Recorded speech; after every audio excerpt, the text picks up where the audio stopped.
Escape radio on the air. Turn that dial, we're already there. Escape radio. What secret was hidden inside a letter that someone was desperate to recover? A missing document, a dangerous pursuit, and a race against time where every person involved may have something to lose. In a world of secrets, the smallest piece of paper can become the most valuable clue. Escape. Letter from Jason. Originally aired on December 19, 1948. Tonight's Escape radio broadcast continues with more stories, classic headlines, quizzes, orchestra music, and Margie's On This Day segment. Thanks, Stefano. On this day, August 9th, in 1945, the second atomic bomb used in warfare was dropped on Nagasaki, Japan, bringing the world closer to the end of World War II. In 1956, the first commercial nuclear power station in Britain began producing electricity, marking a new era in energy production, and in 1965, Singapore became an independent nation after separating from Malaysia. And now the first episode of this night marathon. Tonight on the Missing Newshawk Caper, when a hard-nosed reporter vanishes on the eve of a city-shattering expose, our trench-coated detective is thrust deep into a shadowy maze of secrets and lies. Every clue unreels a darker motive, and every alley whispers danger. Who's silencing the truth and why? Follow the shadows if you dare. Before we begin, let's see what happened on the day it aired. It was April 3, 1949. That day, the world awoke to the news of the North Atlantic Treaty being signed in Washington, creating a powerful new alliance, while in Italy, the first parliamentary election since the war drew record crowds and tense anticipation. The Adventures of Sam Spade, Detective, brought to you by Wild Root Cream Oil Hair Tonic, the non-alcoholic hair tonic that contains lanolin. Wild Root Cream Oil. Again and again, the choice of men who put good grooming first. Sam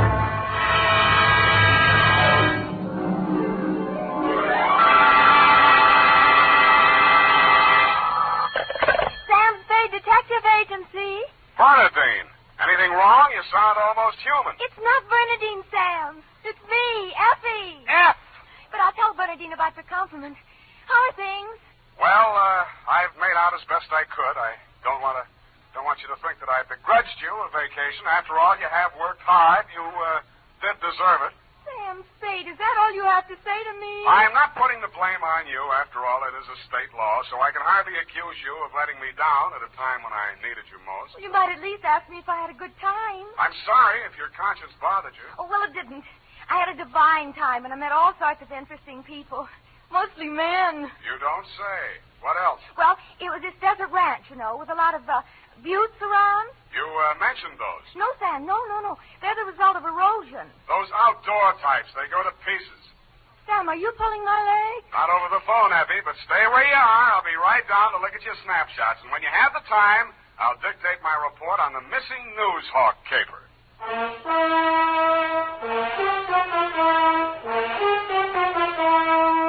Dashiell Hammett, America's leading detective fiction writer and creator of Sam Spade, the hard-boiled private eye, and William Spear, radio's outstanding producer-director of mystery and crime drama, join their talents to make your hair stand on end with the Adventures of Sam Spade.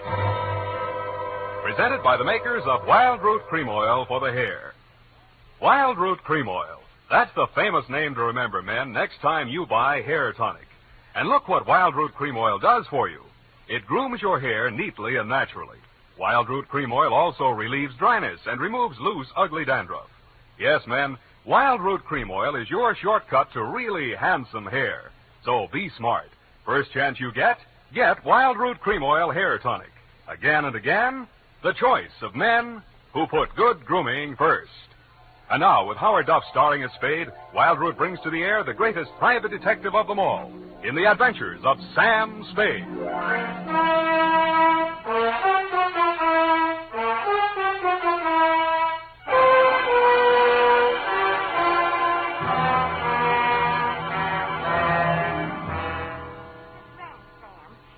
sight of Kanab on Virgin River? Kanab, the Pearl of the West. Uh-huh. And did I mention the buttes? Oh, well, they're very interesting. The result of erosion. Yes. And it's authentic, too. Fay Hamlin's ranch. You mean a working ranch? Yes, you see, that way you get into the spirit. Mm-hmm. My job was to feed the chickens. And that's how I met him. One of the buttes? Oh, Sam, he's a very cultured gentleman. Culture smulcher. What's he do for a living? He cures stammering. You don't say. What's his name? Charlie Shank. Charlie Shank? He's the founder of the Shank Institute of Articulative Correction, which I should learn. Articulative Correction. Where is this institute? Oh, I have the address here.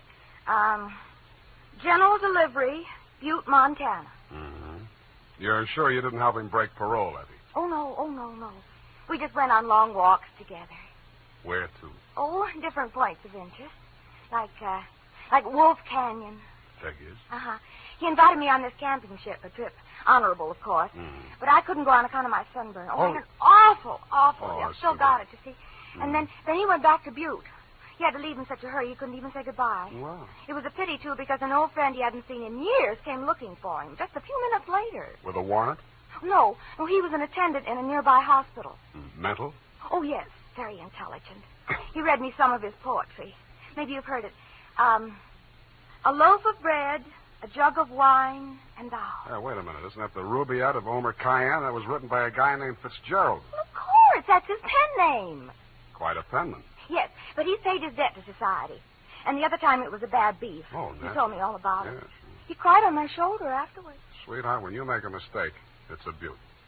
Sam, nothing happened. Well, I'm glad he cured you of stammering anyhow. Ready? Oh, yeah. I got a brand Work, new you notebook. know. Life goes on. I got a brand new notebook, Sam.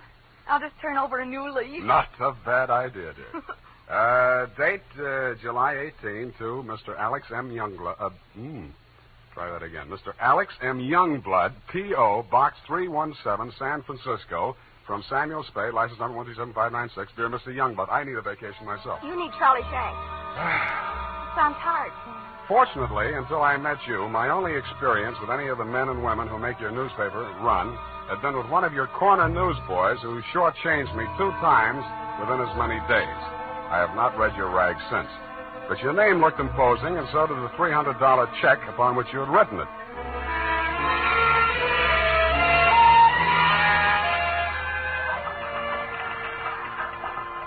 Per your instructions, promptly at 4 p.m. on the 15th inst., I munched through the litter of your city room toward a door marked A.M. Youngblood, publisher, managing editor, and city editor.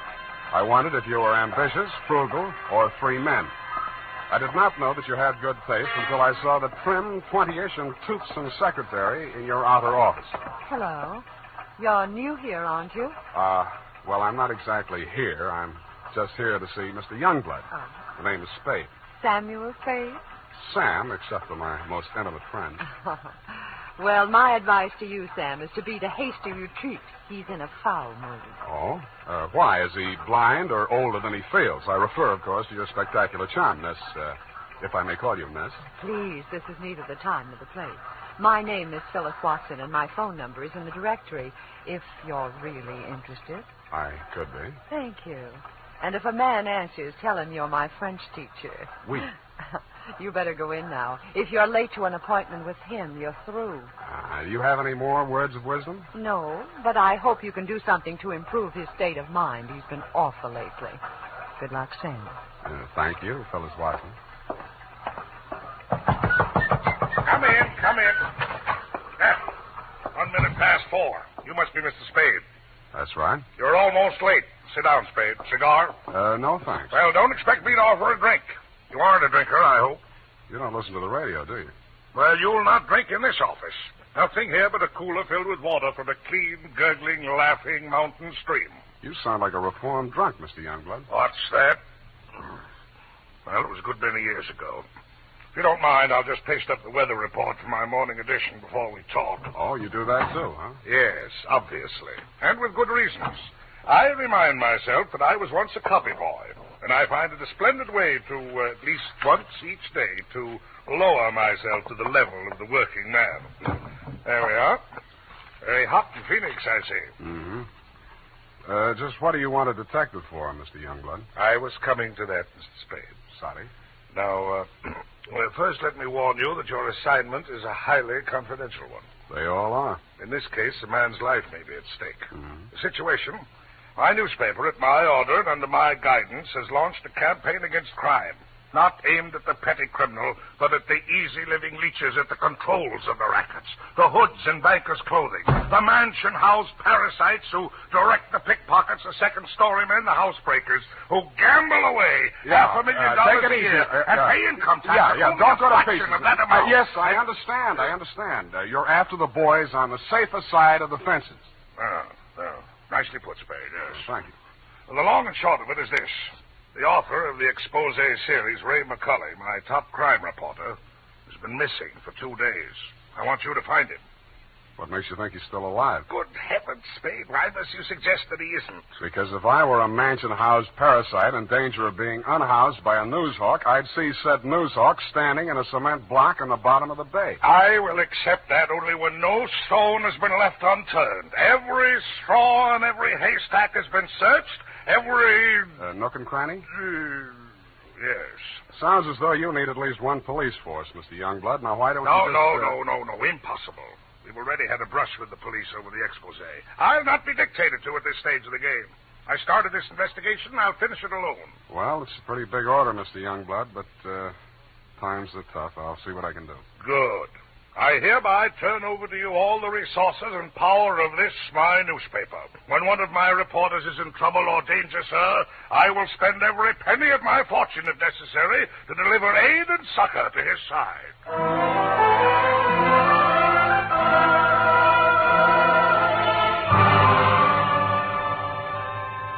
You then gave me Ray McCully's expose stories to date. I saw why you, his family and friends, and his creditors could have been worried about him. They were hot. One followed a stolen car from the time of the heist through the alteration of the body color, tire brands, license number, motor serial number to the time it was shoved onto a used car lot.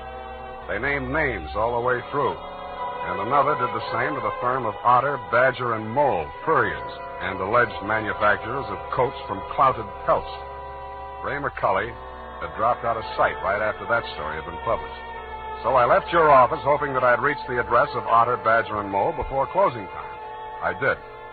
The plushy showroom was occupied by a dozen attractive fur-bearing models, female, but wax.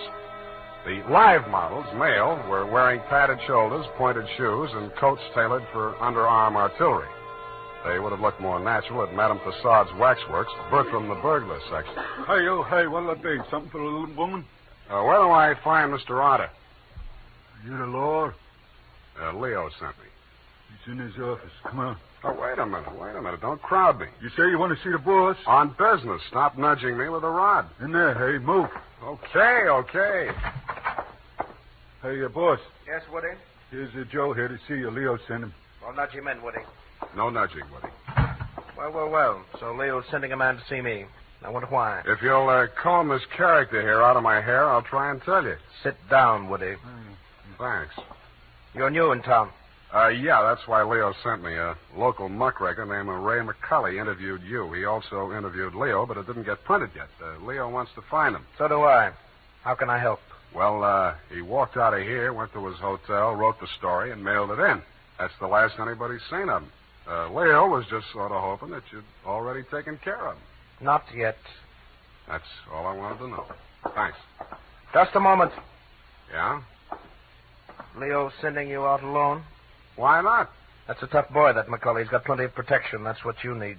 What kind of protection? Go along with him, Woody. Who, me? You're Woody, aren't you? Now, look, Mr. Otter, I don't want to look a gift horse in the mouth, but the way I see it, this is a lone wolf-type caper. Hey, what's the matter, hey? You think I'm too good for you? Well, Woody, I wouldn't say that. Good, it's settled then. Take care of him, Woody, and don't mix it up with any of Leo's boys. If he's out to get that rat McCully, he's our friend.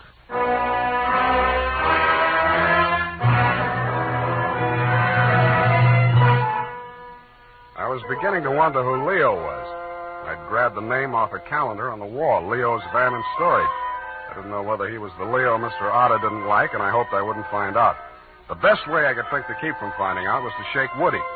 On the way uptown, I walked him past 4 police stations. Crossing Market Street, I pushed him straight into the arms of a traffic cop who begged his pardon and let me off with a warning. At the Blue Bottle Bar and Grill, I gave Joe, the bartender, the Mickey Finn sign, but Woody liked it. He ordered another. Then he said he knew a place on Columbus where the drinks were even better. It was called Leo's Place. I wondered if that meant anything. Hey, you, hey. Who, me, huh? I want your drink. Would you like this joint? Yeah, sure, it's fine. We're not getting anywhere, though. You really take your work serious. Me, when I go gun for somebody, I go where I'm least likely to succeed. You live longer. Yeah. Woody, what do you know about this guy, McCully? You hear the boss. He say he's a rat. Yeah, but he said he's got plenty of protection. Who's furnishing it? Well, you see, there's a... Boy, oh, boy. Look at what just walked in. I looked. What I saw was not disappointing. She was wearing a skin-tight black satin with a plunging neckline and a new look only in places where it didn't matter. But she still looked enough like your secretary, Phyllis Watson, to be out of place in Leo's place. She didn't stay there long. She made a beeline through the kitchen to the rear exit. I made a beeline right after her. Woody was breathing down my neck as I started up the rickety outside stairway at the back of the building. I stopped the landing and turned around to face him. See you later, Woody. I didn't wait to see if he made it all the way to the bottom of the stairs. I was more interested in what was going on at the top. A door had opened, and Phyllis stepped inside. The man who let her in looked like Ray McCully. Who are you? The name is Spade. I don't know that name. Your boss hired me to find you. Private Dick? Yeah. Can I talk to you for a minute? Sure. Put your hands behind your neck and walk up slow. Okay. All right. Go inside. What's the matter? You're not acting glad to see me. This is the guy, fellas. Yes. Alex hired him this afternoon. There, you see. Now, what do you want me to tell Youngblood? You're not going to tell anybody anything. Oh. It caught me right behind the ear. The last thing I saw was that plunging neckline as Phyllis rushed forward. I didn't know whether she was rushing to my rescue or to get in a few licks of her own. 5 seconds later, I didn't care. As the design of a linoleum slammed up at me, I had just time to wonder why, of all the people who were looking for Ray McCully, I had to find him. Then I was out. Boing. Maced for my pains.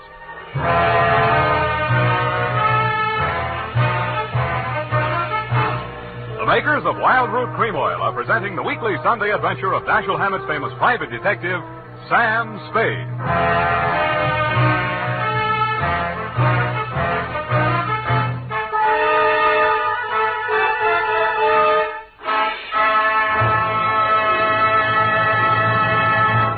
If you want the well-groomed look that helps you get ahead, socially and on the job, listen. Recently, thousands of people from coast to coast who bought Wild Root Cream Oil for the first time were asked dryness and removes loose dandruff. What's more, non-alcoholic Wild Root Cream Oil is the only leading hair tonic that contains soothing lanolin. So ask for Wild Root Cream Oil Hair Tonic. Again and again, the choice of men who put good grooming first. By the way, smart girls use Wild Root Cream Oil, too. And mothers say it's grand for training children's hair.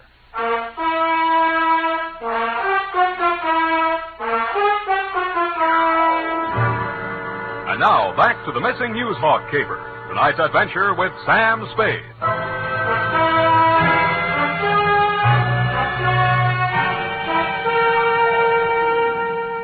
I was lying on the floor in a room with nothing in it but a sink, an army cot, a square of dirty linoleum, and a body. I staggered to my feet, ran some cold water over my head, and took a closer look. It was Ray McCully. He was a very dead crusading reporter. He'd been stabbed clean through with a long-bladed kitchen knife. It said on the handle, property of Leo's place. I went through his pockets. In his wallet, a press card, a police card, union card, and 10 genuine, crisp, new $1,000 bills. That gave me a line on the killer. He was crazy. So was I. I left it on him, too.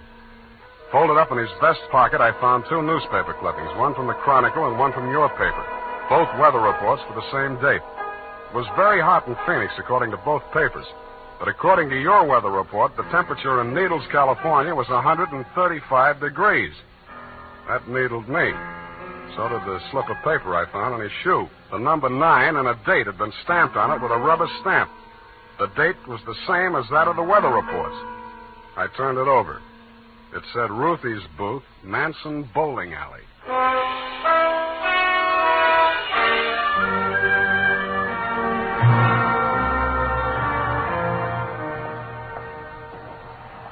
Don't tell me yet. You're the cigar type. Coronas or Panatellas? Thanks. I'm just shopping.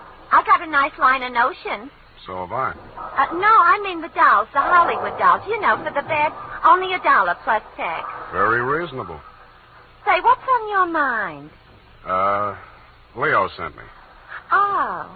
Are you going to collect the slips hereafter? Well, not tonight. You see, I'm sort of a troubleshooter. Leo's checking up on some of the numbers that didn't come out right. Listen, I'll tell him to his face I don't want any part of those wrong numbers. They're scary. Nuts. Who bought this one? Let me see. Oh, last Thursday. Oh, number 9. How can I forget? He put $500. And honest, if he's been around once, he's been around 100 times to see if it paid off. Did it? What's his name? Mr. Spinelli. He buys a slip every day. And if you ask me, he's learned a system. Because he's been winning, you know. Dimes and then $1 and then $5.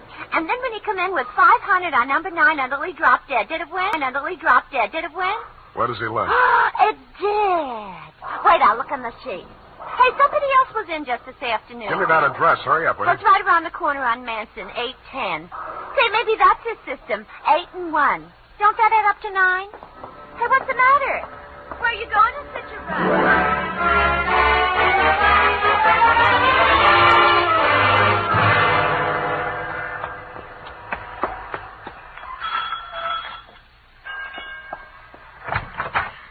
Please, come back later. Tomorrow. Next week. Are you Mrs. Spinelli? Yes, please. I had so much trouble. Is your husband home? Oh, my poor man. They take him away. He's dead. Oh, I'm sorry. How did it happen?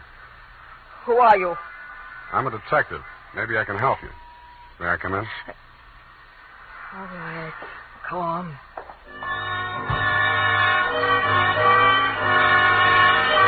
It took quite a while to gain her confidence, and after that it took still quite a while to piece together the grief-stricken grumble of words that poured out of her. When I got it down in the form of a statement, I asked her to read it over.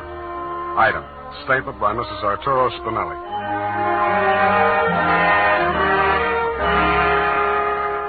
All the time he played those numbers, I told him they're just a bunch of gangsters. They don't let you win. Then he met this man McCully, a writer for the newspaper. My husband says this man shows him how to win. He wins and wins. Then he goes to bank and takes out all our savings. I begged to him not to do it. But no, he was greedy. And this McCully poisoned his mind. Sure, he won. He brought the money home in his hand. $10,000. I don't want it. I'm scared. I took it while he was sleeping with wine and gave it to the men. I tell him all I want is the 500. He tried to tell me we do good. We help catch the big gangsters. I say we don't want to do so good we get murdered in our beds. So he says, okay. But if I change mine, here is address. I don't change my mind. Because already my husband, he is dead. At home. Stabbed. No, I don't change my mind.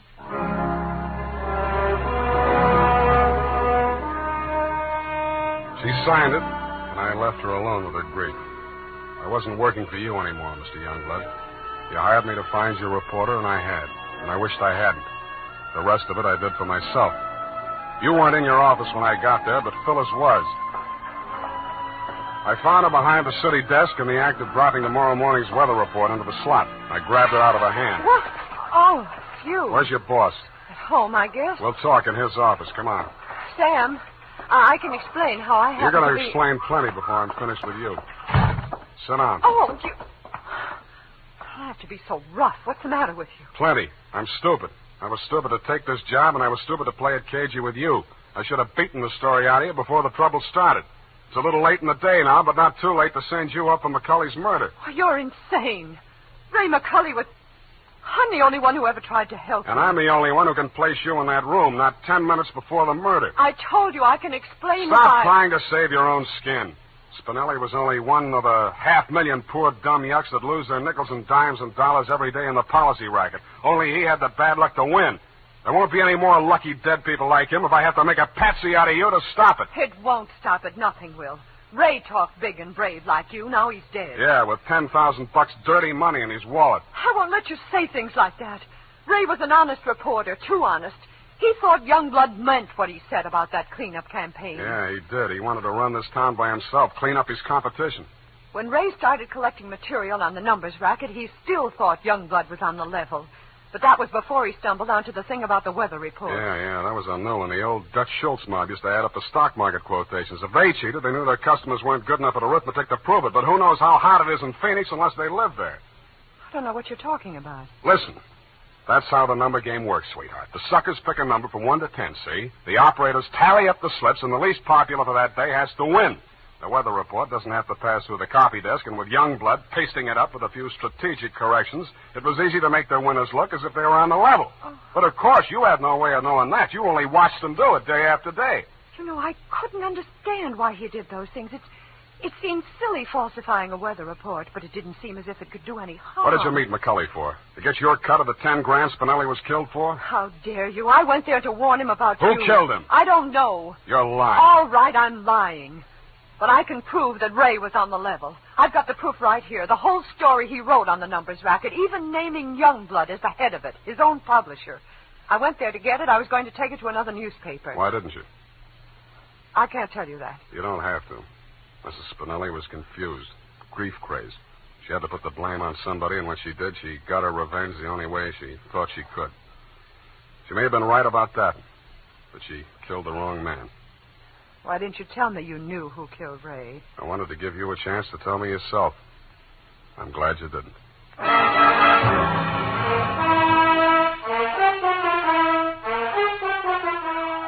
And that, Mr. Youngblood, is the crop. I'm sure you appreciate the fact that I gave the double scoop to your paper. Like Mrs. Spinelli, I have my own ideas of vengeance. Besides, it may up your circulation a little, and you can certainly use a little extra money for your defense.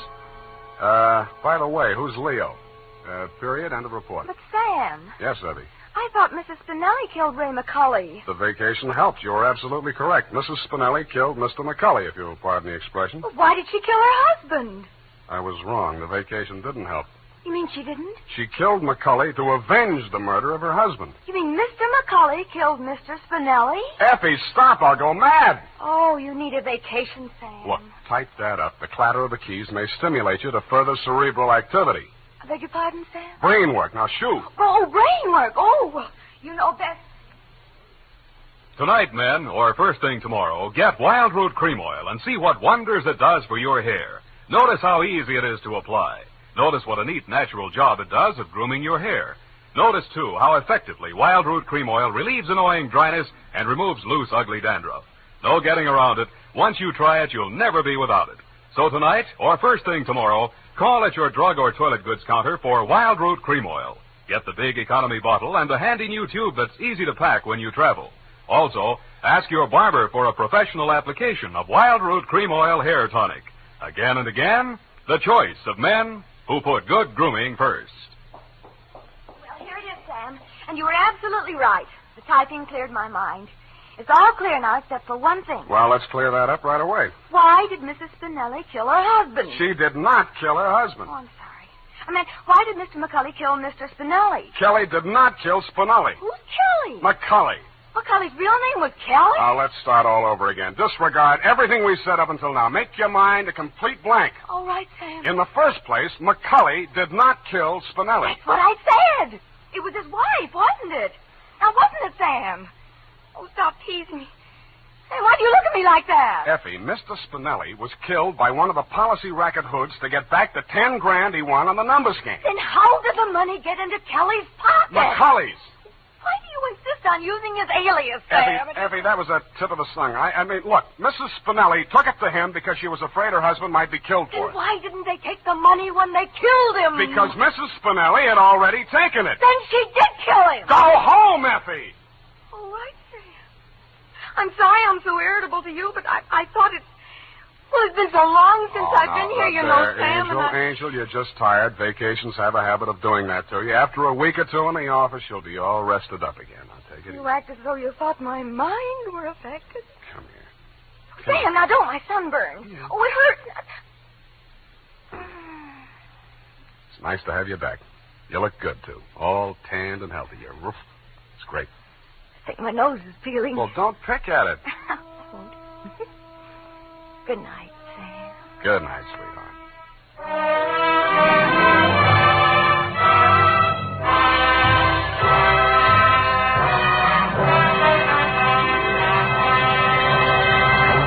The Adventures of Sam Spade, Dashiell Hammett's famous private detective, are produced and directed by William Spear. Sam Spade is played by Howard Duff.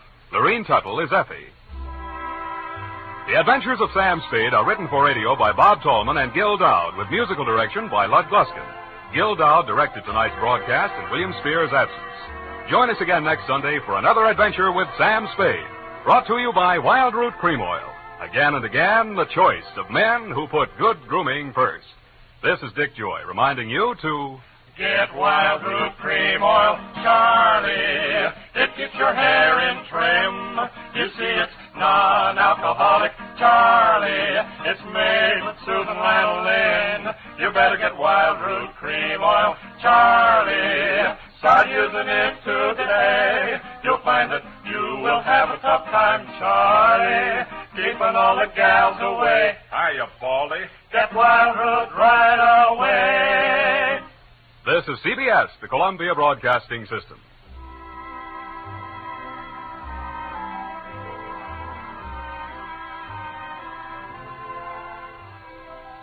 Here at Escape Radio, we proudly thank our partners at CBS.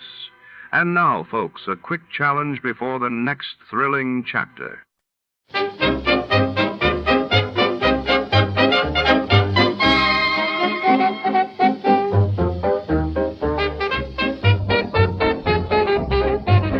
We proudly thank our partners at CBS for tonight's broadcast. And now, before our next mystery comes alive over the airwaves, here's a touch of music to set the mood.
Tonight, our story drifts far from the neon veins of Los Angeles to the silent halls of the California Maritime Museum, nestled on the San Pedro waterfront. It's 1951, and a priceless artifact, the lost Spanish astrolabe of Cabrillo has, vanished just days before its centennial exhibition. Under the gaze of ancient ship models and the tang of salt air, shadows move among glass cases, and secrets wait to be unmasked. The hunt for the island's truth begins. But not all treasures want to be found. Before to start, let's see what happened the day it was aired. It was March 28th, 1951. That day, the world reeled as Julius and Ethel Rosenberg were convicted of espionage in New York, while across the globe, United Nations forces advanced on the 38th parallel in the escalating Korean War. Tired of the everyday grind? Ever dream of a life of romantic adventure? Want to get away from it all? We offer you Escape. Escape, designed to free you from the four walls of today for a half hour of high adventure.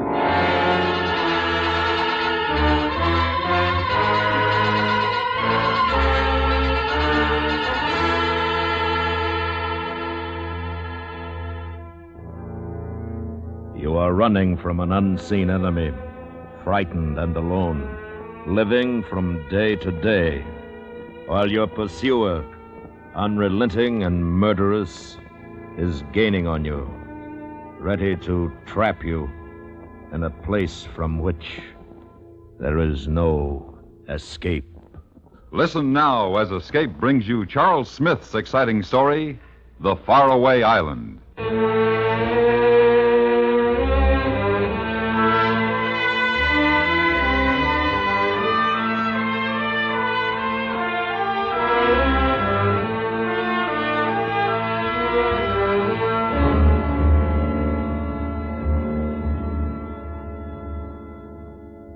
Time is the important thing.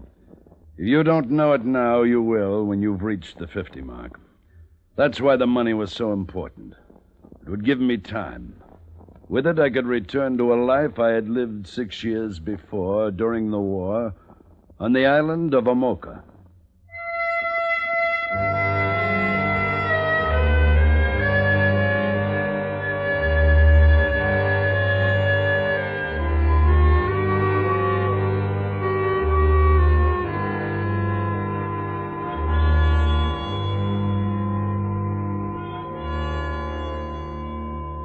The tropical sun streamed into my room, making it impossible for me to sleep any longer. The morning breeze carried the heavy odor of rotten fish, and just outside I could hear the goats and chickens.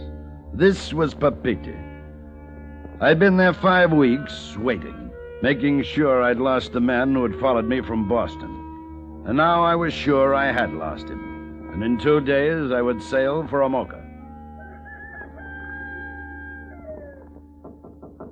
Are you awake, Adam? Good morning. Oh, you lazy man, get up. You promised to buy me breakfast. Don't let Mama Tita find you here. Oh, she knows I'm here. She told me where you were, and she said I might wake you. Give me a cigarette. How do you feel? Terrible.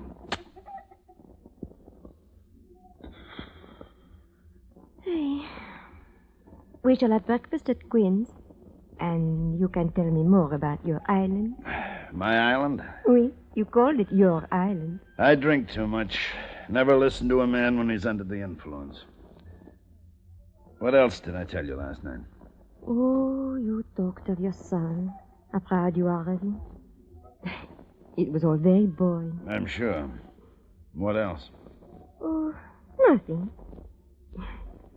It is going to be a lovely day. What else, Anise? You are in love, Adam. Sure I am. With you. No. What makes you so sure? You mentioned her name last night. It was enough. Just hearing the way you say her name. Look, you'd know about these things. Is it possible for a man to love a woman he hasn't seen in 6 years? If he has not seen her, he has had no reason to stop loving her. Now, you get dressed. I'm hungry.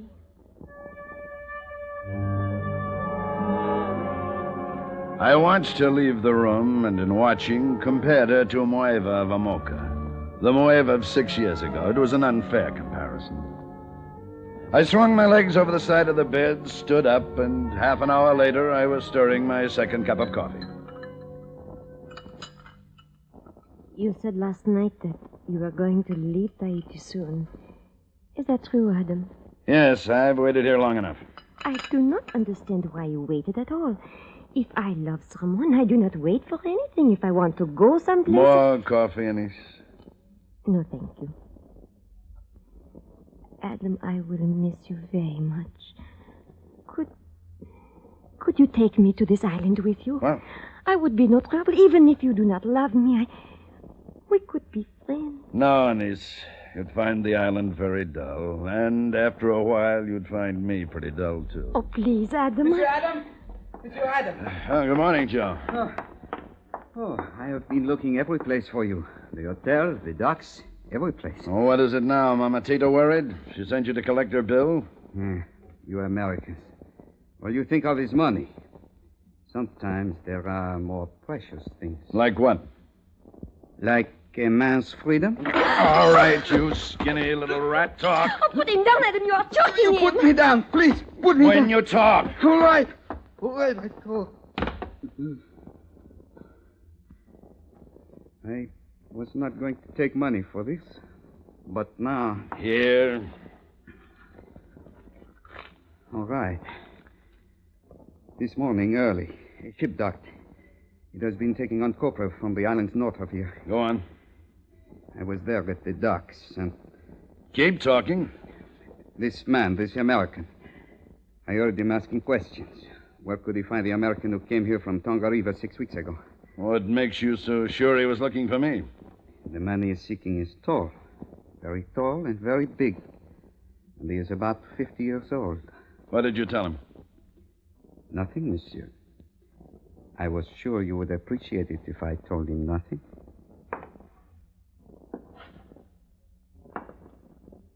Anise, you still want to go out to that island?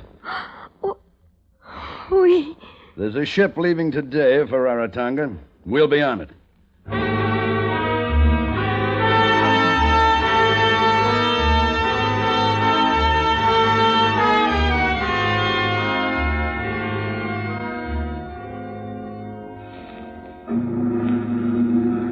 The Gildan sat low in the water, its belly full of canned goods for the island. According to the shipping notice, it would sail at high tide. I made arrangements with the captain. Well, it is a very unusual request, Hamish, Adam Hamish. Hamish, what you are asking me to do. Such a waste. It's my money. Oh, I was not referring to the money. But very well. I will do it. Good. What time do we pass Morea, Captain? It will be close to midnight. You understand the girl is not to know? Yeah, I understand. I do not approve, but I understand.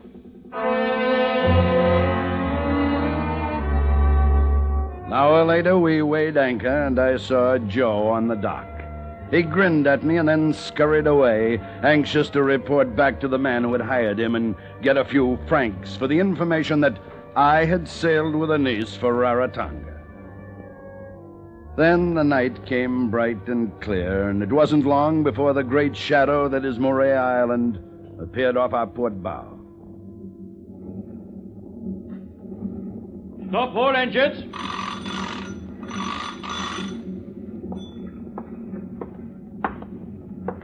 Are you ready, Mynheer? Yes. Over here. You have not told the girl? No. That is wrong. I hope someday she meets you again. Maybe she will. Take care of her. See that she gets back safely, will you? You will have to hurry. We are too close to shore. Adam? Now, Mynheer, get in. Roll away. Adam, where are you going? Adam, wait! Take me with you! Adam, take me, please! Adam!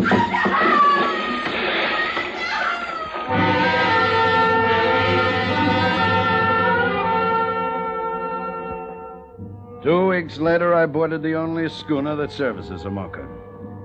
5 days out, we put in at another island to pick up a passenger. Then we put out to sea again. I was sitting on deck watching the porpoises race alongside. Good morning, sir. Morning. Mind if I join you? No. I owe you an apology, you know. Huh? I've been staring at you. I hope you didn't notice. No. Tell me, is your name Hamish? Adam Hamish? Yes? I thought so. Allow me to introduce myself. I'm Crawford, J.C.W. Crawford, Copper, Government Control. I was sure you were Hamish. This chap in Papeete last week described you so perfectly. Last week in Papeete? Yes, I flew down to catch the schooner. This fellow, what did he look like? Oh, an American chap. Decent sort. Somehow I got the impression he'd just flown in from Rarotonga. I remember he said he'd been off on a wild goose chase looking for you.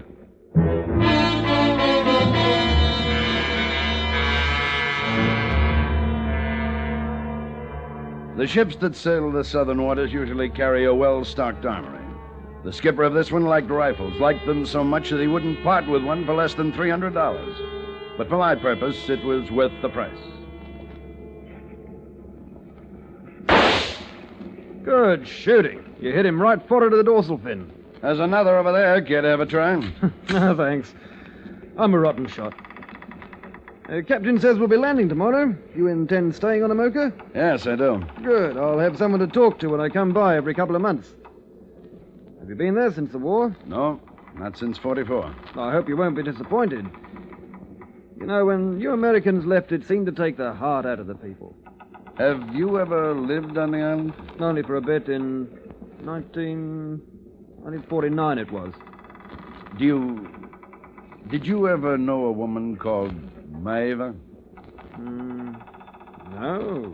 Can't say that I did. Native woman? Uh-huh. Oh. I see.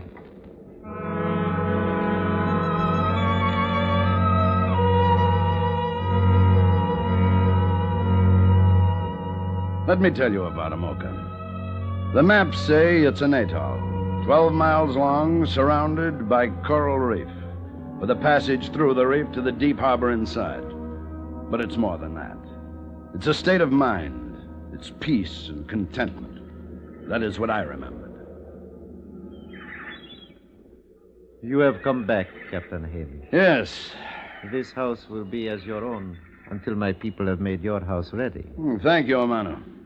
You will find many changes, Tane. We are older. All of us are older. Amano, where will I find Moeva? She is dead. Tani. Dead? Maeve? Yes, Tani. She died a little while after you left the island.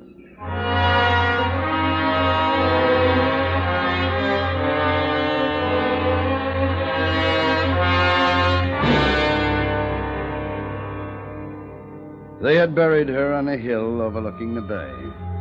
I stood for a long time looking at the ground in which she was lying, and in that place the memory of her was sharp and clear, but it was only a memory. Those first days I walked around the island, it wasn't the same. With Maeve, I'd never noticed the flies, the heat, and the quick torrents of rain. But the people hadn't changed. They still walked with an unmatched dignity, and I was glad to be home. 8 weeks later, a schooner sailed through the passage in the reef. Through my binoculars, I could see Crawford on the deck, and standing beside him was a taller man. Captain Hamish. Yes, I see it. You will go to the dock, Tani? No, I will wait in my house. Tell your people that if anyone should ask for me, I will be here in my house. Yes, Tani. I watched and I waited until the tall stranger started walking slowly up the beach toward me. When he reached the whitewashed stones that marked the beginning of my land, I raised the rifle to my shoulder. My finger slid across the trigger, and then I saw his face. This man who had followed me across half the world was my own son.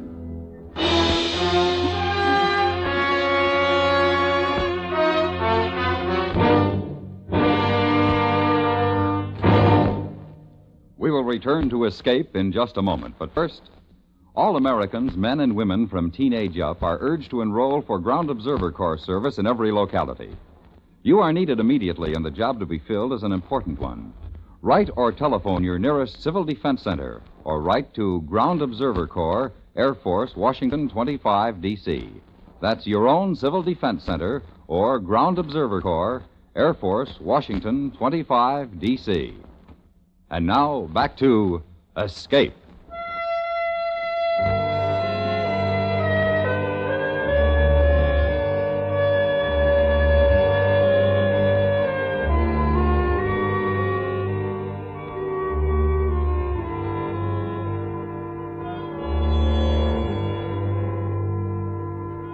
I sat there watching as my son slowly made his way up the path to my house. Then I went to the door, the rifle still crooked across my arm. You're a fool! I could have killed you easily. You still can. Do it now. You'll never get another chance. Well, what are you waiting for? Paul! You know why I'm here. Take you back. You're ready. We'll leave now. If not, you better use that rifle. What's it gonna be? I'm staying here, Paul. Are you sure?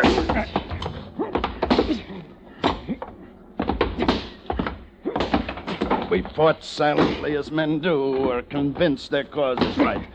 He was taller than I remembered and heavier, but he lived too much in the city. It didn't last long. I took some rope and bound his arms and legs, and then I threw a cup of water in his face. Come on, snap out of it. You're not hurt. Well. Oh. You're not taking any chances, are you? No. Think the schooner will leave without me? Yes. We might as well make the best of this, Paul. We're going to be stuck here together for 2 months. Untie me. I will. After the schooner has cleared the harbor.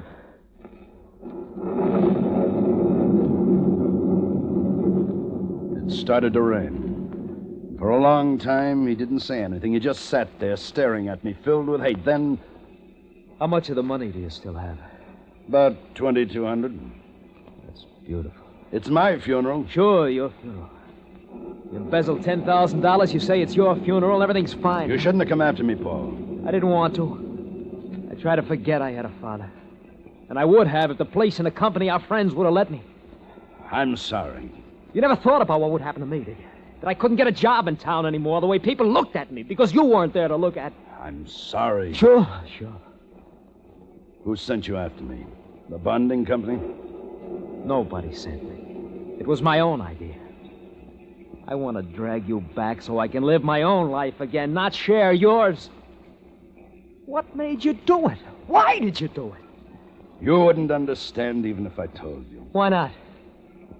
Because you're too young.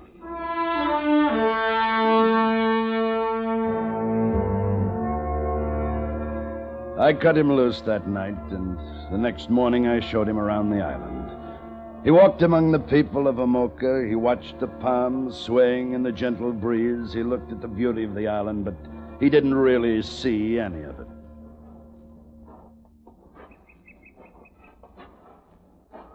Here. This spot here. They should do it. Should do what? What are you talking about? A spot of ground. It's not too far from the village. It's clear of brush. I can build my house here. Your house? You didn't think I'd stay with you. I guess not.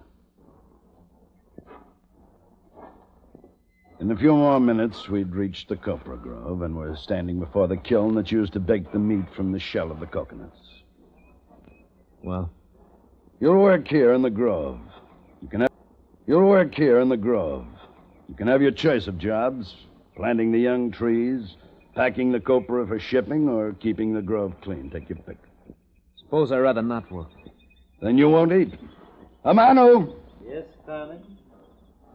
This is my son, Amano. He used to work in the grove. Yes, Tom. He'll start tomorrow, but today I want him to enjoy himself. I'd like it if one of your sons would take him fishing. Yes, Tane. But if he does not wish to go? Well?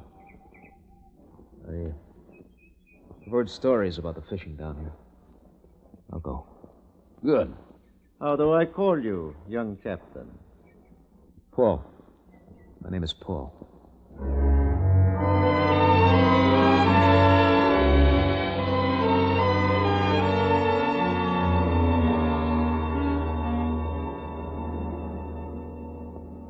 Whiskey? Yeah, please.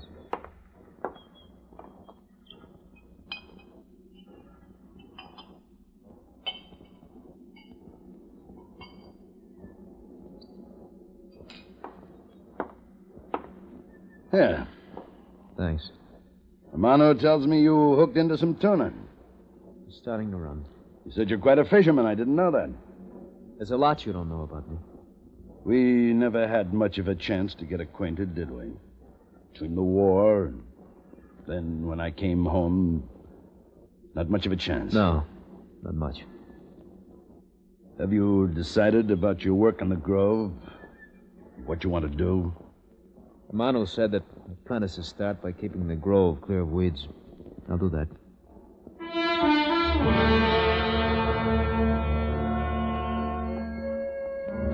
His hands were raw and bleeding when he came in from the grove that first day. But by the end of the second week, his hands and his body toughened. And then he left the hut the chief had let him use. He'd completed his own. We didn't see much of each other after that. And then, the night of the Kai-Kai, to celebrate the great catch of tuna. Your son is well liked by my people, Hamish Tane. Well, thank you, Amano. He has done well in the grove. They have made him planter of the young trees. I saw him working among the trees yesterday. Do not worry about his feelings toward you. His head is not clear. He is young. Has he mentioned leaving the island? He counts the days. He says you will both leave when the ship sails. Tane, look there. I looked and saw Paul standing beside a beautiful girl. She was wearing a frangipani blossom behind her right ear. They talked earnestly for a moment, and then she laughed and he laughed. I saw the girl the next day. The blossom was behind her left ear.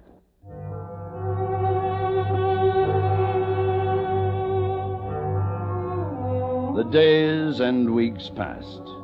And then there was only a week left before the schooner would return. Hamish Tane, wake up, Hamish Tane. Huh? What is it? The copra. The grove. Insects, Tane. Many, many insects that will destroy the grove. Come on! There are 100 things that can happen to a grove of young trees, and the worst of them is the invasion of these tiny, vicious termites. No one knows where they come from. They appear suddenly and without warning, and there's only one thing to do. You burn the young trees that are infected.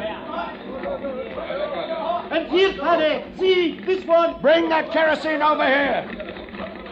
Here, give me that. All right, get back, Amano. What are you doing? He's crazy. Over here, Tane. Why are you doing it? Stop it. Hurry, Tane. Bring the kerosene, Paul. No, I won't let you do it. I won't let you burn the grove. Tane. Get out of my way. I said no!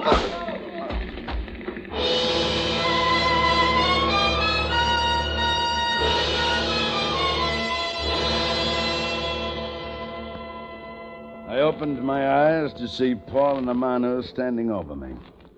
I got up and looked at the grove, what remained of it, and quickly turned my head away. I'm sorry. I didn't understand. I thought you wanted to destroy it. It's all right. Forget it. What do we do about the grove? People have worked so hard, they'll have to start over now. Yes. Well, come on. I'll take you to your house.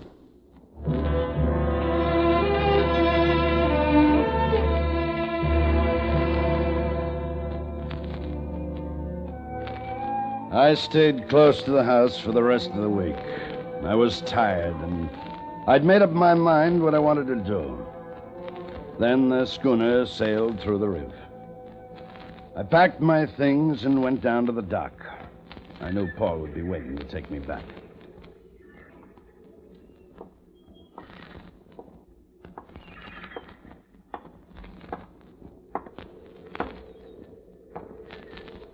You came down early. Yes. Aren't you ready? Where's your bag? I'm not going. What? I'm staying here. I decided to marry, I tell you. You've given this some thought. You're sure? Yes. Look, I don't know if this will help, but once you told me I was too young to understand why you had to come back here, even if you had to steal to do it.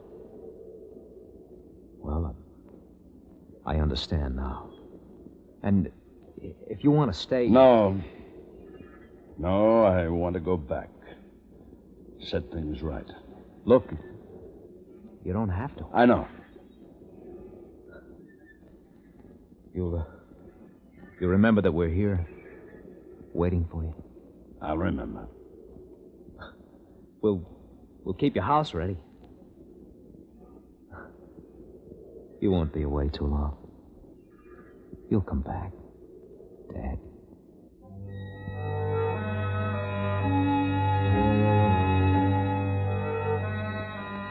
I went aboard the schooner and watched as he walked back toward the village. At the end of the pier, a slim figure joined him. They crossed the beach and went out of sight into the ponds. The girl, Itea, and my son, Paul.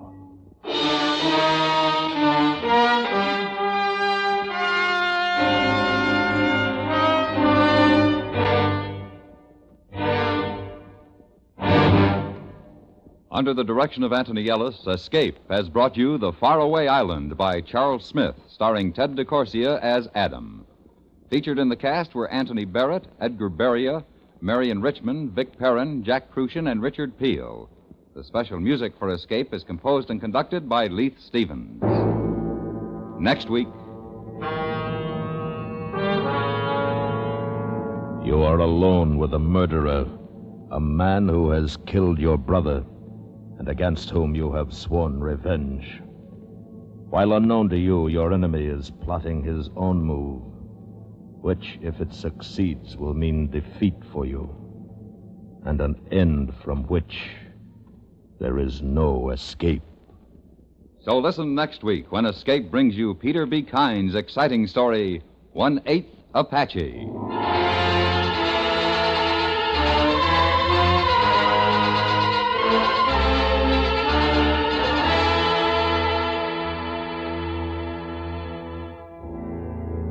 Lovely Dorothy McGuire, star of Broadway and Hollywood, will be heard on CBS Radio tomorrow evening in a dramatic story entitled The Fall of Maggie Phillips. It's another in your Lux Summer Theater series, so be listening for it tomorrow night on most of these same stations. The Fall of Maggie Phillips, starring Dorothy McGuire. This is George Walsh speaking. And remember, for suspense all summer, hear Crime Classics Monday nights on the CBS Radio Network.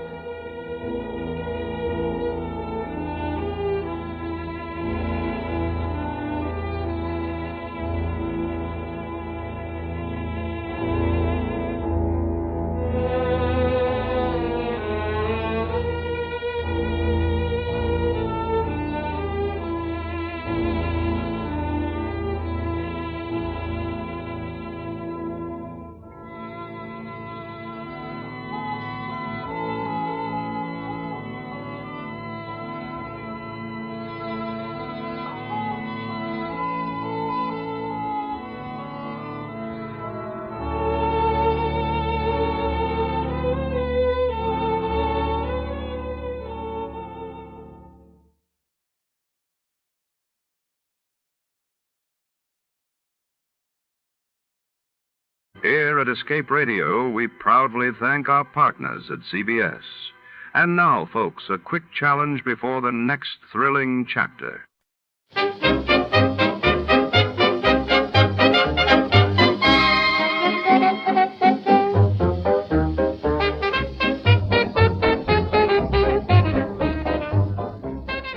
Tonight, our story takes us deep into the heart of a dusty Texas cattle auction house, where fortunes are made and lost in the blink of an eye.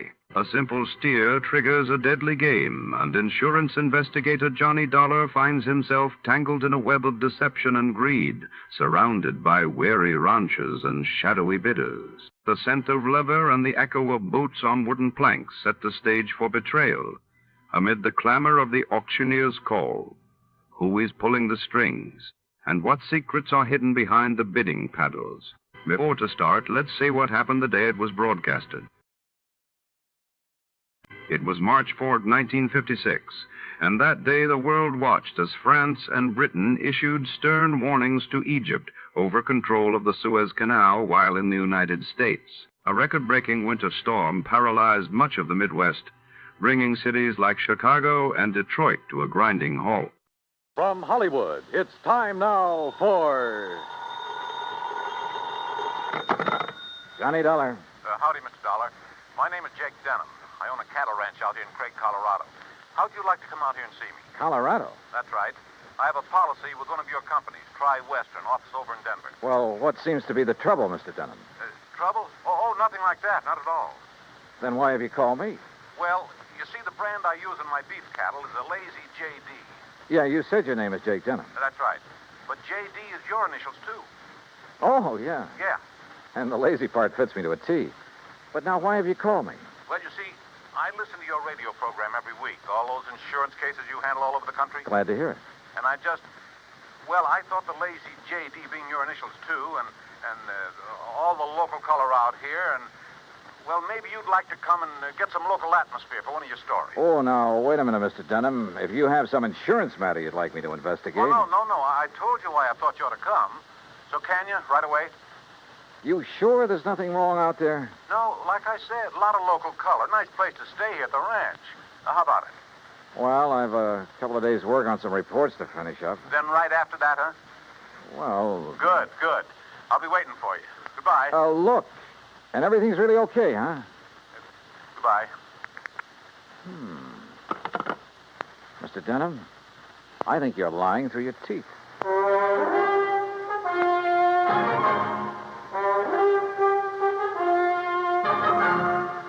Bob Bailey in the exciting adventures of the man with the action-packed expense account. America's fabulous freelance insurance investigator. Yours truly, Johnny Dollar.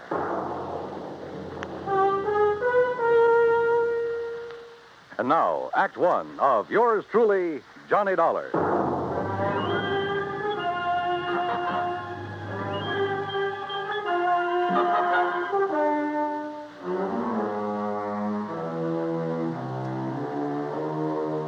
Expense account submitted by Special Investigator Johnny Dollar. to the Tri-Western Life and Casualty Insurance Company, Home Office, Denver, Colorado. Following is an account of expenses incurred during my investigation of the bum steer matter.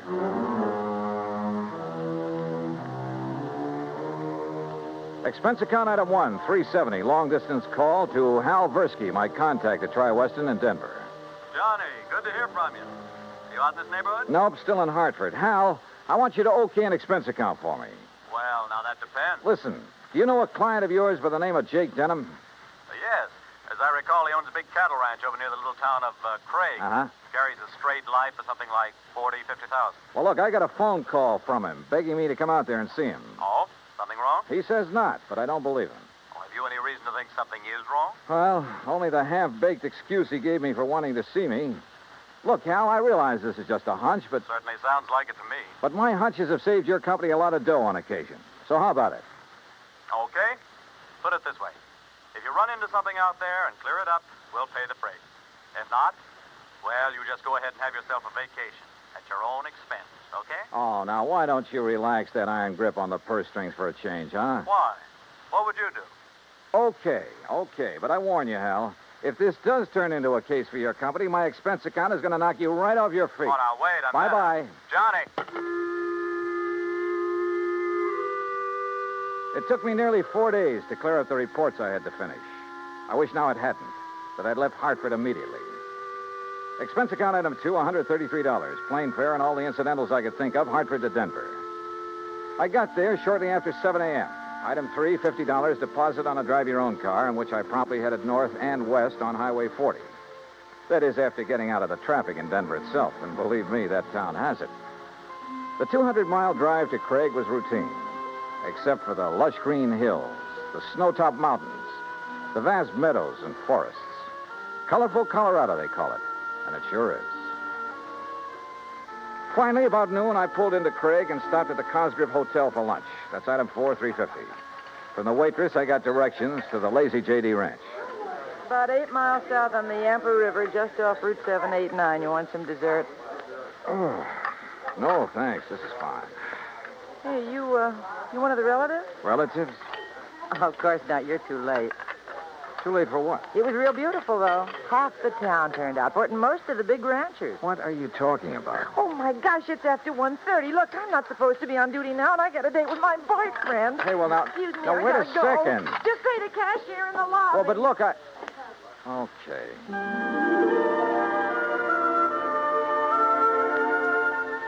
I paid my check to the cashier, went out to my car, climbed in, and headed for the Lazy J.D. There must have been several thousand acres to the ranch, all rich, green, healthy-looking pasture land, and Lord knows how many head of beef cattle.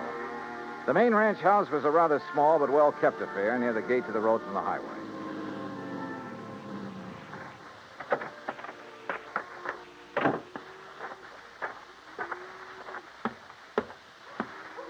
And then I saw it. A long piece of black crepe hanging on the doorframe.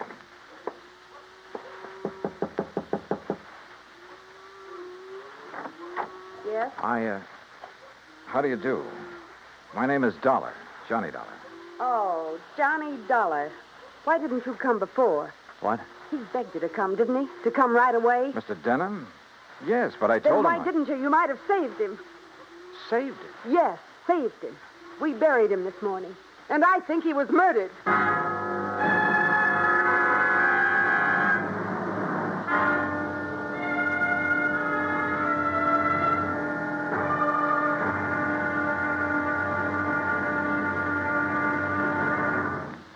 Act 2 of yours truly, Johnny Dollar, in a moment. The American writer Christopher Morley once wrote, "When you sell a man a book, you don't sell him just 12 ounces of paper, ink, and glue. You sell him a whole new way of life," unquote. Now, that goes double when you give, not sell, a book. But the gift of 550 books to little children increases the legacy tenfold. Near the end of 1960, the employees of the Chase Manhattan Bank started a people-to-people program with such a gift to school children of a town in Tanganyika. That's on the southeast coast of Africa. To give you an idea how the books were received by the children, let me first quote from Francis Bacon. He's an English writer of a few centuries back. He said, "Some books are to be tasted, others to be swallowed, and some few to be chewed and digested." In the past, children in Tanganyika may have done a little tasting and chewing and a little swallowing and digesting. But there's one certain thing. They wound up devouring the books they received from the United States. And they did so much of it that they, the ones in high school anyway, were able to reach the level of English children their age and pass the exams at the same time. That takes a lot of book learning, as they say. Now, the gift of these books from the United States of America may have seemed a small thing to the senders, but the boys in Tanganyika who received them know that they've opened a whole new way of life. They've greatly increased understanding in the classroom of freedom, the right of all men everywhere. And now, Act Two of yours truly, Johnny Dollar and the Bum Steer Matter. The tall, beautiful girl standing in the doorway of the ranch house at the Lazy J.D. outside of Craig, Colorado, was dressed in black. The red about her eyes showed that she'd been crying. But there were no tears in them now. Jake Denham was my father, Mr. Dollar. I'm Virginia. And you think he was murdered? Why do you think he called and begged you to come out here? Any idea who might have done it? Yes, Big Mike Craven. Who's he?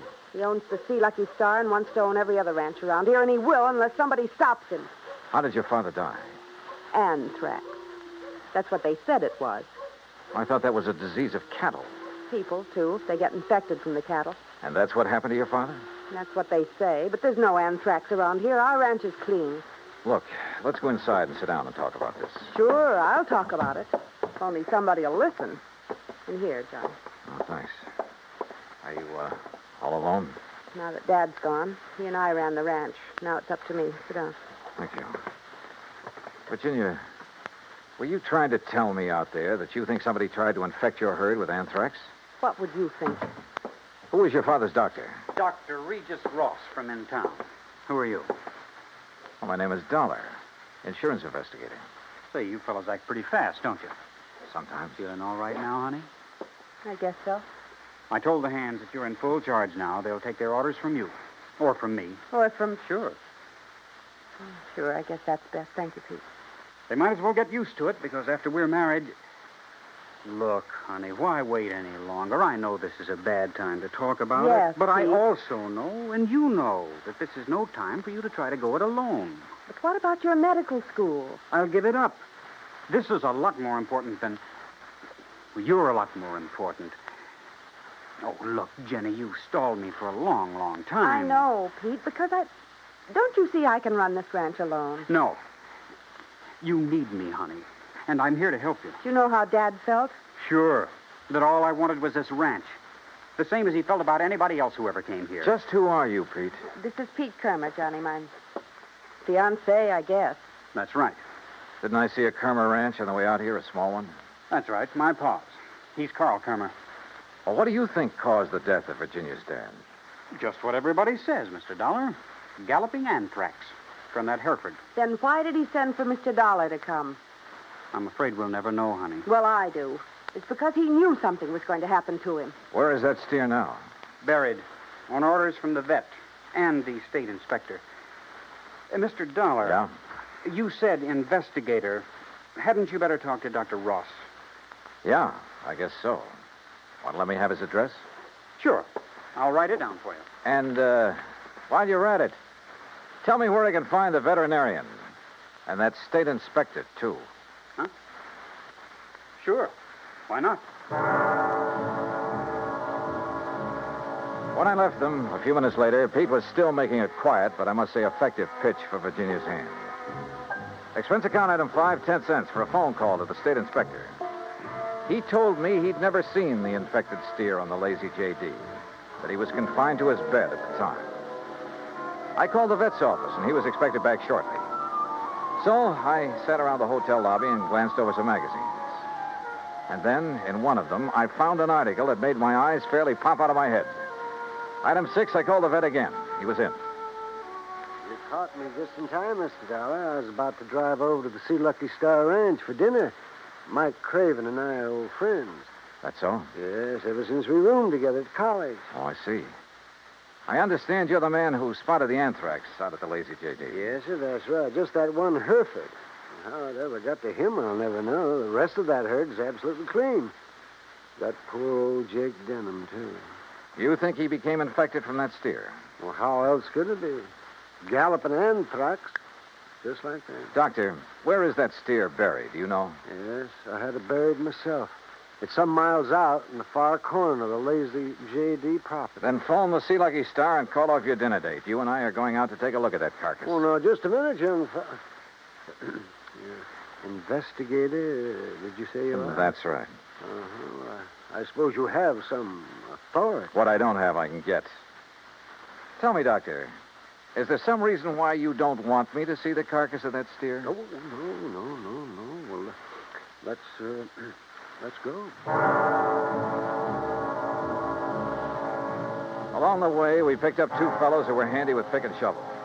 It was almost dark now, so I bought a couple of powerful flashlights at one of the local hardware stores. That's item 7925. It took a couple of hours for the two men to dig down to the carcass of the steer, but they finally exposed one flank of the unfortunate animal. Yeah, you sure planted this critter deep, Doc. There's part of him. Give us a few more minutes, we'll handle it. No, wait. Huh? Mr. Dollar, come down here into the hole. Sure. Oh, what's the matter, Doc? The color of that carcass. I don't understand this. What are you talking about? Well, this doesn't make sense. The deterioration and putrefaction that always occurs, well, it simply isn't here. You mean it's possible it wasn't anthrax killed this steer? But I'm sure that all the symptoms, the swellings in the subcutaneous connective tissues, in the interstices of the muscles and lymphatic glands, and in the membranes of the mouth and tongue, they were all there, and they were edematous, too. Could some poison have possibly produced those symptoms? Poison? Yeah, look. I read in a magazine this afternoon that strychnia often produces symptoms very much like those of tetanus, lockjaw. Yes, that's true. But a poison that would... Good heavens. Yeah? Why, I haven't heard of it since my college days. Quintanogen sulfide. But why? Good question. No, Dollar. Because it wouldn't explain the death of old Jake Denham. If it was anthrax. What? Or was he poisoned, too? Good heavens, you mean you think that he... Wait a minute. Doctor, the brand on the rump of this animal. Well, that's Denham's own brand, the Lazy JD. Yeah, but it looks to me like it was put on over another brand. Yes. Yes, you're right. Any way of finding out what the original brand was? No. Yes, Mr. Dollar. The other side, the inside of the hide might show it. Then, Doctor, you got a skinning job to do. All right. Hand me my bag there, please. Okay, here you are. Go to it, Doc. Thank you. Oh. That poison, how much to infect a man? Well, even a small scratch on the skin could absorb enough to be fatal. No wonder the Dr. Ross... Ross was the one who treated Jake Denham. Yeah. No wonder we couldn't understand why death came so... Well? No. Can you see what the original brand was? Yes. Yes, I can. I'm afraid so. Let me hold the light a little. Oh. I see. But I can't believe it, Mr. Dollar. Pretty clear, though, isn't it? Sea Lucky Star. Act 3 of yours truly, Johnny Dollar, in a moment. A couple of 1,000 years ago, the ancient sage Diogenes remarked that all things are in common among friends. Well, he didn't mean that only material goods were in common among friends, but that they shared their troubles as well. For a long time, the United States Armed Forces have been a friend in time of need, during fires, floods, and pestilence all over the world. Many peoples of the earth have come to believe in the friendship which the U.S. military personnel have spread for so many years, and the calls for help they answer in time of personal emergency, a response which has always been immediate. Not long ago, A Korean Buddhist nun was suffering from beriberi, an advanced form of acute malnutrition. But she was living in an isolated monastery deep in the Korean hills and valleys. Her sister nuns contacted the nearest Army Signal Corps relay station, and wheels began turning. In no time, an Army helicopter landed at the station's helipad. American soldiers carried the stricken nun to the copter. She was flown to a waiting ambulance and whisked away to the hospital. Her recovery was rapid, thanks to the United States Army, her newfound friends. Army helicopter men helped in many other ways. Over the 108 islands of the Ryukyus that spread from southern Japan to northern Formosa, Army helicopters are constantly whirling their blades as they hop from one island to another on missions of mercy. They bring food donated by American women on Okinawa, or they bring vital medicine to save a life. They also bring friendship and understanding and freedom, the right of all men everywhere. And now, Act 3 of yours truly, Johnny Dollar and the Bum Steer Matter.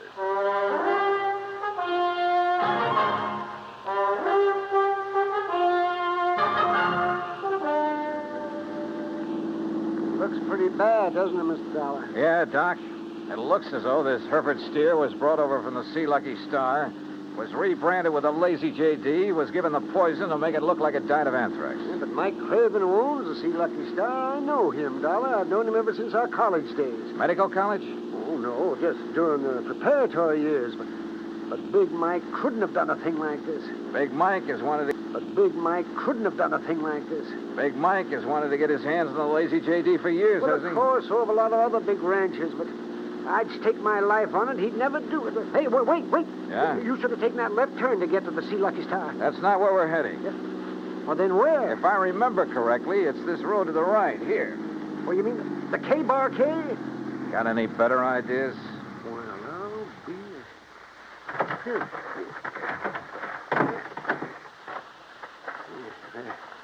The ranch house is dark. It won't be for long. Would you call this a good ranch, Doc? No, old Carl has been just a hanger-on. He hasn't made the place pay for quite some... What's going on out there? Who is it? Johnny Dollar, Pete. Oh? I want to talk to you. Oh, sure. Door's open. I'll be right down. Come on, Doc.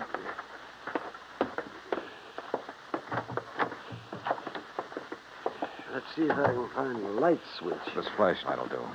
And we're going on upstairs. Huh? Wait down there. I'll be right down. We'll be right up. Well, now, wait a minute, if you don't mind. Wow. Nice place you have up here. Look, I asked you to wait down. Dr. Cummings. I'm sorry, Peter, but this... How'd you make out with Virginia Denham, Pete? Convince her to marry you? That's none of your business, Mr. Dollar. Now, just what do you want? Pretty nice ranch to get your hands on, that lazy J.D. I beg your pardon. Combination bedroom and study, huh? As Virginia told you, I've been going to college.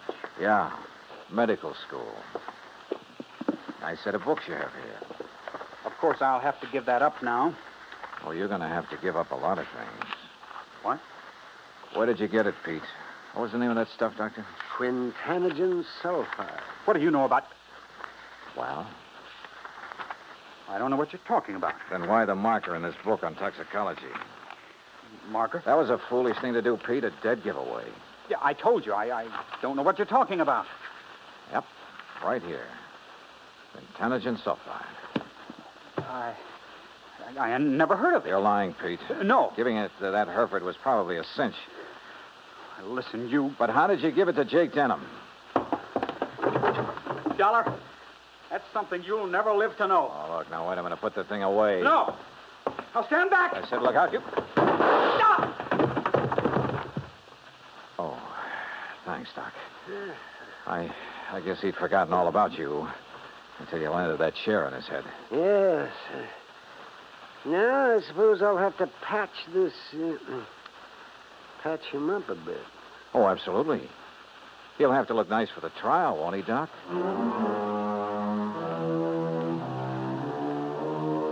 Expense account item 8, $55.95. Living expenses in Craig while waiting for the autopsy on Jake Denham. And yes, the same drug was used on him as on the Hereford steer. A small bottle of the rare drug was found in Pete Kermer's trunk. So Pete's not only lost a chance for a nice ranch, but for living very long. Expense account total, including incidentals and fare back to Hartford, $618.50. On second thought, how's about just sending that check to the community chest? Then I'll feel a little better about this case. And about myself, too. Yours truly, Johnny Dollar.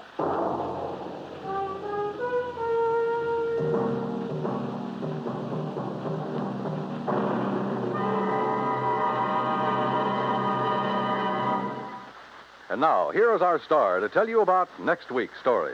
Next week, an old ghost town out in Montana. But one of the ghosts carries a .38 Colt. Join us, won't you? Yours truly, Johnny Dollar.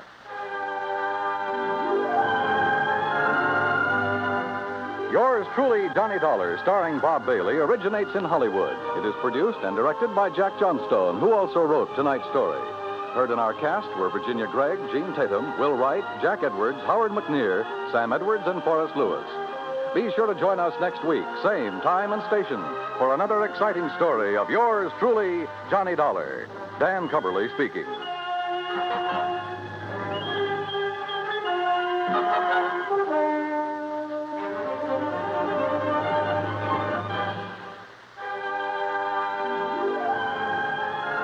This is the United States Armed Forces Radio and Television Service.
Here at Escape Radio, we proudly thank our partners at CBS. And now, folks, a quick challenge before the next thrilling chapter.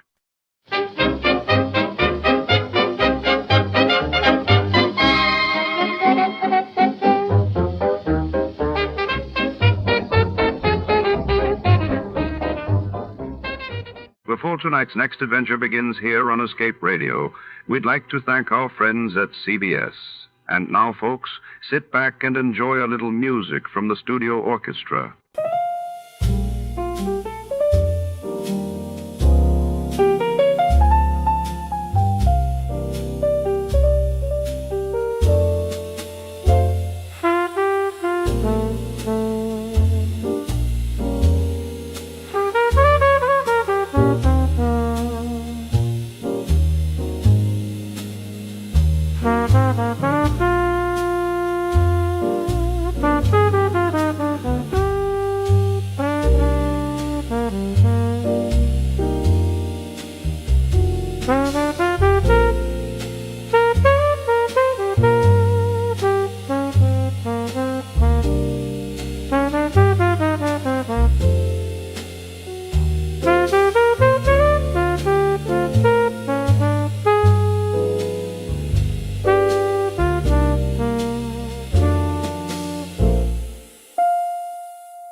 In the shadowy alleys of the city, three notorious thieves, Flomeshi, Mopsy, and Cottontail vanish after a daring jewel heist. Our hard-boiled detective is drawn into a twisting web of betrayal, smoke-filled rooms, and cryptic clues. Who's pulling the strings behind this caper, and can justice be served before midnight strikes?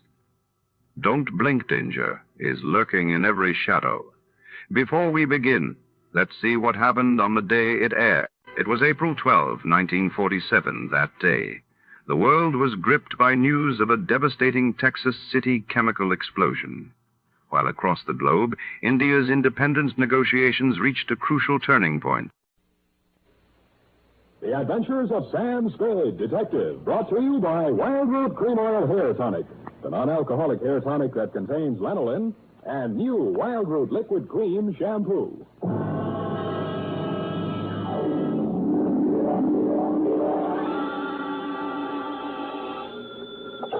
Sam Spade Detective Agency? It's me, sweetheart. You've heard of pulling a rabbit out of a hat? Yes? Well, I pulled one out of a pickle. What happened, Sam? What happened, she asked. Well, goodbye. Oh, don't go, Sam. Don't you feel like talking about it? Frankly, no, but it's expected of me. Sharpen a carrot, throw me some rabbit punch, get the hutch ready, for I'm about to hippity-hop through the door with the lowdown on the Flopsy, Mopsy, and Cottontail Caper.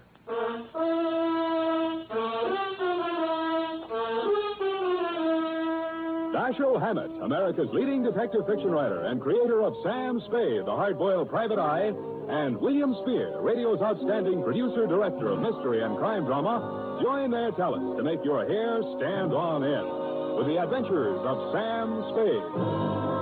Presented by the makers of Wild Root Cream Oil for the hair. Say, Mother, if you got a special thrill out of buying things the whole family can use, then stop at your drug or toilet goods counter for a big family-sized bottle or tube of Wild Root Cream Oil, America's favorite family hair tonic. Dad, Junior, Sis, yes, and you yourself, Mom, will find Wild Root Cream Oil ideal for grooming the hair neatly and naturally, for relieving dryness and removing loose dandruff. So, Mom, ask for it tonight or tomorrow for sure. Wild Root Cream Oil Hair Tonic. Again and again, the choice of men and women and children, too. And now, with Howard Duff starring as Spade, Wild Root brings to the air the greatest private detective of them all in the Adventures of Sam Spade.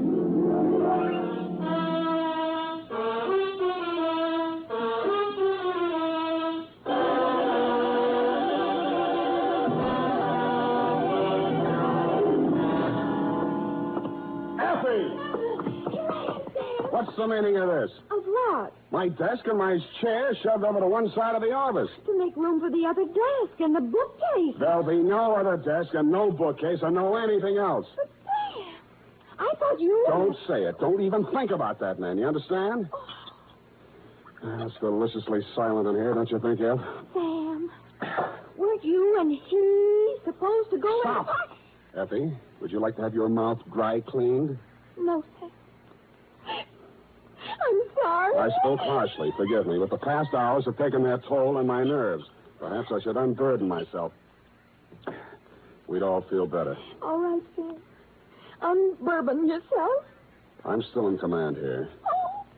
To Mrs. Wellington Van Cleve Montague, Nob Hill, where else? City. Firm Samuel Spade, license number 137596. What else?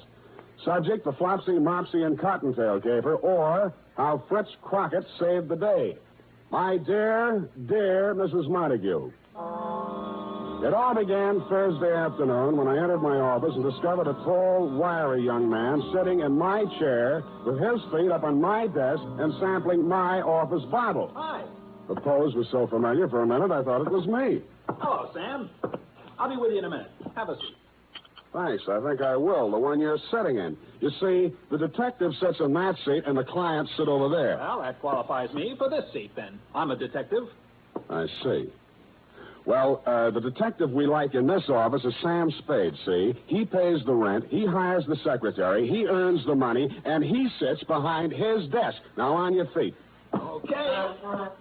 But with two detectives around here and only one detective's chair, it's going to get a little crowded. Mind if I have a drink? Out of my glass? Oh, sure. Here. You know, we'd better make a note to get another glass, too. And some scotch. I don't care much for that bourbon. No self-respecting detective drinks scotch. And put this down. We'll need another desk and new paint job on these walls. I think something bright. Robin's egg blue, maybe. Soothes the nervous clients. And a bookshelf. You got that, Effie, dear? Or am I going too fast? All down, Fritz. Desk, paint, bookshelf, scotch. That too, Effie? She's a doll. Wait a minute, that's my line. After I work with you a while, Sam, you'll appreciate me. So long. I'm great. Bye. You need me. Why? Because we'd be an unbeatable team. With high talent and your luck, we couldn't miss. Luck? Ever hear of Fritz Crockett? Chicago Fritz Crockett? Yeah. Never heard of him. Oh, Sam. Look, you're making a mark in your hometown. Now, why do you want to work for me in San Francisco? I lost my license in Chicago. Got caught on the hot side of a political battle. Worked for the losers, and the winners framed me for my license. Oh, gee, tough kid. I can't get a license in any state until I clear that mess up. And so I have to work under somebody else's. Figures, but why me? Because I've kept my eye on you, Sam. I like the way you're developing. I think you could work well with me. Gee, thanks. Well, your application's received. Now, give me a couple of years to think it over. What's the matter, Sam? Afraid I might cut your reputation in town? You found me out. But anyway, bye. Chicken, huh? Look, you want to compare scrapbooks sometime? A really good detective's got to be an actor. I play any style. Listen, we're following a Russian countess to recover Gorky's original manuscript of the lower depths. I meet her in the lobby of the St. Mark, disguised as an itinerant caviar salesman. Countess Natasha Mishakov. Oh, here in San Francisco, my dear. How long has it been? 8 years, 12 years. Have you forgotten little Andrea so soon? Andrea, sorry, no casting today. Well, look, you gotta be an actor, Sam. Look, we're dealing a mortal blow to the gun-running career of Don Jose Ortega Sanchez, the notorious bandit king. Don Jose, you have run your last peace-loving border countries. I am powerless to prevent your execution. Die like the proud Spaniard you are. Cigarette? Fritz, for heaven's sake. I help you, Sam. Look, you've been captured by a mutinous crew off an English tramp steamer, and I burst through the door. Get your bloomin' bloody hands off that man. This one I can do myself. Awful mode, Tigger. I don't know exactly why I sat there listening to the guy, but I did. He was a sort of a one-man theater guild. He ran through 28 dialects, played a scene in which James Mason and Montgomery Clift were trapped by an Armenian rug merchant and was saved by the voice of Gabriel Heater on the radio. Then he played all four of the Marx brothers arguing with the Andrews sisters. Then, after the intermission, he told me a little bit about himself, regaling me with spine-tingling accounts of his Frank Merriwell-type achievements on the football field, in professional boxing, and hockey. It was pretty thrilling stuff, but nonetheless, I was about to usher him out when he came up with a particularly good bit of dialogue. I have a job for us. Yeah, well, so... John, where? Yesterday, Sam, I met an old friend from Chicago. She remembered me from an important cocktail party. Saved it for her, the party. Everyone was absolutely dreary until I became de rigueur with a brace of amusing anecdotes. The job, Fritz, the job. Oh, yeah. Well, anyway, she wants us to guard a valuable hunk of jewelry at a party tonight on Nob Hill. What's the money? $100 apiece, plus mingling with nautch dancers and all the caviar we can eat. Well, it's better than I expected. In fact, now, here's what I want you to do. Oh, wait a minute. What's this here's what I want you to do? This is the Sam Spade Detective Agency, named so because Sam Spade is the man who gives the orders around here. Now, what do you want me to do? Well, this is a costume party, and we have to wear costumes. It's in the deal. Good. I'll break your leg, and you can go as the man who came to dinner. Sam, I already have the costumes. What? Right here. Crockett, what would you have done if I didn't go with you? The thought never entered my head, Sam. What are the costumes? Sam, 100 clams apiece is a lot of dough, isn't it? Agreed. You are about to confront the reason we are being paid so much. What is that? Your costume. You are to go as a rabbit, a white rabbit. Here's the suit. Oh, and here's the head. Notice the shocking pink ears. No, the deal's off. It's been swell, Fritz. Now, wait a minute. I am also going as a rabbit. See? You will go as Flopsy, and I will go as Mopsy. I will not go anywhere dressed in that ridiculous outfit. $100, Sam. I will... Well... Sam, let's talk this over. Now, look, I will talk to you as a businessman might talk to you. Now, Mr. Spade, you take your ordinary type detective, and you have got it pretty solid. We talked and talked, and around 8 o'clock that night, I found myself still talking and walking up the steps of your Nob Hill mansion, Mrs. Montague, cleverly disguised as Flopsy the Rabbit, paw in paw with Mopsy Crockett. My headpiece covered everything but my eyes, nose, and mouth, and I was grateful for that. When I passed the doorman, I was tempted to say, what's up, Doc? But Fritz said it ahead of me. He walked in as if this were his personal hutch, and you, Mrs. Montague, cruised over to us. Here, my little bunny twins, aren't you both just darling? Yeah. Which one of you is Mr. Spade? Well, I'm Mr. Crockett, Mrs. Montague. Mopsy. You remember me from the Nesbit soiree, Ronnie and Benita, or maybe it was Gypsy introduced us, n'est-ce pas? Oh, yes. Oh, and Flopsy here must be Mr. Spade. I've always wanted to meet him. Thank you, Mrs. Montague. I am the straight man. How do you like my costume? Well, there's not another one like it in town. I'm the only wooden imp in San Francisco. The trees will swoon. They will. Oh, you... Mrs. Montague, perhaps you'd be disposed to outline our job. Well, of course, Mr. Crockett. Myself, Mrs. Arlington Crippen McGill, and the famous Spanish artist Julio Dorriego are going to pick the woman with the most fascinating costume. Search no farther. It could be no one but you. Flatterer!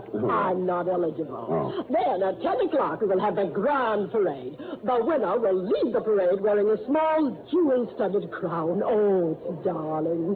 Diamonds and emeralds and all sorts of amusing things. Well, this crown once belonged to Josephine of France. Imagine. Mrs. Montague, I hate to be an old killjoy, but are we here to guard the crown? That's right, Flopsy. I mean, Mr. Spade. Oh, sorry. Oh, of course, I don't expect any trouble, but it's so valuable. I can't take any chances. My husband picked it up in Iran. He's in pickles, you know. Well, you know best. Where is the crown now, Mrs. Montague? Oh, in a wall safe in the master bedroom on the second floor. Here's the combination to the safe written down. I'd rather not have the combination, if you don't mind, until it's time to get the crown. Oh, now don't you be silly, Mr. Spade. Except for the crown, there's only $50,000 or $60,000 in the safe. Oh, well, if that's all now, the safe is behind the Degas original. Now, until I need you, go and enjoy yourself. Well, we'll go. Maybe I'll even let you dance with little me. Fritz and I had synchronized our watches and decided that until we were needed, we would lose ourselves in the crowd and keep our big rabbit ears open. Everybody was masked and loaded, and it was all very gay. I brushed elbows with pirates, Northwest Mounted Police, unmounted, a gorilla, an Arabian princess, 4 Pocahontasy, and assorted historical characters from Julius Caesar to Mike Romanoff. While I was dipping a carrot into the punch bowl, a girl made her way over to me. I knew it was a girl immediately. You could tell. I tagged her as a burlesque queen, but she didn't talk much like it. Are you an he-bunny or a she-bunny?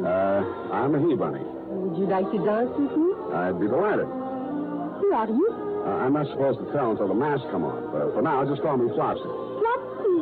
How cute. You Americans have the cutest ideas. Yes. Speaking of ideas, what do you represent? Oh, I am a folie bergère dancer.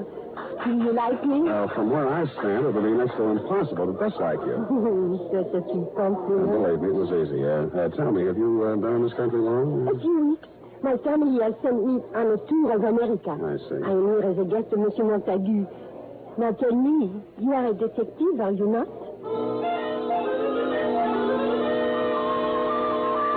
As much as I regretted doing it, I hastily detached myself from Miss Foley's Bergère of 1949. How she knew I was a detective puzzled me. I saw Crockett talking with a paunchy red devil and a middle-aged Christopher Columbus and stopped by.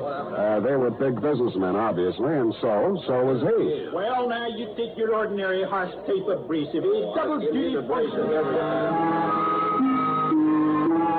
It was impossible to interrupt him, so I moved on.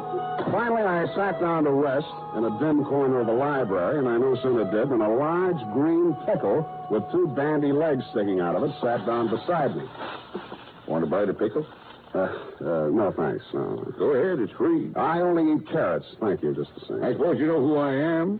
As a matter of fact, I don't know. Well, I shouldn't tell you, but I'm lonesome for somebody to talk to. Yeah, my wife's dancing with another man. Sometimes I think she only likes me for my money. I find that hard to believe. I have millions, you know, just millions. I'm Horace Montague, the Pickle King. I've sold more pickles than any living man. Congratulations. You like my costume? Never smelled anything like it. I came this time as just an ordinary new pickle. Sometimes I come as a dill, sometimes I come as a gherkin. Oh, jolly. Once I came as a sweet-sour mixture, and I got very confused. Well, that's up to you.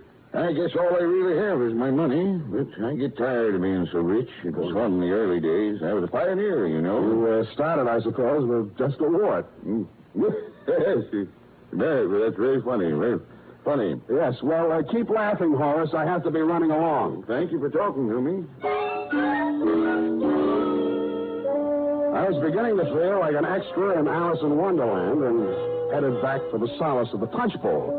I saw Mopsy Crockett standing with a Folies Bergère dancer and went over to him, but he suddenly turned and hopped away faster than I could hop after him. Why the coyness, I couldn't understand. When I finally caught up with him, 10 minutes later, he was waltzing with Anne of Austria, who was hanging on his every word, and that was a lot of hanging.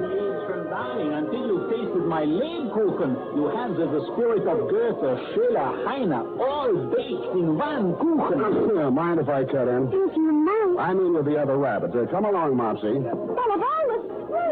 Excuse me, darling. I come later back. Hello, Sam. What do you hear from the mom? The idea of avoiding me. Me? Avoid you? I don't know what you mean. Crockett, don't you remember just 10 minutes ago my chasing you all over the floor? So help me, I don't. Oh, there you are, my little bunny. Yeah, here we are, Mrs. Montague. All right, you can give me the crown now. I'm almost ready to announce the winner of the costume contest. We haven't taken it out yet, Mrs. Montague. You haven't? Well, you just said you were going to get it. I didn't. Did you, Fritz? Not I, Flopsy. Now, Bunny, stop playing jokes. One of you came up to me a couple of minutes ago and said you lost the combinations of the safe, so I gave it to you again. You said you were going to get the crown. Now, where is it? I don't know, but let's find it. When we arrived in the master bedroom, the worst had happened. The Degas original was down off the wall. The safe had been opened. Believe it or not, the $50,000 or $60,000 habitually kept in it wasn't even touched. But you, Mrs. Montague, weren't worried about the cash.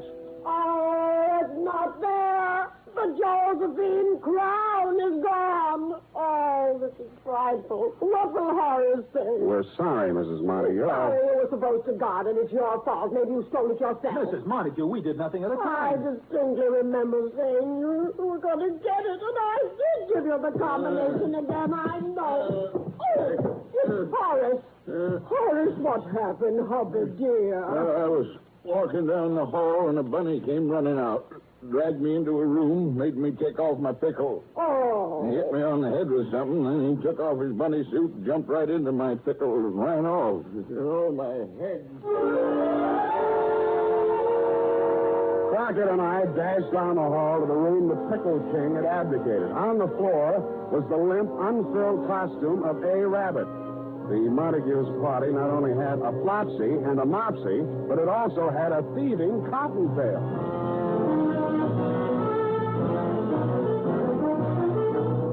The makers of Wild Root Cream Oil are presenting the weekly Sunday adventure of Dashiell Hammett's famous private detective, Sam Spade.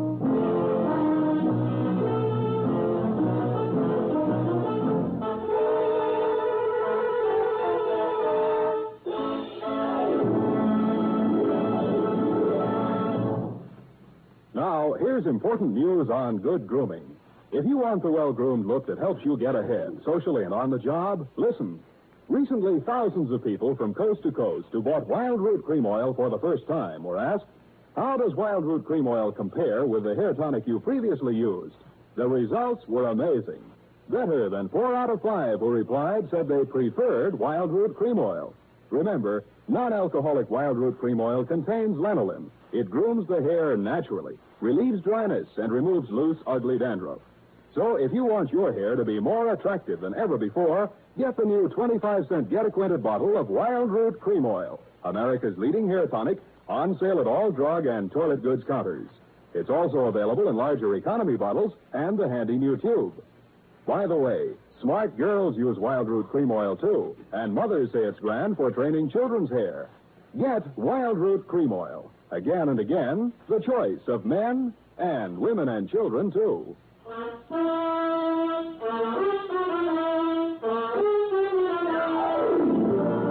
And now back to the Flopsy, Mopsy, and Cottontail Caper. Tonight's adventure with Sam Spade.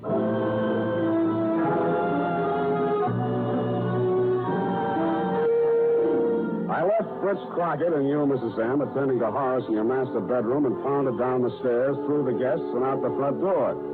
I was standing there wondering where to pick up the tracks of a rabbit-turned-pickle when I saw the Folies Bergère dancer come running out of the Montague mansion through a side entrance and enter a taxi.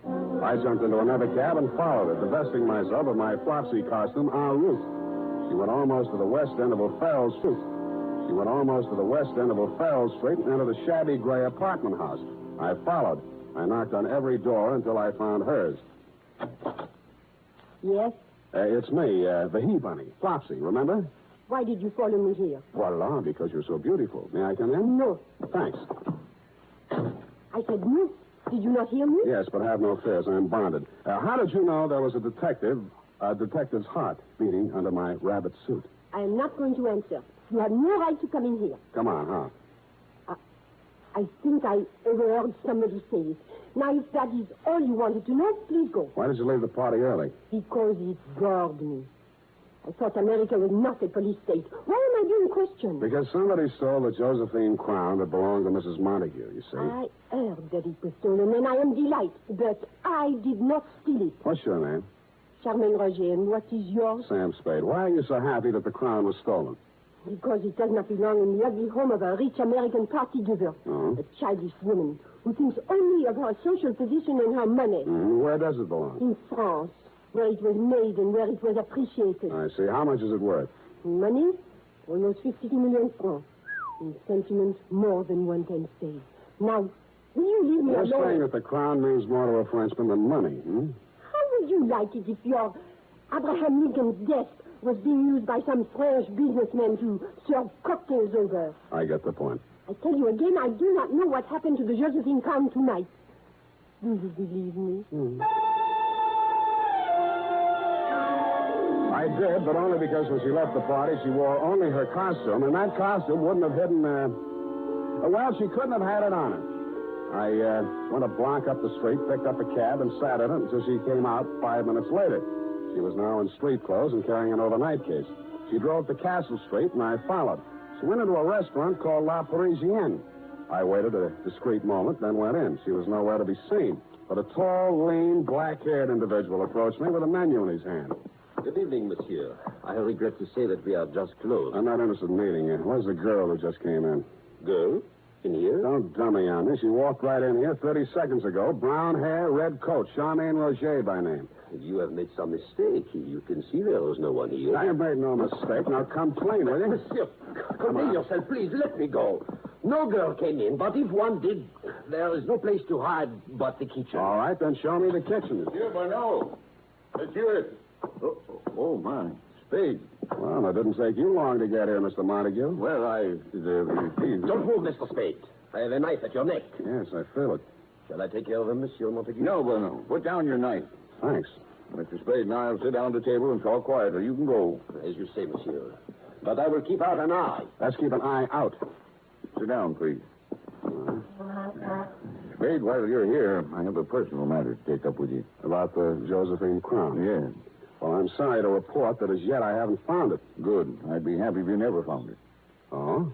Does Mrs. Montague know you feel this way? No, and I'd be equally happy if she didn't know. In other words, you want me to stop looking for it? That's the idea. Oh, you could make a pretense of trying to find it, but no more. That's interesting. I'll pay you a good fee if you do this for me. Why don't you want it found, Mr. Montague?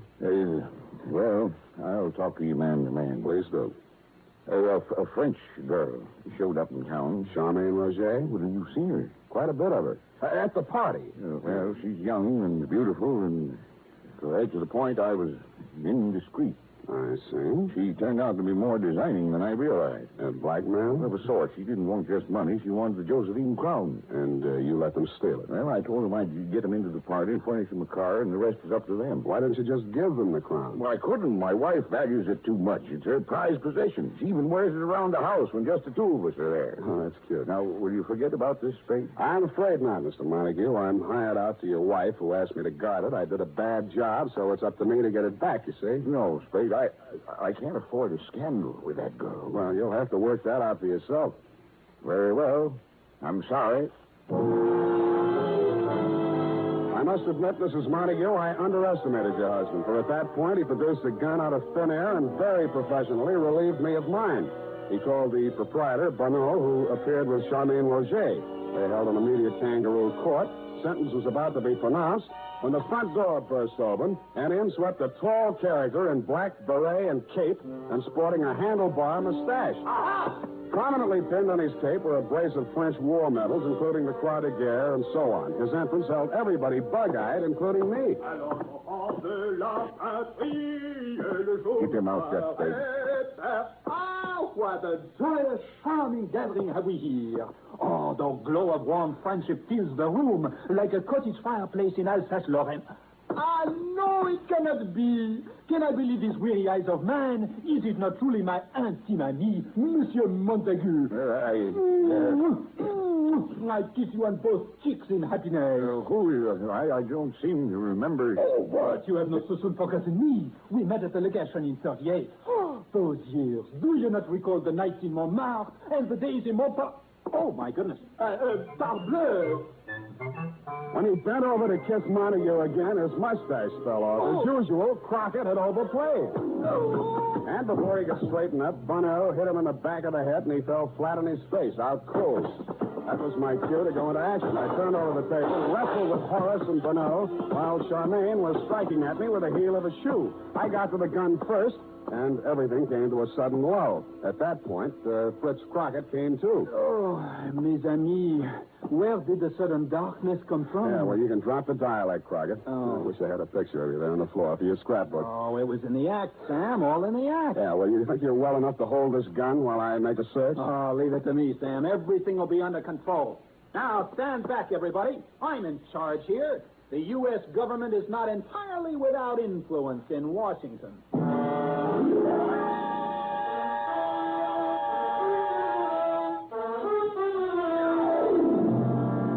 The Josephine Crown hidden in the baking oven and called the police.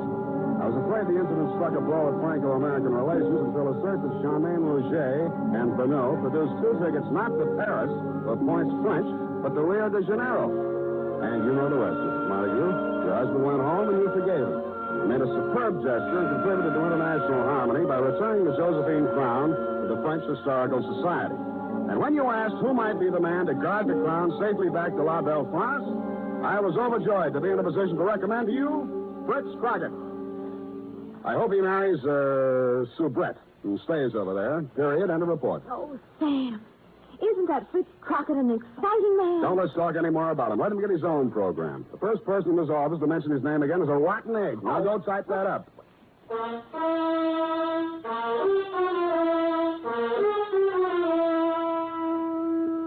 Don't buy a different brand of hair tonic for every member of your family. Get the one kind they all like. Wild Root Cream Oil Hair Tonic. Wild Root Cream Oil grooms your hair neatly and naturally, relieves annoying dryness, and removes loose, ugly dandruff. Get a bottle or tube tonight. And ask your barber for a professional application of Wild Root Cream Oil Hair Tonic. Again and again, the choice of men and women and children, too.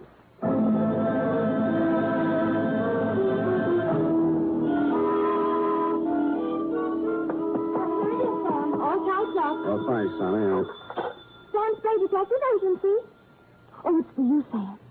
Hello. It's me, Sam. Fritz. Oh, no. I'm at the airport. I just wanted to tell you I'll be out of town for a while. Won't be using the office, so just take the whole thing over. Well, that's very generous of you. And you can use Effie if you need her for anything. Well, I'll never be able to repay you. Oh, that's all right.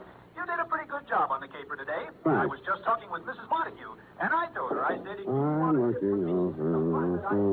You're not even listening. I've heard enough of him for one day. Come here. Tonight you'll have to be satisfied with my one arm. Oh, that's good enough for me. Oh, Good night, sweetheart. good night, Fritz.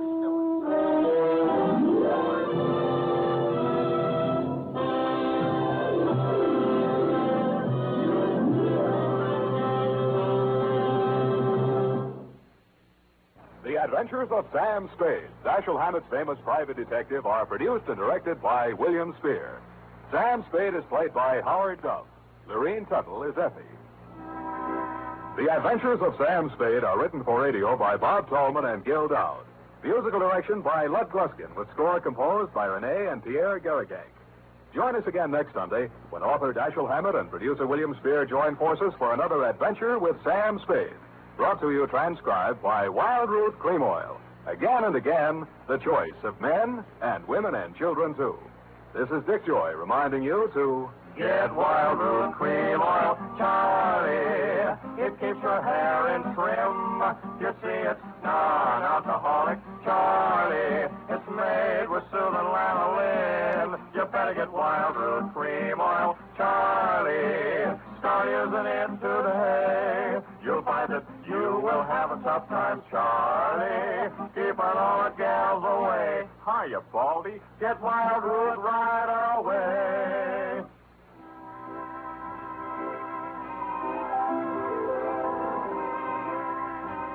This is Escape Radio speaking, with our thanks to the fine folks at CBS.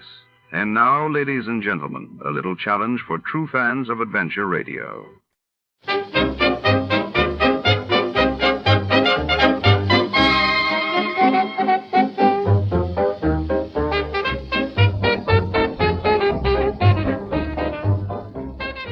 Tonight, under the flickering neon lights, a detective finds himself entangled in a web of secrets and betrayal. When a mysterious stranger is found dead, the only clue is a long rope and a beautiful woman who knows more than she says. In the shadows of the city, trust is dangerous, and every step closer to the truth only tightens the noose. Who will escape the long rope before it's too late? Before we begin, let's see what happened on the day it aired. It was March 10, 1953. That day, the world reeled as the Soviet Union announced the funeral of Joseph Stalin, while in Kenya, colonial authorities declared a state of emergency amid rising tensions in the Mau Mau uprising. There was a man with a bad heart, a telephone number scribbled on a cash register receipt, and a corpse on the other side of town. But I couldn't see the connection between them until I realized that they were all tied together by the same long rope worth $30,000. From the pen of Raymond Chandler, outstanding author of crime fiction, comes his most famous character as CBS presents The Adventures of Philip Marlowe.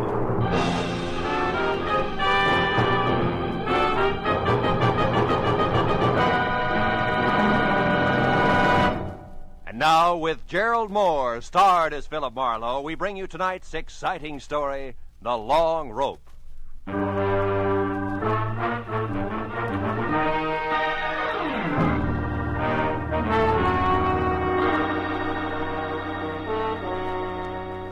I'd finally wound up a sour case in which I'd been kicked around, disillusioned, and shortchanged. And in my book, a routine like that calls for relaxation. So I'd spent the morning sleeping and the afternoon in a Turkish bath, being worked over on the table by Nick Takalakis, a non-talking masseur who untied knots in more muscles than I thought I had. He was trying to tear loose my Achilles tendon when the phone rang. It was for me. Nick wouldn't let me up, so I took it lying down. Yeah? Marlowe speaking? My name is Sidney Veneta, Mr. Marlowe. I've tried all afternoon to reach you. Oh? Nick, what can I do for you, Mr. Veneta? I've already made your reservation with American Airlines. You're leaving on the 10 o'clock plane tonight, and you're taking with you a set of pearls for a certain buyer in Chicago. Now, wait a minute, Mr. Veneta. Maybe I can... No, maybe, Marlowe. I've checked thoroughly on you and find you entirely qualified, which is important because the pearls are a perfectly matched set in a rope valued at about $30,000. The buyer wants them, and I made up my mind just this morning to sell. The proceeds will go to my niece. Lucky girl. Indeed she is, particularly since I have no respect for her as a woman. She presumes to be a sculptress of all things, but she's my only heir. I'm selling the pearls simply because I know she would, and I can get more for them. Yeah, Hey, Nick, wait a minute, will you? Why all the hurry, Mr. Veneta? First, the buyer is leaving Chicago tomorrow. Second, my heart may fail me at any moment. That's the hurry, Mr. Marlowe. I see. Well, I'll take the job, conditionally. But suppose I come out and talk with you. Telephones are deceptive. Very well. Come to 7241 Adams, just below Western. I'll expect you in an hour, at 6, sharp. Side door will be open, so let yourself in. Sounds like you're alone out there. I am. I just fired my nurse, a Miss Drew, and as stupid a woman as the earth was ever cursed. Well, I shouldn't get excited about it. I've engaged a new one, due here at 5:30, but who will no doubt be late. So as I say, Marlowe, when you get here, just let yourself in. Goodbye. Goodbye. Well, Nick, you better hurry it up. I got to see a man about a rope worth $30,000. Yeah, that's right. A rope worth $30,000.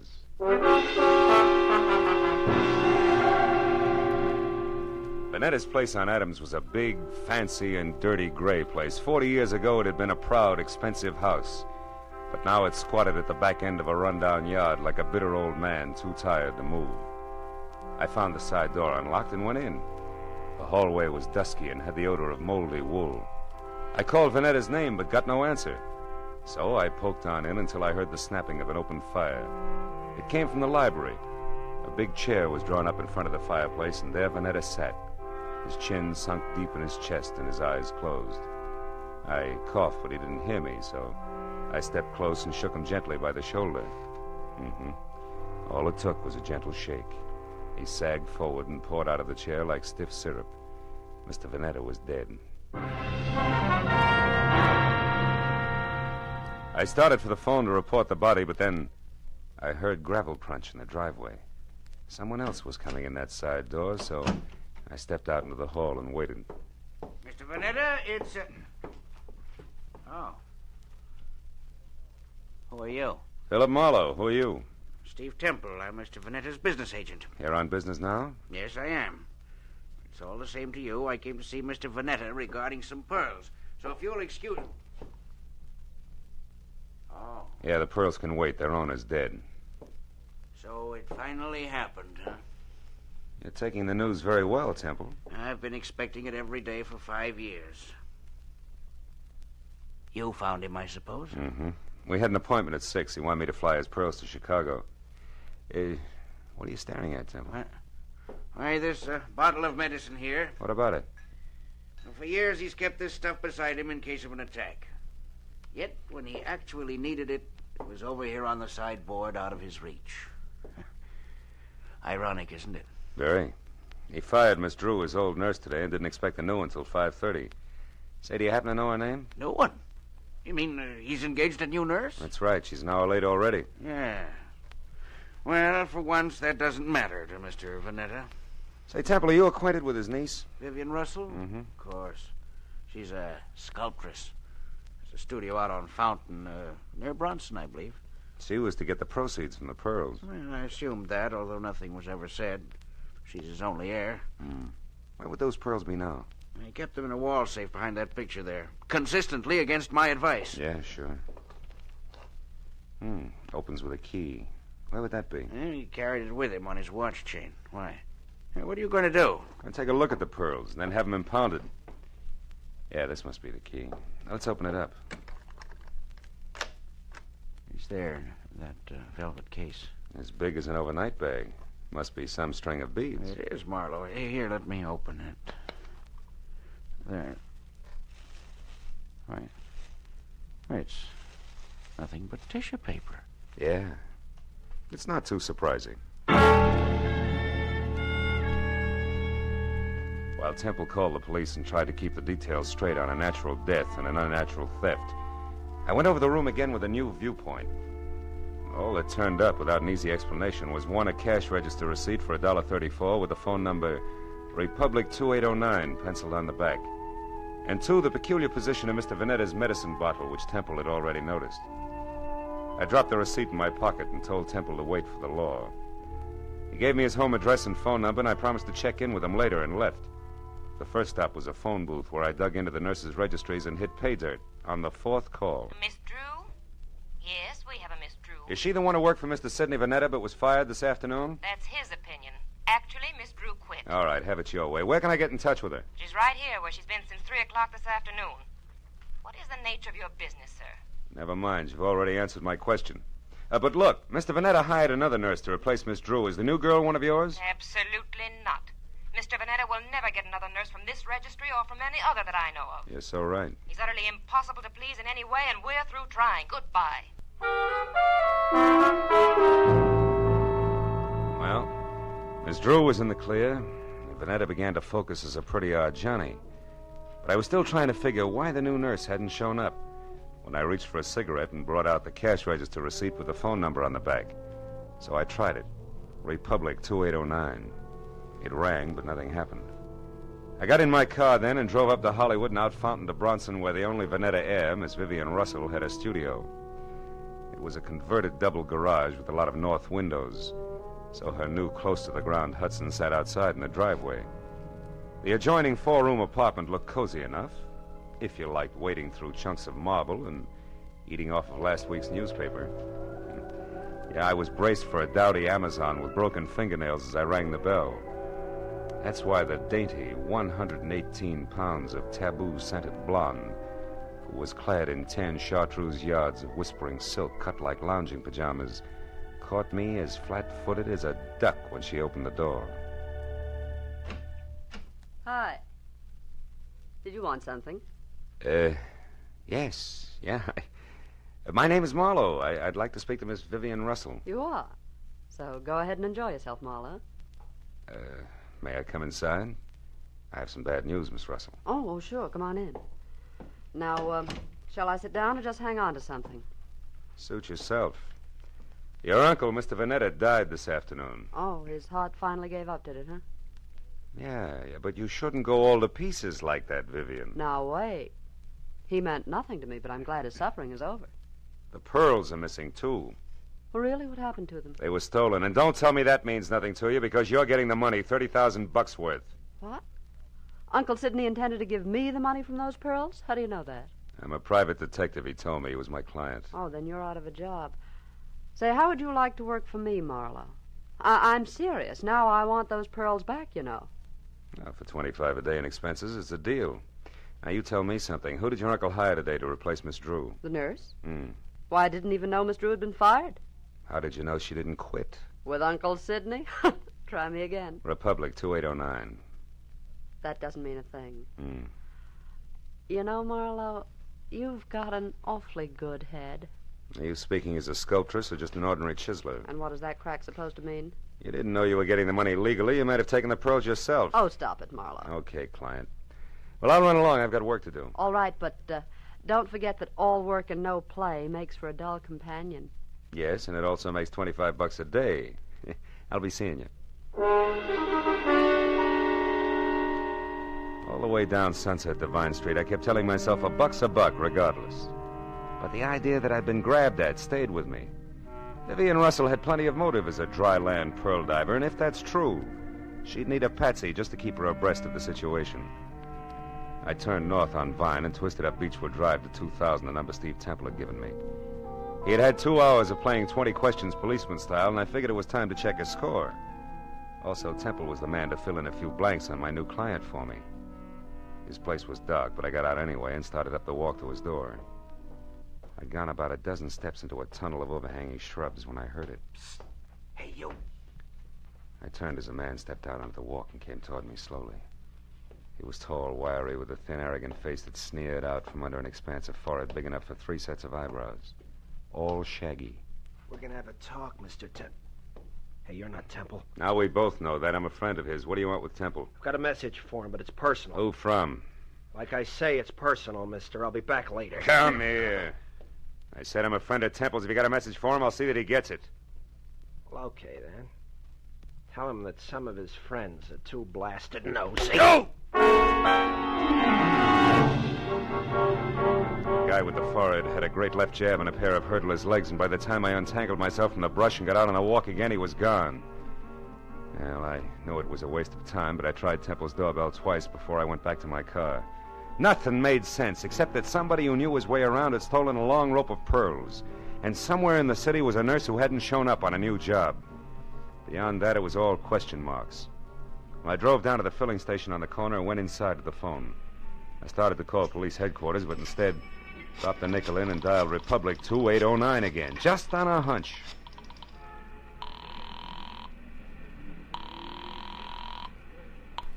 Lieutenant Ibarra speaking. Ibarra? I didn't dial you, Ibarra. What? This is Marlowe. Well, you got me anyway. Now, listen, Phil, I hear you're on that Vanetta case. Yeah. If it'll help you any, the coroner says definitely he died of a heart attack. No homicide involved. Thanks, Lieutenant. Hey, but look, where are you now? In a flat on the corner of Union and 59th Street. Why? Well, is that phone number there, Republic 2809? Well, that's a great piece of deduction. You just called it. Ibarra, listen, I found that number at Vanetta's place this afternoon. What's going on down there? There's a girl here named Betty Larson. Yeah, she's a nurse, right? No, wrong, Phil. She's a corpse. Oh. Before that, she was a waitress. Just a waitress. Somebody came to her door and killed her for no apparent reason whatsoever.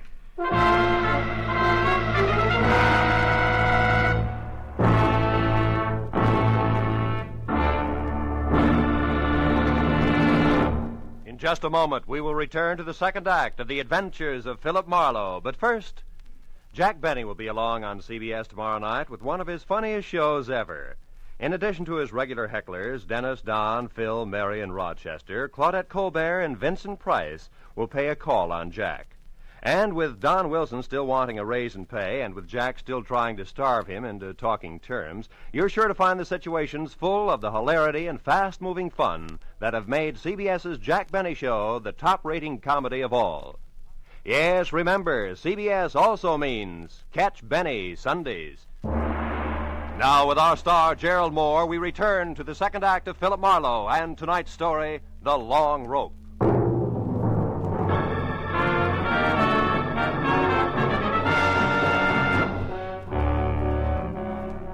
It was 40 minutes of thick stop-and-go traffic from the time I quit talking to Ibarra until I pulled up near the 4 stories of faded, sagging tenement on the corner of Union and 59th.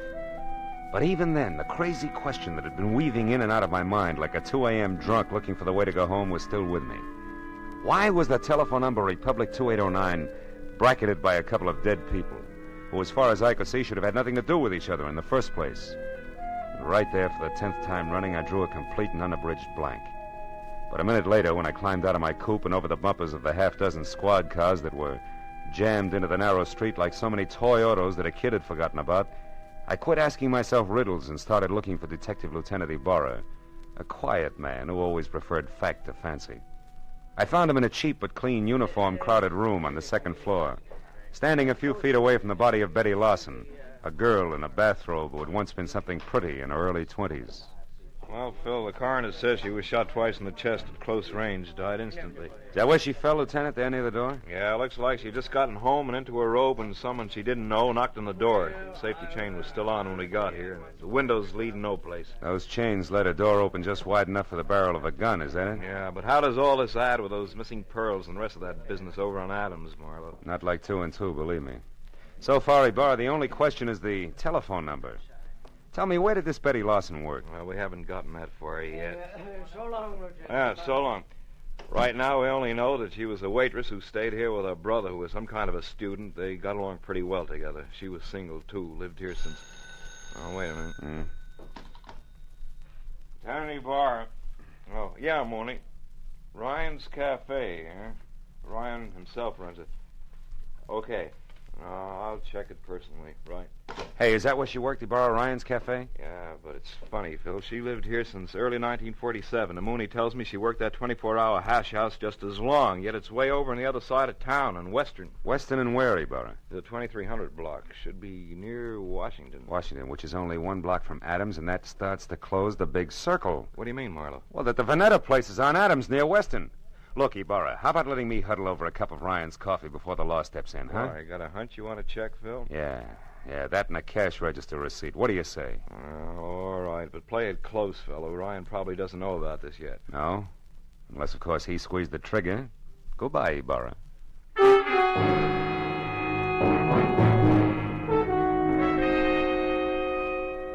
was a half hour getting over to Ryan's Cafe on Western, which turned out to be a lot of steamed-over plate glass, bragging about a 40-cent hot roast beef sandwich in 2-foot-high white chalk letters. And inside, the motif was the same. Everything that Mr. Ryan sold was a bargain. I slid onto a shaky stool opposite a cash customer who was something dirty in a torn overcoat buried deep in a handicapper's sheet and coffee. He looked up once, grinned no teeth at me, then hollered for Ryan in the kitchen, who said that he only had 2 hands and would be out in a minute. But before those 60 seconds ran out, I looked around, and over in a corner, in a collection of trash piled next to a broom, I saw a very welcome piece of paper. It was a brother of the cash register receipt that I'd found on Sidney Vanetta's desk, the one that had tied Betty Lawson's murder onto the rope of pearls. I turned back to the counter just as Ryan started toward me. He was a little bigger and a little better looking than the average ape, and on his right arm, under thick, coarse black hair that was long enough to braid, there was a tattoo of a dancing girl who, if Ryan ever shaved about his wrist, would freeze to death. What'll it be, mister? Coffee? Yeah, and a little information. You know Sidney Vanetta, Ryan? That screwball with a bump ticker over on Adams? Yeah, I know him. Why? What's up? His time on Earth, for one thing, he's dead. Too bad. Should have taken it easier. Cream? No. Pearls. What'd you say? Nothing. Ryan, who brought that tray up to the Veneta place this afternoon? I did. Sure it wasn't Betty Lawson? I'm positive. None of the girls would go near that place. Veneta was hard to get along with. Now you tell me something.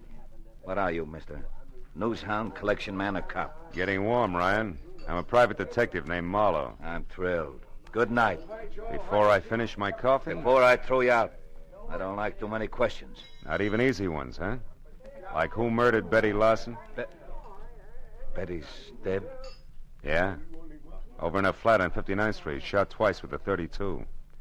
When'd you last see her, Ryan? Why, a couple of hours ago when she quit for the night. Marlowe, the cops got any idea who did it? I don't know. Right now they're looking for a boyfriend. You're crazy. Betty didn't have a boyfriend. Outside of you? Outside of you? Outside of me. So I'm going over to straighten them out now. Mitchie! Mitchie! Yeah? Get out here and take over. Okay. I gotta move fast. No, you don't, Ryan. Betty's dead, remember? Yeah, but whoever did it ain't. Now, don't try to stop me, Marlowe. You'll get hurt. Look, Ryan, why don't you play smart and... what's the use? Go on, start running. You won't get very far.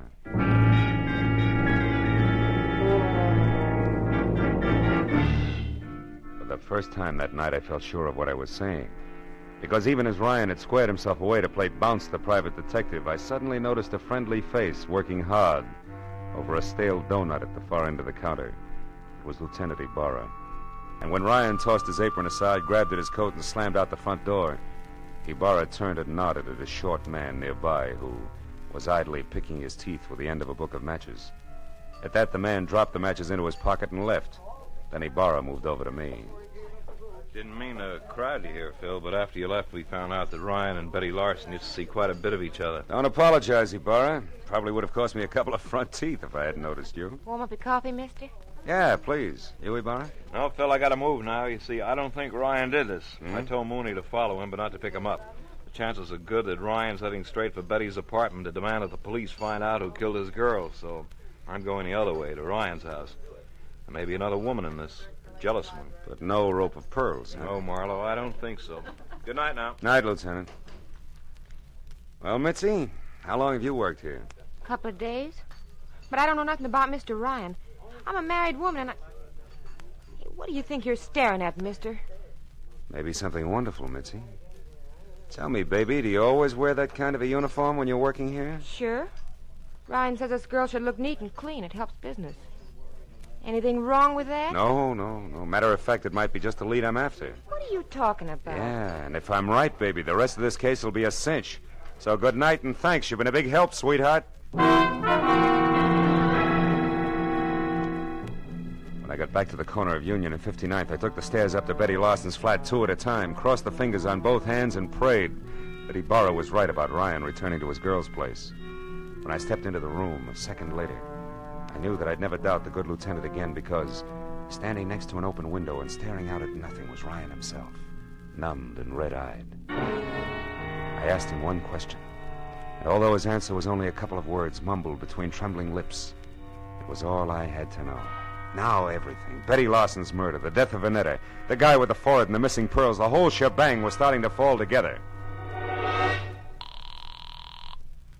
Oh, come on, baby, be home, please. Marlowe, Vivian. Look, honey, I want you to do me a favor. Get hold of Steve Temple and meet me over at your uncle's place on Adams as soon as possible. I need your help. Goodbye. Well,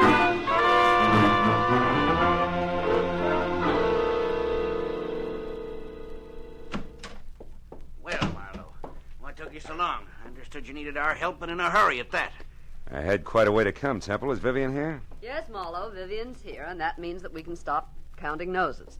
Now, why do you need our help? Catch someone who stole once and murdered twice? Murdered twice? That's right. You know, it's my guess that whoever stole that rope of pearls also moved Vanetta's medicine out of reach when his heart started skipping beats. Can you prove that?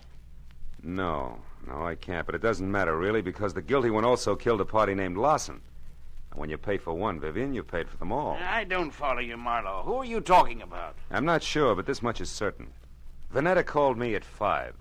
When I got here at 6, he was already dead and the pearls were gone. Now, I figured that whoever took them argued with them first, which makes that person, one, somebody who knew Vanetta, and two, responsible for the old man's death. Then the new nurse couldn't possibly have been the one who stole the pearls. No. But the new nurse could have been the one who overheard everything while standing right here. Haven't you been able to find this nurse? Not yet. But sooner or later, honey, I'm sure we'll catch up to him. Him? Yes, Temple, I said him. Nurse Larson is a male with a lot of forehead and few ethics. The person you killed was a Sister Betty, a waitress. And don't move, Temple, or I'll be glad that I was forced to put holes in you. Temple's the one? He stole the rope of pearls? Yeah. But this Nurse Larson who saw him do it got in touch with him, right, Temple? It was filthy blackmail. Which you were going to stop by a filthier murder, and you almost did. Because somehow or other you got the right room in the right house on Union and 59th, but the wrong party. Isn't that about it, Temple? Yes, Marlowe. That's about it. Oh, leave me alone, Temple. Now, Marlowe, you don't shoot me without going through Vivian first. Dear Vivian, Sidney's precious niece was going to have the pearls all to herself. Don't move, Marlowe. It'll cost Vivian her life if you do. I doubt that very much, Temple. Larson. That's right. Joe Larson, forehead and all. Now, you, Temple, step away from that girl or I'll tear you to pieces. No, Larson, no. Now, we can still do business like you said in that note you sent me. I'll split with you. Shut up. You forget two things, Temple. First, you tried to kill me. And second, you did kill my sister. Now, why don't you run for it? Or are you afraid? Which is it? Come on, Temple, talk. I am afraid. Well,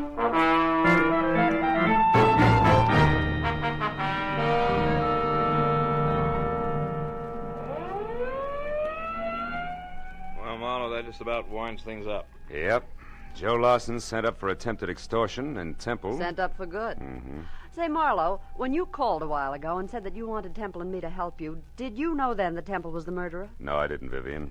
Then I only knew that whoever had killed Betty Larson had mistaken her for the new nurse, and that the actual nurse was Betty's brother, Joe. Where'd you get hold of that, Phil? Well, it started in Ryan's Cafe, Barra, just after you left. I had nurses on the brain, I guess.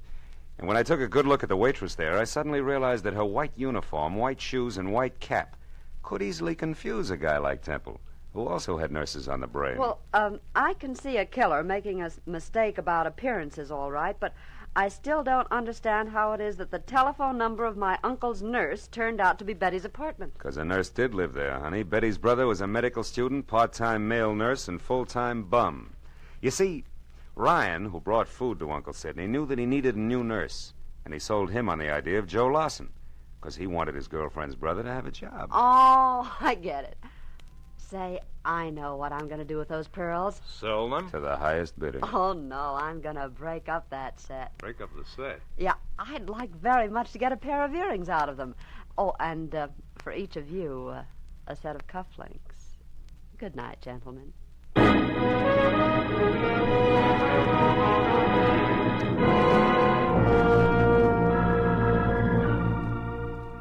When Vivian got into her car, aimed it toward a collection of chipped rocks on Fountain near Bronson, and waved goodbye, it was nearly 3 o'clock in the morning.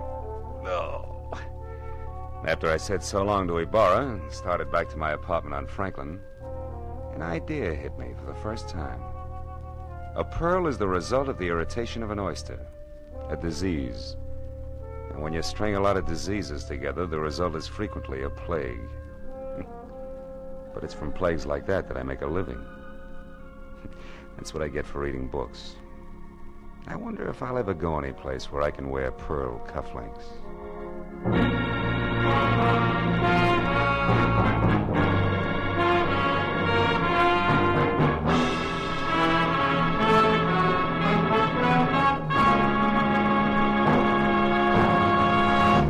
The Adventures of Philip Marlowe, created by Raymond Chandler, stars Gerald Moore and is produced and directed by Norman MacDonald. Script is by Mel Donnelly, Robert Mitchell, and Gene Levitt. Featured in the cast were Junius Matthews, Louis Van Ruten, Fay Baker, David Ellis, Lillian Baeff, and Ed Begley. Lieutenant Detective Ibarra is played by Jeff Corey. The special music is by Richard Orant. Be sure and be with us again next week when Philip Marlowe says... A corpse that wouldn't stay dead, a pistol with a silencer on it, and a fortune in a black satchel spelled death for the big city boys when they finally got together in lonesome Arizona. Population 802.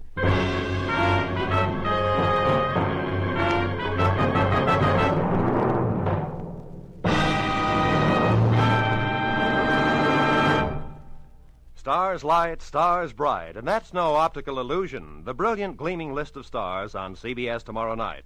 Van Johnson's the star on the Prudential Hour drama.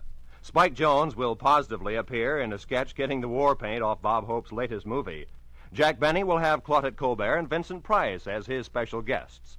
Amos and Andy, Dashiell Hammett, Sam Spade, and Lum and Abner are the next bright stars in line. Then Helen Hayes, First Lady of the Stage, starring on her Sunday night Electric Theater, followed by Hollywood's own Eve Arden in the wonderfully comic series Our Miss Brooks. In the next to closing, another bright comedy, Life with Luigi, and the whole star lineup, topped off by the world's most brilliant addlepates, the experts on It Pays to Be Ignorant. Jack Benny's program will come to you over all of these same stations, and the others in this vast array of stars will be heard over most of them. Top writers, top directors, and top stars of American show business come to you on CBS. Now, stay tuned for Gangbusters, which follows immediately. This is Roy Rowan speaking for CBS, the Columbia Broadcasting System. From all of us here at Escape Radio, thanks kindly to our sister station, CBS. Now then, let's see if you're true masters of classic radio.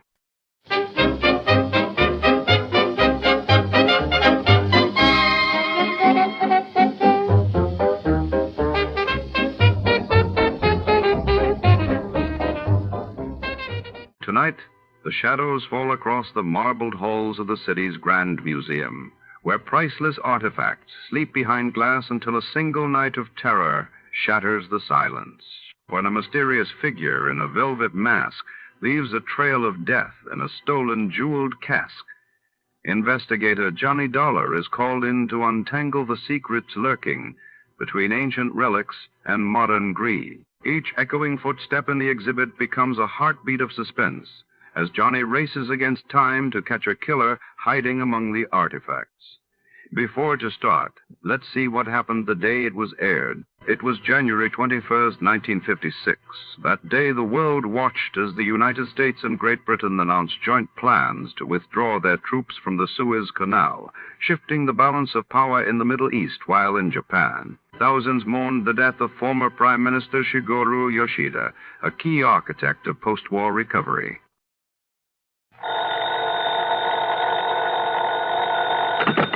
Johnny Dollar. This is Harry Branson at Philadelphia Mutual Liability and Casualty Company. Harry, it's been a long time. What's on your mind? John, I have a case for you involving several of our very important clients. Good. Then it ought to pay me a nice big fee. I'm not sure about that, John. Of course, we'll pay your regular expenses and your regular commission. But no extra fee? I don't know. You, huh? That is to say, it all depends on what you're able to, shall we say, unearth.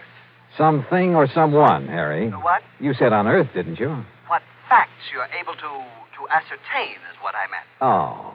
So what about these very important clients of yours? John, they have disappeared. Oh, well, then maybe unearth is the proper term. What?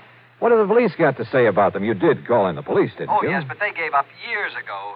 At least years in the case... ago? That's right. At least in the case... Now, wait a minute, Harry. You say they disappeared years ago. Well, some of them... But now, all of a sudden, you expect me to be able to... What did you say the extra fee will be on this case? I told you it all depends. Exactly. Yeah, on whether I'm able to literally dig them up for you. You know where they're buried? John, this morbid so-called sense of humor... Okay, Harry, okay. I'll be down to see you. And you might have a good, strong shovel ready and waiting for me. John!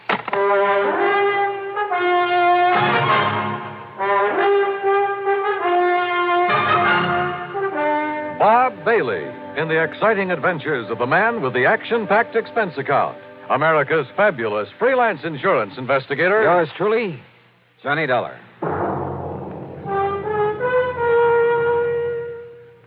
Now, Act One of yours truly, Johnny Dollar.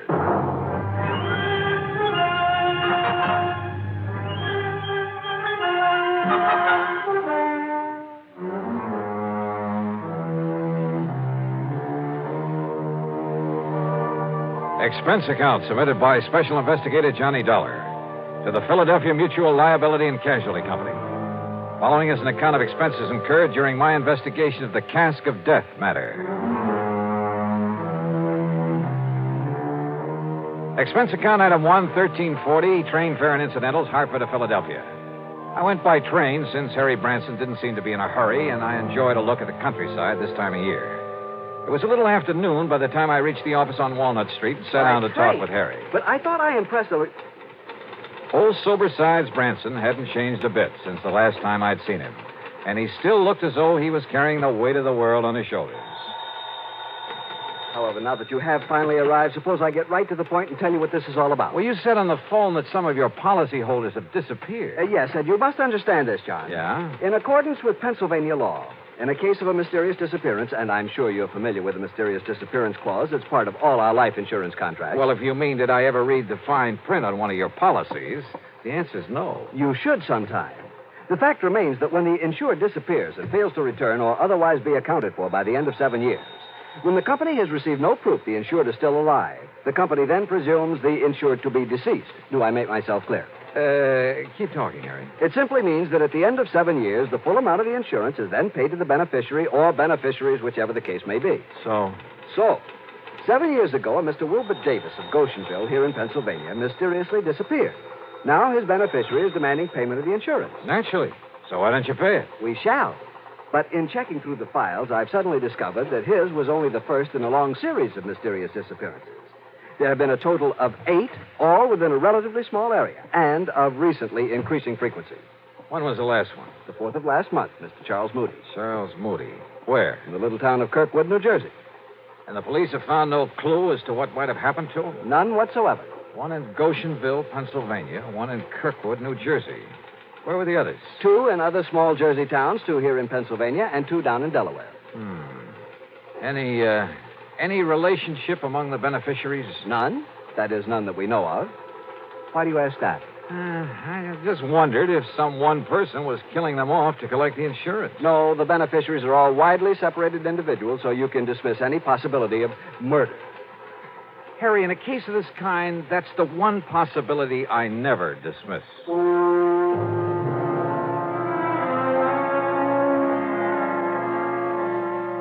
Harry's secretary put together a comprehensive list of the people we were concerned with. Their names, addresses, beneficiaries, and so on. In my room at the Bellevue Stratford that evening, I went over it carefully. All of these people had disappeared from their homes in small communities. All of them had been in their 60s. Had been widowers or bachelors. As for the beneficiaries, they were scattered about all over the country. Early the next morning, I paid my hotel bill. That's item 2, $18 even for the room and a couple of meals. Then spent item 3, $50 deposit on a rental car. I drove first to the little town of Kirkwood, New Jersey, from which a Mr. Charles Moody had disappeared just about a month ago. I stopped to make inquiries at the general store. Thank you, Miss Peterson. I'll see you next week again. Now, as you were saying, Mr. Hurley? Yes, Mr. Dollar, I certainly hope Mr. Moody shows up again. You're a fine man. Fine man. Used to come down here at the store for a quiet game of checkers now and then. And the police have no idea where he might have gone or why? Yeah, well, I guess I'm about the only police we have here in Kirkwood. Oh? Of course, I notified the state police, and I presume they're still looking for him. Just, what happened, Mr. Hurley? Just took the bus into Philadelphia one day, and, well, that's the last we heard of him. Do you know anything about the beneficiary of his insurance? Let's see. According to my list... It's a nephew, Mr. Dollar. Yeah, Charles Moody. Lives out in California. Yeah, Mr. Moody always felt that he was the most deserving of his relatives. Left him everything, huh? Well, the insurance and his money, yes. Well, I know because, well, I'm the only lawyer here in Kirkwood, and I made out a will for him. You say just the money to his nephew? Except for his wine cellar, all his property will go to the town. Wine cellar? Yes. If Mr. Moody doesn't come back, or if he's proved to be dead, the wine cellar will go over to a man over in Philadelphia. Had themselves a sort of a gourmet club, I guess you'd call it. I see. But now tell me... You know, I kind of wish he'd have willed me that wine cellar. You see, you should see the collection he has there from all over the world. Yes. German wines and French and Italian. Yes, I'm sure. Swiss, but, Hungarian, now, Mr. Hurley, champagne. Is there anything else you can tell me that might help me to find him? How about his friends? Everybody was Mr. Moody's friend, Mr. Dollar. But as I started to say about those wines he had... So I checked out all of Mr. Moody's friends there in Kirkwood and ended up with no more information than I got from the storekeeper. But you know something? If I had had sense enough to realize it, I'd have gotten plenty from him. He had given me a real key to the disappearance, not only of Mr. Moody, but of the 7 other people on the list. And what a key. Yeah. To what turned out to be one of the weirdest cases I ever handled. Now, Act Two of yours truly, Johnny Dollar and the Casque of Death matter. Item 5, 4270, traveling expenses, food and lodging for the next 2 days. I drove my rental car to Pitts Grove and Malaga, New Jersey. Armstrong and Mount Pleasant down in Delaware. Then Hickoryville, Pennsylvania, Goshenville, and the nearby town of Milne. I contacted not only the local police, such as they were, but dug up the lawyers who'd written wills for the missing men.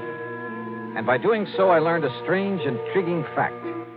You see, my last contact was there in the village of Milne with the one lawyer in town. Yes, Mr. Dollar. If my client, Mr. Frederick Burton, fails to return by the end of 7 years, your company will have to pay the insurance. As for the rest of his estate... Including a wine cellar? Yes, a very excellent one. Its contents will go to a friend of his who lives in Philadelphia. Mr. Edward Alden Poley. Yes, that's right.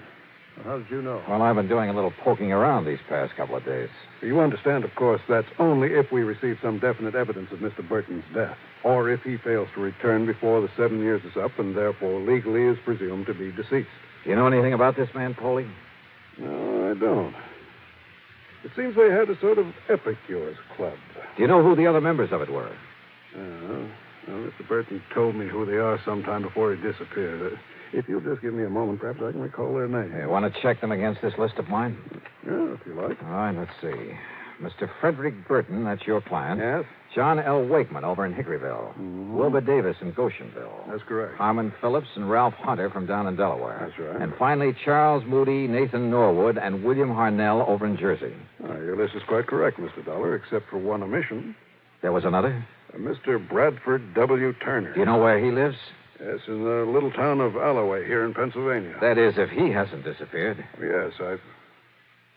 Good heavens. Do you mean to say that all the others... Well, I know, of course, that Mr. Burton did, but do you mean to say that all the others on that list have disappeared, too? Yes, sir. And I'm going to find out about this Mr. Turner right now. In the town of Alloway, did you say? Well, yes, it's about 18 miles north of here. Okay, sir. And I'm very much obliged to you. Mr. Dollar. Yeah? Do you really think there can be some connection between these disappearances and the fact that all these men have willed their wine collections to this Edward Alden Poley? What do you think?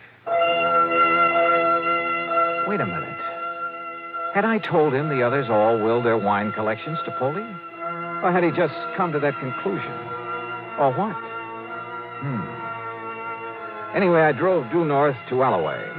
The one large, rather nice home belonged to Mr. Bradford W. Turner, the man whose name was not on my list. So I hoped that he was still here in the land of the living. He was, and he turned out to be a very fine gentleman, despite his preoccupation with vintage wine. No, Mr. Dollar. Our little order of epicures has not been very active since several of the members have, disappeared. But not you or Mr. E.A. Poley. I was just preparing to make the trip over to Philadelphia to pay a visit to Mr. Poley. Oh? Mind telling me why, Mr. Turner? Not at all, sir. Not at all. I happen to have an excellent wine cellar. Yes, I rather guessed that. Oh, but it's nothing compared to that, Mr. Poley's. Edward is younger than I, younger than any of us. But his vast, labyrinthine cellar is a veritable treasure house of rare and priceless vintage. I see. Now... Even I haven't seen the full extent of it, but... Oh, if only I could get hold of some of that ancient, rare Amontillado he has so often told us about. Promised to show us so many times. Up until now, I've not had anything worthy to offer him in exchange. But now, I've acquired a bottle of very old and very fine Medoc, a de Grave. So I shall take it to him in the hope... You know, you talk as though this wine collecting were the most important thing in your life. Oh, it is, sir. And with Poley, it's an almost overpowering passion. It is his life. The kind of man who'd kill his own mother for a bottle of wine, huh? That's not the jest you may think it is, Mr. Dollar. Which is why I wonder if this bottle of fine Medoc will be enough. Mr. Turner, you're not taking it over to him. I beg your pardon. I am.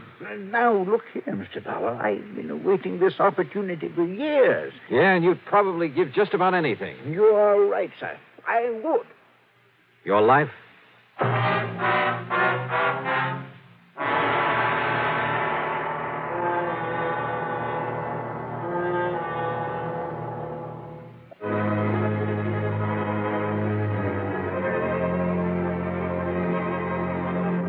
Yeah, every one of the old men who disappeared had been a nut on the subject of wine collecting, and had provided in his will that his cellar was to go to a Mr. Edward Alden Poley.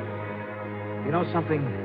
When I talked to Poley at his home in the old Germantown section of Philadelphia, I decided he was the biggest nut of all, and possibly a dangerous one. It was an old house and a big one. It must have been one of the original Philadelphia mansions. As for Poley himself, well, I'd say he was a man of about 50. He was short and heavy-set, and his face reminded me of a bird of prey. Very thin, with a long, aquiline nose. His eyes were far apart and almost beady. In spite of his shortness, he seemed to almost hover over things, including me. As he led me into the library, his eyes kept glancing at the package I carried, and there was a kind of inner glow in them. I could think of only one thing. Madness. Dollar, did you say? That's right. Johnny Dollar.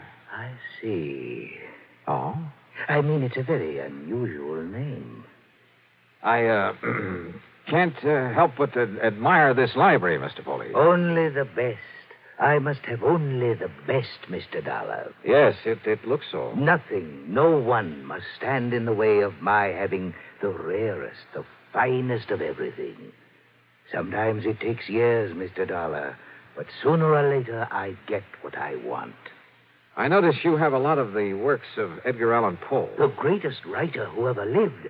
I am fortunate to bear the same initials. What? Oh, yeah. Look there. First copies of his works. And look there. The manuscript of one of them.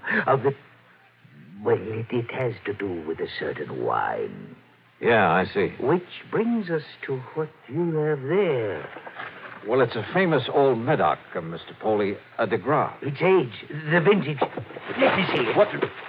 Well, sure. Yes. Look at it. Well, I only brought it here for your opinion. Huh? Oh, but I must have this. I must have... I'm afraid that's impossible. Oh. We shall see. Perhaps we'll make an exchange. I have in my vaults an old, a rare, a priceless Amontillado. Come, Mr. Dollar. The Casque of Amontillado, huh? What was that? Nothing, sir. Lead the way. He did. Yeah, he sure did. Through a hidden door behind a panel in the wall. Instead of using a flashlight, he took along a sort of torch, a flambeau, I think you call it, that gave off an evil, oily smell that stained the passageway with smoke. He led me down a long, winding staircase between the walls. Then finally we came to the vast wine vaults deep underground. This was really something out of Edgar Allan Poe. It was cool and damp with great drops of water slipping down the old stone walls. On one of them was a motto. Nemo me impune lacessit. I'm afraid my Latin is a little rusty. No one dare seek to best me with impunity. Yeah. But now the Amontillado... A little further. Are you a mason? A mason? A little joke, Mr. Dollar. You see, I am. He pulled a small trowel out of the inner pocket of his coat, then laughed strangely. Sure. The Casque of Amontillado, just like in the story by Edgar Allan Poe. The dark, damp wine vaults, that motto on the wall, the trowel. And this madman was living the part. No wonder his friends had disappeared, because each of them had had some priceless wine that he wouldn't part with. That is, until... The next vault, Mr. Dollar. A large crypt with niches in the walls, some of them blocked in, others empty, waiting. There I'll introduce you to my friends who are gathered there. Your friends? Of the Order of Epicures. They, too, have brought me wines for my collection. Davis, Norwood, Harnell, Hunter, Phillips, Wakeman, Frederick Burton. Those names. Even my old friend Charles Moody. You killed them, didn't you? Killed them? You brought them down here. Let me see the bottle of de Gras. You promised to show them the Casque of Amontillado. Yes. Then buried them here in one of these crypts. Yes. But, Mr. Dollar, you must not keep our friends waiting. Yeah. There's the mortar and the bricks. And the Amontillado? In the niche behind you. The mortar box. A hole for mixing in that shovel. Yes, the shovel. And with it, you'll join my friends.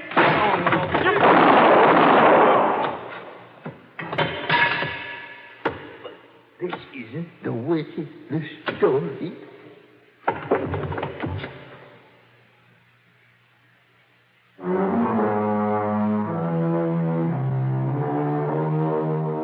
The 8 men who disappeared, yeah, they were all buried behind the bricks and mortar that walled up 8 of the niches in that deep underground vault. Funny, I completely forgot to look to see if there was a cask of Amontillado in that cellar. Edward Alden Poley, when the courts get through with his case, I'm sure he'll be committed to an institution for the rest of his life. Yeah, I told you in the beginning, this was the weirdest case I ever tackled. Expense account total, including incidentals and the trip back to Hartford, $101.20. Yours truly, Johnny Dollar.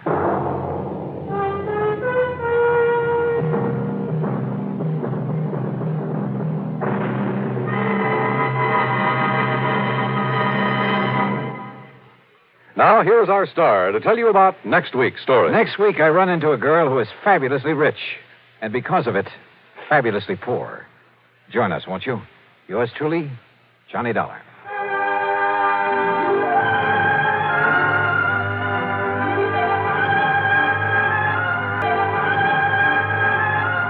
Yours truly, Johnny Dollar, starring Bob Bailey, originates in Hollywood and is written, produced, and directed by Jack Johnstone. Heard in our cast were Harry Bartell, Forrest Lewis, Bartlett Robinson, Farley Bear, and Marvin Miller. Be sure to join us next week, same time and station, for another exciting story of yours truly, Johnny Dollar. This is Dan Cubberly speaking.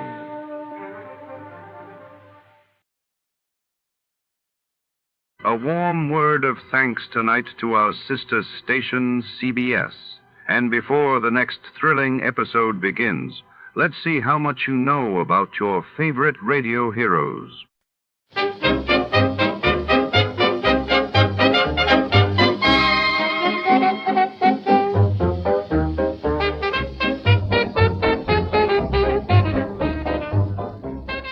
In tonight's tale, shadows creep through the alleys of Bumpus Hell, where trust is a luxury no one can afford. When a secret is sold and loyalties are shattered, Detective Ryder is drawn into a web of deception, danger, and desperate whispers. Who betrayed whom and why? The answers linger in the fog, waiting for the bold to uncover them. Before we begin, let's see what happened on the day it aired. It was November 23rd, 1948. That day, the world awoke to headlines of the United Nations General Assembly approving the Universal Declaration of Human Rights while in Paris. The city buzzed as the French government survived a crucial vote of confidence in the National Assembly. The Adventures of Sam Spade, Detective.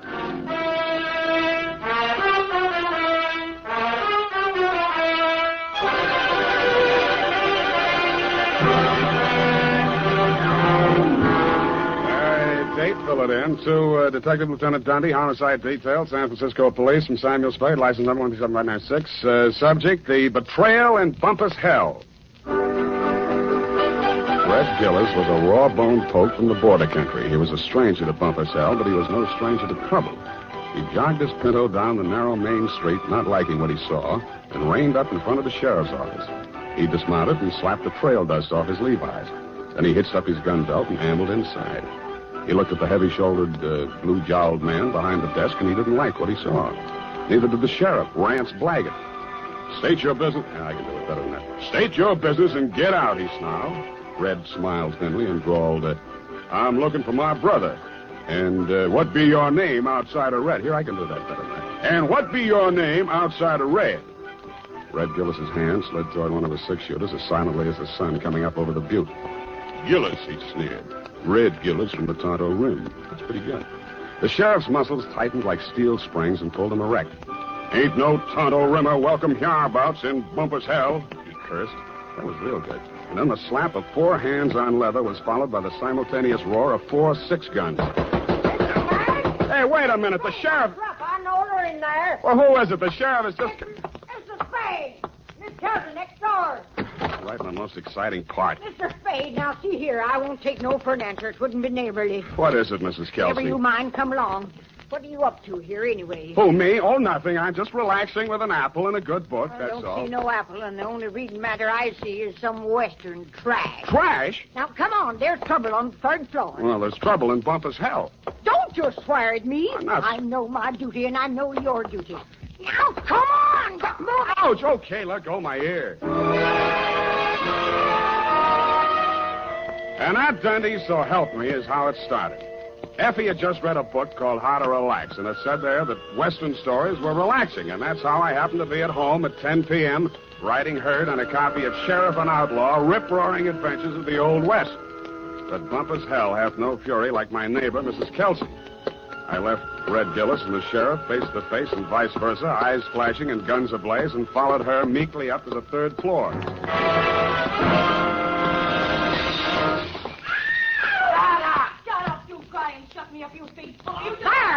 There, you hear that? Been at it for 3 hours they have. Won't be a stick of furniture left in the room, listen, they're stopped. You speak to them? Did I speak to them? You see this lump?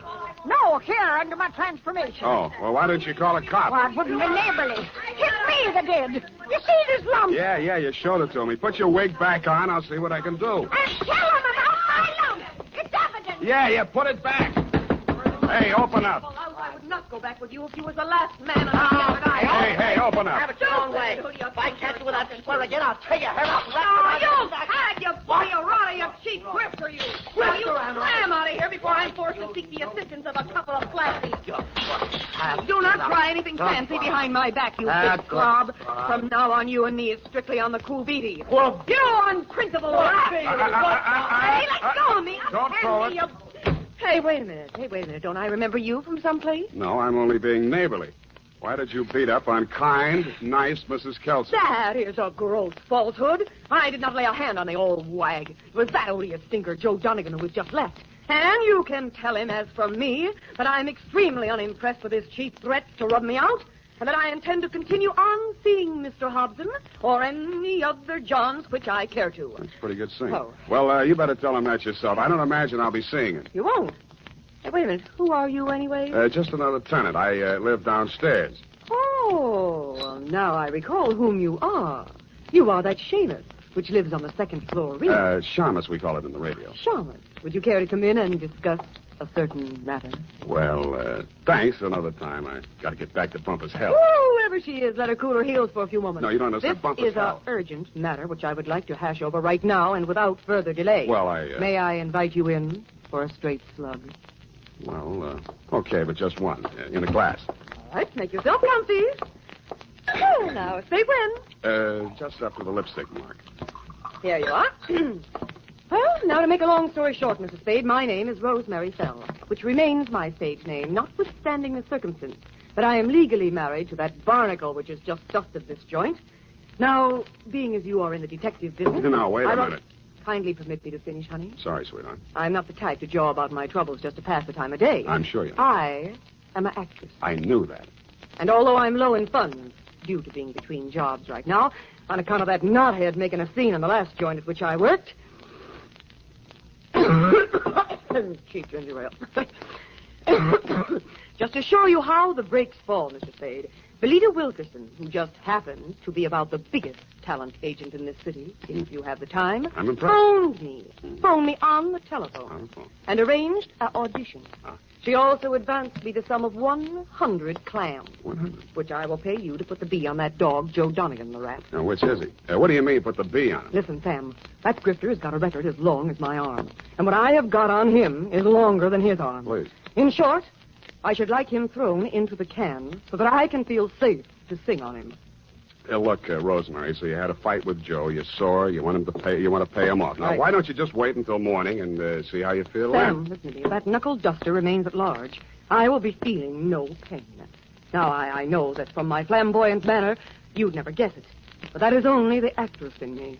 In actuality, that flea intends to do me in. Oh, now, come, Rosemary. What? You disagree? Well, now, really, Rosemary. Why, you big pain in the neck. Rosemary. Drinking my... Pour that back in the bottle. Go on, put it back in the bottle. Well, I'll be going now. Only trying to be neighborly. Well, back to Bumpus hell.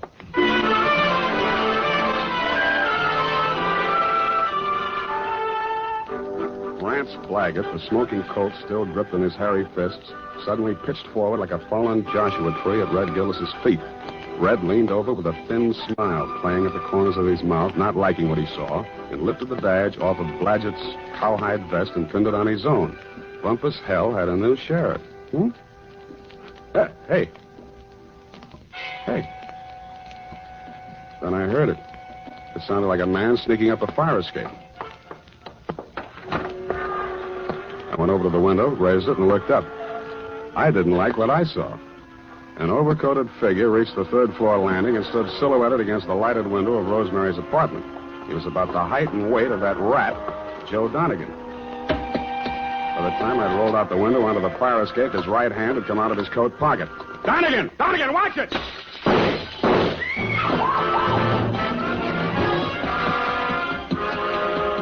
He was a floor ahead of me, and I didn't want to get too close to him until I passed that lighted window. He made the roof just as I crossed in front of it. The flashes from his revolver told me that. They also told me he had 2 slugs left to throw at me. The only light up there was a feeble glow from the skylight, dead center. I headed to the cover of a brick chimney just to the left of it. I had 2 things in mind. The skylight was his most logical avenue of escape, and I hoped I could tease him into emptying his gun at me. It didn't work. I stuck my head out. No shots. But he did use his gun. I should have stood in Bumpus hell. The United States Armed Forces Radio Service is presenting the weekly adventure of Dashiell Hammett's famous private detective, Sam Spade.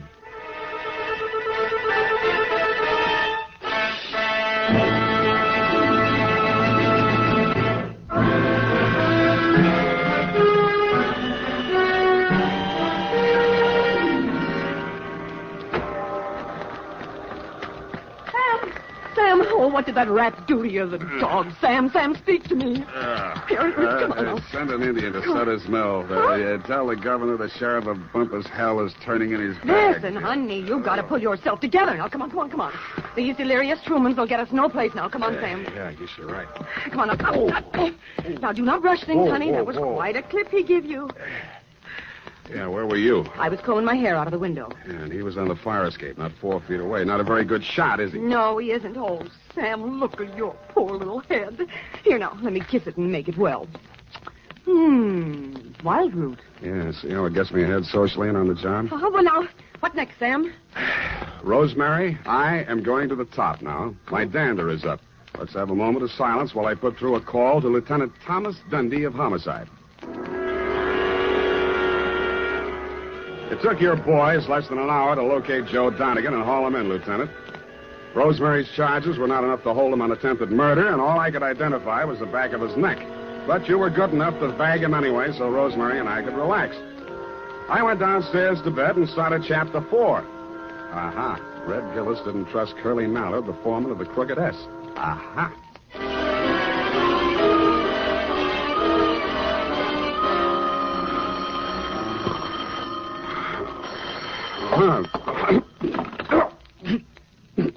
Unique Garage, Harry speaking. Sam, this is Dundee. Yeah, Dundee. What time is it? 8:30. In the morning? Yeah. Huh? Oh, yeah, it's daylight. See, about that, what was his name? Donegan? Anyway, that fellow we booked last night on your say-so. Well, what about him? There was a bad beef, Sam. How come? You better tell me. Man was alibied, Sam. When did that happen? Well, a fellow named, got it written down. Yeah, Hobson. Warner Hobson says Donegan was with him at the time. Who else says so? Hobson's word's good enough for the commissioner. Ran for assembly once. Did you know he also ran for Donegan's wife? You don't say. Well, that's a real puzzler, Sam. The human mind is unpredictable, Dundee. Huh? Oh, yeah. Well, I hope you figure it out, Sam.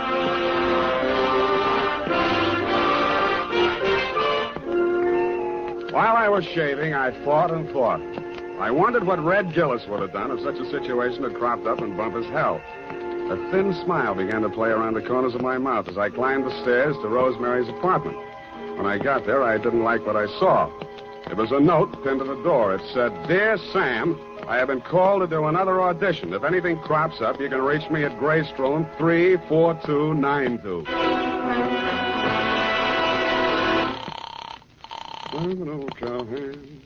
The Belita Wilkerson Talent Agency? I want to speak to Rosemary Fell.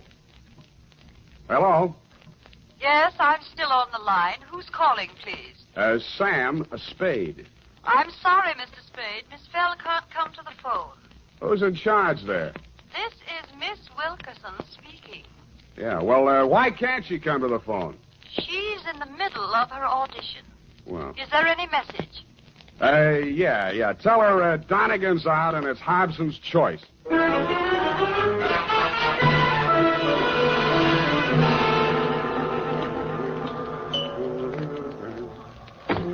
Yes? Mr. Hobson? Yes? My name is Spade. Oh, yes, Mr. Spade. Come in. Why did you phony up that alibi for Rosemary's husband, Mr. Hobson? Huh? Oh, because I knew he's not the man who fired those shots at her. Were you there? As a matter of fact, I was.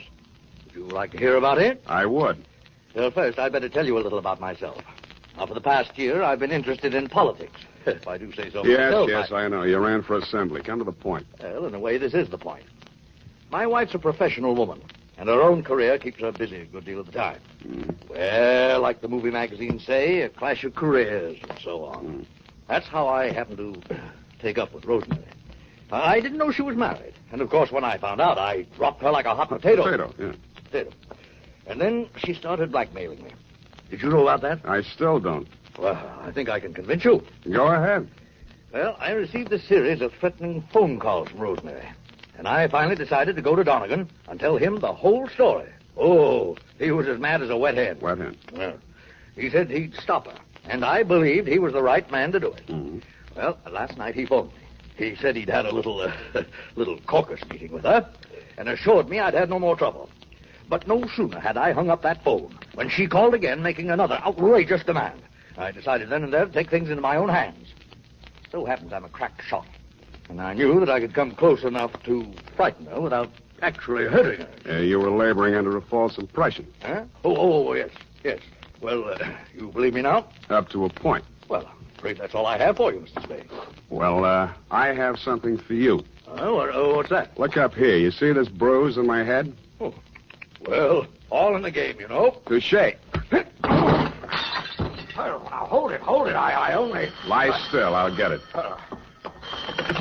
Yeah? This is Rosemary again. Listen, I want to talk... Me, you cheap ward healer. If you don't have that dough for me tonight, I will have no other recourse but to smear your fat puss all over the front page. Yeah, look, Rosemary... And I am just the individual to do that.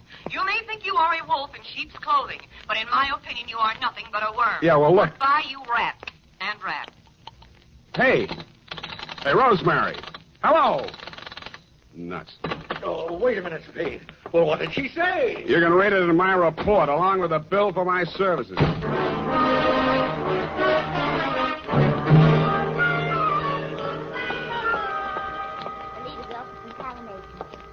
No, I'm so sorry she isn't in. You do that, sugar. Hello there. Likewise. Are you talent or just interested? I could be. In the meantime, is Rosemary Fell still here? Did she have an appointment today? Yes, honey. I called this morning. She was here then. You must be mistaken, darling. The office didn't open till noon today. Yeah. Could I talk to Miss Wilkerson? She isn't here just now. Oh, she never gets in till 1. Not until 1. She's over at KQW cutting a transcription for our new show, Goal of the Golden Gate. Oh, no. I mean, Gale of the Golden Goat. Don't you mean Gale of the Golden Gate? That's it. Girl of the Golden Gate. You said it, and I'm glad. Well, anyway, she isn't here. Oh. Good morning, Maggie. Any calls for me? Oh, yes, Miss Wilkerson, your husband... Oh, Miss Wilkerson, I was telling this gentleman you weren't here. Obviously, I am. Did you have an appointment? I talked to you on the phone this morning. Spade. Oh, Rosemary's friend. Well, you might. She'll be out in a moment. What a distressing business that was last night. Rosemary tells me you saved her life. Well, that's a slight exaggeration. In fact, the whole thing was a mistake. Oh, really? I understood that... Oh, here she is. Rosemary, here's your friend. Am I ever glad to see you. Yeah. What's the matter? Plenty. Oh. Well, thanks loads, Miss Wilkerson. I hope the recording is better on this one. I'm sure it is, Rosemary. We'll call you when the client makes up his mind. Oh, well, thanks again. Come on, Sam. Goodbye, Mr. Spade. Goodbye. Sam, what is this new development that appears to be griping you? Why didn't you tell me you were shaking Hobson down? Uh-huh.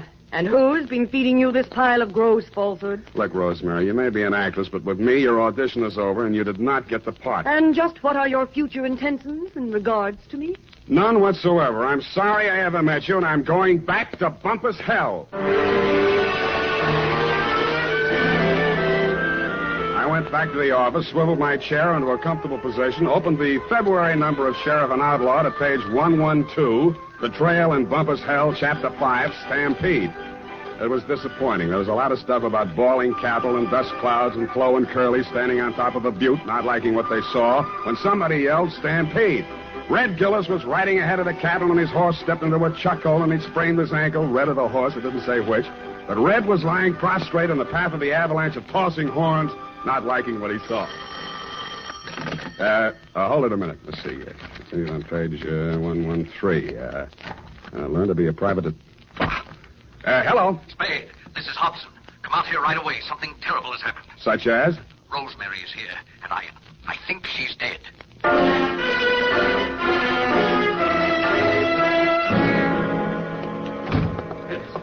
In here, Spade. Oh, I don't know how she got in. Oh, yes, I do remember I must have left the door unlocked. Where were you? Why, I just stepped out to get some cigarettes. Did you prove it? Why, no, I'm afraid not. I got halfway and found I didn't have any money and came back. You came back, walked through this room, went in the bedroom, and didn't see the body until you started back? Why, yes, the lights were off. I stumbled over it. This is the gun? Yes. She did it with my own gun. Oh, I never dreamed her love for me would drive her to self-destruction. Of course, now it's clear what really lay behind her poor, clumsy effort to blackmail me. It was a desperate move to get me back. Oh, I'll never forgive myself for driving that poor girl to this. Don't worry about that, Hobson. This isn't suicide. Murder? Oh, great heavens. What will Belita say? Belita? Yes, my wife. Belita Wilkerson? Professional name, you know. I was explaining to you before that... Oh, that's my wife now. What in the world will I tell her? Never mind, I'll get it. Hello? This is Rosemary for the last time. Who? This is Rosemary for the last time. Who? And I'm just calling to tell you that you have stalled around too long. I have talked to your wife and told her the whole sordid pitch. Why she wants you back, I will never know. But I sold you cheap, and you weren't worth a cent more. I am a girl who does not like to do things halfway, but you were just too late. Goodbye, you fathead. Yeah, Rosemary, I guess we were all too late.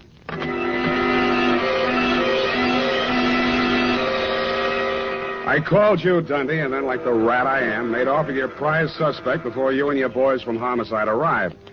We arrived at the Belita Wilkerson Talent Agency just as the boss was shutting up shop for the day. She had the recordings under her arm.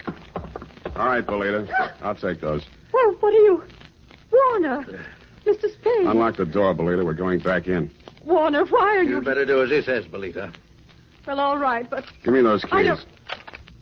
Inside, both of you. Where do you play these records? The recording studio is just through there, but you can spare yourself the trouble. I admit I tricked Rosemary into recording those blackmail speeches and then played them back over the phone to Warner. If trying to hold on to my husband is a crime, then I'm a criminal. Oh, now, Belita, my dear. Come on, stop that. We gotta get busy. I phoned the Hobson house, and you were still there, Dundee. You said it was an open and shut case against Hobson, and to deliver him at once or kiss my license goodbye. But when I told you my diabolically ingenious scheme, you said yes, you'd be glad to, because it was a sure way of getting rid of me once and for all. It took us nearly 2 hours to get things ready in Belita's recording studio. We took the parts of Rosemary's so-called audition records that we thought would fit the occasion and dubbed them onto a single side. We played it back once. Then I phoned you at headquarters. Homicide. Lieutenant Dundee. Spade, Dundee. Everything's ready here. Did you pick up Donegan? Oh, yeah. He's here. Donegan? Hold on. Okay, Belita. Start the record when I give you the nod. Yes, Mr. Spade. I didn't say it, Donegan. That's for you. Thanks.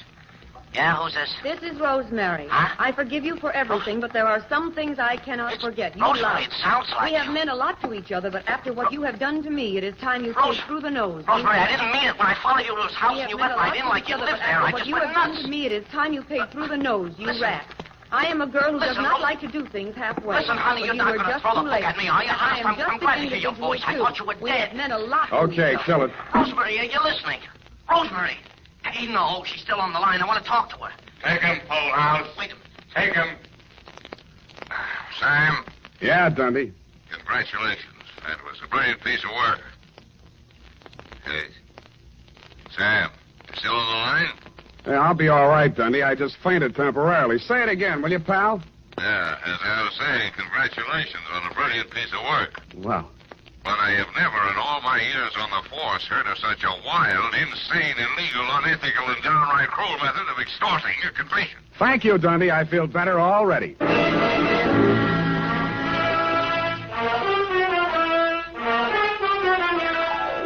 Period. End of report. But Sam, what happened? Effie, I thought I had made that abundantly clear. No. In order to discredit her husband's paramour, Belita gave her a come-on about an audition and had her play the part of a blackmailer reading lines from a script which she, Belita, had prepared, and thereupon proceeded to play said records over the telephone, well knowing that her husband would erroneously believe Rosemary to be a blackmailer in fact, and would drop her like a hot spud. No, Sam, no, I don't mean Don't that. interrupt. Oh. It was my inspiration, I, Sam Spade, to use Belita's fiendish device for a higher purpose. No, Sam, no, Yes. that is what I... No, Sam, I meant the Western story. Betrayal and Bumpus Crick. It is not Crick, Effie. You can't say H over the radio, Sam. Oh, yes, you can. Bumpus Hell is the post office designation of a hamlet right here in California. It is? Mm-hmm. Well, anyway, what happened? Did Red Gillis ever find his brother? I didn't quite finish, Ev. Go type that up, and I shall.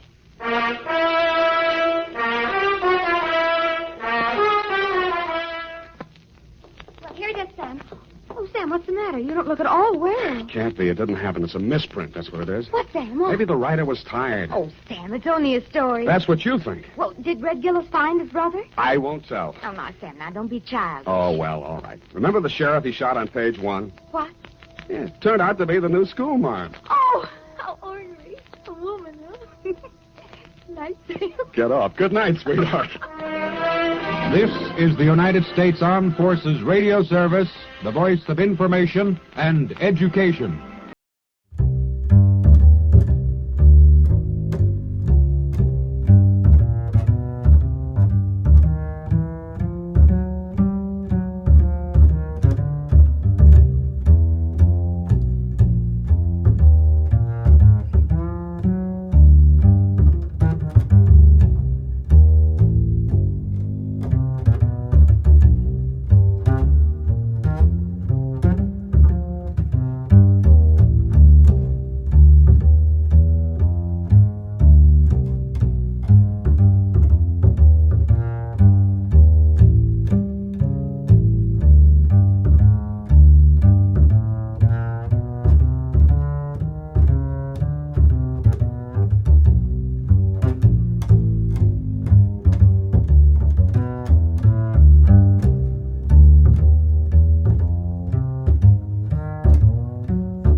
she was on light housekeeping. Well, I'm sorry, ma'am, said the young lady. I never kept a lighthouse. I admit that's an old joke, but it generally gets a laugh. However, housekeeping is no joke. That's a job from which no one can escape, whether he lives in a house, an igloo, a military barracks, or a governmental building. Yes, housekeeping is a very important job, even in our government. Someone has to see that the plumbing doesn't leak, that electricity, oil, and coal aren't wasted, that the garden is kept in good shape, that the animals are fed, and that the people have a place outdoors in which to enjoy themselves. Actually, all these governmental household tasks are the work of the Department of the Interior, which at one time was called the Home Department. The biggest job of the department is conservation, the protection of the things that make our country a good place in which to live. The land, water, oil, coal, forests, minerals, fish, and wildlife. These are our natural resources. If it weren't for the conservation work of the Interior Department, before too long, all the farm and grazing lands would be washed or blown away, and all the wildlife would disappear from our fields and forests. Another important job of the department is the development of new natural resources and the caring for our national parks where people are free to go sightseeing or set up camp. And during wartime, the Secretary of the Interior has a special job, namely, making sure that sufficient oil and other fuels are available to our armed forces and defense industries. Yes, our governmental housekeeper, the Department of the Interior, has a most important and vital job in maintaining the comfort and welfare of every citizen of the United States.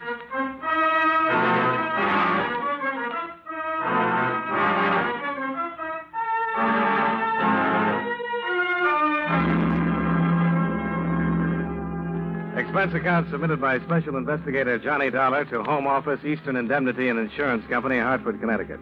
The following is an accounting of expenditures during my investigation of the Carboniferous Dolomite matter. Expense account item 1, $1,013.40. Airfare and incidentals between Hartford and Medan, Sumatra. Expense account item 2, $1.50, cab fare to the offices of the Van Oosterhout Oil Company.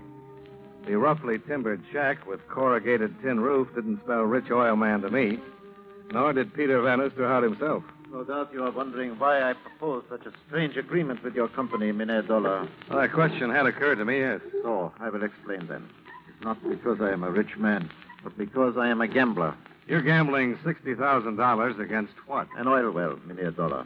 And I need your help to keep the game honest. Well, what kind of a game do you want to deal me in? My rigging equipment was being transported by truck to my test well north of Achin. It was buried beyond recovery by a landslide, one which I believe was caused by a deliberate nitroglycerin explosion. The game sounds rough. It is not the first thing that has happened. Drill heads have been dropped into the bore. Drilling shafts sawed and then welded so they would snap under pressure. The list is endless. And you think your operations are being deliberately fouled up? There is not the slightest doubt in my mind. Any idea why? No, Mynheer Dollar, I have not. What about the local authorities? Have you talked to them? I have. They have sent a man to the well to investigate. Well, then why send for me? Because I suspect the government man is also working against me. I see. You said you wanted me here for 3 weeks. Why the time limitation? My drilling permit from the government expires then. They do not renew. So you're willing to bet $60,000 on my ability to keep your well going for 3 weeks, hoping you'll strike oil in that time? I am. Will you work with me, Mynheer Dollar? Why not? It's your gamble.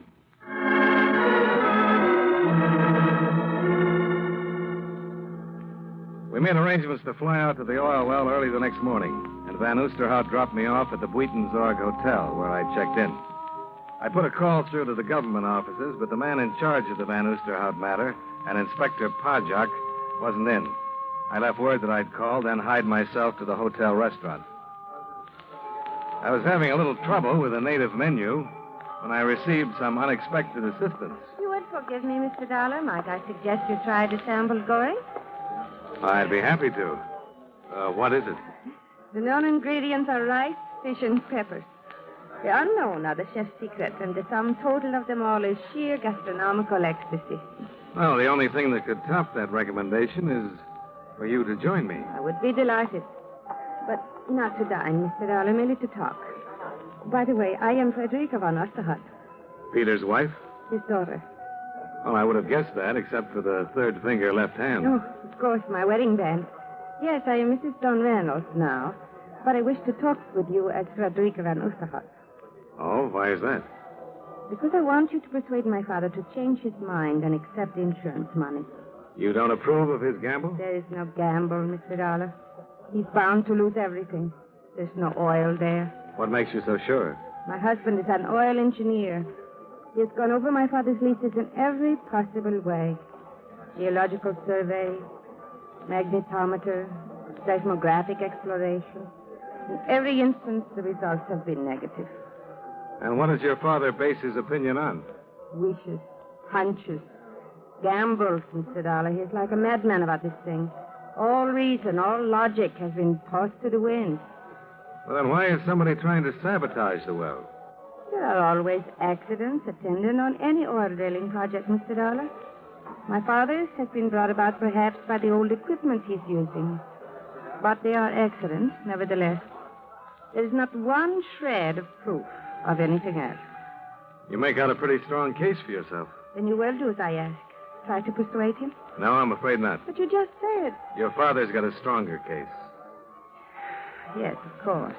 The $60,000 your company will save if he relinquishes his claim. Well, can you think of a better one? To me, a man's life is worth more than $60,000. Now you've lost me. My father has a weak heart. Oh. If I am right and the well proves dry, I'm afraid the shock will kill him. And what if he's right? Accidents can happen to more than machinery. A life could still be lost. Like mine, maybe? That was your thought, Mr. Dollar. Not a very happy one, was it?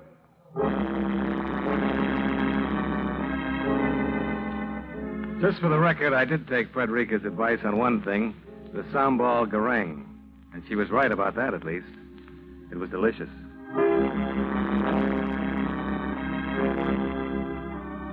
With the arrangements to leave for the oil field at dawn well in mind, I hit the sack early, hoping to get a good night's sleep. But somebody had different ideas. Mr. Dollar, are you in there, Mr. Dollar? What? Who's that? Inspector Pajak, Mr. Dollar. Open up, please. Oh, okay. Just a minute.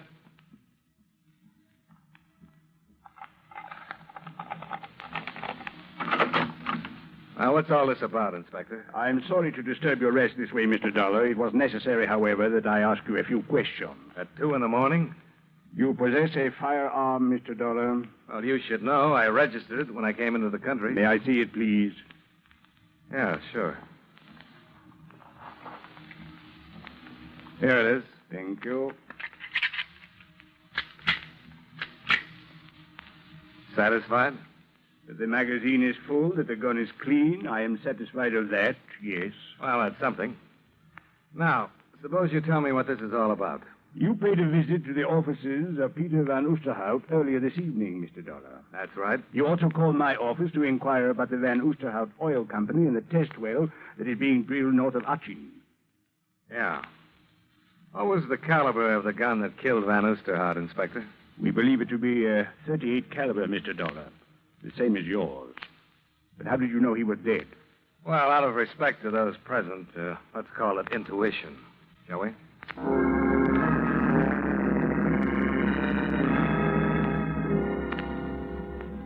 Inspector Pajak maintained a discreet, if not very informative, silence during our ride out to the Van Oosterhout Oil Company shack. We elbowed our way through a babbling crowd of curious onlookers held back by Indonesian police and moved inside. You see, Mr. Dollar? Yeah. Any idea of when it happened? I thought perhaps you could give us that information. How did I become number one on your suspect list? It was Mrs. Reynolds' idea.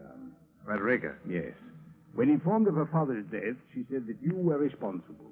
That you were the one who had killed him. Well, it's just possible, Inspector, that she didn't mean that literally. But only because Van Oosterhout wanted me down here to check into possible sabotage. I'm willing to accept your reasoning for the time being. That's mighty nice of you.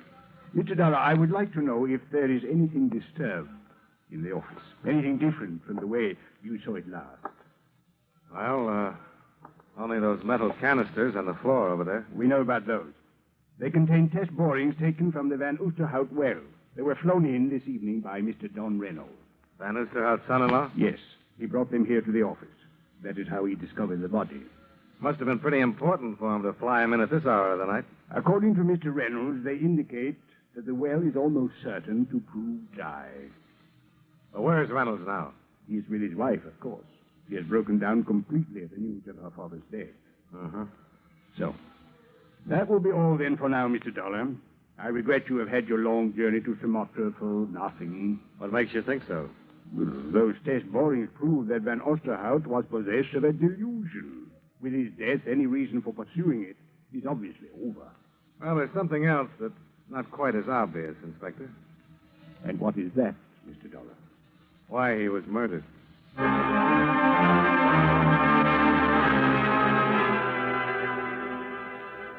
One of Inspector Podjock's men drove me back to the Buitenzorg Hotel, where the night clerk put an end to any hopes I had for more sleep that night.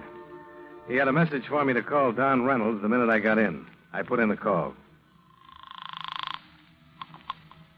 Hello? This is Johnny Dollar. Oh, yes, Dollar. Glad you called. You going to be at your hotel for a little while? Well, that depends. On what? On what you want to come over here to talk to me about. Suppose it's to tell you who killed Van Oosterhout. Why? I'll be here.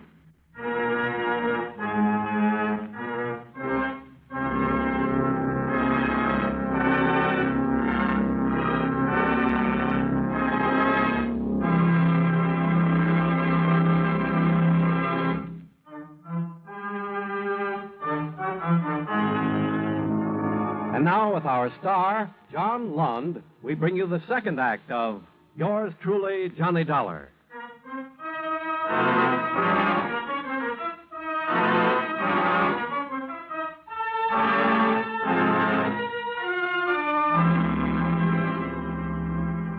It took Don Reynolds exactly 7 minutes by the clock to get up to my hotel room after his phone call.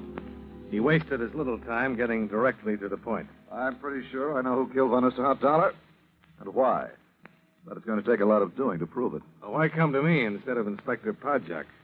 Well, I'm not interested in having an official whitewash of murder. Doesn't sound as though you have a very high opinion of our friend, the inspector. Let's just say I don't want to take any chances on possible official collusion. Well, what have you got? Ever hear of Sunga Tabaran? No. Should I have? He's a wildcatter like Van Oosterhout was. 2 years ago, they tangled over some oil leases.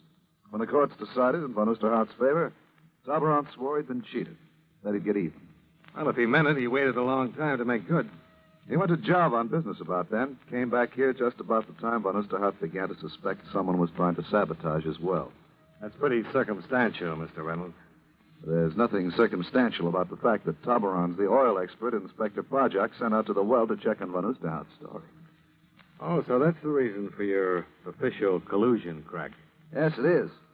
And there's nothing circumstantial about the fistfight the two of them had a couple of days ago when Van Oosterhout openly accused Tabaran and told him you were coming out to check up on things. Oh, that sounds interesting. I can top it for you, Dollar. With what? Tabaran's here in Medan. He flew in from the well late yesterday afternoon. I'd say he arrived approximately 2 hours before Van Oosterhout was killed. What do you think now? Might pay to have a little talk with him. At this point in our program, I'd like to give you something to think about. Probably one of the most quoted Americans in our nation's history is Benjamin Franklin. It was Franklin who said, "Early to bed, early to rise makes a man healthy, wealthy, and wise." And never leave that till tomorrow, which you can do today. And, of course, the Lord helps them that help themselves. But probably one of his most familiar quotations is, "There are only two things in life of which we may be certain, death and taxes." Of course, What bothers most of our taxpayers is that death and taxes don't come in that order. But seriously, one of the biggest jobs handled by the Secretary of the Treasury is the collection of taxes, our government's main source of income.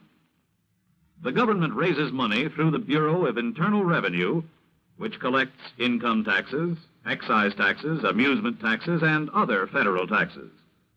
The Bureau also checks to see that you haven't paid too little and, believe it or not, that you haven't paid too much. Another way the government raises money is through the Bureau of Customs, which levies taxes on imports which are sent here from foreign countries. But although the Treasury Department collects the money, it is Congress, the men we send to Washington, who actually says who will pay taxes and how much. And that's one thing from which none of us can escape.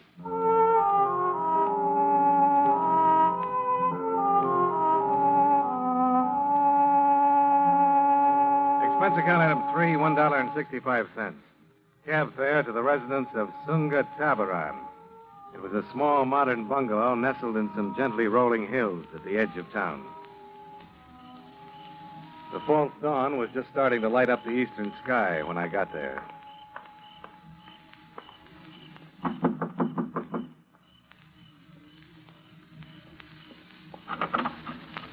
Yes?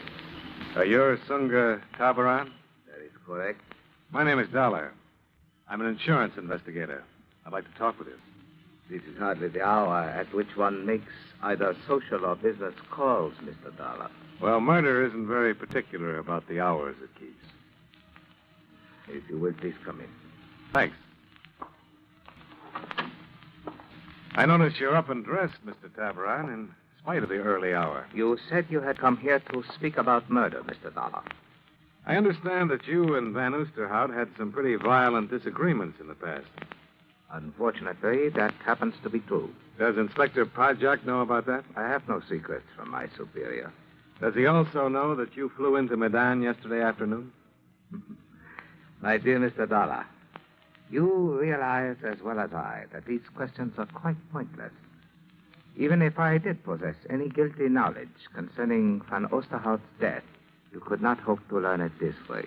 Well, maybe I'm just not bright. I'm afraid I cannot accept that. Thank you.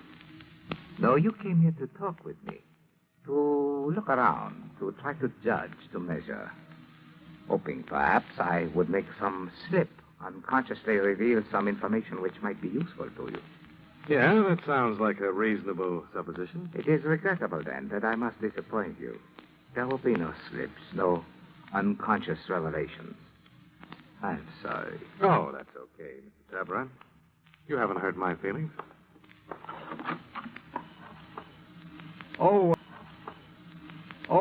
By the way, extend my condolences to Frederica, will you? And tell her I'm glad she's getting over her bereavement so well. I'm afraid I do not know to what you are referring, Mr. Dollar. I said nothing about Mrs. Reynolds. You didn't have to. You just forgot to remove her handbag from that table.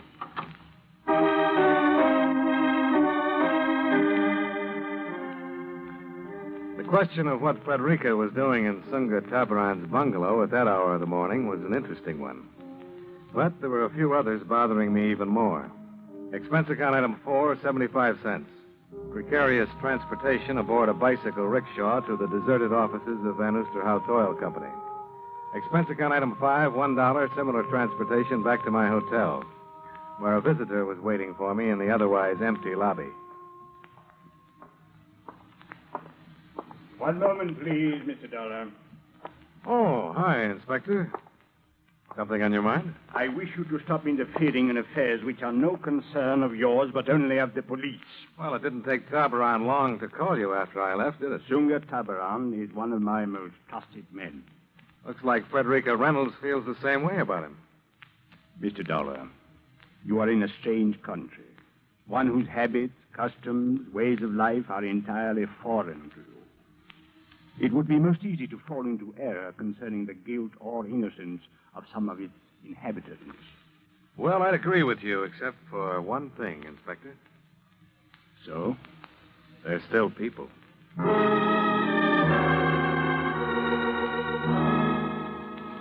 A tepid shower and a similar breakfast occupied my time until the town of Medan awoke to the new day. Then I walked down the street to the shop I'd noticed the night before, belonging to one Herr de Groot, oil geologist.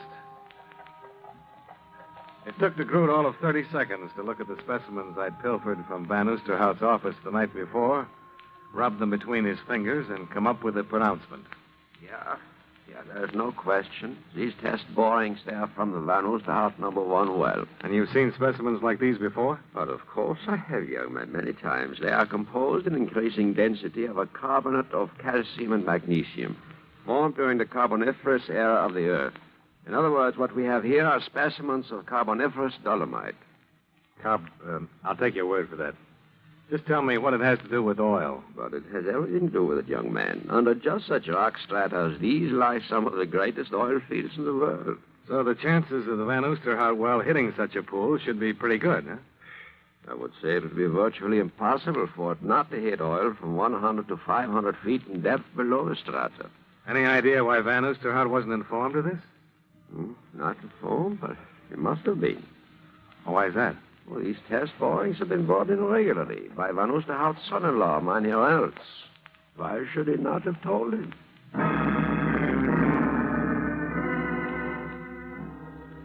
De Groot added another good question to my list. So I called Reynolds to find out, but there wasn't any answer. I got the same result with a call to Sunga Tabaran. But I had better luck with the dispatcher's office at the airport. That is quite right, Mr. Dollar. Mr. Taban filed a flight plan for the Van Oosterhout well and took off approximately an hour ago. What about passengers? Oh, one passenger is listed. Mrs. Frederica Reynolds. No, Mr. Reynolds? Oh, he took off for the well property also, Mr. Dollar, in a company plane. He was given runway clearance not 5 minutes ago. One more thing. Do you happen to know what time Reynolds came in last night?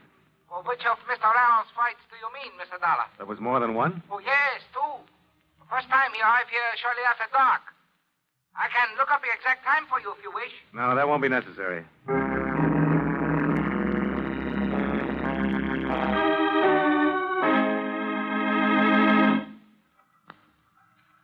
Well, granting your information is correct, Mr. Dollar, what is it you wish me to do about it? Now, look, Inspector.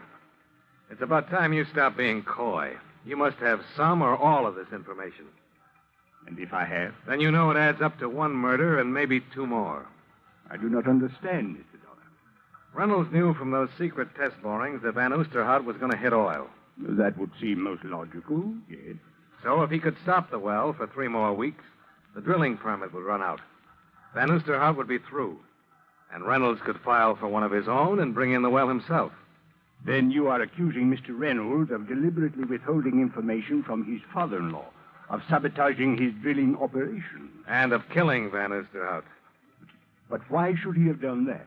Well, somehow the old man must have learned the truth from those test borings we found in the office. If what you say is true, Mr. Dollar, we shall secure the proof we need in good time. Why did Tabaran and Frederica leave for the well? The death of her father brought some suspicions to Mrs. Reynolds' mind. She went to discuss them with Tabaran. Perhaps there is some proof out there at the well, and they intend to bring it back.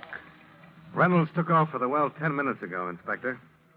What happens if there's another accident, and Frederica and Tabaran never get back? A plane will be ready at the airport by the time we get there, Mr. Dollar.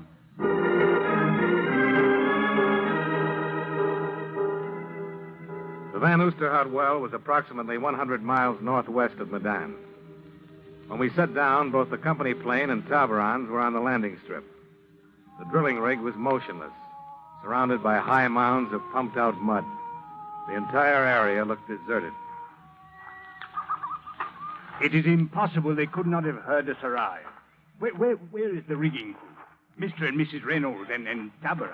Well, there are not many places they could be. Bunkhouse, construction shack, powder house. Perhaps we had better try the office first. You know, it is quite possible that...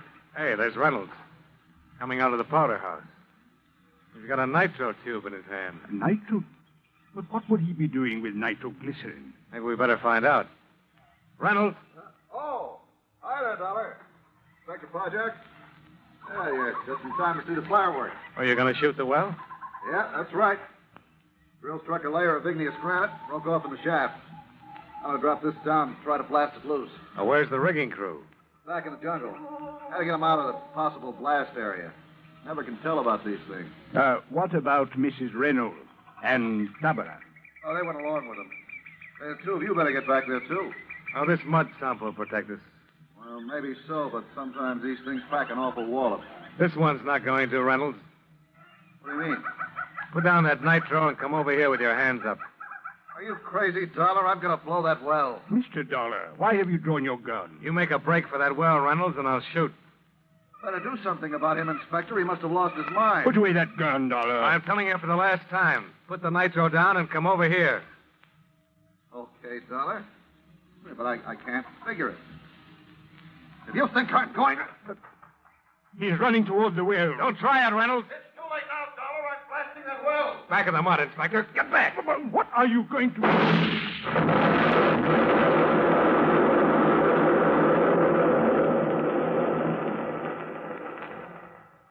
Dollar, your shot, it exploded the nitro. Yeah. I guess it did at that, Inspector. But Reynolds, it was the same as committing murder. Now, let's say I prevented a couple, Inspector. Prevented? If Reynolds had blown the well with that charge, it would have destroyed the rigging. And that tool shack under it. But what if it had? Neither Mrs. Reynolds nor Tabaran is anywhere around. You better take a look at the door sill of that shack. The door sill of the... Mr. Dollar. Yeah. That blonde head lying inside there isn't Carboniferous Dolomite.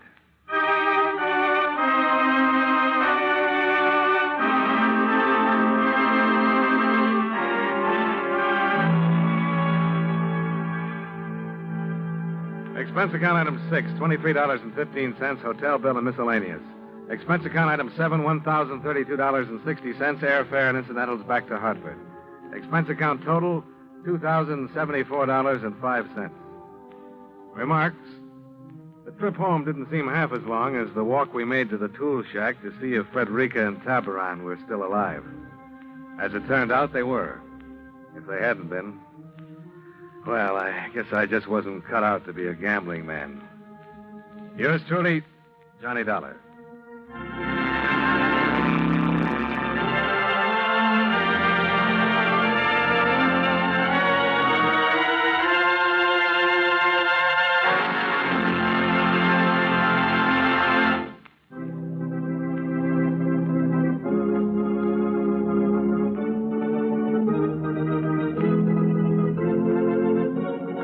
Johnny Dollar has come to you through the worldwide facilities of the United States Armed Forces Radio and Television Service.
Tonight's broadcast comes to you with special thanks to our friends at CBS. And before our next mystery unfolds, here's a question for the sharpest listeners in America.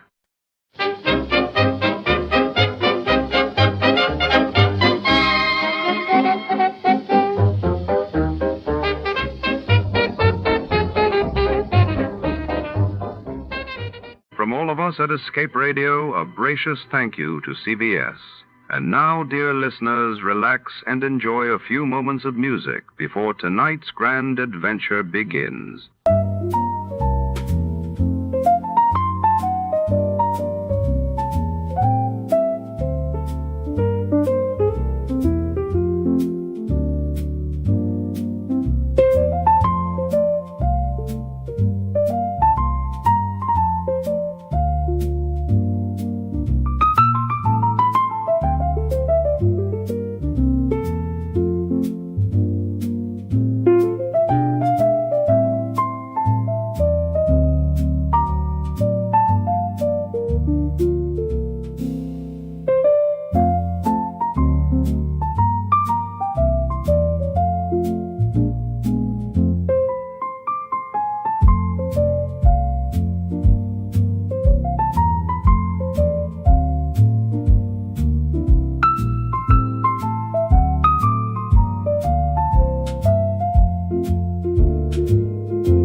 Tonight, shadows creep between the endless rows of safety deposit boxes inside the grandiose Marble Trust Bank. When a priceless artifact vanishes during a routine audit, suspicion falls on everyone from the bank's nervous manager to the mysterious woman in red seen entering after hours.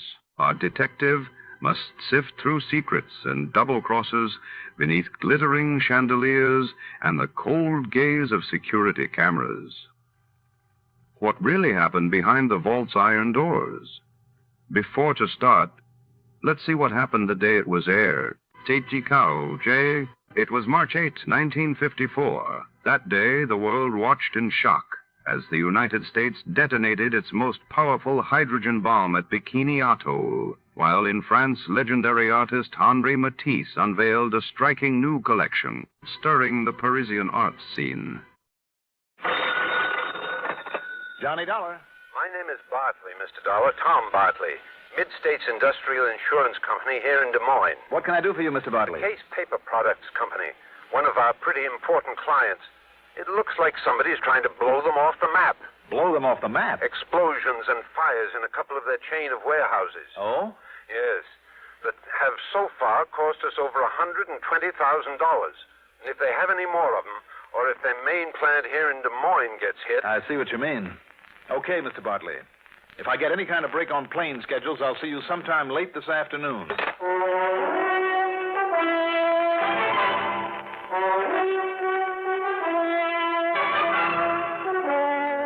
The CBS Radio Network brings you Mandel Kramer and the exciting adventures of the man with the action-packed expense account. America's fabulous freelance insurance investigator, yours truly, Johnny Dollar.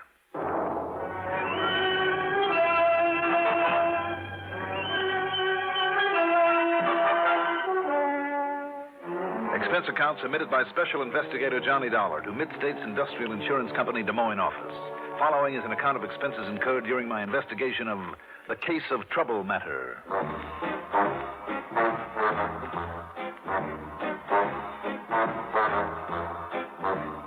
Expense account item 1, $102.65 plane fare to New York to Chicago to Des Moines, Iowa. And thanks to good connections, we circled the transmission tower of KRNT, passed over the Raccoon River, and set down at Municipal Airport shortly after 4 p.m.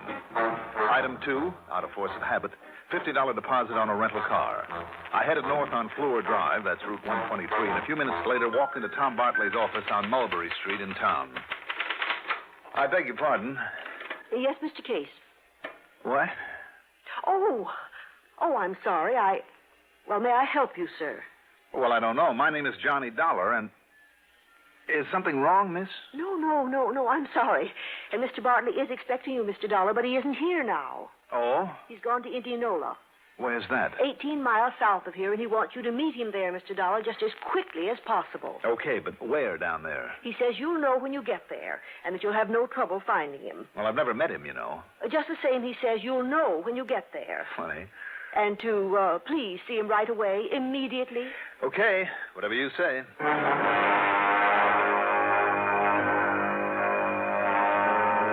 Indianola's a little town, about 7,000.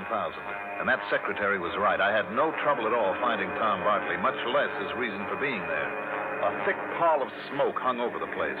It came from the smoldering remains of a big building just a block off Highway 69 near the edge of the South River. A sign at one edge of the property said the building had belonged to Case Paper Products Company. I pulled up next to a group of firemen who were busy with a hose killing the last of the hot spots. Hey, Dollar. Johnny Dollar. Yeah. Tom Bartley. Tom, glad to know you. Well, there you are. There it is, number 3, what's left of it. And this one will cost us $50,000, $60,000 more at least. You think this and the others you called about have been arson, So does Albert Case. He and his brother Ed own the business. Main plant in Des Moines and a lot of warehouses scattered around. Why scattered around, Tom, instead of close to the main plant? No room up there. Also, it saves money because of cheaper property in these small towns. Where are the others? Well, those that are left are in Knoxville, Osceola, Colfax, and Grinnell. But who knows for how long? On the phone, you said explosions and fires. That's the way they've all started, with an explosion. Yeah. That would indicate arson, all right. Also a pattern by one man. Right. But paper burns so hard and fast and hot, there's never any concrete evidence after a fire's over. About these Case brothers, Tom. Now, look, there's no point in hanging around this mess. It's all over and done with, but our insurance payoff. So why don't you pile into your car and follow me home, Johnny? We can talk about it there over a stiff drink that I can well use. Okay, if you like. Besides, it's getting late, and I promised Millie I'd bring you home for dinner. Lead the way.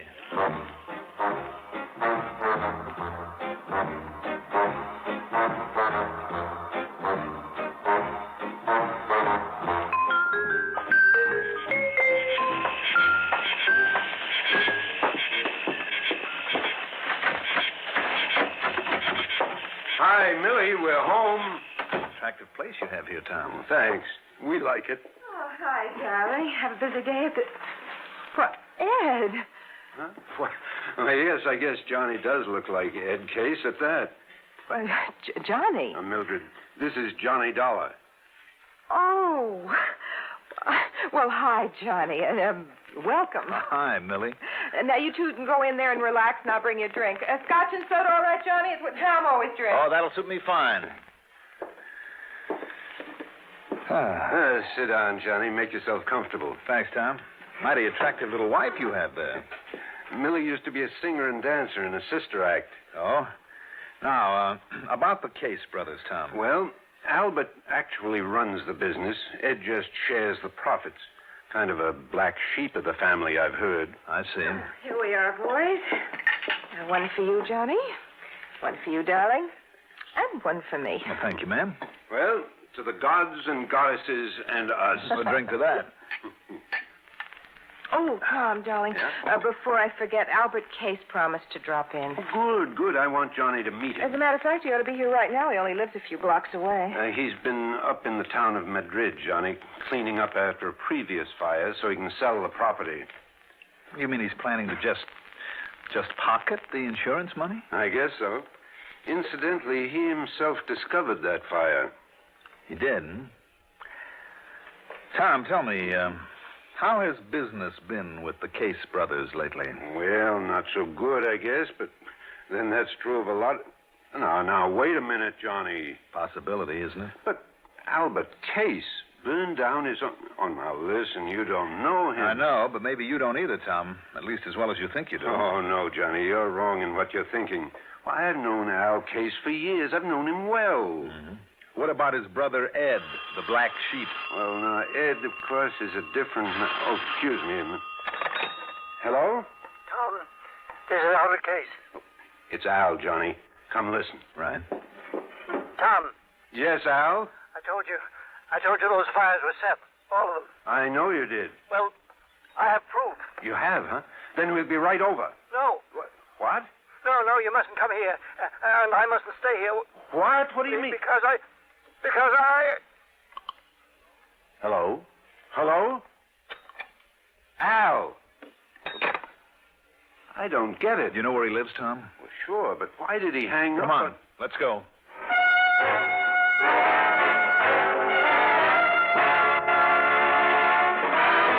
As we pulled up at his house, we could see Albert Case through a picture window, sitting at a desk, telephone in hand. Hey, Al, we're here. Darling, can't you see he's on the phone I in know, there? but he acts as though he doesn't even hear us. Wait, Tom. But What's the matter, Johnny? Stand back. Well, what's wrong? Stand back. Here we go now. Johnny. What is it? What's the matter? Couldn't you see from out there? Now do you see? Oh, no, what's wrong with... Oh, no. Well, Johnny? Right through the forehead, Tom. Looks like it was done by a .38.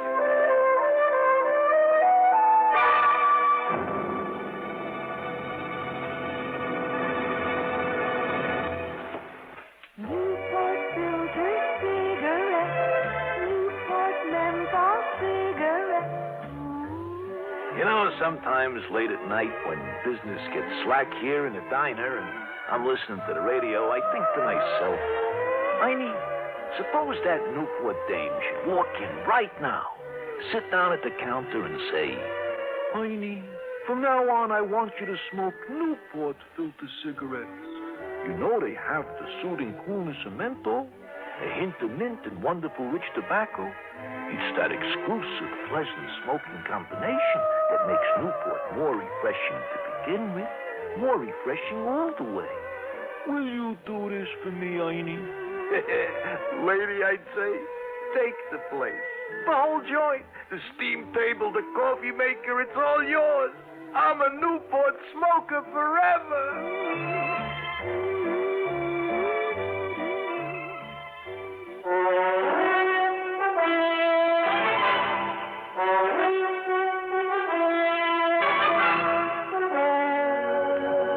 Tom took the telephone out of the dead man's hand and called the police. Millie turned pale and slumped into a chair, and I gave the place a quick rundown, checked the doors and windows. A few minutes later, a young policeman arrived. Were you all here when it happened, Mr. Bartley, Mrs. Bartley, and, yeah, who are you? He's working for me, officer. He's Johnny Dollar, insurance investigator. You insurance guys work pretty fast, don't you? Maybe too fast. You related to Mr. Case? Well, are you? No. Why? You look a little like him. All right, now, who busted in the front door? I did, officer, when I saw through the window that something was very obviously wrong with Mr. Case. Oh, just took things in your own hands and busted in, huh? That's right. All right, let's see what I can find out here. Sure, here it is. A bullet hole through this window. You know what that means? It means somebody plugged them from outside there. You're sure? Yeah, sure, I'm sure. So go on, you three-hard. Now, where'd your wife go, Bartley? Out to the car. Yeah, well, who told her she could leave? Who told her she had to sit here looking at a corpse?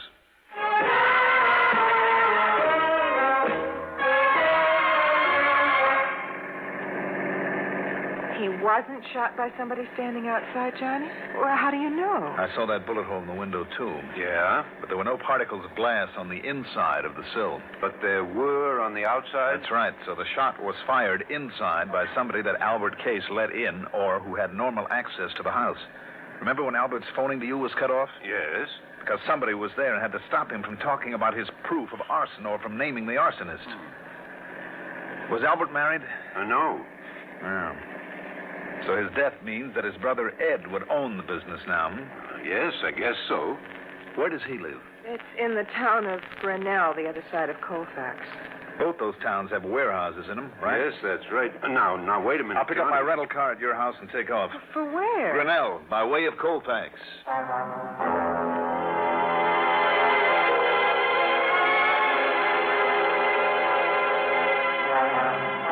at Colfax, I made a stop to question some of the people standing around another big warehouse fire. Yes, the Case Paper Products warehouse. But in walking toward it in the semi-darkness, I stumbled over a little old man quietly sobbing to himself. I'm sorry, I didn't mean to walk all over you like that. Oh, what difference does it make? I knew it would happen. I knew this was going to happen. You mean this fire? Yes, and I told Mr. Albert it was going to happen, too. Wait a minute. You mean Mr. Albert Case? Yes, I've been his night watchman for years, I have. And I told him it would happen, I did. Ever since that car started coming around here every night, prowling around, I knowed it wasn't up to any good, and I told him so. I told Mr. Albert about it. What kind of a car was it? Big, white, fine car. A Parati with no top onto it. Yes? And when I told him about that car this afternoon, you know what Mr. Albert said? What? He said he knew then. He knew who it was that'd been trying to burn him out. He said he knew him. Did he tell you who he meant? Only that now he was sure. And he give me this gun, this pistol to carry, in case it'd come around again. A white Parati convertible, Yes, sir. And I think I know the man he means to that drives one. And if he does come round here, Mr. Hey, let me help you up, Yes, Sam. You. What? It's you. You're the one. Now, listen, please. After what you've done, I'm going to kill you. Wait a minute. Put down that gun. I'm going to kill you.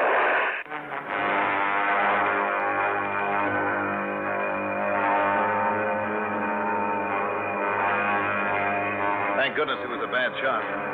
There was no point hanging around to explain things to the fireman. I grabbed his gun and took off. Pete thought that I was someone else. Millie Bartley had, too. Matter of fact, even I had noticed a sort of family-type resemblance between myself and the dead man, Albert Case. All right. I'd hoped to make the rest of the trip in something under legal time, but after having the fuel pump of my car conk out on me, then spending literally hours at an all-night service station getting a new one, incidentally, that's item 3, 1580, the sun was up by the time I got to Grinnell. At police headquarters there, I barged into the office of Lieutenant Cal Golden without waiting to be announced. Well, you're an early bird. Sit down for a minute while I finish up this report, Mr. Case. What? Oh, sure. Tried all night to phone you, Mr. Case, but got no answer. You did, That's very interesting. I'm afraid I have bad news for you about your brother, Albert. There we are. Yeah. Seems that last night somebody... Wait a minute. Yeah? Well, I'll be... You look like Ed Case. Don't worry, Lieutenant. You're not the first one to make that mistake. But who are you, then? My name is Johnny Dollar. I'm an insurance investigator. By golly, you look enough like Ed Case to be his twin brother, and you sound like it. Tell me, you haven't been able to contact him yet? No, sir. Then let me throw one at you, Lieutenant. Yeah? I have good reason to believe Ed Case is not only the firebug we're after... What? But the man who killed his brother.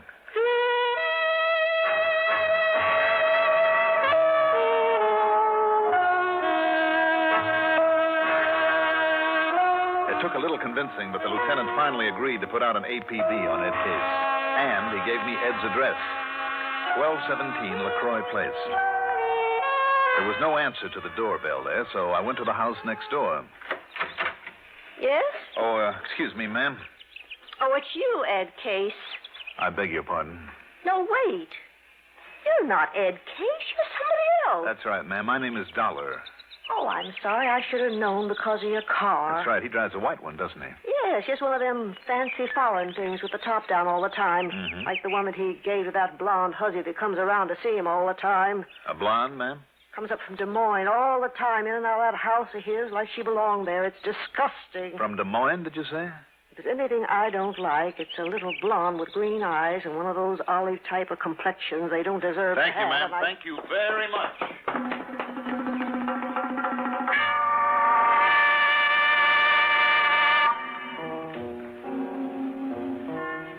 That description of Ed's girlfriend. It was Millie Bartley, Tom's wife.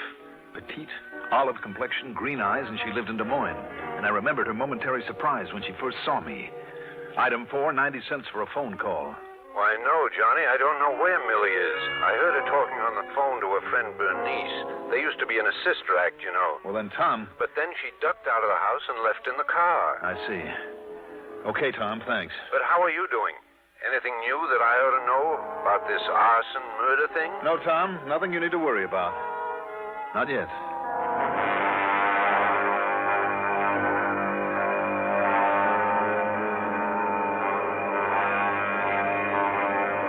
I drove back to LaCroix Place, parked a block away, and walked to 1217.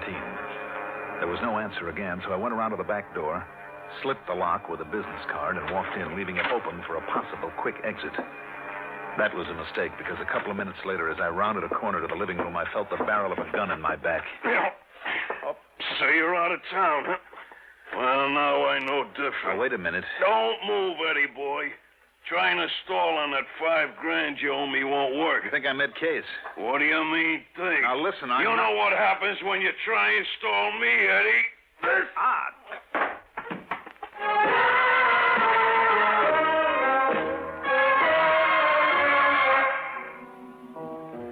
must have really done a job on me, because when I came to, it was dark. And I felt a little bit rocky, to say the least. What roused me was the sound of steps, a woman's steps quietly coming in the back door. There were no lights, remember.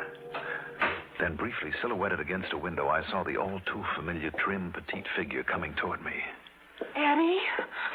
Oh, no, you're hurt. Oh, honey, you're hurt. What happened? Oh, you don't know. Oh, yeah, it was Louie getting even because you didn't pay him soon enough for that last fire. Oh, here, Eddie, let me turn on the lights and help you. No. Just let me rest a minute. Oh, I knew that was him I passed on the highway. Why did you come over here from Des Moines? To make sure you'd play dumb when the cops told you about poor, dear old Albert getting knocked off. Why did you come here to the house? Because I hoped that you'd come here, I guess. Oh, you should have waited until I could get up the money to pay Louie. You mean for killing Albert, too? Huh? Yeah. I mean, no. You killed Albert. I saw you from the outside in the car. You'd swear. You killed Albert. I saw you from the outside in the car. You'd swear to that, wouldn't you? Eddie, what a thing to say. You sound like you don't trust me. Look, we're in this thing together. And whose idea was it to knock off Albert? Well, like I told you, you had to because he was getting wise to you about the fires. You had it figured out that way right from the beginning, didn't you? Baby, now look. First, burn up the warehouses, collect the insurance on them. Well, sure. Then get Al out of the way so you and I would have it all. Well, yeah, that's right. Eddie, what are you talking this way for? I don't understand you. I wish to heaven I didn't understand you, Millie. Millie? Come on, let's turn on the lights in here.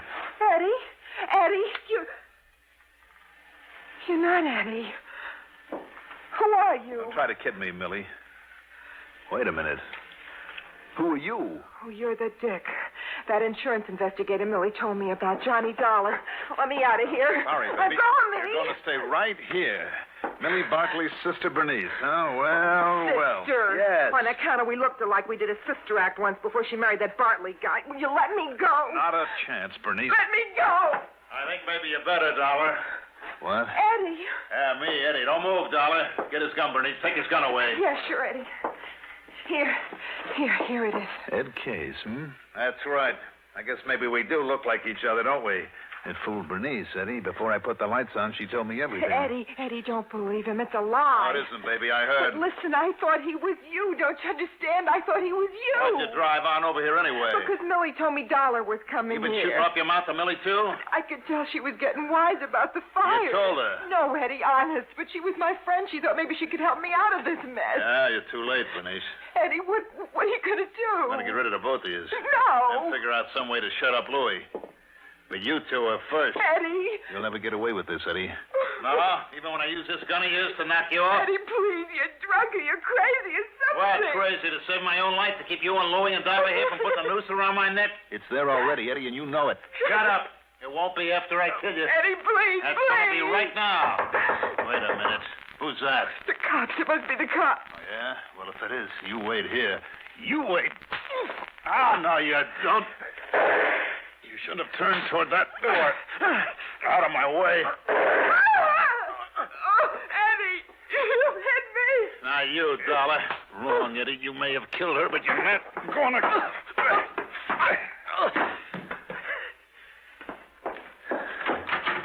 Johnny, what is it? What's happening? No, Millie. Don't go in there. Bernice? Yes. Eddie killed her. I'm sorry. She was my friend. I'm sorry, Millie. Where's Tom? I came alone, Johnny. Why? When I talked to Bernice on the phone, I knew I could tell that your suspicion of Eddie was right. And I hoped that somehow I could help her. Maybe you better call Tom and tell him where you are and what's happened.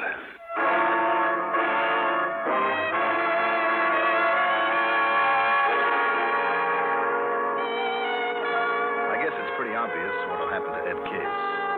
Now it's 2 murders against him. As for the insurance and the estate, Iowa law will have to take care of that. Expense account total, including the trip home, $256.10. Yours truly, Johnny Dollar.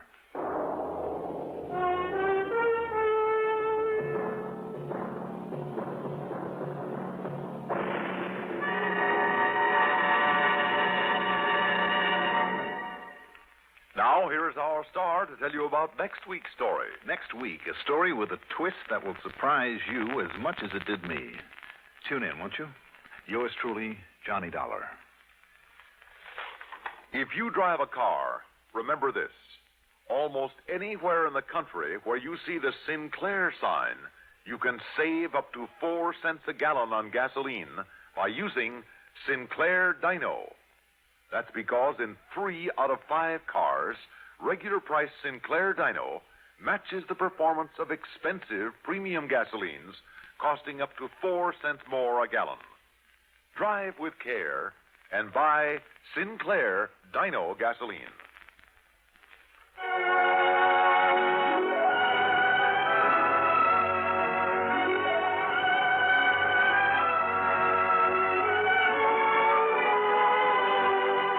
Yours truly, Johnny Dollar, is written by Jack Johnstone, produced and directed by Fred Hendrickson. Johnny Dollar is played by Mandel Kramer. Also featured in our cast were John Seymour, Abby Lewis, Terry Keane, Edgar Staley, Jack Grimes, Jim Stevens, and Gilbert Mack. Music supervision by Ethel Huber. Sound patterns by Walter Otto. Technical direction by Fred Cusick.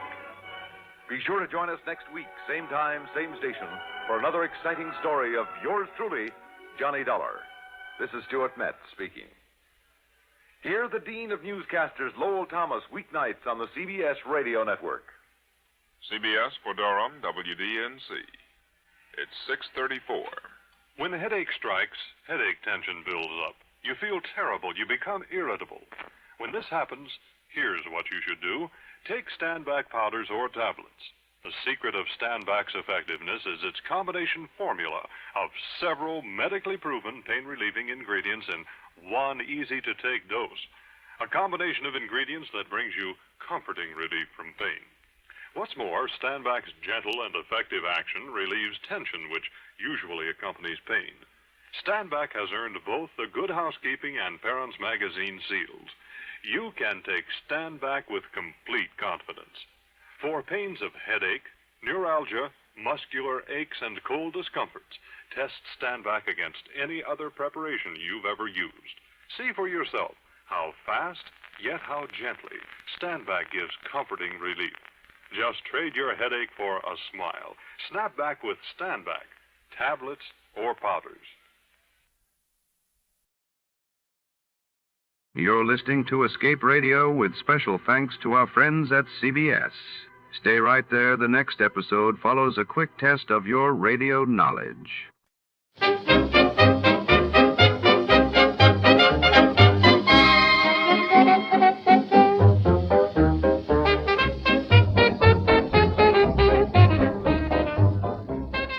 Tonight, in the rain-soaked city shadows, a mysterious figure known only as the Key Man holds secrets that could shatter lives or save them. And a hard-boiled detective is drawn into a web of deceit by a desperate, dazzling femme fatale. Every clue leads deeper into danger.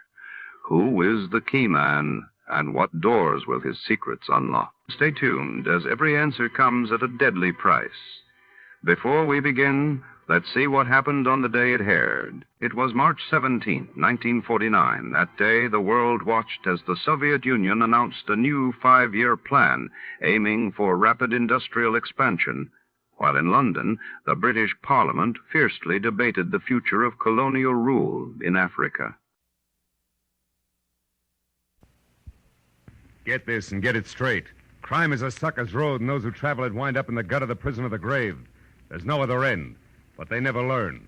This one began as the threat of a beating that turned into murder with a brown-eyed blonde, a jovial hippopotamus, and a tough ex-soldier of fortune, all complicating the problem until I got next to the Key Man. From the pen of Raymond Chandler, outstanding author of mystery, comes his most famous character and crime's most deadly enemy, as we present The Adventures of Philip Marlowe.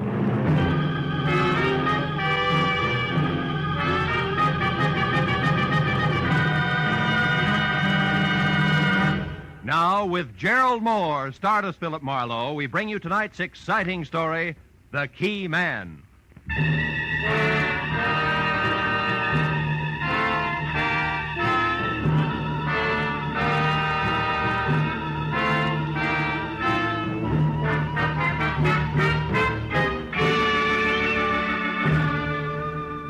Along about dusk, Hollywood Boulevard is some desolate place between the end of work and the start of play, and about as boisterous as taps.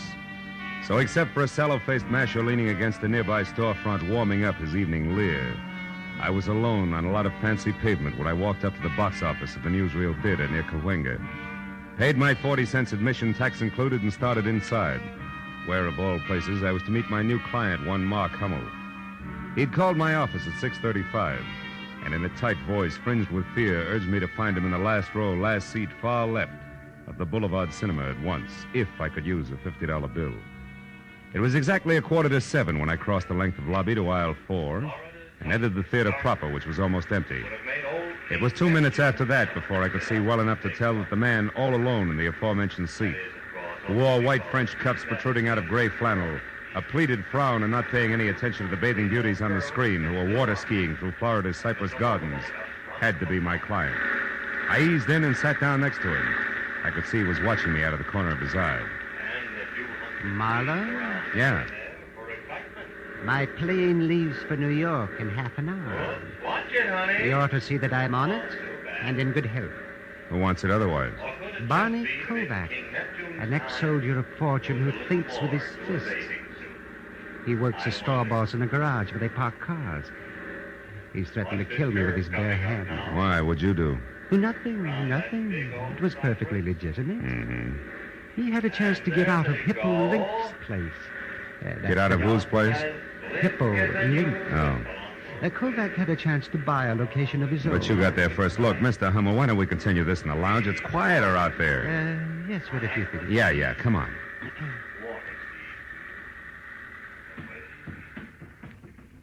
Oh, this is better. Come on, we can talk over here. So, you beat Kovac out of the property he wanted. Then what happened? When he found out, he went crazy. He swore I bribed the real estate broker, high-pressured the owner. All that kind of wild talk, you know. Mm-hmm. Now, Marlowe, the place I bought from under him is a good investment. Oh, yes. But chicken feed compared to the deal I'm going to close in New York tomorrow. If I get there. So for $50, I'm to see that you do just that, huh? Yes, but I've already made your work easier. I told Hippo Link, all 300 pounds of him. Oh? I told him in a loud voice this afternoon that I was going out of town by train at 7 tonight, figuring, of course, that Kovac, who's nearby, but wouldn't do anything with people around, would overhear me. Mm-hmm. And your connection with Hippo is what? I parked my car in his garage, period. Anyhow, at 5:30 tonight, I drove downtown to the Union Station. I left my car in the lot there and went inside. After which you doubled back, got outside into a cab, and headed for here in a comfortable wait until plane time, which you're afraid might not fool anybody, including the tough Mr. Kovac, since you've hired me, right? Yes, that's right. I never caught sight of him trailing me, Marlowe, and, frankly, well, I'm afraid of him. Can you understand that? Sure. Fear is always understandable. Well, what's the itinerary, Mr. Hummel? Here to the airport? No. First to my house. I still have a bag to pack. I'll take a cab. You follow in your car. Then wait outside my place. That's 4100 Fountain, and just below La Cienega. Yeah, I know. Yes. Now, when I get back into the cab, you follow again until I'm safe aboard the plane. Yes. Now, here's your money. Thanks. Anything else? Yeah. Mm-hmm. Do you carry a gun, Mr. Hummel? Ordinarily, no. But tonight, Marlowe, yes. It's a service gun, 45. And believe me, if I have to use it, I will. Now, let's get out of here. Quickly.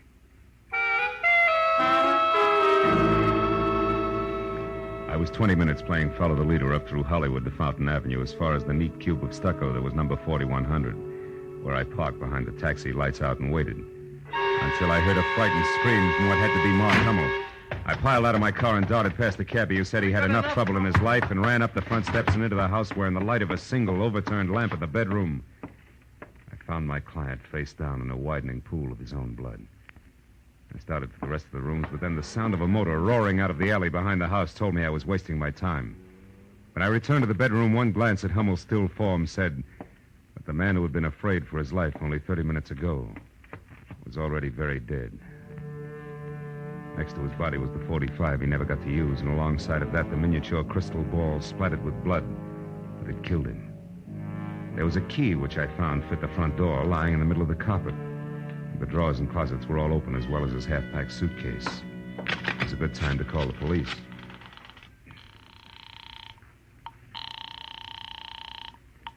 Homicide, Detective Lieutenant Matthews speaking. Marlowe, Lieutenant. I'm at 4100 Fountain and standing next to a man named Mark Hummel who used to be a client.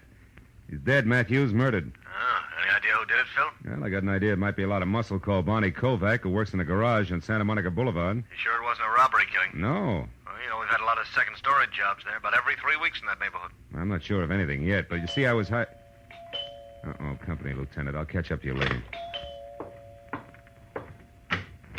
Mark, I beg your pardon. Is Mr. Hummel in? Yes and no. Did he expect you? Well, no, he didn't. Who are you? Philip Marlowe. Well, is Mark in or not? Yes, he's in. You'll find him in here, if you insist. Oh, thank you. I'm sorry I bit your head off, but what I have to... Oh, no. He's dead? Shot with that? No, it's his own gun. He was beaten to death with that glass ball there. Oh. That key is his, too. It fits the front door. I already tried it, and then I put it back when I found it, since the police appreciate neatness on the scene. But that doesn't make sense. Mark always carried his keys in a leather case. Oh? It should be right there in his right pocket. Yeah. Yeah, you're right. House key with a bunch of others, and, yeah, this one matches the one on the floor. How'd you know about this? Oh, I'm an old friend of Mark's, Marlowe. You'd have to be. What were you in such a hurry to tell him? I don't remember. Maybe I can help you. Maybe it was a little message you were going to deliver from Barney Kovac. I don't know anyone by that name. And since that leaves us with very little in common, Marlowe, I think I'll leave with only this 45 here for companionship. Oh, fine.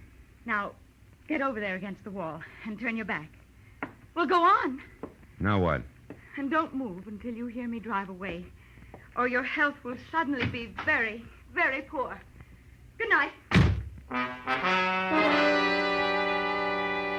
When Little Red Riding Hood slammed out of the place, I knew I could either follow her or wait for Matthews to siren up to the front door and then tell all. One last look around the room, including the key in the middle of the carpet, made me change my mind again. If the key could be traced, it might be a definite link to Kovac, so I headed for Hippo Link's garage on Santa Monica Boulevard in the hope of further information about a hot-tempered man who worked there. Less than 5 minutes later, I was walking down a cement ramp that dropped from the street level into an acre of underground parking space filled with a crowd of heavy with chromium cars that belonged to the fashionable neighborhood nearby. Hippo himself was a perspiring oval, approximately 5'8", measured in any direction, with tiny eyes, tiny nose, and a dozen chins that danced when he laughed, which seemed to be always. He was standing next to a pickup truck marked Ace Battery Shop, talking to the driver. Get, huh? And because of that, you want more money for him, huh? That, I suppose, is easy to get. Now, look, Hippo. Listen, Plume, I won't pay any more. My overhead's too high already. So if you can't get them for me at the same price, forget the whole deal. Besides, I don't like the way you do business anyhow. Meaning what, Hippo? Meaning that when I give you an order, Plume, I want it delivered to me in person, not to just any flunky that's standing around. Okay. That was a slip. It won't happen again. Yeah, not twice it won't. Goodbye, Plume. I got customers. Can I help you, mister? Maybe. I'm looking for Barney Kovac. Is he around? No. Why? What do you want him for? Maybe murder. What?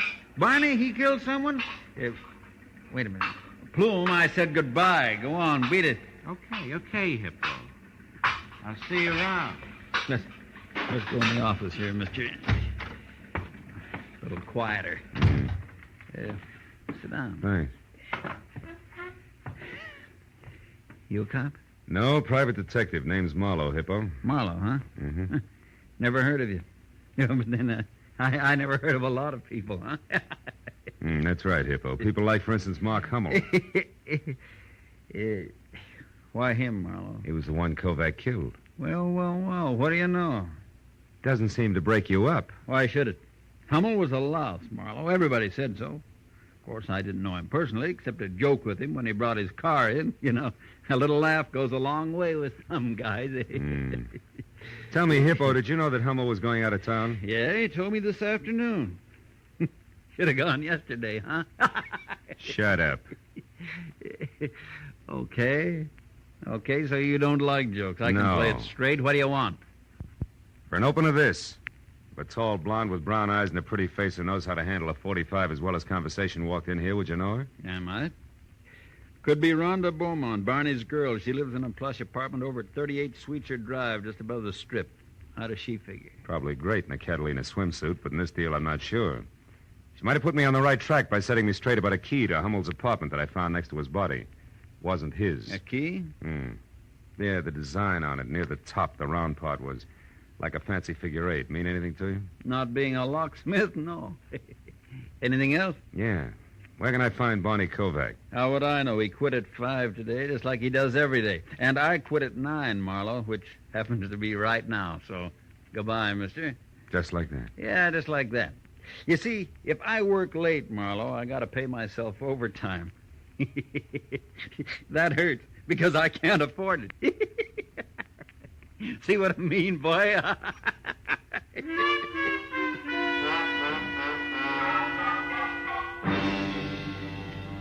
I was out on the street and behind the wheel of my car before I saw the man in the back seat who had a snub-nosed .38 leveled at my hairline. He looked rugged enough to be no one else but Barney Kovac. Drive, Marlowe.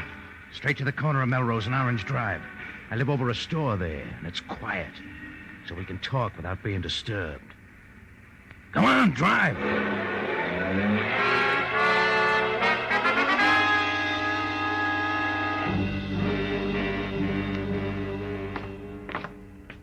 Right ahead of you, Marlowe. One with a closed transom. Keep walking. And when I get there? Then you'll go inside, sit down, and rest while you listen. To what? To the truth, Marlowe. I've been following you long enough tonight to know that you're off your rocker. You see, fella, I didn't kill Hummel. Yeah, I know. He's double-jointed. It was suicide. Slugged himself from behind. All right, cut it. Here, here's a key. Open up. Okay. Hey, you made a mistake, Kovac. Wrong key. What are you talking about? Let me see that. Sure. With pleasure. Stupid. Now that I got your gun, Bud, try it yourself. Come on, Kovac. Close quarters make me nervous. You're making a mistake, Marlowe. Yeah, sure I am. The guys who are off their rocker always do, remember? Now get over there in that chair and behave while I use your phone. Marlowe, don't move or I'll kill you. Hippo. Barney, take the gentleman's gun. It's heavy for him. Sure. Here, now here, boy. Here's some money. Get clear of L.A. till this thing's all cleaned up. You're in a bad spot. I know, but I didn't kill Hummel, Hippo. You gotta believe me. Yeah, by all means. Barney, my boy, if you say it, I believe it. But others won't be that accommodating, I'm sure, so go on. And no matter what you do, don't worry about Marlowe. Huh? Nah, he won't be following you. You can count on that, Barney.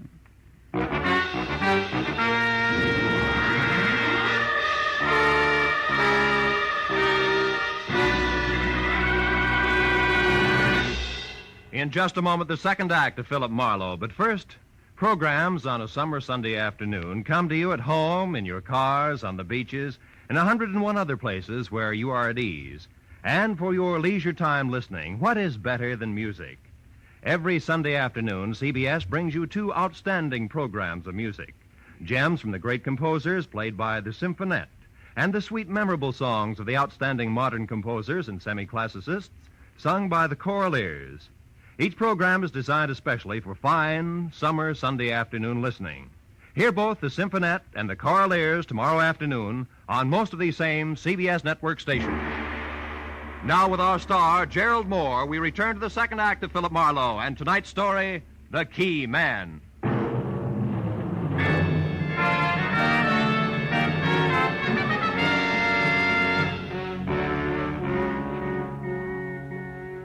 gun wrapped in the thick, fat fists of Hippo looked like a toy as he leveled it at my chest while Kovac got away. And the fat boy kicked the door shut, leaned his ponderous 300 pounds against it, and smiled. The smile faded gradually and finally died, but the muzzle of the gun in his hand didn't so much as twitch until the battered alarm clock on the dresser had clanked off a monotonous 15 minutes. At that point, Hippo Link leaved his face up into another smile, waddled across the room, and laid the gun down on the table in front of me. Okay, Marlowe. You behaved yourself real nice. Barney's got all the head start he'll need, so you can leave now. You know something, Link? You're not only fat between the sleeves, you're overweight between the ears, too. Helping a suspect escape doesn't sit well at headquarters. Now, just a minute, boy. You're kind of jumping to conclusions, aren't you? You were putting the muscle on a friend of mine, and I helped him out. That's all that happened so far, so you look a little silly running me in on that. But if you still want to try, boy, the gun's right there on the table. Okay, Hippo, you win for now. But don't think I buy that silly 1, 2, 3 story of yours. May not be Peck's bad boy, but I don't see you as Sir Galahad either. Well, how do you put the story together then? I don't know that that's any of your business, and even if I thought it were, I wouldn't tell you. But I'll let you in on this much. I don't know for sure that Kovac is guilty, but then I don't know for sure where you or Kovac's girl Rhonda Beaumont fit either. I wouldn't know. You said you knew her. So? You seem to think a good deal of that kid, Kovac. So? So couldn't it be possible she paid you to come up here and see that her boyfriend got away? Like you said, Marlowe, I don't know that it's any of your business. How much cash does it take for you to stick your neck out as far as you have, huh? Or could it be you've got a thing going for Kovac's girl and would be glad to see him out of town? You're kidding, Yeah? boy. Look, why don't you alone? What's it to you now? My client was knocked off right under my nose, remember? Now, you gonna let me out of solitary? Sure. Pick up your pistol and run. And if you need me for any more help, why, be sure and let me know. I left Hippo standing in Kovac's flat, and downstairs I stopped in a phone booth long enough to have the latest developments for what they were worth relayed to Lieutenant Matthews. Then I drove out to where suites are turned straight up into the hills and parked in front of number 38, the Morrow Apartments. A terraced heap of pastel plaster and angled glass in which Rhonda Beaumont had a first-floor front. I took a look at the large, private view of the city as I crossed the small, private patio and knocked on the substantial private entrance. When it cracked open, I helped it along just enough to step inside. What in the... Marlowe, you will come in, won't you, whether you're asked or not? Yes, and it's sweet of you to ask me, Rhonda. Is he here? He? Hmm. In a city of 4 million, half of which are male, that borders on being a stupid question. But the answer is no in any case, because until you strong-armed your way in here, I was alone. I can't buy it. I figure Bonnie's the kind of a boy that will want to take stuff like you right along with him when he leaves. Bonnie leaving? Mm-hmm. What are you talking about? He's running away from that mess over on Fountain. He's leaving town. You're lying. I've heard enough from you, Marlowe. I'll take the handbag, baby. Heavy enough to have that cute .45 caliber compact inside, right? Okay, it's in there. Take it. I don't care. But look, Marlowe, is that the truth about Barney leaving town? As if you didn't know, yes. And while we're on that subject, why did you show up at Mark Hummel's place tonight? Well, I went there to warn him about Barney. Wait a minute. I thought you were in love with Kovac. I am. Do I have to draw you a picture? Barney Kovac's strong and reckless, but he was trying hard, awfully hard, to get started for himself, and then... Well, I used to go with Mark before I met Barney, and because of that, Mark deliberately beat him out of the best deal he'd ever had, the louse. Just to spite me. Well, Barney was furious, and I knew something terrible would happen if they ever got together, so I went to tell Mark to stay out of his way, that's all. You got there a little too late, is that it? I don't know. Well, at least give me a handkerchief out of my back, darn it. Yeah, sure. Here, Hey, these keys. Rhonda, this one, the one with the figure 8 design. Where'd you get it? Oh, it's my new door key. Yeah, I know, but where'd you get it? I don't know. Barney had it made for me one day while we were having lunch. Who's the guy who made it? I don't know. Where were you eating that day? A Hungarian place on Fairfax near Santa Monica. Where are you going, Marlowe? Fairfax, near Santa Monica. Here's your bag, Rhonda, and if you got any sense, stay put and try real hard not to shoot anybody. At least until I call. Okay. So long, baby. Bye.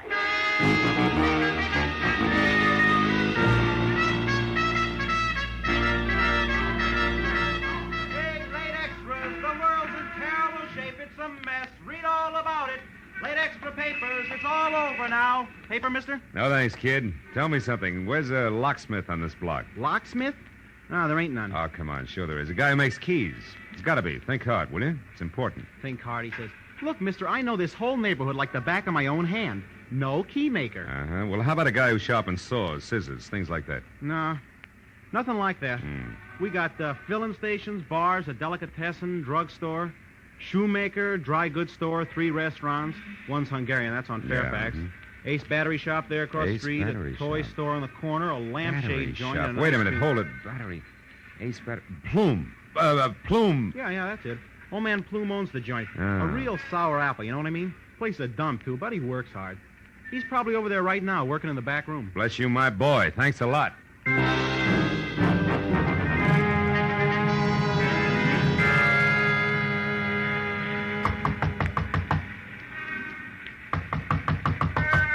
Yeah, Who is it? Customer, my battery's dead. You gotta help me. Now, look, mister, my place is closed up. Come back. Hey, what is this? Sorry, Plume, but tomorrow's a long way off. This is an emergency. Now, take it easy and you'll be okay. I got a job for you, and it's got to be done tonight. Well, listen, I said my place is... Shut up. Now, get this, Plume. I'm a friend of Hippo Lynx and Barney Kovacs, all of which makes you perfect for my job. Now, what kind of a job you talking about? This. It's a key. Duplicated. A key? Hey, buddy, this is a battery shop. I can't make keys here. In the first place, you gotta have a license. I said this was an emergency, didn't I? Get busy. With what? My fingernails? I don't know how to cut keys. Somebody's stringing you, pal, and I... Plume, keep away from that drawer! Well. Whole drawer full of blank keys, huh? And that 38 in the drawer here must be that license you spoke of.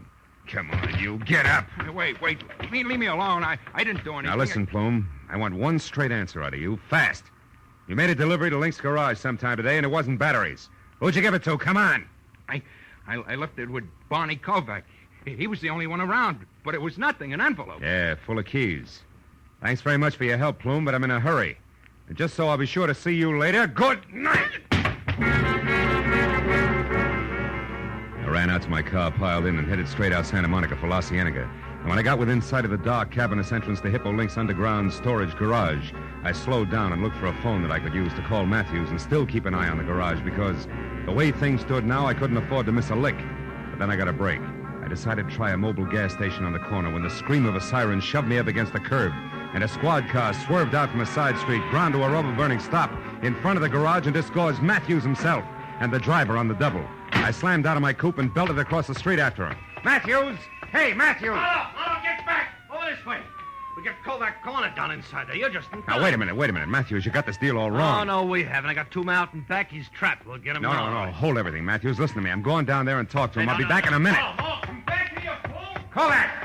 Kovac, this is Marlowe. Come on out. I got all the answers now, Barney. I just had a talk with Plume, and I got a lot of truth out of him. Come on, Barney. You're not helping anything. Marlowe! Phil, you all right? It's my shoulder, Matthews. Oh, I knew this had happened sometime. No. Just Kovac, over there. No, listen to me. Don't shoot. Don't! Look at my arm. Listen, Matthews, Kovac didn't do it. What? The shot that got me came from back there on the other side. Yeah, that's it, Pete. Further back. There he is, Matthews. That's the boy. That's the fat guy who runs this That's joint. right. Yeah, Hippo Link. Second lieutenant. He's your killer. Stop, Link. Stop. I got him, Phil. He's down. Yeah, that's one nice thing about Hippo. You can't miss him. Oh, thanks. I think I better sit down a minute.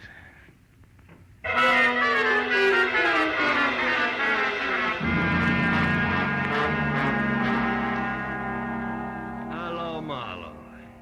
You feeling better now? Oh, great. Yeah, you can't beat these hospital beds for comfort, Lieutenant. I'm getting one for my apartment. You can crank it into 30 different positions. You know that? Yeah, I know. The doc says you got off with a flesh wound. Uh-huh. Yeah, you're pretty lucky, Phil.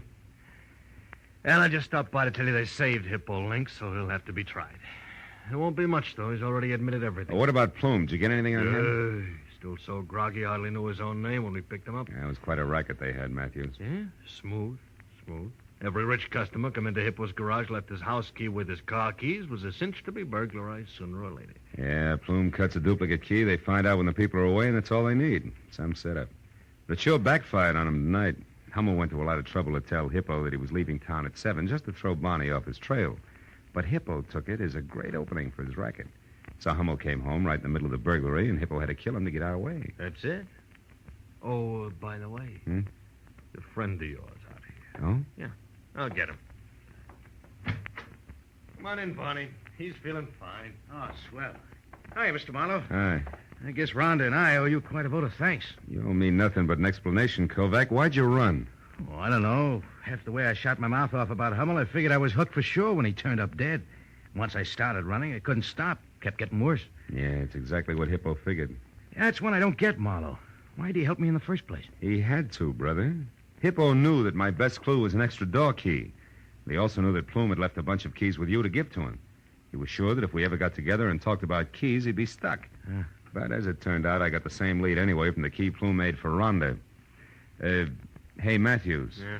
Crank me up in the middle, will you? What, like this, Phil? Oh, yeah. That's perfect. Barney, turn off that reading lamp, will you, please? Sure. Yeah.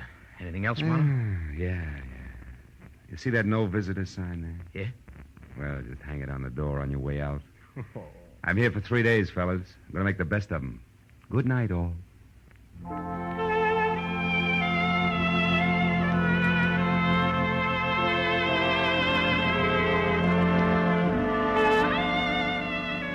When they left, I nestled down into the solid comfort of clean sheets and quiet darkness. And my eyes were almost closed when it happened. The light snapped on. A pair of efficient hands grabbed me, stabbed an inch of hypodermic needle into my right arm, jammed a cold, hard thermometer under my tongue, and splashed a half a pint of icy alcohol on my back. Oh, it was awful. But when it was over, she looked back from the door and smiled before she went out. A red-headed nurse and very pretty. Only then did I notice the set of keys she'd forgotten on my medicine table. One was thick with a figure-8 design. It was her door key. And for just a moment, I wondered foolishly if I could get a hold of Mr. Plume again some way. For just a few minutes. Cut it out, Marlowe. Go to sleep.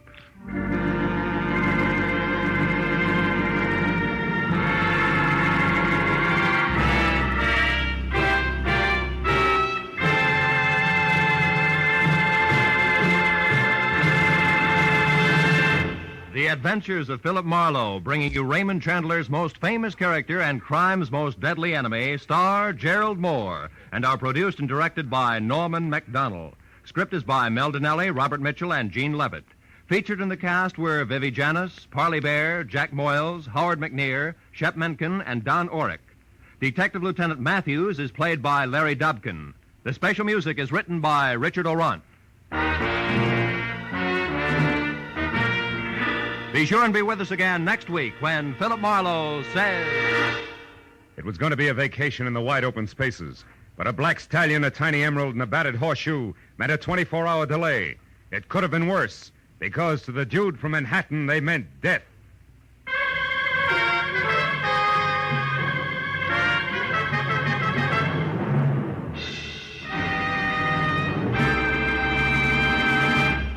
Most of us think we are free of tuberculosis. Yet how many of us make sure with periodic chest x-rays that we have no symptoms of this dread disease?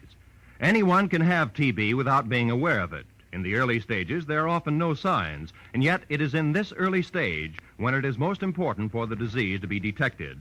So remember, TB can be cured if you catch it in time. Make an appointment for that chest x-ray immediately. This is Roy Rowan speaking. Stay tuned now for Gangbusters, which follows immediately over most of the same CBS network stations.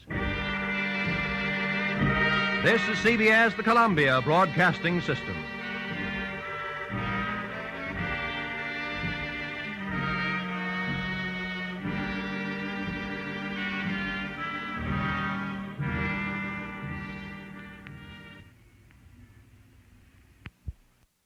You're listening to Escape Radio with special thanks to our friends at CBS. Stay right there. The next episode follows a quick test of your radio knowledge.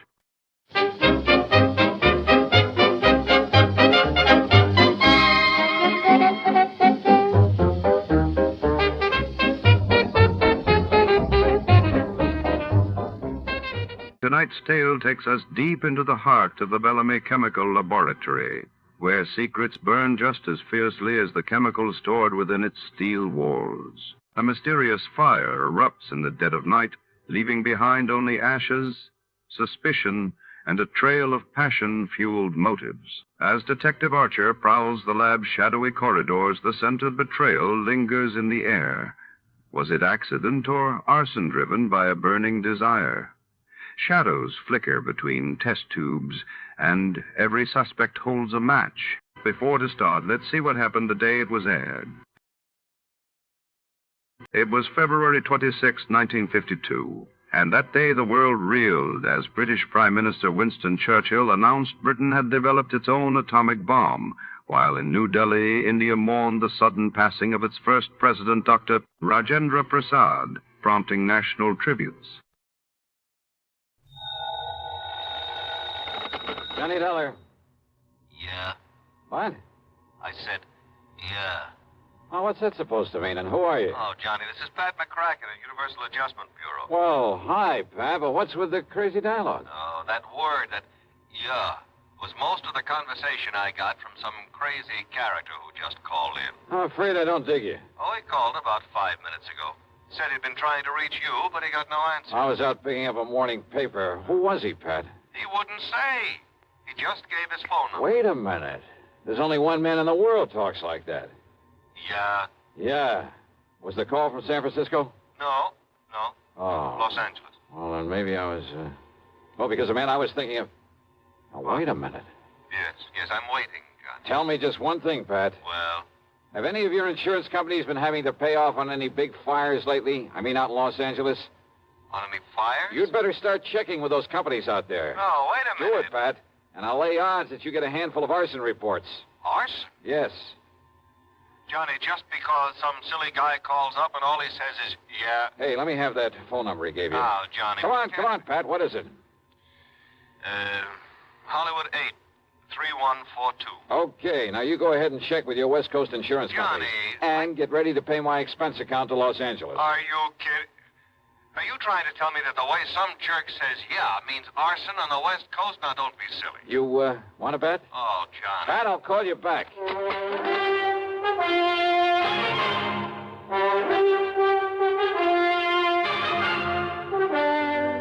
CBS Radio brings you Bob Bailey in the exciting adventures of the man with the action-packed expense account, America's fabulous freelance insurance investigator. Yours truly, Johnny Dollar.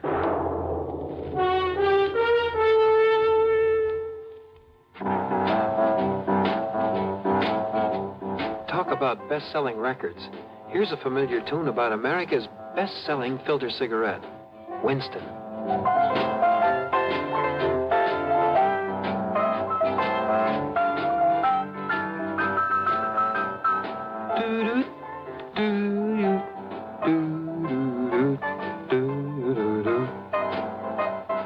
Winston gives you real flavor, full, rich tobacco flavor.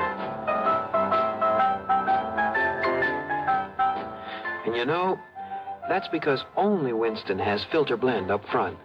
Choice, flavorful tobaccos, specially selected and specially processed for filter smoking. No wonder Winston tastes good, like a cigarette should. Smoke Winston. And now, Act One of yours truly, Johnny Dollar.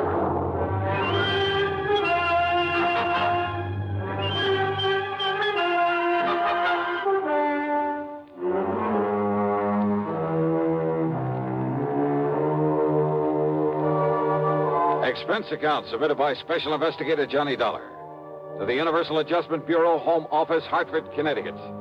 Following is an account of expenses incurred during my investigation of the Burning Desire matter.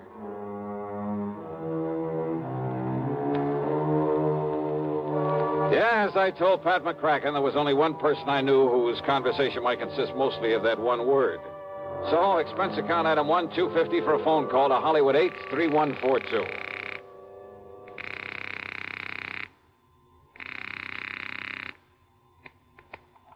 Hello? Hello? Yeah? Yeah, I thought so. Yeah? Smokey Sullivan. Well? Smokey, this is Johnny Dollar. Yeah? Hey, you tried to call me here in Hartford. I was out. You called Universal Adjustment Bureau. I got the message. Here I am. Yeah, Johnny. Only what are you doing in L.A.? Last time I saw you was in San Francisco. Got a job here, Johnny. Legit. Hey, that's the stuff. Pays off, too, doesn't it? Yeah. You're my friend, Johnny. You've done a lot for me. So, when I got a chance to help you... Well, is something doing out there, Smokey, that I ought to know about? A bunch of fires, Johnny. Arson, huh? Yeah. Is there insurance involved? Why else anybody use a torch? Yeah, you got a point there. But do you have any lead on whoever is behind the fires? Yeah. So you better come out here, Johnny. Okay, the first plane I can get. Where'll I find you? 322 South Equity Avenue. South Equity. Okay, Smokey, I'll be there. Yeah. Uh-huh. Now I'll call to Pat McCracken, pack my bag, and... Johnny Dollar. Oh, Johnny, thank goodness. Pat? Yes. I was just about to pack up and Now, call don't you ever get off that phone of yours? I was talking to the guy who Listen to me. Johnny, you were right. Only reason that nobody smelled a rat is because a different insurance company was stuck with each of those fires out there. So until I called them to give me a report... Oh, and listen. I'm listening, Pat. According to the L.A. police, every one of them could have been arson. Okay, I'll grab the first 7 plane. of them in a row, Johnny, that we know about so far. I mean, I haven't got the reports in yet from all the companies, and I'm also waiting for another report from the police. Now, Johnny, your best contact out there... That I've already got. What? Yeah. Oh, you mean that character who called us up? Yeah. Look, will you please tell me, who is he? What does he know about this? Universal Adjustment putting the old expense account on this? Yes, of course. Then I'll give it all to you in the usual report. See ya. Oh, now, Johnny, listen. Sorry, Pat, I gotta catch a plane. Expense account item 2, $162.85 plane ticket from Hartford to Los Angeles. Thanks to the time differential, it was only shortly after dark when the big mainliner set down at the L.A. International Airport. Item 3, $7.50 for a cab to Smokey's address. It was hardly Beverly Hills or Bel Air, believe me. 322 South Equity was in a beat-up part of a downtown industrial section. A weather-beaten 3-story house with a sign out front that said Boarders by the week a month.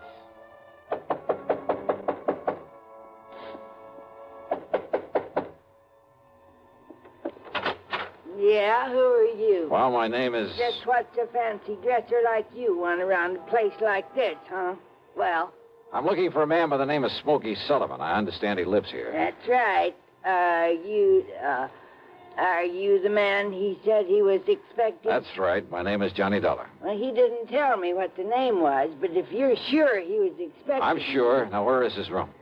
I don't know. Where is his room, please? Well, it's up on the second floor. It's just to the right after you get up the stairs. Okay, now, thank you very much. Well, now maybe you'd better... It's all right, I'll find it. Thanks a lot. No, what I mean is, I thought you'd already come. I mean, what I mean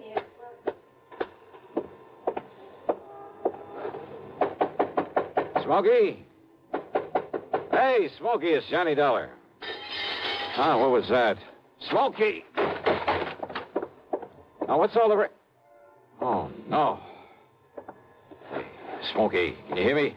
Who did this? Are you... Good Lord.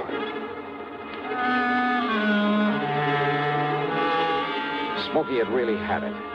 Whoever had beaten him up probably would have killed him if I hadn't come along and scared him away. I looked out of the broken window, but of course it was too late to see who'd done this. Meantime, the landlady appeared, and I had to get me some towels and a basin of cold water. Here you are, Mr. Oh, good. Thanks a lot. Somebody sure laid into him, I'll say that. You ask me, it's a wonder if he stays alive. He'll be all right. He'd better be. You're lucky you come along to see him, is all I got to say. Yeah, you better get me a couple more towels and maybe another basin of water. No, wait. What? You won't need them, mister. I got a much better idea. If I can find it. Hey, Smokey. Give me a minute to find that bottle. Well, here it is. Yes, sir. This here'll fix him up. Smokey, can you hear me? Fix him up quicker than a wink. It's Johnny Dollar. Here now, mister. You just pour a slug of this down his gullet and see if it don't bring him to. Huh? Oh, yeah, good idea. Let me have that. Oh, sure. It's real genuine California cognac, it is. And soak up another towel for me, will you, please? I sure will, mister. All right, here now, Smokey, here. See if you can get down some of this. Easy now, huh? That's it. Attaboy. Johnny. Yeah. A little more of this. Here. You know, before you come up here, mister, I tried to tell you. Easy now, Smokey. Yeah, I tried to tell you. I thought that other man that come up here to see him was the one he was expecting. Here, now, here's your fresh towel. Thanks. Did you say other man? That's right. Come in just before you did. You know him, who he was? The chimp. What? What, Smokey? The chimp, Johnny. That's who it was. The chimp? Yeah. strong arm for Mickey Fortina. Who's Mickey Fortina? He's the one that... Oh, now, look, Smokey, maybe you'd better wait till you feel better. You and I should get a doctor. No. Now, listen, Johnny. Yeah? Unless you stop him, there's going to be a lot more fires around here. Fires? That's what he said. Just don't worry about it, Mrs. Miss Fletcher. Bertha Fletcher. That's my name. Johnny, listen. Oh, okay, Mrs. Fletcher. You go along. I'll take care of him. Oh, well, now, I don't know. You sure I hadn't better get a doctor? No. I'll take him to a hotel. In his condition, I'll look after him. Now, you go downstairs and give me a cab. Well, I don't know. Here's a 10 spot for your trouble and this bottle of brandy. Oh, well, thanks. You're a gent. Go ahead, please. Oh, yes, sir. Anything you say. Johnny. Yeah? You gotta listen to me. Yeah, go ahead. You had come up the stairs, scared him off. The chip might have killed me. Well, he won't get to you again. I'm going to take you out of this place. Somebody must have tipped off Mickey Fortina. Must have known I'd put in that call to you. So listen, Johnny. Later, Smokey, after I get you out of here.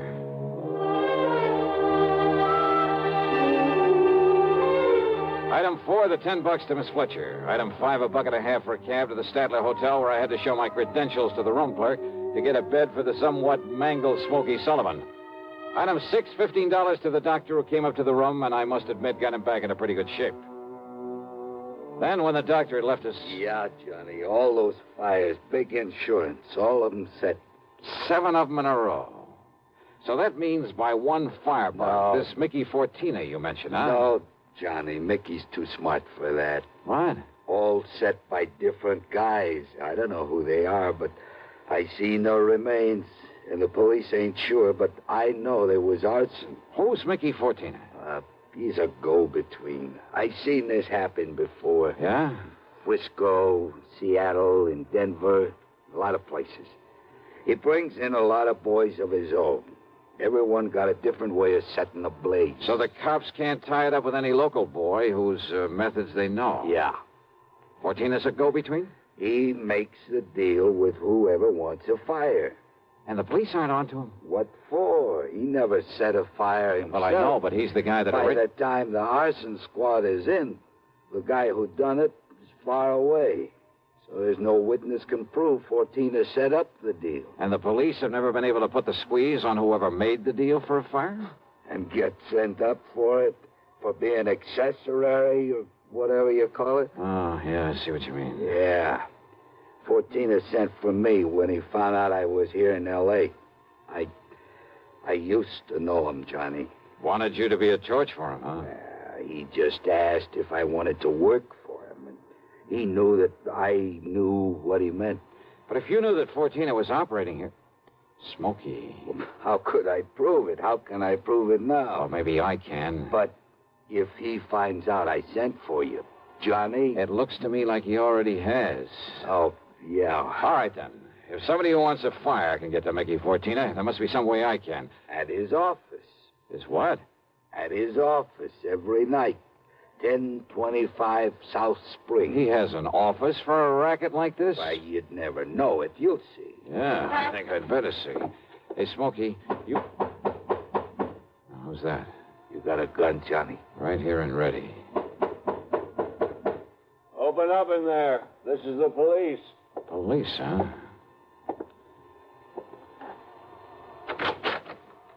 Well, surprise. It is the police. The room clerk reported a man was brought in here who... Johnny! Yeah, Pat Nichols. Sergeant Nichols now, Johnny. Good. How are you, boy? Now, wait a minute. Is this the man you brought in here? Smokey Sullivan? Listen, officer, Johnny, you think maybe Smokey is tied in with this string of fires out here? No, tell him, Johnny. No. You tell him, Smokey, anything you want. Well, no, look, you know I'm no good at talking to a cop, Yeah, well, Johnny. give it a try. And, Pat, be sure you stick around to keep an eye on him. What? Smokey may need a bodyguard. You. Huh? Yeah. Until after I've made a little business call. Johnny. Now, look, if you're out here because of those fires... Did I say I was? I didn't tell him anything like that, did I, Smokey? No, Johnny. And I see what you mean. Now, listen, Just stick around, Pat. I'll see you later. If I had told Pat where I was going, he might have wanted to come along. And a man in the uniform would hardly have helped in the plan I had for trapping Mickey Fortina. But you know something? Going over to see him alone was a big mistake. One I almost didn't live to regret.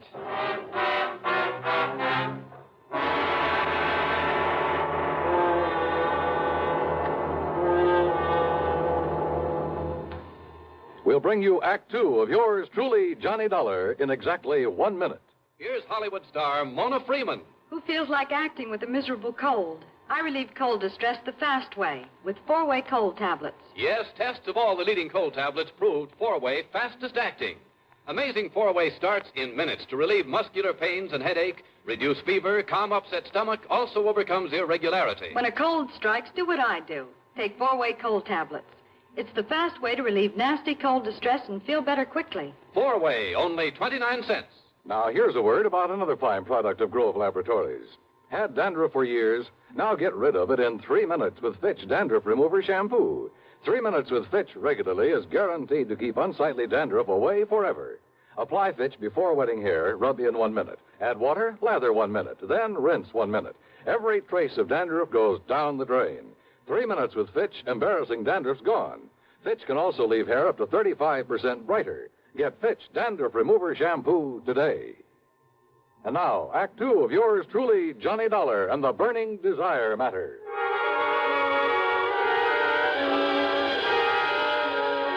My plan for trapping Mickey Fortina was a very simple one. I'd make like a property owner who was anxious to collect some fire insurance, who was willing to pay in advance to make sure my property went up in flames. Easy, or so I thought. Item 7, 85 cents per cab to the office building at 1025 South Spring. The only lights on were in Suite B on the second floor. According to the directory in the lobby, that was the office of the Fortina Friendly Loan Company. Loan office, huh? Yes, sir. Can I help you? Yeah, I'd like to see Mr. Fortina. You got an appointment? No, but I'd like to make a little deal with him. Oh, can I have your name, mister? It's Morris, Theodore Morris. Just a minute, huh? Excuse me. Yeah, sure. Man says his name is Morris, wants to see you, Mick. Oh? Hey, listen, has the chimp come back yet? No. And he said he was going to send Husky over there. Husky? Why? Well, Chimp said he was afraid if he showed up at that hotel... Careful what you say. Close the door. Sure. The chimp. And somebody was going over to the hotel. That can mean only for one thing, to get Smokey Sullivan.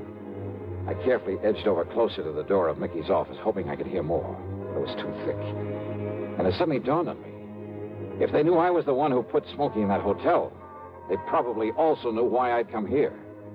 There was only one way to make sure. I'd have to go through, or at least try to go through with a bluff I'd planned. Oh, sorry to keep you waiting, Mr. Morris, is it? Yeah, that's right, Mr. Fortina. Ted Morris. Oh, Mary, when he gets here, send him in. Sure, Mick. Come in, please. Sit down. Yeah, surely. Thanks a lot. All right, I'll get right to the point, Mr. Fortina. Oh, by all means do, Mr. Morris. Well, I own a big shoe store over on North La Brea.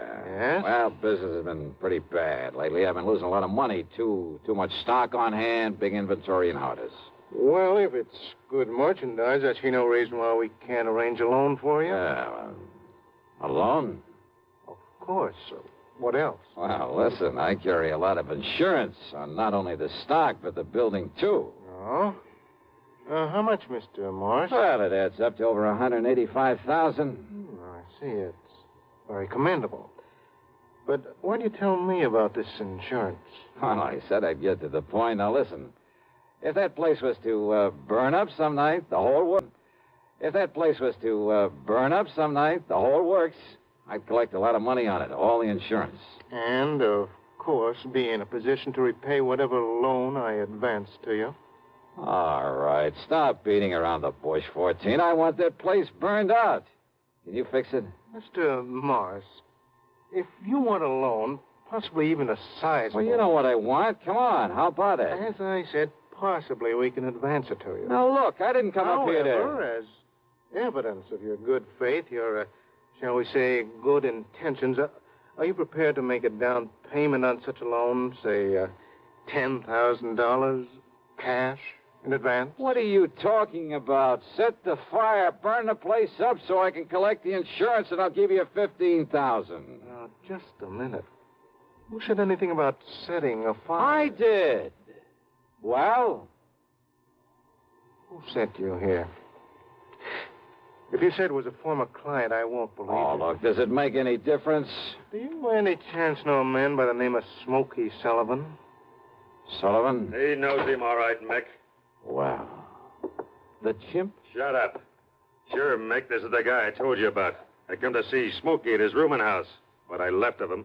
Very interesting. After I ducked out, I hung around there. I seen him take Smokey in a cab. I followed him to that hotel. Did you send Husky over to take care of him? Sure. And listen. Yeah? I don't know what name this guy gives you, but when he knocks on Smokey's door, he says it's Johnny Dollar. Dollar? Insurance ticket? Yeah, that's right, Mickey. All right.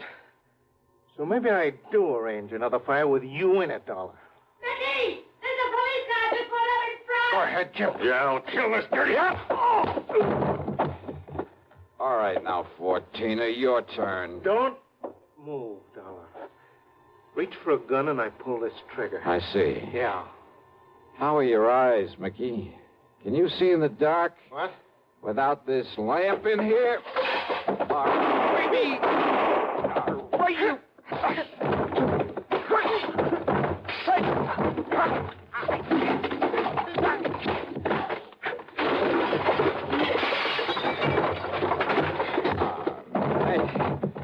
Yeah. Wow. I guess Smokey was right at that, Johnny. Hi, Pat. You seem to think you wouldn't need any help around here. You all right, Johnny? Yeah. When that strong arm, that husky Castellini, came up to the hotel room after him, well... I had to tell him, Johnny. I had to tell him what it was all about. Yeah, it's okay, Smokey. It's okay. So we threw Husky in the clink and came over here. Well, I got an admission out of him, Pat, but unless you can get these goons of his to talk, I don't know what you're going to hold him on. After what just happened in here, Johnny, we'll hold him and his goons just as long as we need to. And unless they want to take the whole rap for him, I think they'll talk. Yeah, they talked all right. And as a result, the police in a couple of nearby states should have no trouble at all in picking up some of the other of Fortina's boys, his hired torches. Funny, isn't it? These stupid jerks just never seem to learn. Expense account total, including hotel bill, plane ticket back to Hartford, and the sizable bit of folding money for Smokey Sullivan. $874.20. Yours truly, Johnny Dollar.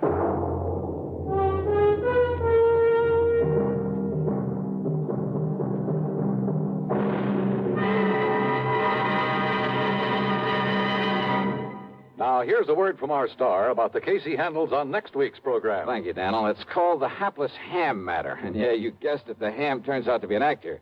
A really bad one with one of the cleverest methods of committing murder I've ever known. There's a lot of action, suspense in the story, and I think you'll like it. Who knows? Maybe if you listen closely, you'll be able to figure out his method even before I do. So join us, won't you? Yours truly, Johnny Dollar.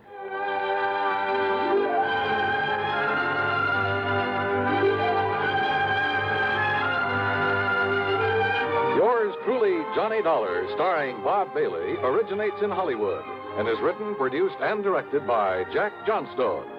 Heard in our cast were Virginia Gregg, Gene Tatum, Lawrence Dobkin, Vic Perrin, Paul Duboff, Don Diamond, and Frank Gerstle. Be sure to join us next week, same time and station, for another exciting story of yours truly, Johnny Dollar.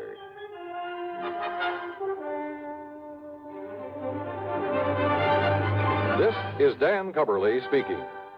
Intrigue breeds terror as suspense brings a shady moonlight sail next on the CBS Radio Network. If I should ever become totally disabled, it would be a mighty comfortable feeling to have a check coming in every month regularly. Yes, it's a good feeling to know you have a financial cushion against trouble like that. Well, if you're a veteran with World War II or Korean GI insurance, you can protect yourself. You do it by adding a disability income rider to your present policy. The cost of the extra premium is just a few cents a day. For example, a 40-year-old veteran with a $10,000 term policy would pay only $1.60 a month for the added protection. If you sign up for the disability income provision, it works this way. After you have been totally disabled for 6 consecutive months, VA will pay you every month as long as this condition persists. $10 for each $1,000 of your GI insurance policy. That adds up to $100 a month if you hold a $10,000 policy. Full details about total disability income at any VA office. Radio 59 WROW, first on the dial in Albany, Schenectady, and Troy. America's airwaves shine a little brighter thanks to our friends at CBS. And now, ladies and gentlemen, let's see if you're ready for tonight's radio quiz.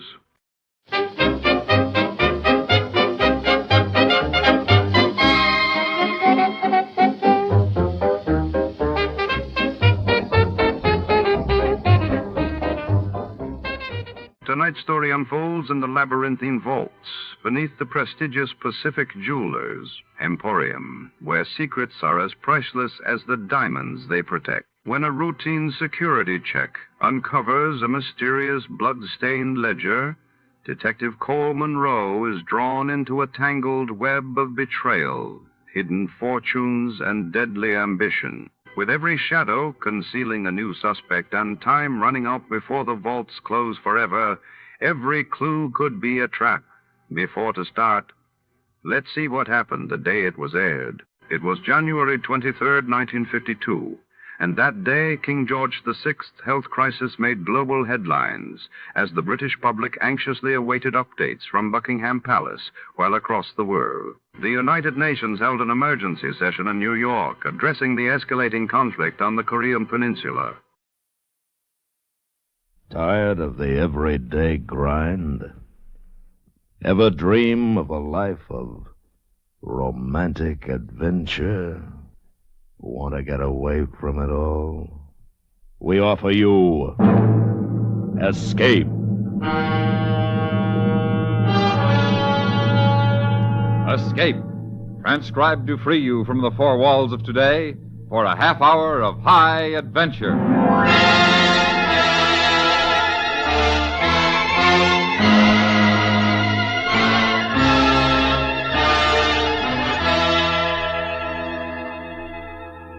You are in the heart of a Philippine jungle, searching out an Igorot village whose people are practiced in savagery and headhunting, while your civilized companion is coldly making his plan to see that the first head taken will be your own.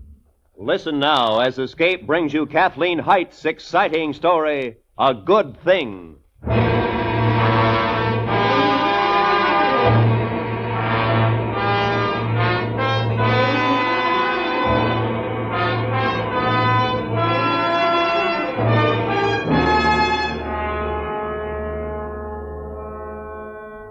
This time, Matthew found me in a filthy flea bag of a hotel room in Manila.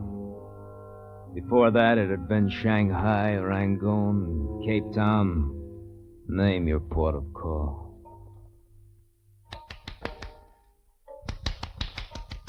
Come on, boy.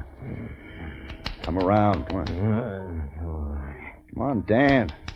Dan, come on, snap to. You really tied one on this time, didn't you? Well, we've done it before. Here, boy. Catch. Easy. Easy, boy. Easy. Down. Oh, it's you. How long you been like this? This time? Too long. You found me. You always send for me, Dan, in your own unique fashion. I send for money. Give me the towel over there. I always check on my investments. Next time, just send the money. Won't be a next time here. This time you're going with me. You know I'm not. No, I think you'll get a kick out of this, John. I'm going up in the back country of Nueva Ecija. Get material for my book. No expedition, no fancy trappings, just you, me, and the Igorots. It's just you and the Igorots. No, it'll be good for you, Dan. We'll get you in shape. Rest up a bit before we strike out. And we'll get all that stuff boiled out of your system. Might even get you to quit hating yourself. I know. You think you hate me. Maybe you do. All I know is you're my brother, and I'm not going to let you go completely to pieces.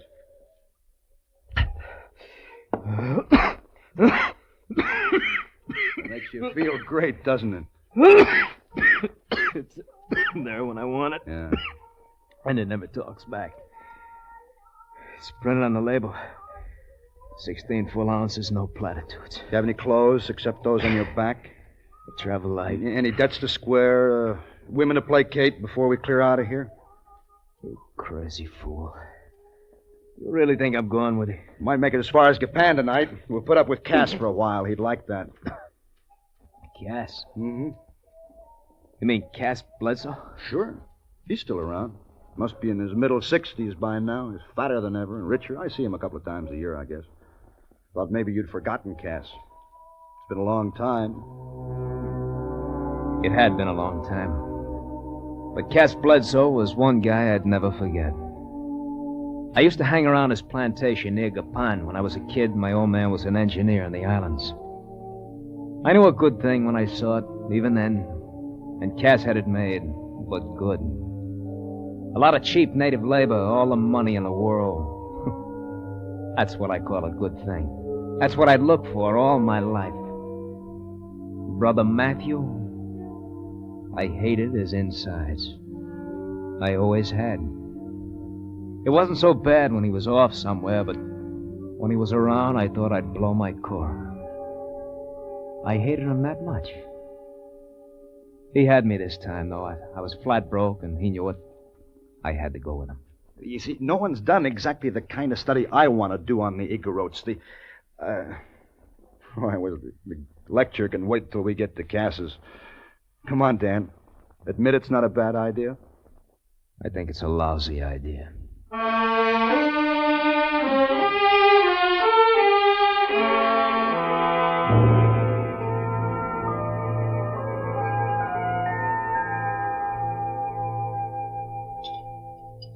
Go on, Matt. Tell Cass all about it. Yeah, explain it to me. I've lived on the fringe of the back country for years. I never gave a hoot what makes the Igorots tick. Yeah.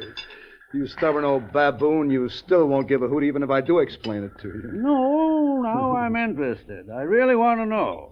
Do you know, Daniel? I'm like you. I don't give a hoot.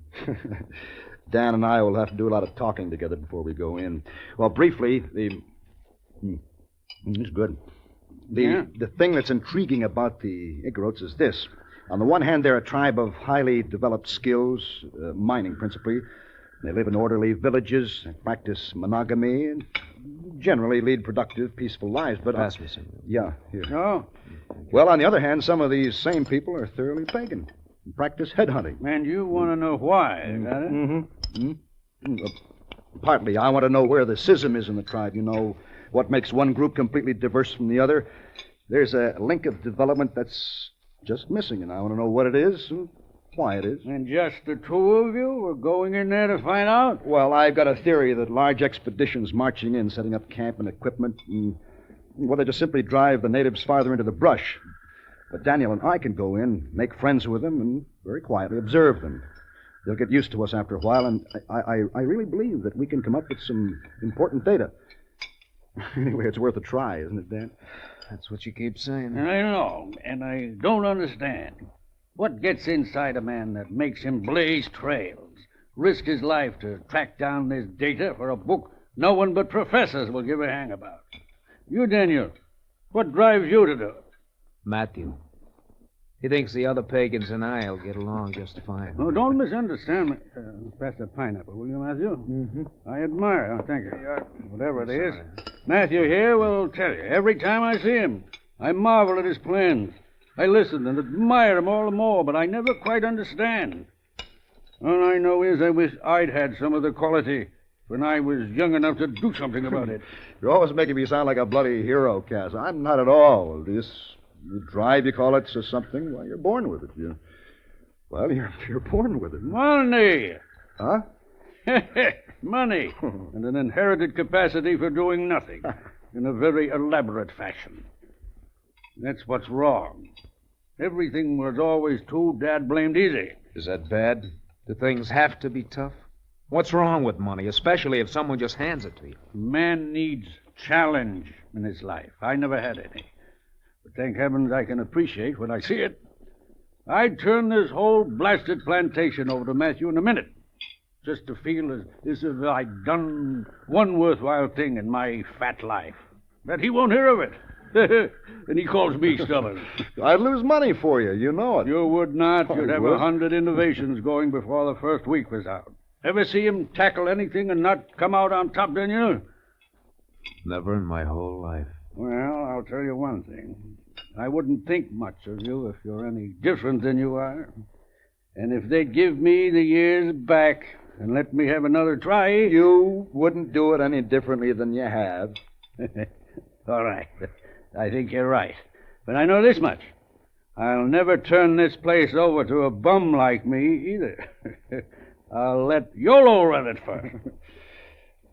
Where's Juan? I'd like some coffee. Oh, yeah. Guess we all need some. Juan! YOLO, chef, coffee, sir. YOLO bring fine coffee. Good, YOLO. And don't forget... Also bring brandy. Plenty brandy. Good boy. All round, huh? Yeah, sir. please. Thanks, YOLO. Hi, YOLO. How's the reading coming? YOLO, very fine read, thank you, sir. Good. Oh, this is my brother, YOLO. Daniel. This is Cass's prized possession. Pleased to meet you, sir. Very pleased. Hello, YOLO. YOLO, read about Mr. Dan. In place Lion's Den? What? Lion's Den. Oh. Tell Daniel what you think of Matthew, YOLO. Mr. Matt, very fine man, sir. And what do you think of me? Mr. Cass, very rich man. You see, Daniel, I've raised this ingrate as if he were my son, and he thinks more of Matthew than he does of me.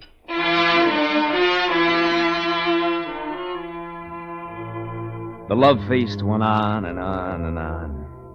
Every time Cass took another slug of brandy, he'd hand the plantation over to Matthew again, and Wonder Boy just kept handing it back. I had time. We were going to stay on with Cass for a few days, and hard as it was on my insides, it looked smart to come off as a carbon copy of Brother Matthew. The drunker he got, the more old brandy bloat began to look like a good thing to me. A real good thing. I was a model boy those next few days. Now, if we start out early enough in the morning, YOLO thinks we can make it to... Yeah, to this clearing right here. It's about tomorrow night. Yeah. What does YOLO know about it? Well, this country's the back of his hand. Hasn't Cass told you? YOLO's an Igorot. His family still lives back up in the hills. Okay. So we're here tomorrow night. Yeah. When do we hit the first village? Well, about mid-afternoon the second day. We'll set up headquarters there and work out of there as soon as we know the territory and make a few friends. Sounds real cozy. All right, guess we're set then. Mm-hmm. Dan? Yeah. You're doing a good job. I'm proud of you. Thanks. It's a long time since we've really been brothers. It'll be a good thing, this trip. Yeah, I think so. There you are! Are you still awake? Yeah, come on in, Cass. Come in. Couldn't wake Matthew. Oh, no wonder. Thought we'd just have a little drink together. To the Igorots, huh? Dan will have a nightcap with you, Cass. I want to talk to YOLO again and then hit the sack. All right. See you in the morning, Cass. Yeah. Night, Dan. Yeah, 9.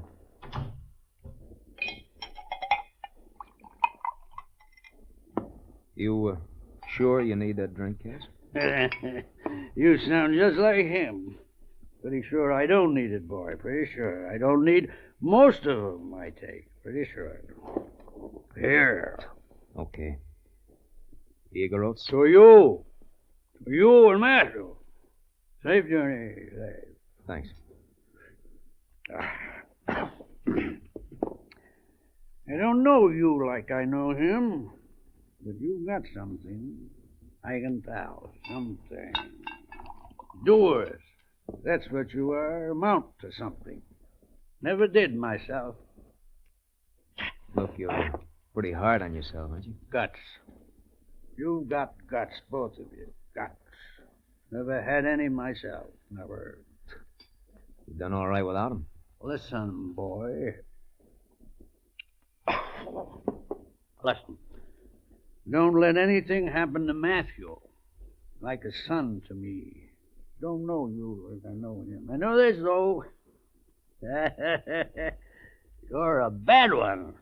A lot of devil in you, like me. Matthew, just like a son to me. Man needs a son. And when you get back, if you get back,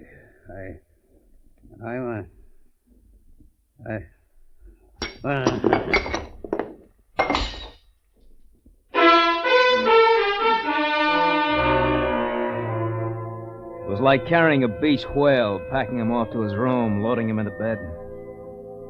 I made him comfortable. If the drunken old fool was shopping around for a son, I'd make it easy for him to find one. Matthew and Cass had one more good-natured exchange before we left the next morning. Cass killed me. Didn't even have a hangover. It'll be my way or I won't let you go, Matthew.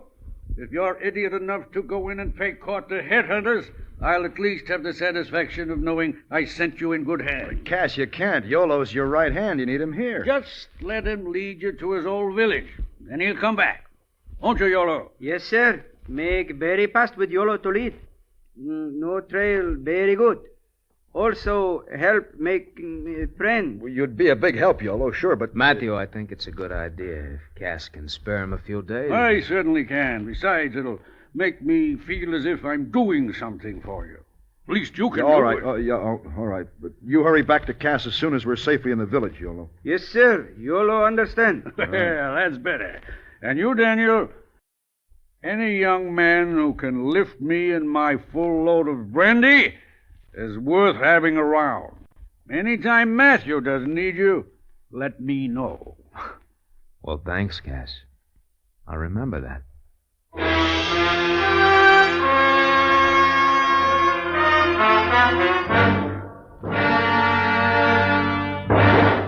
We will return to Escape in just a moment, but first, highway safety is a state of mind. Yes, the state of the driver's mind.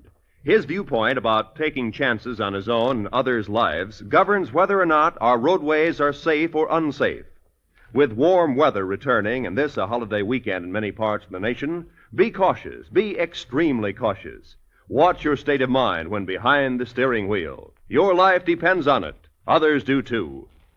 And now, back to Escape.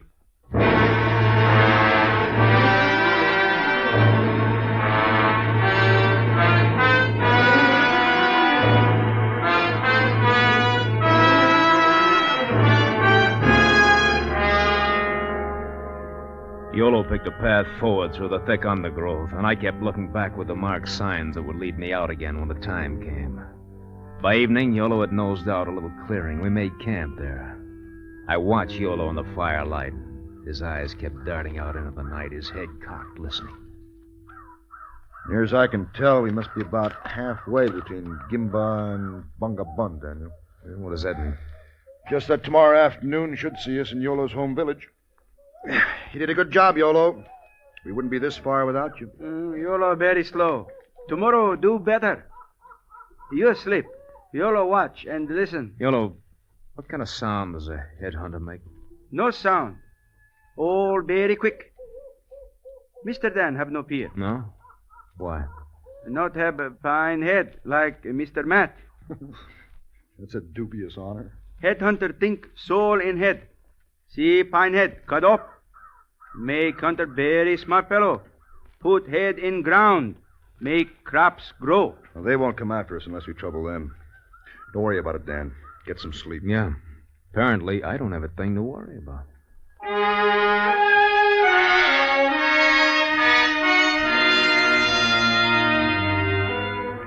Yolo routed us out on the trail early the next morning.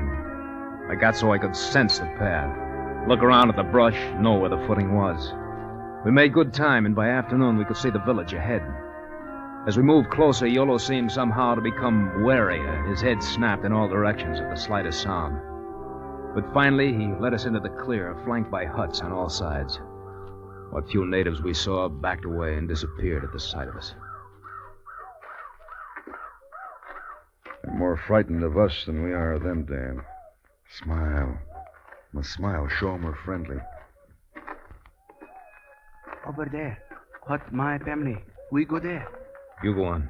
Tell him we're friends. He'll know what to do. What we do is much more important. Just smile now. And don't panic. In here. This hut. You go in. Hut all empty. You go in. Come on, Dan. I hope you know what you're doing. They'll see we didn't come to harm them. Once they're sure of that, they'll come back. Come on inside. They'll come back. Come on inside. Yeah. Just keep Yolo handy, that's all. Don't worry about Yolo. Yolo! Yolo, come back here! Look at that. Run out on us first chance he gets. Come back here, you dirty... Come here, fool, Dan! Let him go. He did his job. Now just calm down. What are you, a brave man? It's just that I've been through this kind of thing before. Natives always run fast. And they steal back to take a look at you. If you convince them you didn't come to destroy them, you're all right. Yeah, well, I think you're nuts. Well, I'm not. Now, come on, lie down. Take it easy, come on. I'll keep watch. Dan, we don't have a thing to worry about.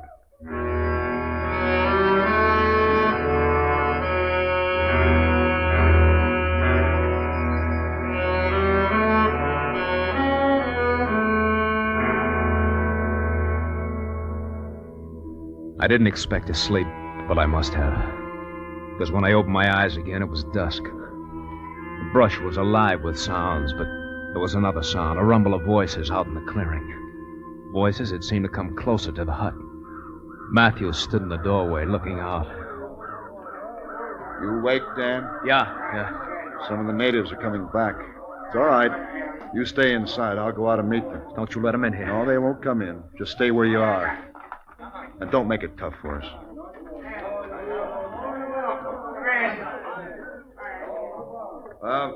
White man, one big friend. You see? Good. Good. The white man, no knife, no gun.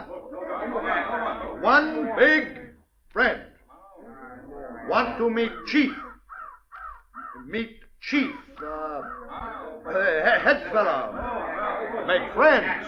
I stood there with blank faces as Matthew did his great white father act. I took it as long as I could. Blazed away over there. They ran, but I just couldn't stop. Shoot him! Stop it! Stop it, you crazy fool! Stop it! I got him out of here, didn't I? Stop it! Give me that! Give me that gun, Tom. What's the matter with you? You hadn't done anything. They wouldn't have hurt you. You're nuts. I told you I thought it was a lousy idea. I didn't ask to come here, you know. Give me back my gun. Here. You sent us back days and weeks. I suppose you meant to, but I've worked a long time to get ready for this trip, and you just blew it with half a dozen bullets that should never have been fired. All right. Tell me all about it on the way back to Casque. We're not going back. We're not sitting here. No, we'll have to go on to the next village and hope we make it before the news of what you did reaches there. No, I know you're nuts. If you're smart, you'll clear out of here with me. Dan, now come on. Just settle down. All right, now. We've made a bad start. We'll start over. I'm going back. Get used to it. You can help me if you stay here. I don't want to help you. If you'd give it a real chance, this could do you a lot of good, too. Dan, I've got to stay here. I want to. This book's important to me. Don't tell me what's good for me. All right, Dan. Have it your way. Go back. I can't stop you. That's right.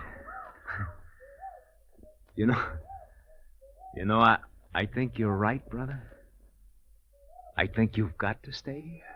Well, that's one thing we agree on. Yeah. You know, I'll sort of like thinking of you out here. It's such a stinking place. All right, Dan. You've made your point. I think I'll check the supplies. You never get that far.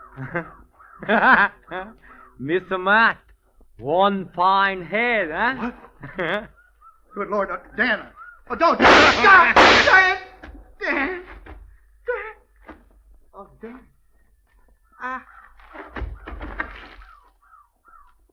All right, you book. brother.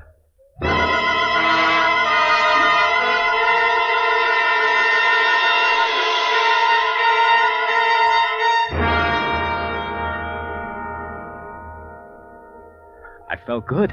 Good. Because now all I had to hate was the idea of him. My nerve held until I got to the part about his head. I couldn't do it. All night long, I tried to find a nerve, but I couldn't. By morning, I picked him up, hauled him out into the brush. There wasn't a sign of life. I dug a grave, crammed him into it, pulled the thicket back over it. It would make a good story. Everyone would figure him for a hero's death, and that's how he got his. At the hands of headhunters.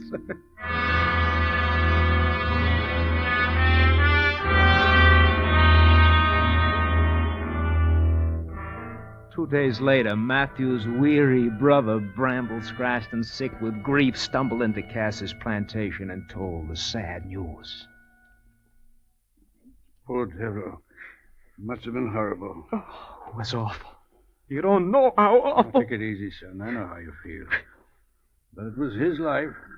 He was doing what he believed in. I want to go back. I want to get a party and go back, clean them all out for what they did. I know.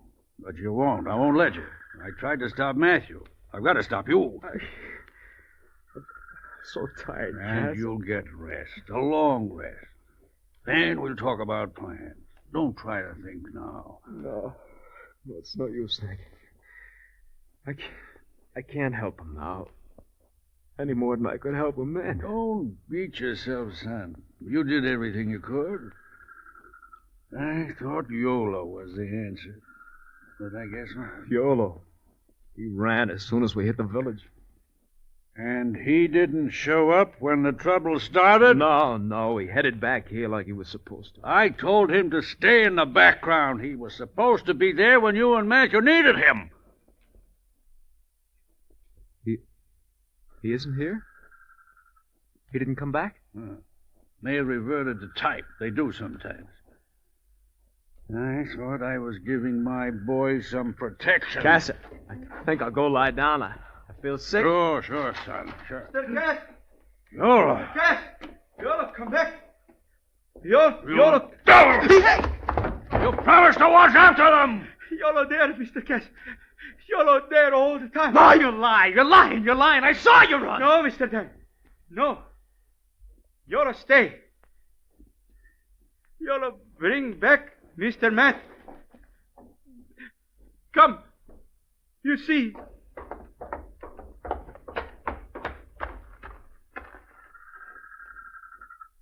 But his head. Daniel, you said... Head all right. Body dead. All shot. Mr. Dan, no? All shot.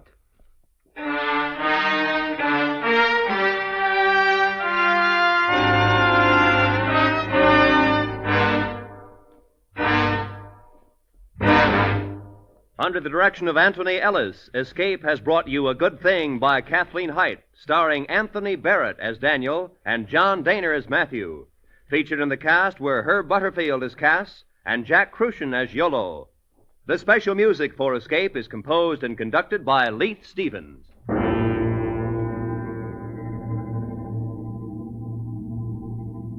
Next week. You are living in a new and fabulous land, surrounded by all that is generous and kind, while your hosts, heedless of your pleas, are planning, as is the custom of their country, to kill you in a strange and terrible manner. So listen next week when Escape brings you a fantastic adventure in The Voyages of Sinbad.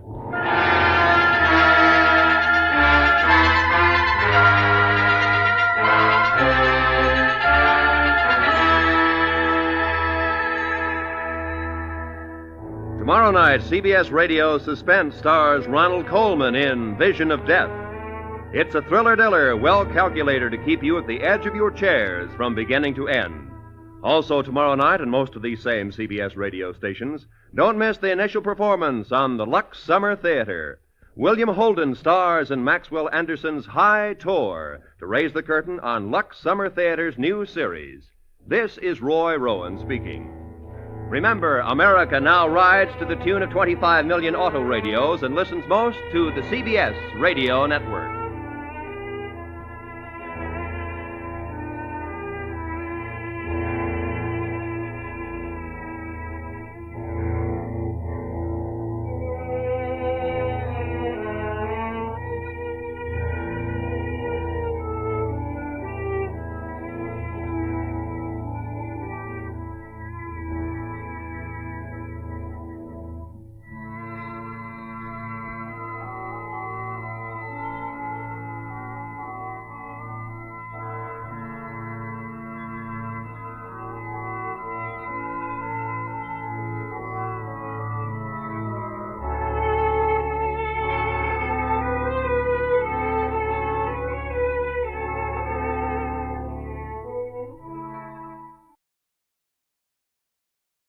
This is Escape Radio speaking, with our thanks to the fine folks at CBS.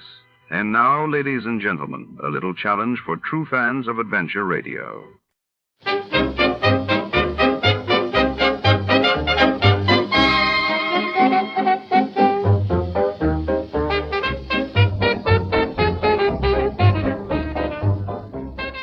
Tonight, in the shadowy corridors of Dr. Merrow's isolated underground laboratory, a chilling scientific mystery unravels. The city's most brilliant minds gather for a secretive experiment involving a mysterious element, boron 112. But as flickering fluorescent lights cast long, nervous shadows on the cold steel walls, betrayal and danger lurk with every turn of the test tube. Who sabotaged the experiment? And what deadly secrets does boron 112 conceal? Steel yourself for an electrifying descent into science and subterfuge. Before to start, let's see what happened the day it was aired. It was November 14, 1952, and that day the world watched as the United States completed the first successful hydrogen bomb test in the Pacific. While across the Atlantic, Britain's King George VI's health crisis sent shockwaves to the royal family and the nation. Johnny Dollar. Don't you read, Johnny? It's Lloyd's of England. George, every time I hear your voice on the phone, I shudder. Well, I guess I have asked you to handle some rather out-of-the-ordinary matters for us. George, they have been so wild, crazy, impossible, I sometimes wonder if you ever issue a normal-type policy. Well, it's a very normal-type policy that I'm concerned about now, Johnny. It's the insured himself who has me worried. Okay, tell me all. His name is Joseph, spelled with an F. Joseph Hentler. He's an inventor, among other things. His invention is what we've insured. It's a device, I guess you'd call it, for making some kind of boron-based compound. Boron-based? The sort of thing the government is vitally interested in for its airplane and rocket fuels. Oh? No kidding. I think you'd better run over here and let me tell you about it. Can you? Right away? When you put it that way, George, yeah, I think I'd better. I'm on my way.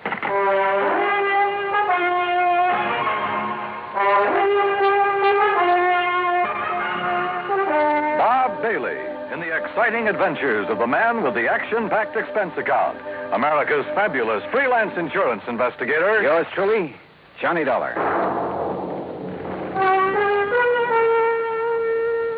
And now, Act One of yours truly, Johnny Dollar.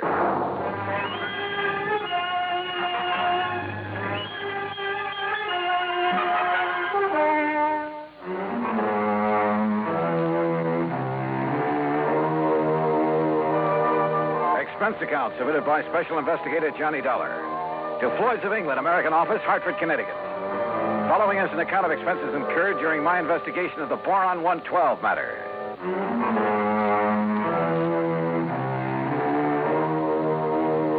Expense account item 1, $1.10 cab from my apartment to George Reed's office.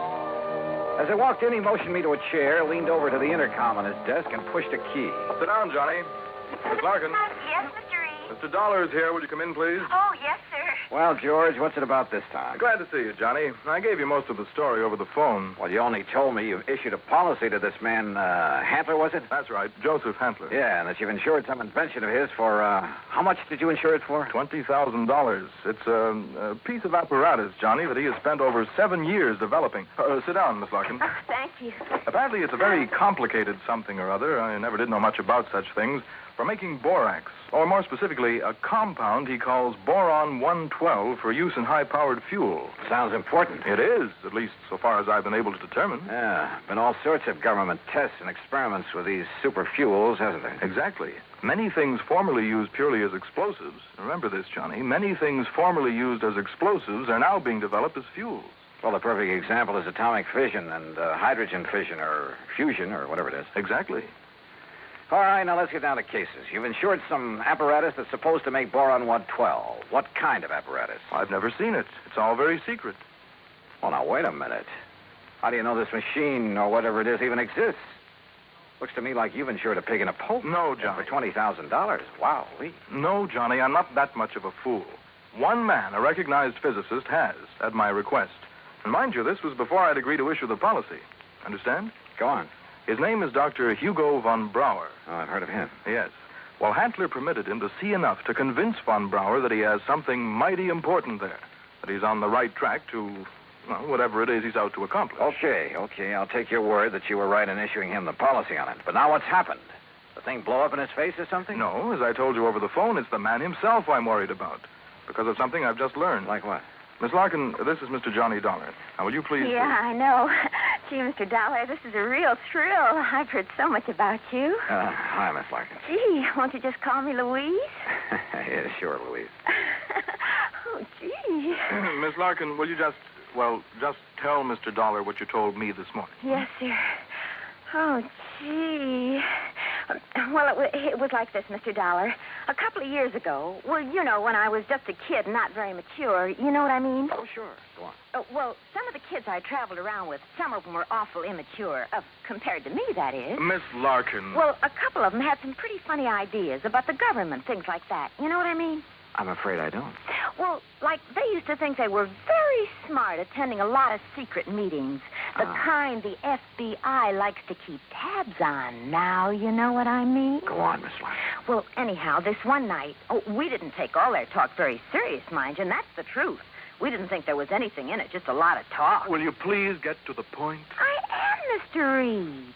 Well, anyhow, Charlie and me, that was my boyfriend, Charlie White. At least one of my boyfriends. I always have a lot of them, you know what I mean? Yes. Well, go on, please. Well, Charlie and me, we said, sure, we'll attend one of your meetings. You know, just for laughs, you know what I mean? And what kind of a meeting was it? Oh, it was terrible. It was awful, Mr. Dollar.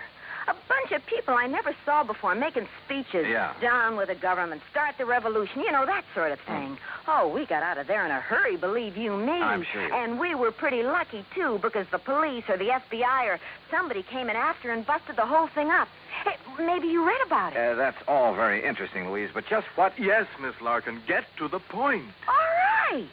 Well, just this morning, when I was filing the office copy of this insurance policy and I saw the name on it, oh, gee, Mr. Dollar, it hit me like a... Well, do you know what? What? That name, Joseph Hantler. Oh. It was the same as one of the fellas, an older guy that me and Charlie had seen at that meeting. Now, what do you think of that? $20,000 on a highly secret device. Yes. That might be to produce some kind of explosive. Exactly, instead of a simple fuel additive. Exactly the suspicion that came into my mind, Johnny. Of interest to the government, he had told me. But what government? We're jumping to an awfully big conclusion, George. Have you notified the FBI? I suppose I should, eh? Yeah. No, not yet. We may be all wrong about this. Oh, but Mr. Dollar... We may be all wrong about the man, his apparatus, his intentions, everything. Let me see what I can find out about him first. Now, whatever you say. But remember one thing, Johnny. Yeah? You may be dealing with far more than just this one man. So be careful. Be very careful. Oh, gee, you'd better, Mr. Dollar. You know what I mean? Act Act Two of yours truly, Johnny Dollar, in a moment. Now, Act Two of yours truly, Johnny Dollar, and the Boron 112 matter.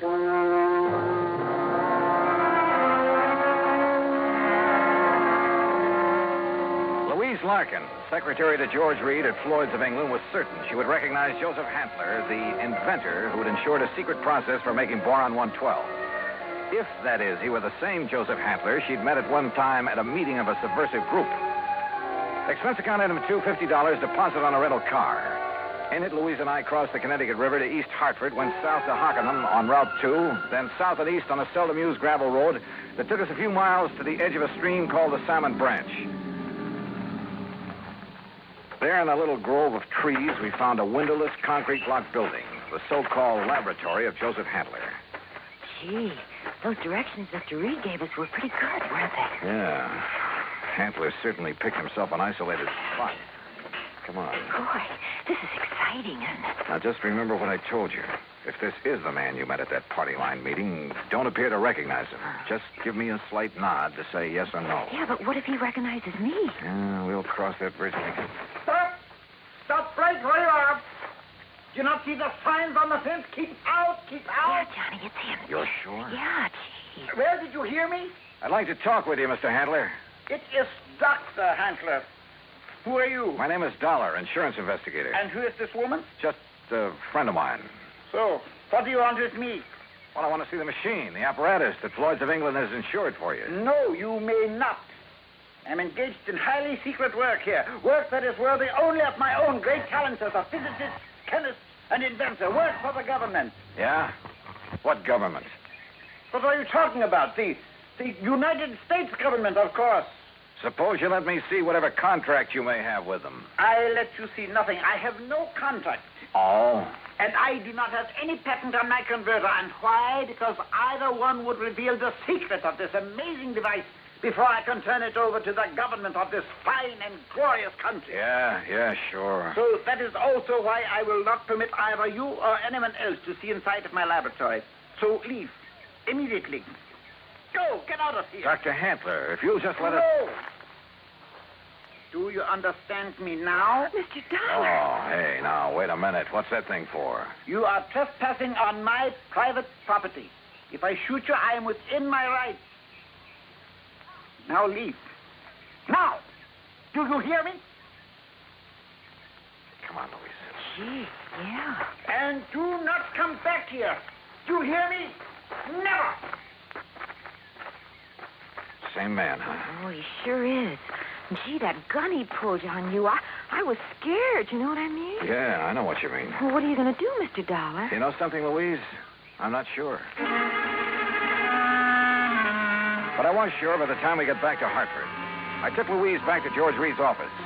George was out to lunch, but I stopped long enough to telephone an old friend of mine, Lee Houck, at the local office of the FBI. Asked him to meet me for a bite to eat. Sure, Johnny. How about the Hearthstone? Anywhere you say. 1 o'clock? I'll be there. Well. Yeah, I know what I'd do, Johnny. What, Louise? I'd tell the FBI. That's exact. Yeah, well, we'll see. I know what Charlie would do, too. Charlie? My boyfriend, I told you, Charlie White. Oh, yeah. Well, I'd better be on my way. He'd go out there and he'd kill that crazy old man. Well, Johnny, he just hates those people who are conspired to overthrow the government. Hey, look, tell George when he gets back to the office. Since we got drugged into that awful meeting of those awful people, why, he hasn't even seen those guys that persuaded he and I to go there that night. Louise. He says if he ever does see any of them, boy, what he'll do to them. Yeah, I'm sure. Now, look, I got to keep a luncheon date. Tell George Reed when he comes back that I'll see him later, huh? Then I'll see you again, Johnny, huh? Hadn't you better answer that phone? Huh? Oh, yeah. Oh, goodbye, Johnny. See you. Floyd's at England. Oh, Charlie. Hey, Charlie, what do you think's happening? Who I've been talking to? My dream man.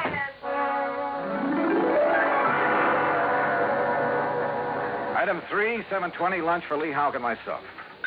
No, Johnny, you're off on the wrong tack. I'll bet on it. What do you mean by that, Lee? And Joseph Hantler is just an old crackpot who thinks the world has done him wrong by failing to recognize his fabulous talents as a chemist, physicist, engineer, inventor, anything else he's claimed to be. But if he was attending meetings of a subversive group... A meeting.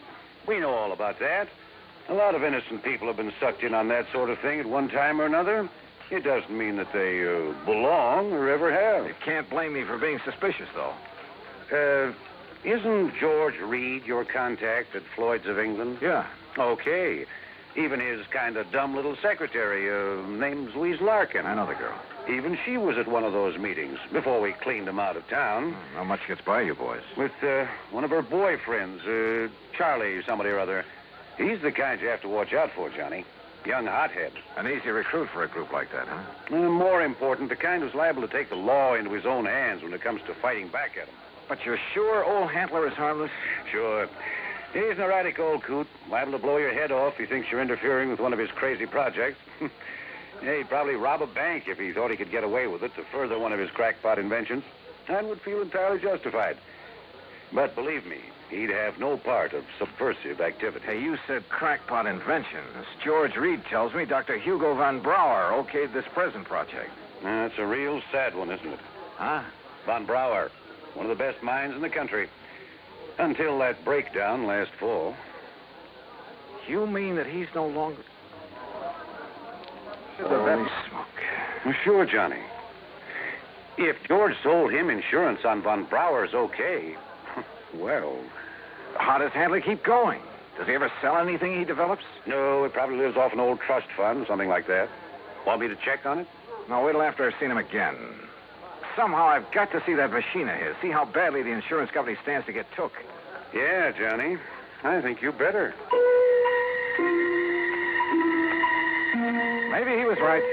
Maybe the idea George Reed and I had cooked up, that the old scientist was working on some kind of bomb or explosive was... Anyhow, my problem was to find out exactly what he was working on, what the company had blindly insured. So I drove out there again. To keep Hantler from barging out with his gun, I blew the horn a couple of times as I pulled up alongside the fence. But there was no response to it. Good. Maybe Hantler wasn't there. Maybe I could somehow get into the place, see for myself what was up. But suddenly, from inside the building came a couple of dull thuds. And then the whole thing began to bulge at the seams, began to...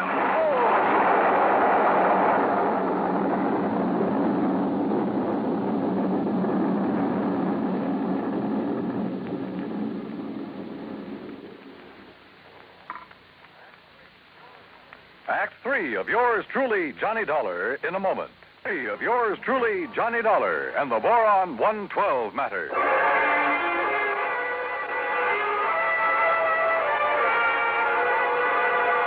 Carefully, I dragged myself out from under what was left of my rental car, where the explosion of the laboratory building had blown me.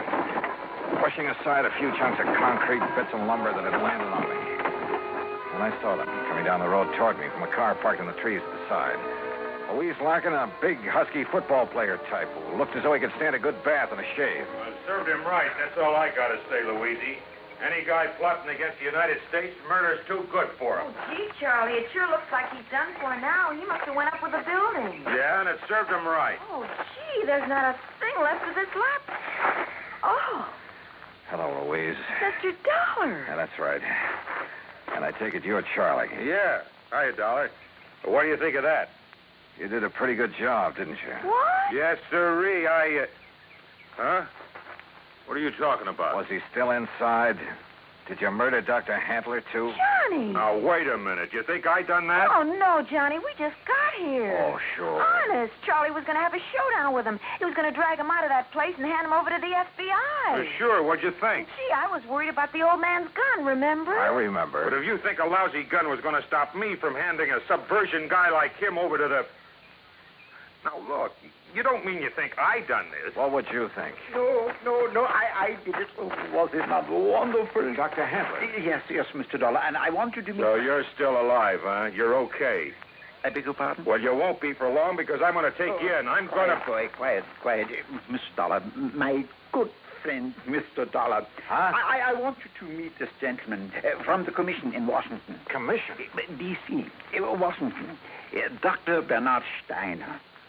The Dr. Steiner? Yeah, but of course. I've heard of you, and now it's nice to meet you, Mr. Dollar. This final test, it was proof. It was final, all right. Yes, it was all the proof I need. We observed the buildup of the explosion from the top of yonder hill. The proof of what? That Dr. Handler has finally come up with a controlled power source in his boron compound of inestimable value to the country's rocket program. So, I am a great man at last. Oh, why he calls it boron 112, I'll never know. Well, because it was experiment number 112 with my wonderful converter process. What else? Hey, if you're from Washington, mister, I am, young man, and I assure you the government will take over Dr. Handler's process immediately. Well, I'll be doggone. I don't get this. Neither do I, honey. Well, what about the converter, as you call it? Did that go up with the building? Yeah, but of course.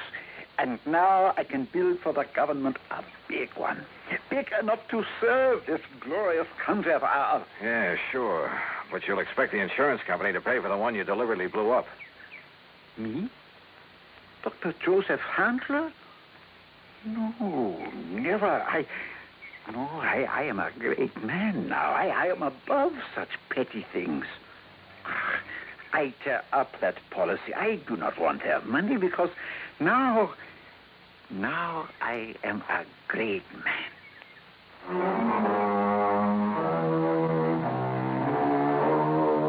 There you are, George. Full report. Payment on the policy is up to you. And if you do pay, at least it's in a good cause. Also, well, I guess you and I have both learned a lesson about jumping to conclusions. Expense account total, including incidentals, replacement of the rental car, and transportation back to Hartford, $2,431. Yours truly, Johnny Dollar.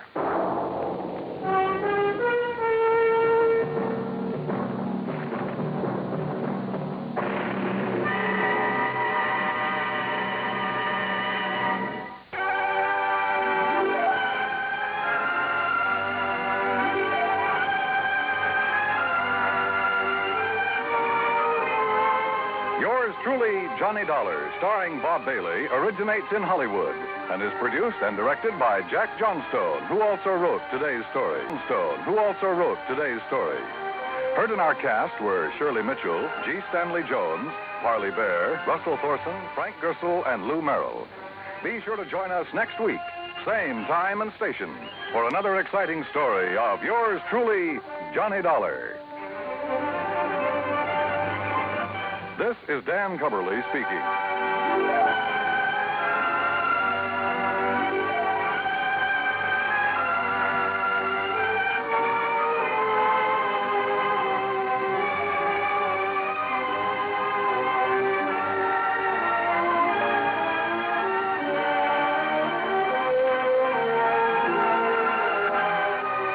This is the United States Armed Forces Radio and Television Service.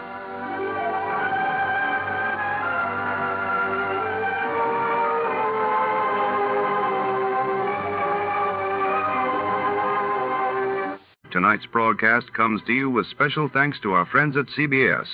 And before our next mystery unfolds, here's a question for the sharpest listeners in America.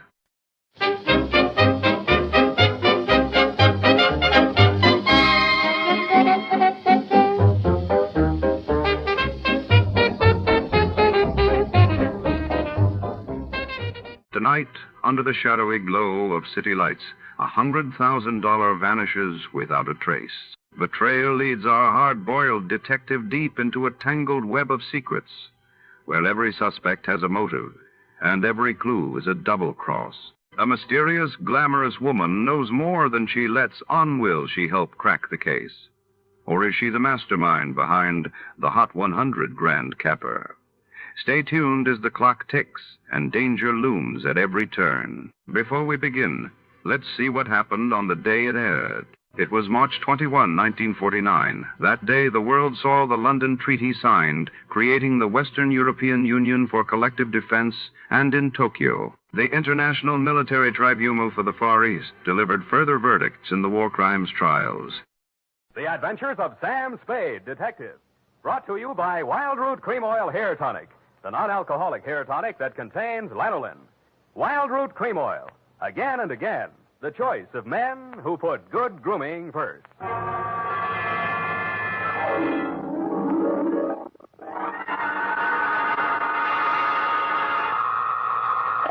Sam Spade Detective Agency. This is Sam, Blackleg Spade, the third most horses, women, and the gaming tables, Effie. The versions of the elite. Well, divert yourself with this, Sam. The phone company has sent the pink notice. Pay it no mind, sweetheart. We are healed. We have hit the cashier's cage, annexed the pot, broken the bank, and we're standing on velvet. Sam, are you sober? Definitely velvet. Warm, too. Sam, from where are you calling from? You're wrong, Effie. It's a drugstore. Stay where you are. I'll be right down to deal out my report on the hot $100,000 caper.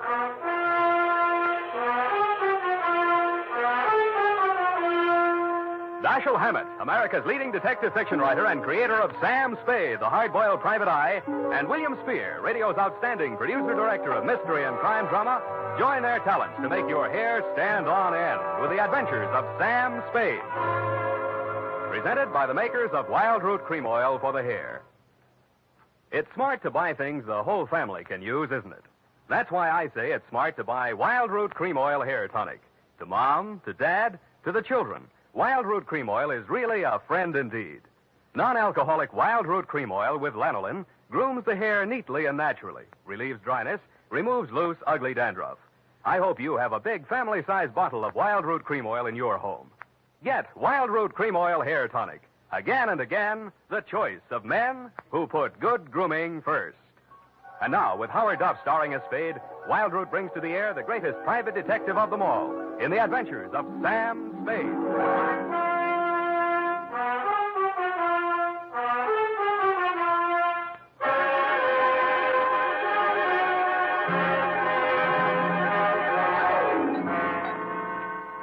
Date, September 19, 1948, to robbery detail, San Francisco Police, attention Sergeant Walsh. From Samuel Spade, license number 137-596. Dear Joe, here's the rundown on that hot $100,000. It started pleasantly enough when my secretary, Miss Effie Perrine, cute little mouse, eased into my private office, closed the door behind her, and leaned back against it with that air of pained resignation which generally means there's a customer outside that she doesn't approve of, but that I'll see her anyway. It's up to you, Sam. She's very well dressed, and I imagine she can afford you. How do you deduce that? Well, she dropped her purse. I didn't get time to count it all, but there was a $100 bill on top. Well, sure, in, Effie. Sam. Go ahead, say it. Oh, I don't know, Sam. Sometimes, well, there's just money. No, that's one of the reasons I hire you. What's the matter with her? Nothing. That's just it, Sam. She's very good-looking, cultivated, and very kind and considerate. And she seems sincerely troubled. You mean her act is a little too good? I felt that too, Sam. Thanks, Angel. I'll keep that in mind. Tell her to come in. All right, Sam. Mr. Spade will see you, Mrs. Gilcoy. Thank you. Thank you for seeing me, Mr. Spade. My pleasure. Won't you sit down? Oh, thank you. I'm Lorraine Kilcourse, Mr. Spade. It's about my husband, Leonard Kilcourse. Husband? Oh. We've only been married a short time. It was a quiet ceremony at the San Cedro Mission. Leonard didn't want to subject me to any publicity. The difference in our ages, you know? You mean you want me to keep it a secret? Oh, no, except for the newspapers, of course. Naturally, all of Leonard's friends know. No, he doesn't have many, from what I've heard. I've thought it strange, too, that such a prominent man should have such a small circle of acquaintances. I met him only a short time before I married him. He's been very kind and absolutely devoted to me, and I suppose I should feel ashamed of myself for coming to you. But there are so many things about him that are mysterious that sometimes I can't seem to find my handkerchief. Here. Kleenex. Oh, I'm sorry. Thank you. I take it you're not a San Francisco girl. No, I met him at a dude ranch. Well, maybe I can clear up some of your mysteries for free. The reason your husband doesn't have many friends is because they keep dropping dead. I don't understand you. Oh, forget it. He's a big public servant. He's built a lot of sidewalks. The streets of the city are paved with his good intentions. His name is on 1,000 manhole covers. If the names of his former business associates land on headstones, it's nothing to me. I got my own racket. Well, what? I think my husband is paying blackmail to someone. Uh-huh. And upon what do you base your suspicions, Mrs. Kay? It started about a month ago. He began withdrawing large sums from our joint account. First it was $10,000, then $20,000, and last week, $50,000. And this morning, he closed out the balance of the account, $100,000. Well, he's got it to spend, Mrs. Kilcourse. Well, I won't pretend the money doesn't interest me, but What's behind it, Mr. Spade?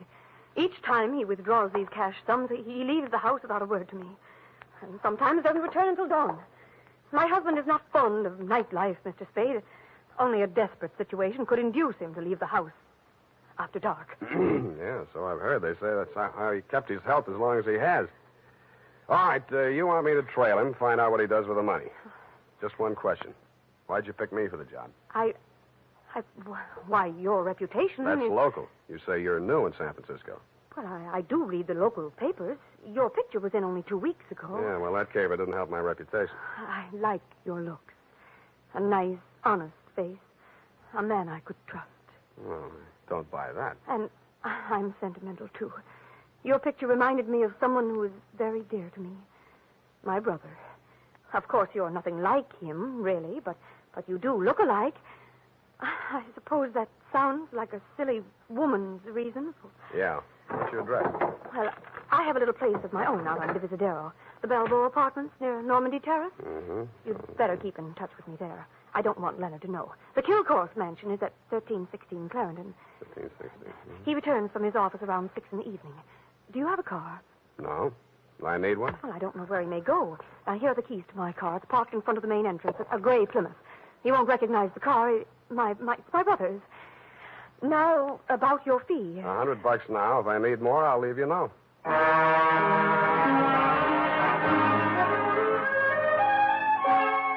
had an uneasy feeling I would need more. The last detective that tried to follow Leonard Kilcourse had hospital insurance. I don't. But I'm a gambler at heart, so I parked Lorraine's Plymouth across the street from the Kilcourse mansion and waited. At 9 p.m., Mr. Kilcourse, much too old for her, came out the front door and flagged down a taxi. I made an illegal U-turn and followed.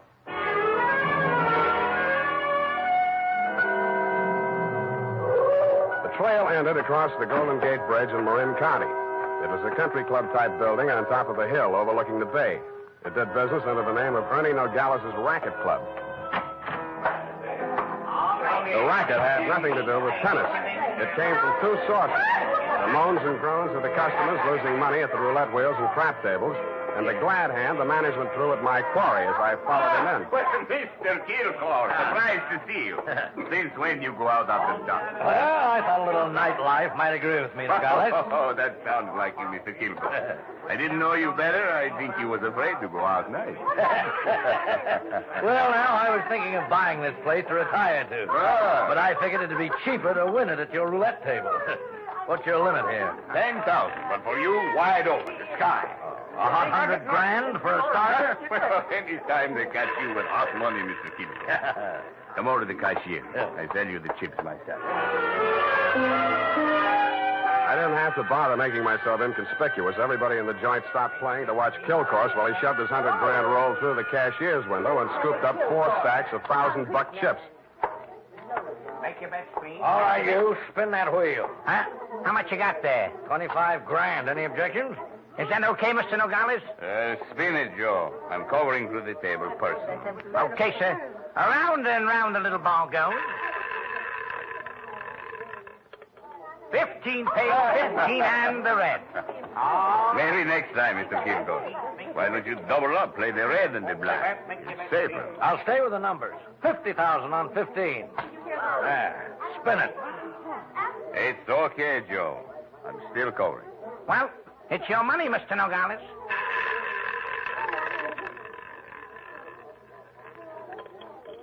Number 4 pays. Number 4 and the red again. Well, 25 grand more on 15.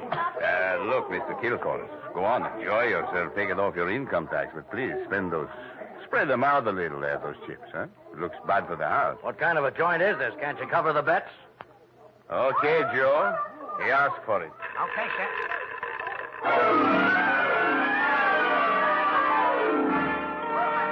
I didn't wait to see where the little ball went on the last spin of the wheel. I would have made a side bet with any taker that Kilcourse wanted to lose that $100 grand. I would also have made book he knew I was following him. As I left the table and walked out of the club, I braced myself for what usually comes next. There would either be a dead body in the car or somebody would crease my noggin with a sap. But nothing happened. I switched on the headlights and stood in the glare of them for fully a minute, but nobody even shot at me. I flushed the shrubbery. No gunman. Checked the ignition wires. No booby traps. Driving back to town, I racked my brain for some way to bring them out into the open. I felt like a man with his life savings all on one number, waiting for the wheel to stop spinning, which wasn't far from the truth. Not much of a cliffhanger, but the best we could do this week.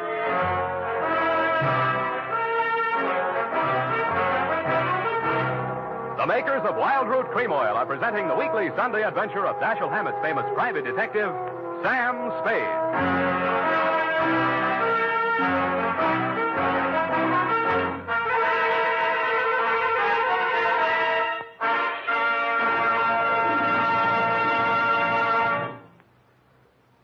Now, here's important news on good grooming.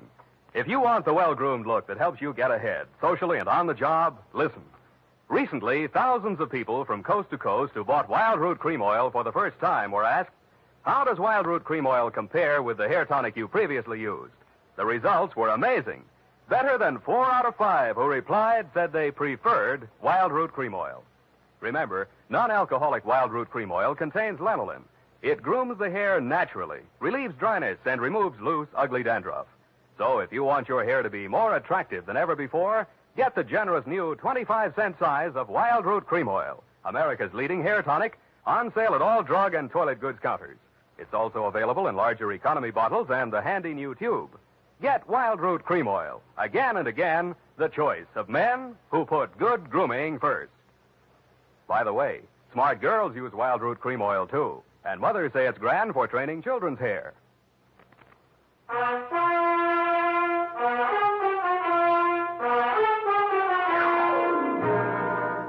And now, back to the hot 100 Grand Caper. Tonight's adventure with Sam Spade.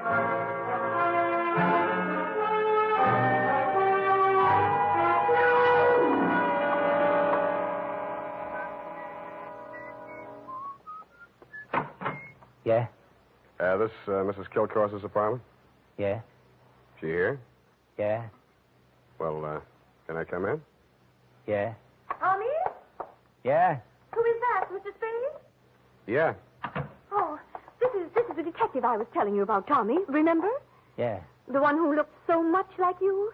Yeah? No. Oh, excuse me. This is my brother, Tommy Lane. Yeah. I mean, Tommy, won't you run down to the corner and buy me some cigarettes for about 20 minutes?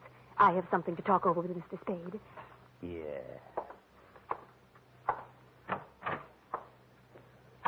Nice boy, your brother. Small vocabulary, but big feet. Well, he's shy. Now, what did you find out about my husband, Mr. Spade? He dropped $100 grand in a gambling joint. Ernie Nogales' racket club. You know it? No, but I know Ernie Nogales. I knew him in Reno before I met Leonard. He lost his license there for running a crooked wheel. The way Kilcourse was playing tonight, that wheel didn't have to be crooked. He was trying to lose that $100 grand. But why? Why would he do a thing like that? One of two reasons. Either he's paying off to Nogales or he's paying off to somebody else, and Nogales is the go-between. Well, I don't believe it. Ernie is a crooked gambler, but he doesn't touch blackmail. And your husband isn't stupid enough to drop $100 grand in 3 turns of a wheel. Anyway, I'm not tangled with him and or the Ernie Nogales mob for $100 of your money or anybody else's. Here, take it. Well, and here are your car keys. No, wait, please. You can't desert me now. Why not? Well, I haven't told you everything. I'd hoped I wouldn't have to. About your brother? How did you know? The only place you get a green suntan is in a pokey. Besides, he acts kind of stir-crazy. Spent a little time in solitary, didn't he? He won't talk about it. But that's it, Sam. That's why Leonard is paying that blackmail money to Nogales. You just said Nogales wouldn't touch blackmail. Any other corrections you'd like to make in your copy before we proceed? Yes. Well, I might as well tell you everything. Why not? I knew when I came to you this morning that my husband was paying this money to Nogales. I knew because I asked him to. You and Ernie Nogales are working together? I'm not that rotten. I didn't say you were, but you're a rotten liar. There's that much in your favor. But I'm telling the truth now, Sam. You must believe me. Everything that has happened is my fault. I persuaded Nogales to give my brother a job in his place in Reno. Mm-hmm. They quarreled, and when he got closed down, he blamed Tommy. He swore he'd kill him when he got out of prison. That's why I begged my husband to pay him to save Tommy's life. Who did rat on Nogales about that crooked wheel in Reno? I did. That's why I feel responsible. Leonard is so fine, so generous. But I can't let him go on paying for my mistake. Yeah, like you said, he's going to run out of money. Look at me, Sam. Do I look like the kind of a woman to whom money means everything in the world? No, but you're looking at me, not at Kilcourse. You're laughing at me. Oh, I know what you think. Perhaps I did make a mistake in marrying Leonard, but he was so kind, so considerate. Like my father. Everybody reminds you of your relatives. You don't believe my story? Well, since you asked. Well, all right, then. Here's the truth. I'm really Jack the Ripper's granddaughter. My parents were terribly wealthy. I harpooned my mother in her Beverly Hills swimming pool, set fire to my father with a $50,000 negotiable bond, and eloped with John Wilkes Booth. That brings us up to 1865. Shall I go on? Don't stop. It's great. Oh, get out of here. Get out of here and leave me alone. After you've told me all your secrets, I'm not that rotten. You won't help me. You never intended to. Why go on torturing me? Oh, now, stop that. Please, please. I believe you. I believe all your stories. Now, what is my next smart move? Sam, the only way to stop Ernie Nogales is to prove that he's running a crooked wheel. And then he'd pay back all that blackmail money, and he wouldn't dare lay a hand on Tommy. Well, it's going to be hard to prove and expensive. I'll have to lose a little on that wheel before I can figure the way it's rigged. How much can you invest? Well, I have about $1,000 of my own. With you? Yes. Here. You take it. Smells nice. Sam. Yeah? Sam, after all this is over, and after I've put things to right with Leonard, I should have told him before this, but I owed him so much. Oh, Sam, I'm so glad it's you. Yeah. Me too, Angel. Go now, darling, before I beg you not to. What time does that joint close? Well, it runs all night, I think. Good. Let's stay up late and raid the icebox.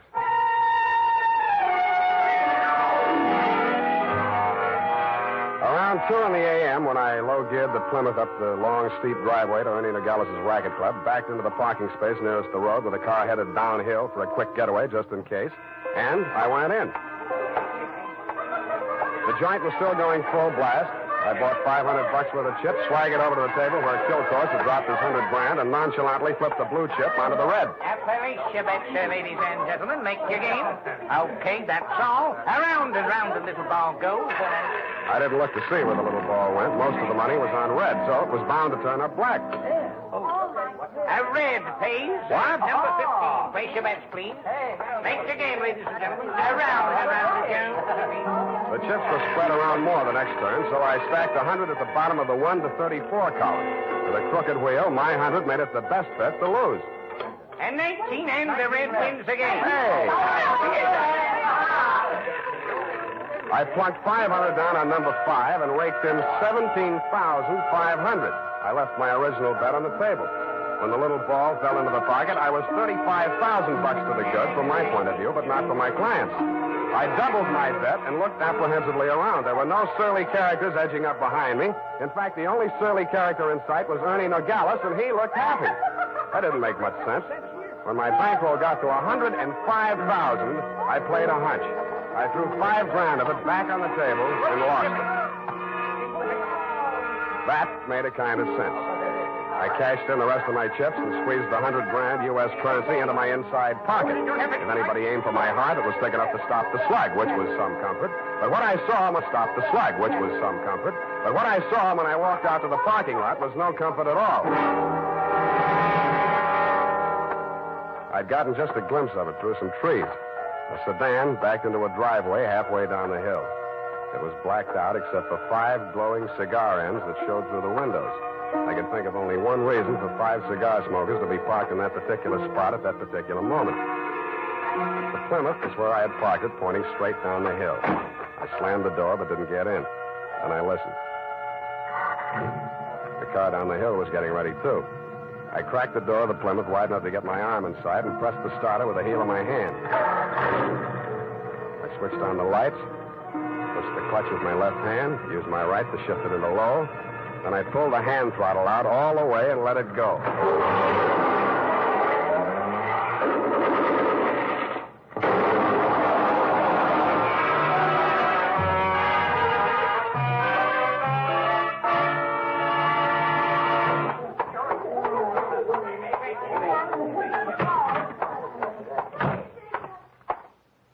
What's the big idea busting into my office? We're going to have a talk, Nogales. please, don't wave that heater at me. It makes me nervous. I don't like guns. I don't either. That's why I'm here. Put your hands on top of the desk and keep them there. All right.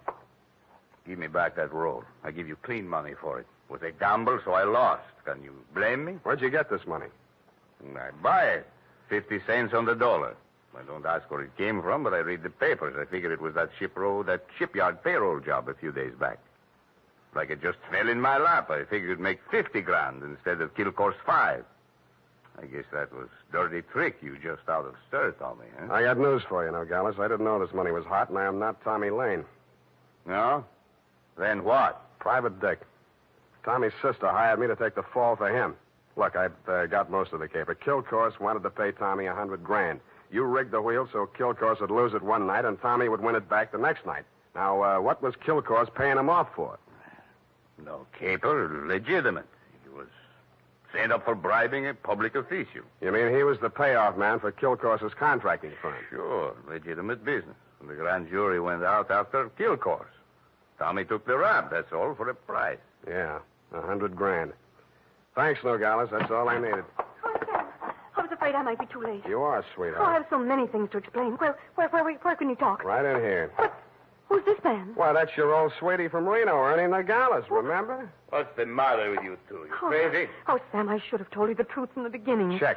The Nogales yarn, I can understand, but why did you tell me you were Kilcourse's wife? I was desperate. I had to say something. It was the only explanation I could think of for my interest in this case without telling the truth. But you were making a pigeon out of me. I don't know about such things, Sam. All I know is I'm here in time to warn you. You mustn't walk out of here with that money. Listen, They may kill you to get it back. They already did. They're combing the wreckage of that car right now looking for my body. Then Tommy was right. They did mean to kill him. How'd he get the rumble? While he was in prison, from another man that Kilcourse framed. He was in for life, so it was safe for him to talk. Hey, you two. Yeah, Nogales? That car that just drove up. I think that's Mr. Kilcourse. Oh, Hey, what's your hurry? Don't let me go! Come on, what's your hurry? Tommy's out there in that cab. I've got to warn him. Or tip off Kilcourse. Which is it? No, Sam, you've got to believe me. Sit down. Stop that. You two have fun. I'm getting out of here. Go ahead. Now, listen, sweet Lorraine, you may as well save your breath for those explanations. You're staying right here until the caper's all wrapped up. Here he comes. Have you got a gun, Sam? Yeah? Well, you'd better have it ready. Mm-mm. But Sam... Where's Nogales? I want to see him. He was called out of town, sir. I'm in charge. You Mr. Kilcourse? That's right. I want to know why you people have been interfering with my business. It might interest you to know that this building site's on an old Spanish land grant. Title's very shaky. I'll run an 8-lane highway straight through the middle of it and turn the rest of it into a game preserve. That's what I do to people who double-cross me. I tried to tell Mr. Nogales that, sir. He wouldn't listen to me. He tipped Tommy off for a split of $100 grand, but I knew sooner or later we'd have to answer to you, Mr. Kilcourse. Oh, well, what's that? Here's your $100 grand, sir. Count it. Well. What's your name, son? Sam Spade, sir. I'm glad to meet an honest lad. Well, come along. You too, young lady. We'll all walk out together. Sam, what are you... What? Spade, huh? Yes, sir. I'm a private detective, but I'm ambitious. Politics? Yes, sir. Well, we'll run you for assembly. In the meantime, I believe there's an opening in one of the public services. Garbage disposal. Executive end, of course. Where the devil is that man with my car? Oh, there he is. You drop around to my office in the morning. Thank you, and good night, Mr. Kilcourse. Drive on, Horace. Back to the city. Oh, Sam. How could you? All those lies and just handing over the money like that, it wasn't yours. It wasn't Tommy's either, sweetheart. Get in. Well, Tommy, are you all right? Yeah. Drive us across the bridge, Tommy, will you? Yeah. Tommy, Yeah. Tommy, I'm afraid we'll have to do without the money. Yeah. Sam gave it to Mr. Kilcourse. Yeah. Now, don't get excited, Tommy. I'm sure Sam had a reason. Didn't you, Sam? Yeah. I mean, that was marked money from a payroll job. Oh, then it won't do him any good. It'll send him up for a good long stretch if the eyewitness story that goes along with it is good enough. And you're just the girl to tell it, sweetheart. Am I right, Tommy? Yeah.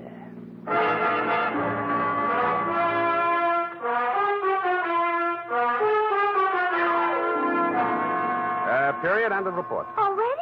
But Sam. Yeah? What happened? Who were the 5 men in the car, the ones who shot at that Plymouth in the mistaken belief that you were in it? Their names are of little account, Effie. Suffice it to say that Kilcourse pointed his pudgy finger at them in the hopes of keeping the charge of attempted murder out of his indictment. But I was too clever. I identified them. But Sam, you didn't see anything but their cigars glowing in the darkness. Have you never heard of Sherlock Holmes' monograph on the 49 varieties of tobacco ash, you fool? But Sam, Sherlock Holmes is only the segment of someone's imagination. He's a fictional detective. Well? You mean... Oh, Sam, you're tired. Yes, I am. It's affected your mind, winning all that money. Now, you just sit here and rest. All right. Think of the snowy mountaintops and blue skies. Mm. I'll just go and type this up. Snowy mountaintops. Winter sports yet. And now, listen to this.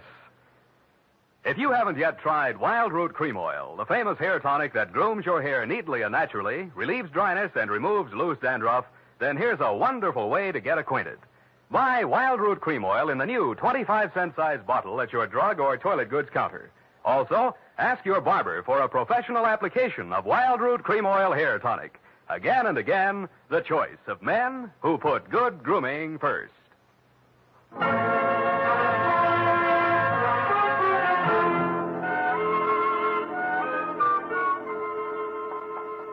here it is, Sam.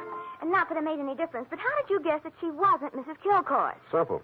Kilcourse didn't recognize her. But, Sam, that was after you denounced her. I did no such thing. From the report, Sam, in black and white. Quote, why did you tell me you were Kilcourse's wife? Unquote. At that point, you assumed that she was not Mrs. Leonard Kilcourse. I did not. I merely wondered why she had told me. Well, with all the lies she told, you might have assumed anything she said was totally devoid of truth. And I did, sweetheart. I did. Oh, well, that's a relief. I was afraid for a while she'd taken you in. What's that got to do with the truth? Good night, Sam. Good night, sweetheart.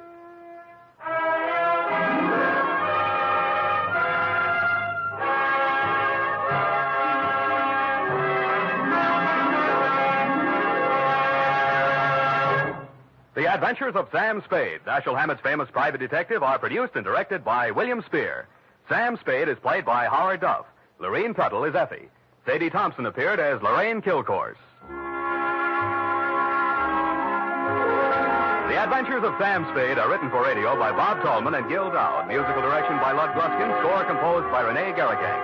Join us again next Sunday when author Dashiell Hammett and producer William Spear join forces for another adventure with Sam Spade. Brought to you by Wild Root Cream Oil. Again and again, the choice of men who put good grooming first.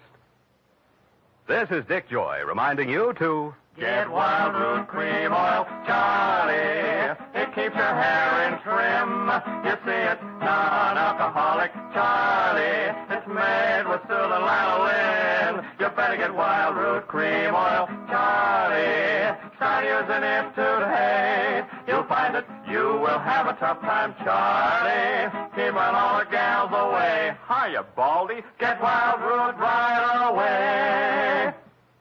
This is CBS, the Columbia Broadcasting System. Our thanks this evening to America's own CBS. And before the orchestra strikes up again, let's see who among you really knows the golden age of radio.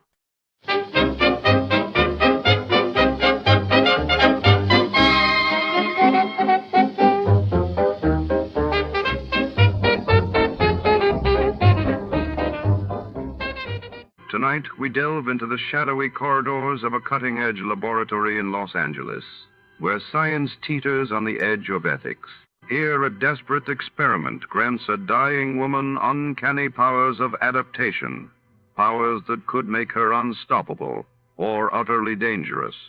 As the city outside buzzes with neon and ambition, within these walls, a new kind of ultimate emerges. Prepare for a tale of transformation, obsession, and moral reckoning before.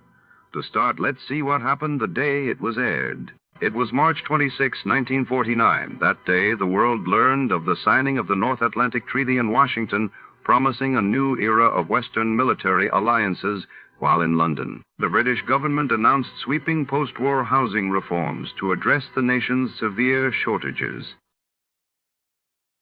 Tired of the everyday routine? Ever dream of a life of romantic adventure? Want to get away from it all? We offer you Escape.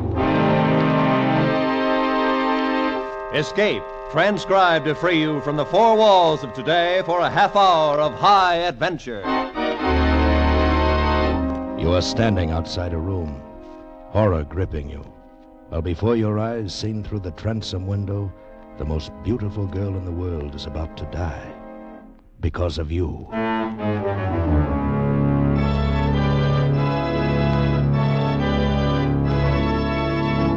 Today we escape from reality with a fascinating story of a girl who lived a weird second life, as John Jessel told it in his gripping story, The Adaptive Ultimate.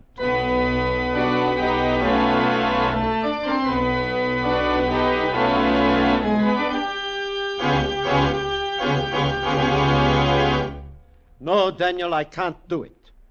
You have a very interesting theory, It's but... more than a theory, Dr. Bach. I've proved it. It works. I tried my serum on tubercular guinea pigs, and it cured them. They adapted themselves to the tubercular bacillus and live. I tried my serum on a dog with rabies. He adapted himself, too. I tried it on a cat with a broken spine. The cat instantly adapted itself to its injury so that the spine had time to knit and heal. Don't you see what a tremendous discovery this is? Yes, perhaps. Well, think what that would mean in accident cases. There'd be no further need for emergency surgery. Don't you see that? No matter what the condition, the injury to the body, a mere injection of my serum would permit the patient instantly to adapt himself to his condition and live. No matter what his injury. Exactly. A serum made from insects. From a common fruit fly, the most adaptable of living organisms. Tear off a wing and it grows a new one. Tear off its head even.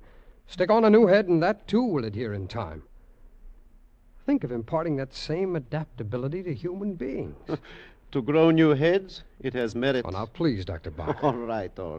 No, seriously. I know this may be a great thing, but to permit you to experiment on a human being, no, The most I hopeless case you can find, Dr. Bach. Someone already doomed. Well, if someday I discover in the hospital a hopeless case, understand it will be hopeless. I understand. And if the patient shall consent, then you will have your human guinea pig.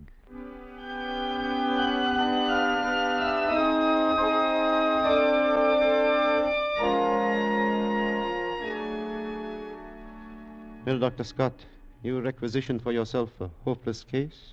Permit me. Here is your guinea pig. What is it, Dr. Bach? TB? Yeah, final stage. A matter of hours at most. She might have been attractive once, but now, hair like string, skinny like a skeleton, and flesh like wax. Dr. Bach, you call this a fair test? I said hopeless, but I didn't say a corpse. The lady is returning to life, such as it is. Well, Dr. Scott, I regret I have not a more palatable subject for your experiment, but this is what I promised, a hopeless case. It's all right, I'll try it. Oh, what's her name? Let me see, it's on the chart here. Zelas. What was that? Her name is Kira Zelas. Oh. Young lady. Permit me, I am Dr. Hermann Bach, Chief of the Staff, and I would like to introduce one of our promising young doctors. He wants a date, I suppose. Miss Zalis. Hello, Brown Eyes. What? Your eyes are brown, aren't they? Miss Zalis, you see, I've perfected a serum. I like brown eyes. This serum might help you, but it has never been tried on a human being before. Well, I thought if you have no objection... What are the odds? Odds? Well, actually, you've everything to gain. And nothing to lose. Well? How right you are. Okay. I'm all yours, Brown Eyes. Go ahead. Experiment away. Dr. Bach, prepare her arm.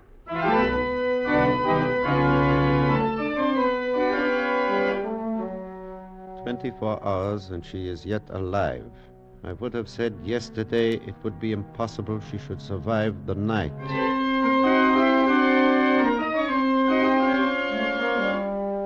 So it is now 48 hours, and she actually seems better. But miracles such as this have happened before, and without serums.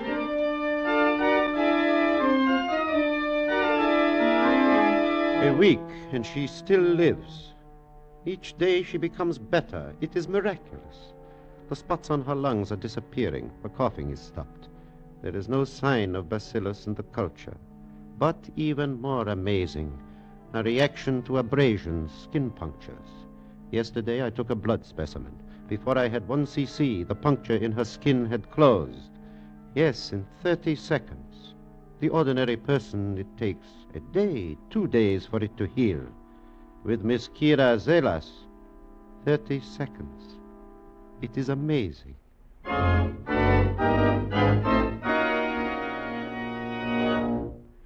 Then I will not dispute it. Your serum has worked a miracle. She is cured. And now I must just discharge her from the hospital. Well, Dr. Bach, You had forgotten that time must come sometime, But you see, I must. She is cured, and we need the room. Well, yes, I know, but... Well, she should be under observation. We don't know what effects will show up. I think, Daniel, you have an extraordinary interest in Miss Zelas. So I have asked her to come here. She is outside. Shall we invite her in? Why, yes, of course. Send in Miss Zelas, please. Now, observe well your miracle. Miss Zelas, come in, sit down. Thanks. Oh, hello, Brown Eyes. Hello, Kira. I have sent for you, Miss Zelas, because I have good news. Today I am discharging you from the hospital. Oh? Yeah? Today you are free to go. That pleases you? Madly. Kira, you have people, perhaps? A family? Aren't we all brothers and sisters under the skin? Miss Zelas, I will come to the point. I wish to make you a proposition. I mean purely a scientific... Yes, I know. An experiment. Precisely. We are interested, Dr. Scott and I, to observe the further effects of the serum he gave you. Yes. I will pay you board and room and $30 a week. You will live at my house. I have a housekeeper, Mrs. Getz. She will look after you. Is that satisfactory? Wouldn't I be a fool to say no? Excellent, excellent. Does, Brown Eyes live there, too? No, but Dr. Scott will continue to have a clinical interest in the experiment. Miss Zelas, have no fear. Good. Yes. Well, it is now almost time for dinner. I will take you, Miss Zelas. You will join us, Dr. Scott? Well, yes, fine, Dr. Bach. Very well. We shall meet outside in, 10 minutes? That'll do me nicely. Miss Zelas, you wish to wait here or maybe outside? A little fresh air? I think I could use a little air. Good. There is a little park across the street. You will find benches there to rest. We will meet at the front entrance in 10 minutes.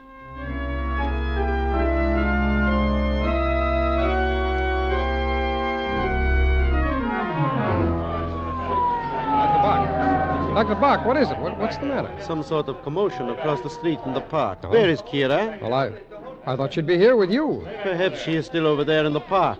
What do you suppose? Come on! Dr. Bach, it is Kira. Kira, let me through, please. Kira, let us through, please. Officer, what's happened? What is this? Why are you holding this lady? You know this woman? Yes, of course. What is it? What's the matter here? Plenty. Your lady friend here merely walks up to an old gent about 60 or so, picks up a nice hefty rock, and beats his brains out. Officer, there must be some awful mistake. Yeah, her mistake. Cold-blooded murder. Come on, sister. There's the wagon. But, officer, listen. You'd better come along, too, mister. Mona Lisa here don't seem to be much in the mood for talking. We'll need someone to tell the desk sergeant her name.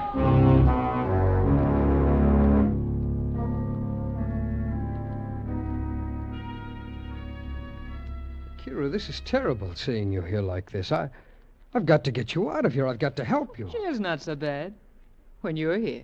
Well, listen, this is all a terrible mistake. If you'll tell me what... Mistake? Why, yes, of course, you...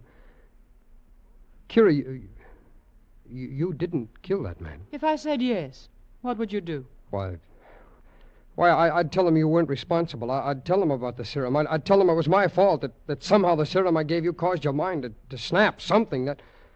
Well, that would be the only explanation. You'd do this? Ruin your career, no doubt? Just to save me? Oh, yes, of course I would. And what would they do to me? I don't know exactly. Put you away, under observation, something. Kira, Then my answer's no, I did not kill the man. Oh, don't worry, I won't be convicted. I'll take care of myself very well. I'll, as you say, adapt myself to the situation.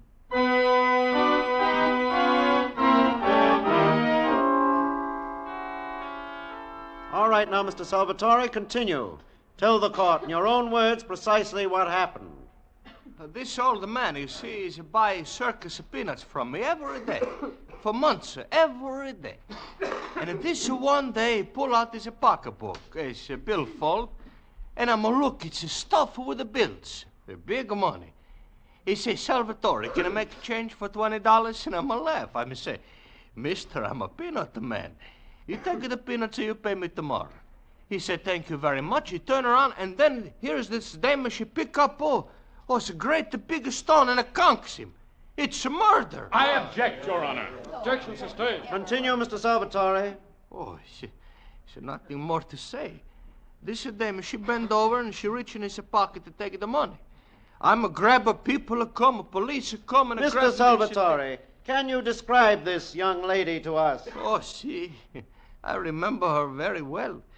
She's skinny. She's ain't no beauty, you know. Got the black suit, the brown hair, eyes, don't know, dark, you know, maybe brown or blue. Thank you, Mr. Salvatore. Your witness. Mr. Salvatore, you say that the young lady, the assailant, had brown hair and dark eyes? Si. Brown hair, dark blue eyes. And do you see the young lady in the courtroom? Oh, si. She's a sit right to... What's the matter, Mr. Salvatore? Are you pointing at Miss Zalis? Si. May I ask the defendant to rise, please? Miss Zalis, will you kindly remove your hat, please? Dr. Bach, look. Her hair, it's become the color of aluminum. Your Honor, I submit that this defendant does not possess dark hair, nor, if you will observe, dark eyes. I am prepared, therefore, to submit a lock of her hair to be tested by any chemist the court may appoint to prove that the pigmentation is entirely natural. Now, Mr. Salvatore, do you still say that this is the young lady you saw in the park? I think she's... Is she? Mamma mia, no!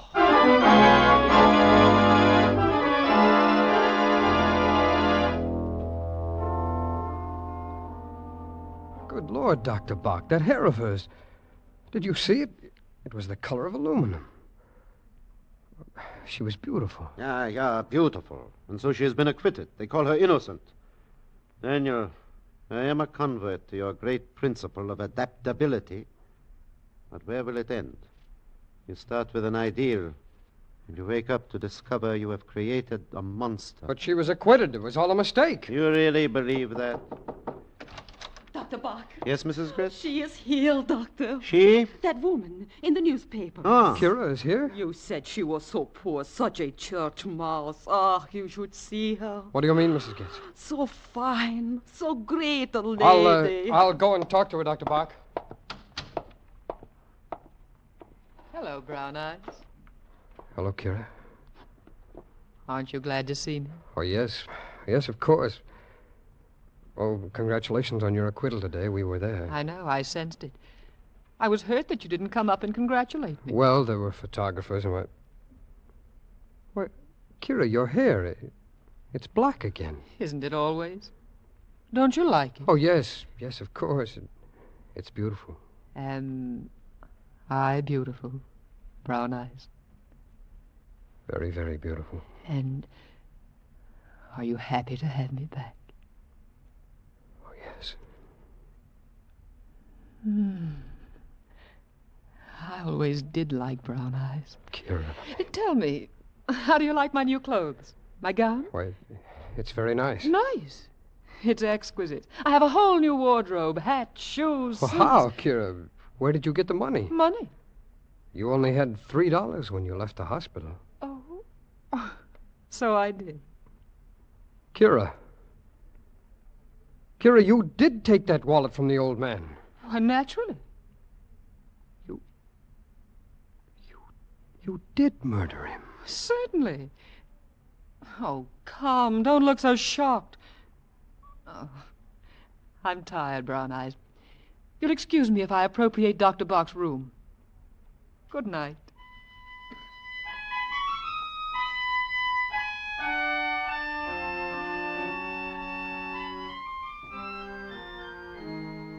Dr. Bach, we've got to do something. Yes, Daniel, we do. I haven't slept a wink all night trying to think of what we can do. I've been here in the laboratory all night. I think I know. What? This serum of yours, it has accomplished a miracle, yeah. It is the adaptive ultimate. Changes that take the ordinary person days or months, she accomplishes instantly. She walks into the sunlight, she is tan. She walks out, she is pale again. When she is in danger, she adapts. She could survive the electric chair, the hangman's noose. She was in danger in the courtroom. She adapted. She changed her whole appearance at will, so she could not be identified. Yes, I know. Oh, you must not blame yourself. You could not know what you were creating. Now, this morning, I operated on one of your guinea pigs. I found this. The pineal gland hypertrophied. That is what causes it. Well, then we could operate and maybe change her back. Yeah, but she can adapt to anything, anesthesia included. How can we operate? Unless we get her consent. Well, perhaps. Oh, you are dreaming, Daniel. Do you really think she will consent now? Now that she has power? Perhaps more power than any human being ever possessed before. Power for evil. And she has already killed one man, remember. But if we watched her, Doctor, kept her under guard... Yeah, again, Pygmalion falls in love with his Galatea. No, Daniel, no. She must be destroyed. We must perform surgery at once. Well, she'll die. She will go back to what she was, with but a few hours to live. It is best, Daniel. Yes, I suppose so. Yes? Yes, Mrs. Getz? Hmm? Danke. What is it, Dr. Bach? And so perhaps she is also telepathic. She sensed what we were about to do, and now it is too late. What do you mean? Miss Zelas is gone. Disappeared.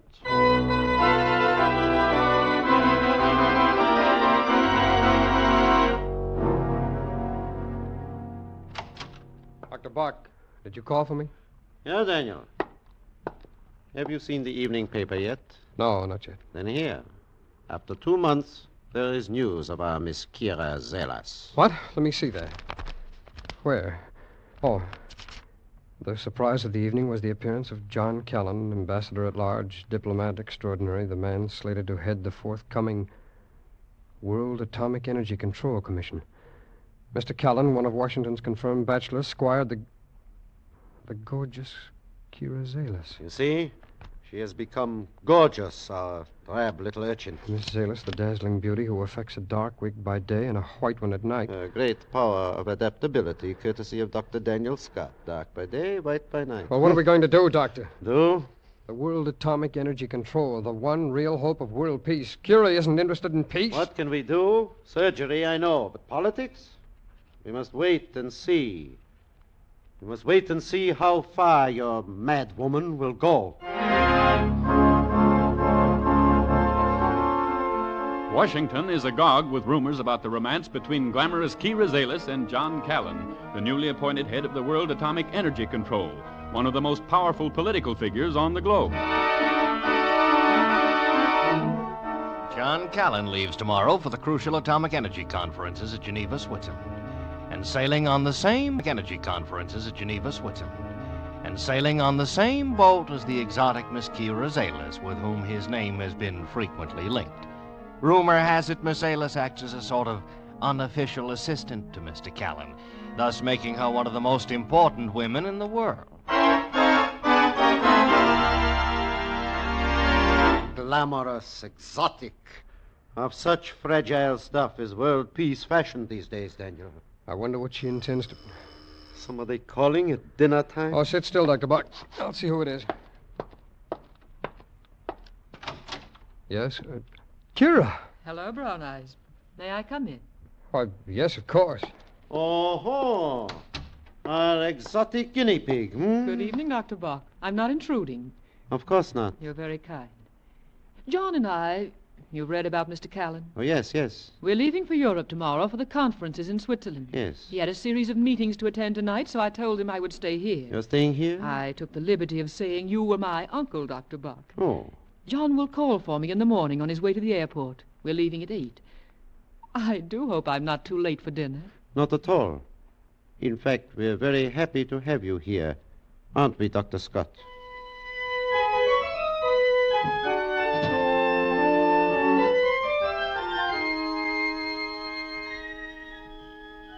Kira, Hello, Brown Eyes.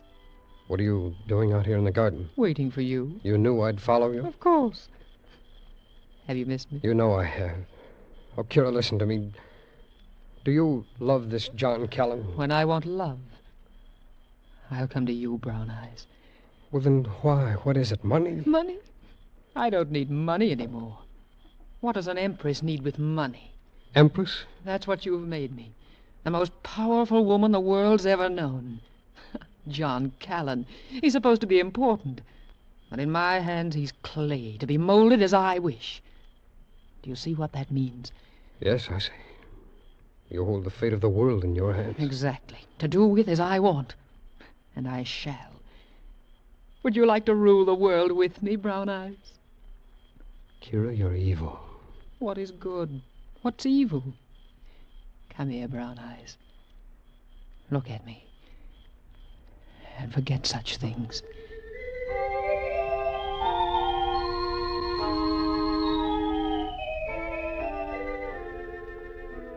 Are you asleep, Dr. Bach?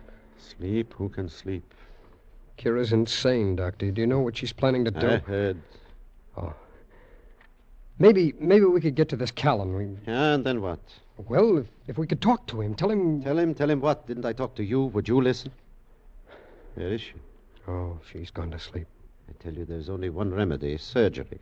It is the only hope. But she'll never consent to surgery, Dr. Bach, and she's probably immune to anesthesia. Maybe not all anesthesia. What? Downstairs in my laboratory, I have a tank of ethyl chloride. You mean operate here tonight? Yeah, tonight. Right here, where she sleeps. All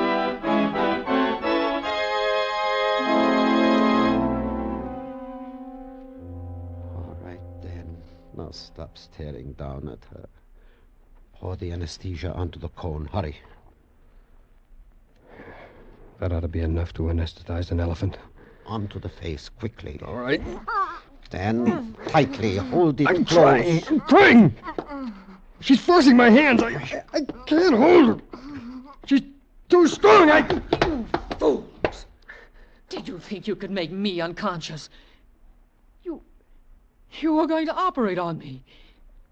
Is that what you were planning? Or were you going to slit my throat with that scalpel? Look. Kira, don't! There. You see? I plunge your knife into my heart. I withdraw it. And the wound is healed. Now, go away, both of you. I want to sleep. John will be calling for me at 8.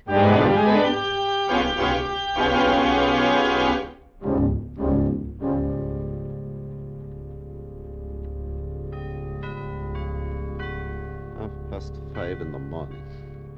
2.5 hours more and she will leave.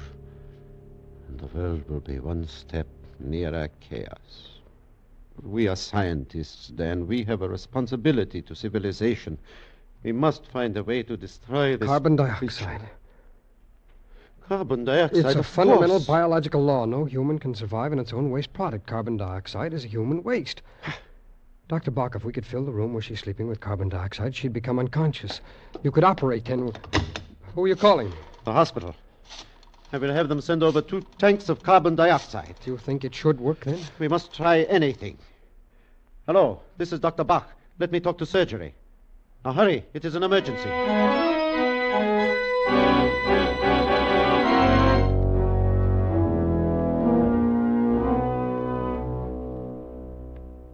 The tube is ready. You sealed the crack under the door? Yes. You closed the window? Yes. All right. Let us start the gas.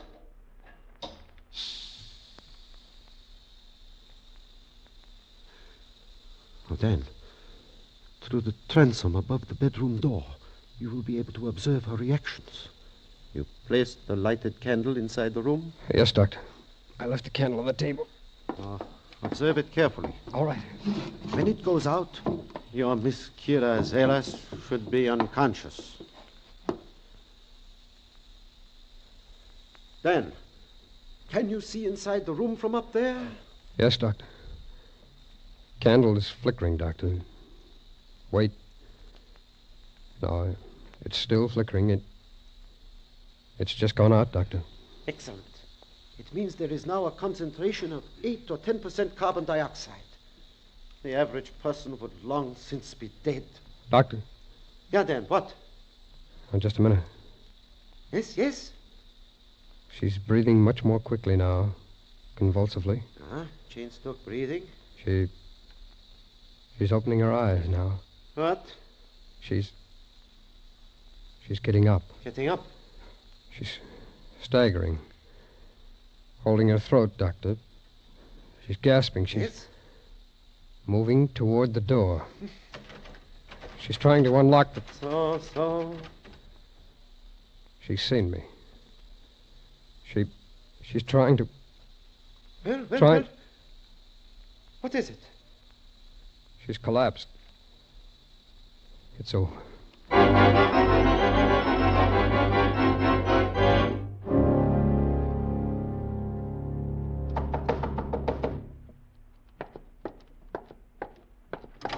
Yes? How do you do, Dr. Bach? I'm John Callan. Why, yes, of course. Come in. I haven't taken you away from anything. Oh, no. We were performing some surgery, my associate and I. I have a miniature surgery here for emergencies, and we have just finished. Is that the patient on the table? Yes.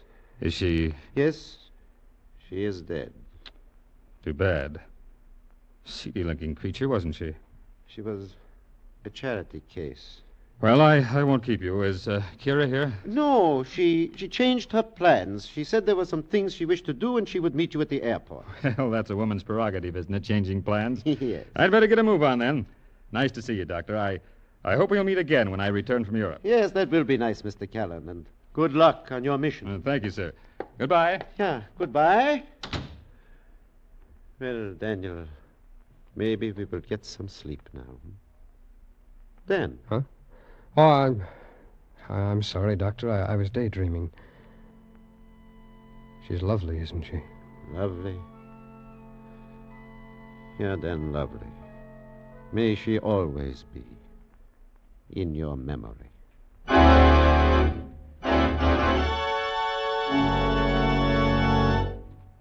Escape is produced and directed by Norman MacDonald. Today, we have presented transcribed The Adaptive Ultimate by John Jessel, adapted for radio by Chet Spurgeon and Herb Futran, with editorial supervision by John Dunkel, starring Edgar Barrier as Dr. Bach and Stacey Harris as Dan Scott. Featured in the cast were Elsie Holmes, Frank Gerstle, Larry Dobkin, Tom Charlesworth, and Ann Morrison. Special music was arranged and played by Ivan Ditmars. Next week... You are trapped in a dark, empty house. A girl lying dead at your feet. And surrounding you, closing in on you, are the band of killers, deadly enemies of your country and yourself. And they are intent on murdering you.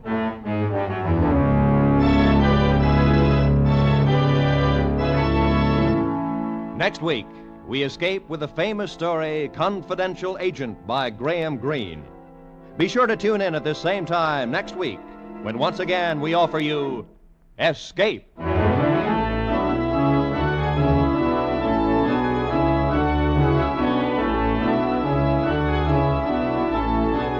This is Roy Rowan speaking for CBS, the Columbia Broadcasting System.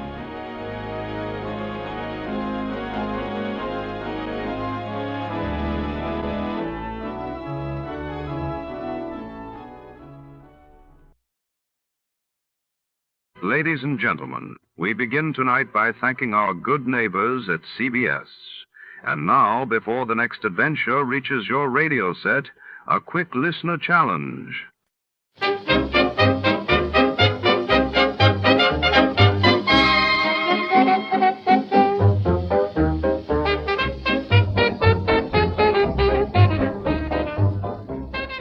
Tonight, under the shadowy glow of neon and suspicion, our story unfolds in the heartland, where innocence meets intrigue. When a small-town farmer's daughter finds herself caught in a web of secrets, a hard-boiled detective must navigate a maze of lies, longing, and danger.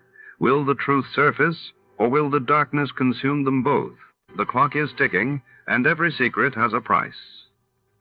Before we begin, let's see what happened on the day it aired. It was June 2nd, 1947. On that day, the world watched as the British government announced plans to grant independence to India, while in America, a tragic coal mine explosion in Kentucky claimed dozens of lives, sending shockwaves through communities across the nation.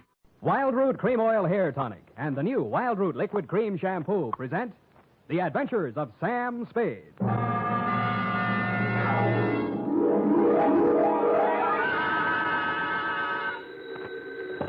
Sam Spade Detective Agency. Me, sweetheart. Oh, Sam.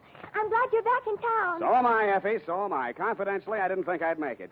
Confidentially, that is. Was it dangerous, Sam? I should say it was. Why, for the past 24 hours, I've been at it hammer and tongs over hill and dale, through shot and shell. It was enough to turn any ordinary man's blood to ice and his hair pure white. Oh, that sounds terrifying, Sam. I wish it had been only terrifying, Effie. It was blood-curdling, spine-chilling, hair-raising. I was bored. It was also rural and countrified. Well, what happened, Sam? Tell me. You've heard of the Mountains and the Coys? No. And the Boston Massacre? No. Custer's Last Stand? No. Well, put them all together, and they spell what I'll shortly be in to dictate, a report which I call, in a burst of clever literary plagiarism, The Farmer's Daughter Caper.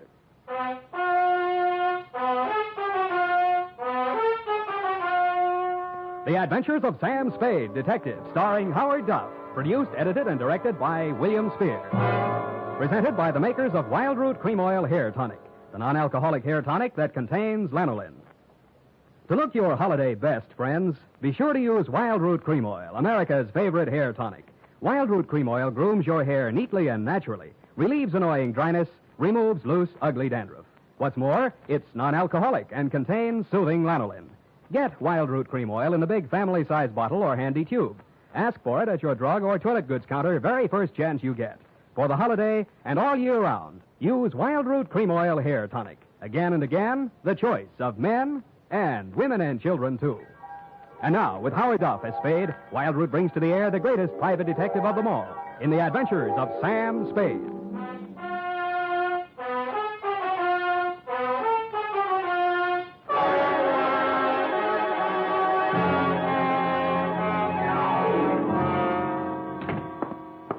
Effie. I'm right here, Sam. Pull up all the shades. All right, Sam. Now, turn on every light in the place. But it's daylight. Do what I say. All right, Sam. Now, check the closets. But what for? For snipers. What do you think? All right, Sam. Nobody here. Okay. I guess it's safe to come all the way in. Oh. What's this all about, Sam? I don't understand. Effie, it's just that I don't ever want to be caught in the dark again, especially when people are shooting at me. I want to see every nook and cranny of every square foot of land that surrounds me. Sam, who was shooting at you? Where? They were shooting from the left, from the right, from up above, down below, everywhere. Death was winging in on every breeze that blew, and they all blew my way. Oh, Sam, now stop this. I'm just dying of curiosity. When my time comes, I hope that's all I ever die of. Ready? Yeah. Date this week, to Mr. Elliot Parson, Drive Yourself Garage, 1618 St. Charles Street, San Francisco, 13, California. From Samuel Spade, license number 137596. Subject, the Farmer's Daughter Caper. Dear Mr. Parson, I fear you have an explanation coming, one that you can pass along to your insurance company as to why the car I rented from you last week appeared as late as it did and in the condition it did. As you know, I rented said vehicle to drive to Middletown to bail a client out of the drunk tank. On the way back, a native showed me a shortcut, and I'll get him if it's the last thing I do. Dusk was falling, and so were my eyelids, when I saw a sign that said Tourists Invited. Behind it stood a ramshackle farmhouse in a surly woodland setting. I should never have knocked on that farmhouse door, but then I wouldn't have had any story to tell, would I? Good evening, young man. Good evening, madam. I'm afraid I need a room for the night. Well, of course you do. Land sakes, you're tired. I can tell by your eyes. Been on the road long? Too long. Land sakes, of course you have. Come in, please. Thank you, ma'am.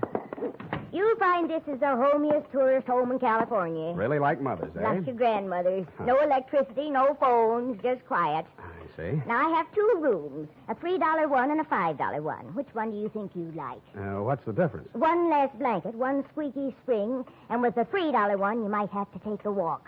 I'll take the $5 one, thank you. I'm Mrs. Elkins. Mrs. Bert Elkins. Who might you be? Sam Spade. Spade? Land's sakes, that's a very unusual name. And who are you traveling with, Mr. Spade? I'm alone. Oh, I mean what company? We only accept traveling salesmen. You realize that. Oh, yes. Well, I'm traveling for the makers of Mouton mustache wax. Oh, use it all the time. You are well-groomed, madam. You will go far, young man. Yeah, but before that, I'd like to go to bed. Come on. This way. She led me upstairs to my $5 room and left me. As lumpy as it was, the bed invited me, but I decided to shave first and thus facilitate an early start in the morning. I poured myself a drink out of my traveling bar kit and then stepped in to shave. It wasn't easy because all I had for light in there was an oil lamp. When I came back to the bedroom with the lamp in one hand, I stopped short in utter surprise. I'd heard about these things in traveling salesman stories, but I never expected to see it. She was sitting in an armchair, smoking a cigarette. High heels, silk stockings, light rayon dress, and a face right off the cover of Cosmopolitan. Hello, Sam. Hello. Mary Smith. Huh? Hope you don't mind me just barging in. Well, no. No, that is, Afraid I'll bite you? It never entered my mind. Well, I might.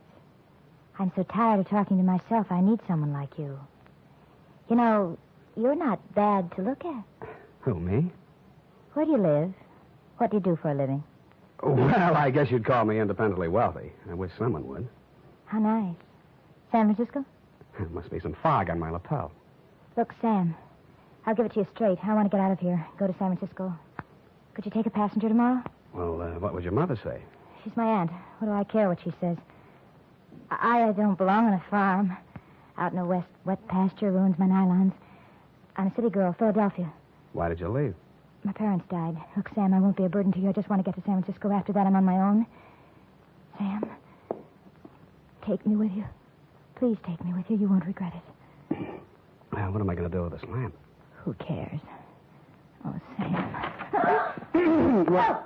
I thought I'd find something like this going on in here. Get out of here. Go back to your room, young lady. Go on.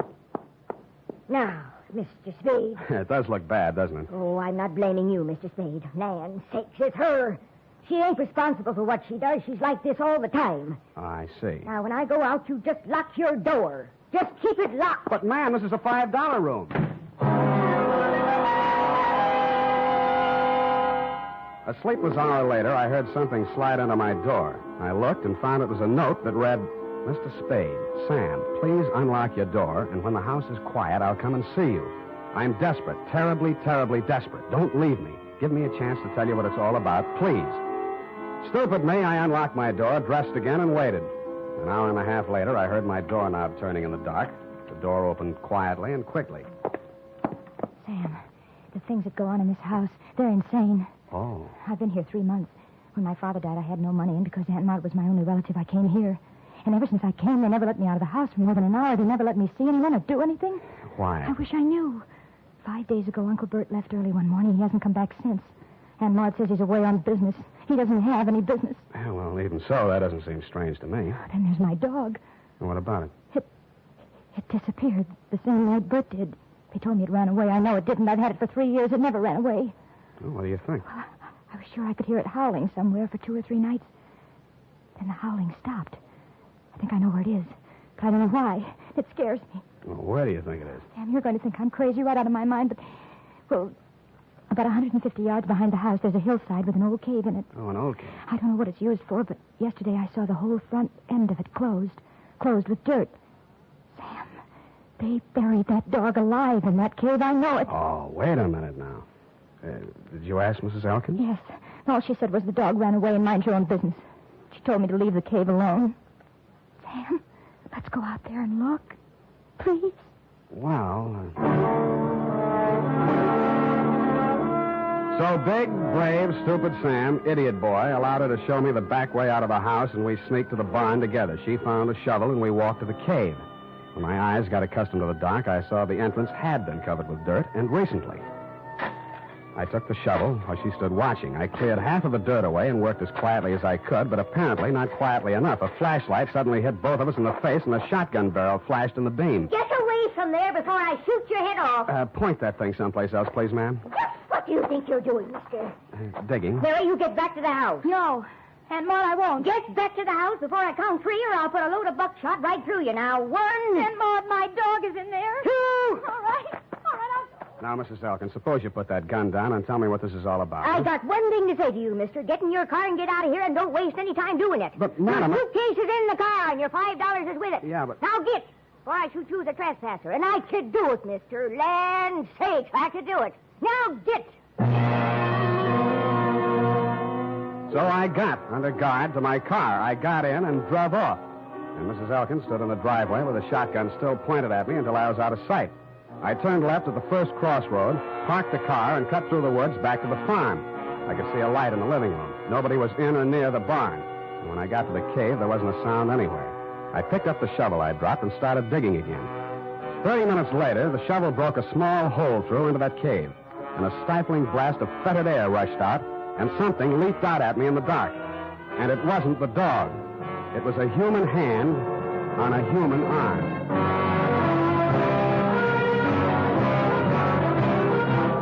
The makers of Wild Root Cream Oil are presenting the weekly Sunday adventure of America's favorite private detective, Sam Spade.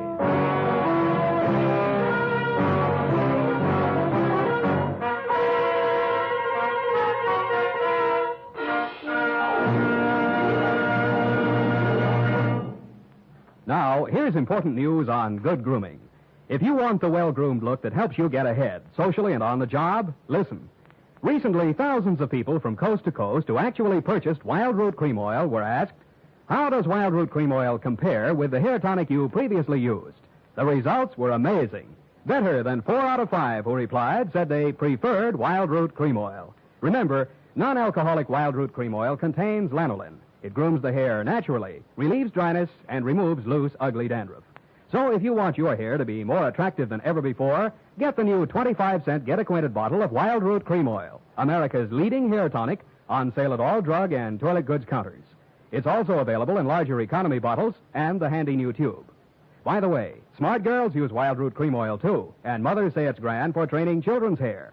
Get Wild Root Cream Oil. Again and again, the choice of men and women and children, too.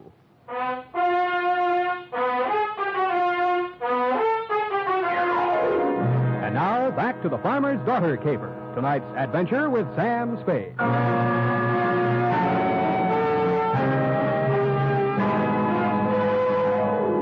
night already full of surprises. I should have been ready for the next one, but I wasn't. The loose earth, which had blocked the entrance to the cave, suddenly fell away, and I fell with it. Then I heard something like nothing on earth. Nails dragged across my face, taking skin and flesh with them. I twisted and went down, and something went down with me. The snarl became a voice. Bury me alive! Bury me alive! I'll kill you! I'll kill you! And he did his best, which was pretty good. Finally, I got a good hold on him and sat on his chest. After that, I lit a match and looked at a tall, thin man in his middle 40s. He was caked with mud from head to foot. His hands were impossibly torn and bleeding. I could guess why.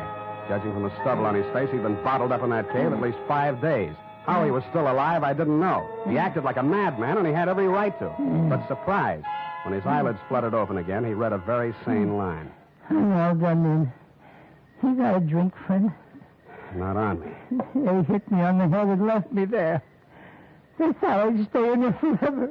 Forever. Who put you there? Who did it? But they couldn't keep me there. I dug my way out, didn't I? Didn't I? I dug my way out, didn't I?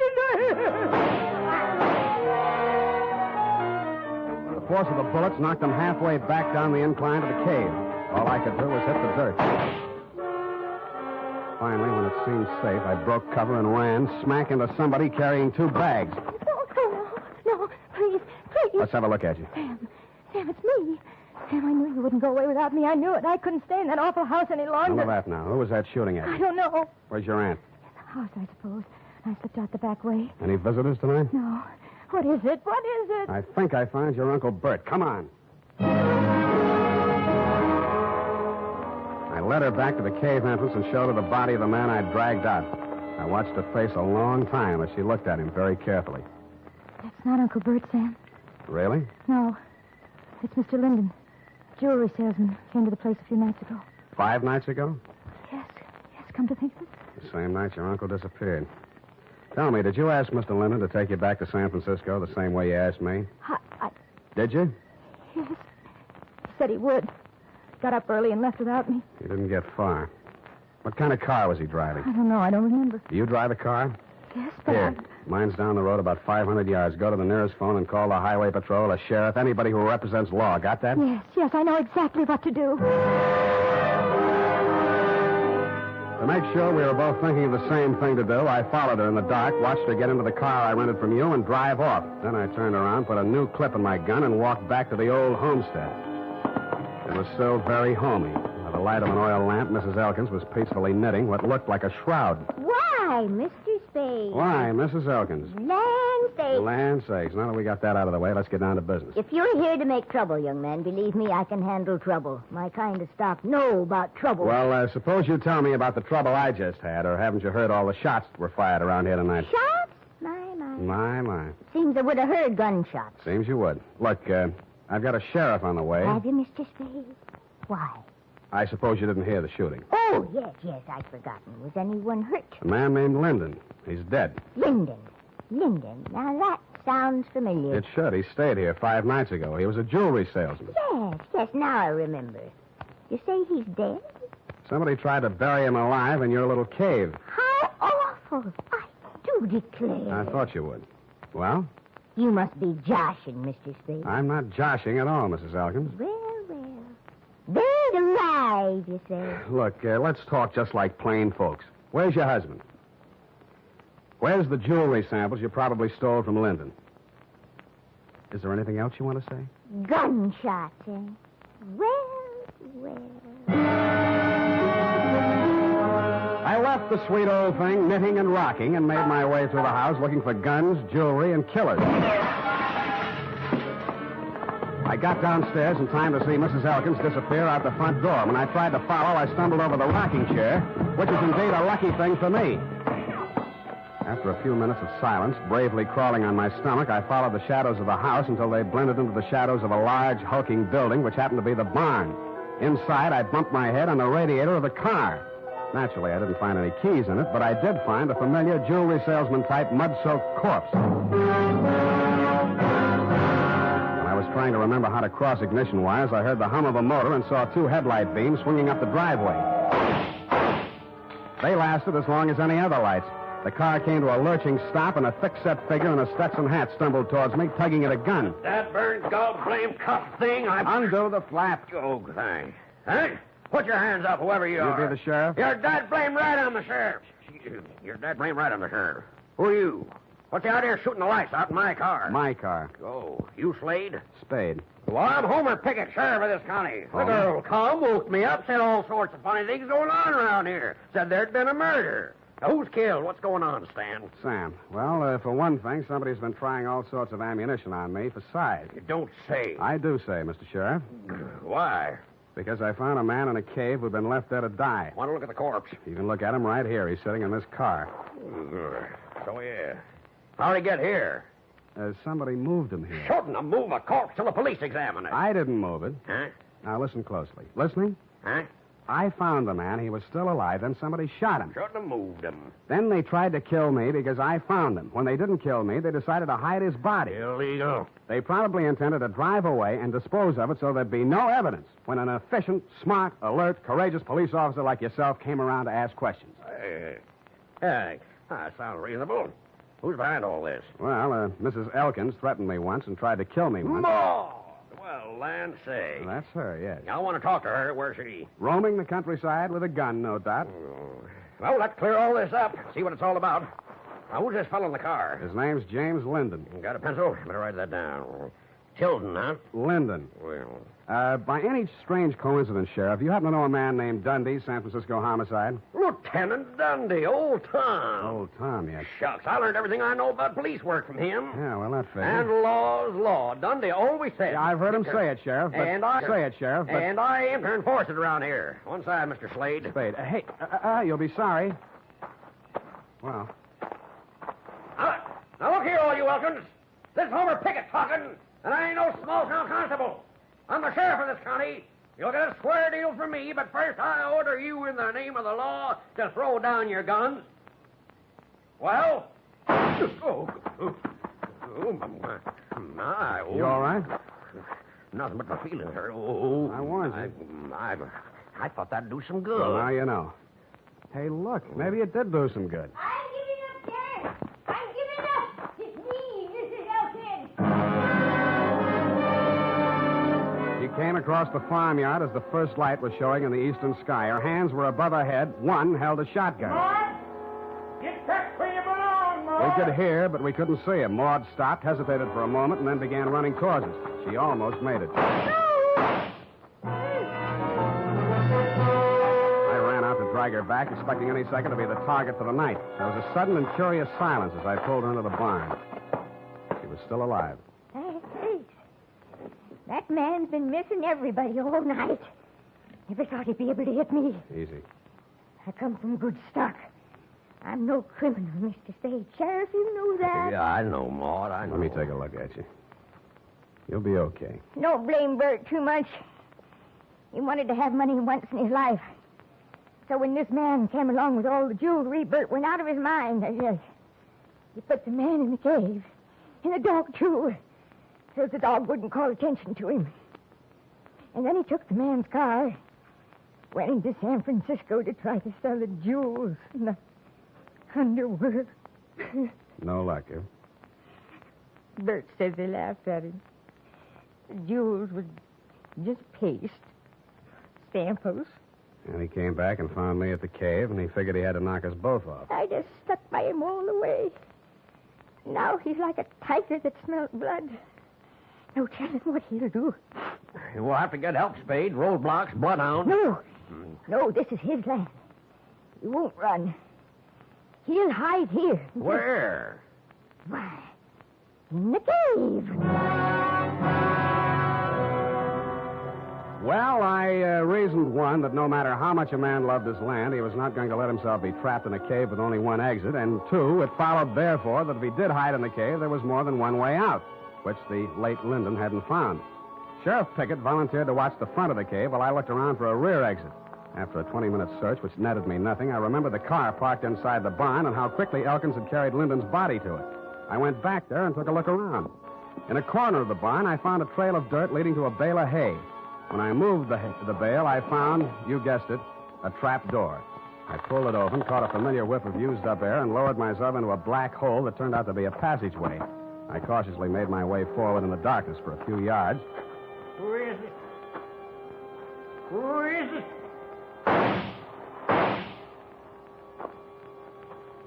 I pressed back against the dirt wall, listening to him approach. When I figured he was close enough, I threw a cloud of dirt toward him across the passageway. His gun flashed and lit up the whole place for a second, and I fired 3 times with the silhouette. I waited, then I went towards him. He was lying on his back. I kicked his gun away, and when I bent over him to feel his pulse, he suddenly came to life. Something crashed against the side of my head, and everything became darker than the inside of the cave. The next thing I knew, I was looking at a pair of red-rimmed eyes. Several minutes had gone by. Thought you was a goner for sure. You ain't used to this country fighting, are you? Is this country liquor, Sheriff? Yeah. Give me. Here. Yeah, country liquor. Tell me, Sheriff, did you by any chance... Well, sure. Of course I did. I got him, Slade.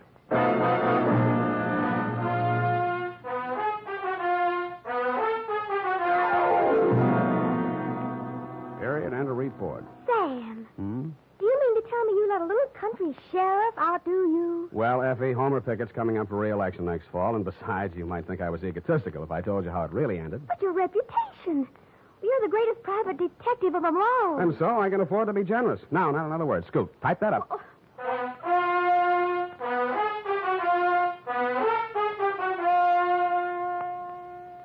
If your supply of Wild Root Cream Oil Hair Tonic is getting low, better make a note to get some more tonight or first thing tomorrow.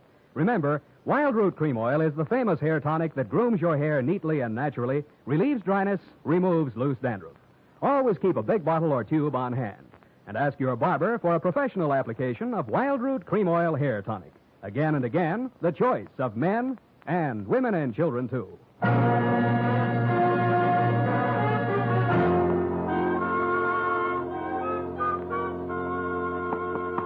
Here it is, Sam. Let me see here. F. You rewrote the ending. I had to, Sam. You're much too modest. And Sam Spade, with a knot of cold fury in the pit of his stomach, a vindictive fire in his eyes, stepped wearily over the loose rocks on the cave floor to do battle with the thing that loomed up in the darkness ahead. Mm-hmm. The thing's roar filled the night with terror. But Sam Spade, dauntless and knowing not fear, stepped up to the monster, laughed in its hairy face, and with one quick convulsion of his powerful shoulder muscles, dropped the thing in its tracks. I see. Well, is that the way you think it ended, Effie? Oh, Sam, I guess I was being a little foolish. I'll change it. No, as long as you've done it this way, we'll leave it this way. Can't waste paper. No, I'll change it, Sam. Leave it! Oh! Sam, Yep. I copied that ending out of an old Black Mask magazine. You what? Don't be mad. Come here. Come on. I copied that out of an old whiz-bang. Oh, Sam. Night. Good night, sweetheart.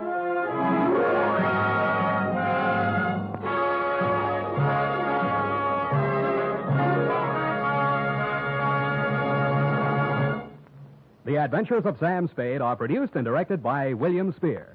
Sam Spade is played by Howard Duff. Lorene Tuttle is Effie.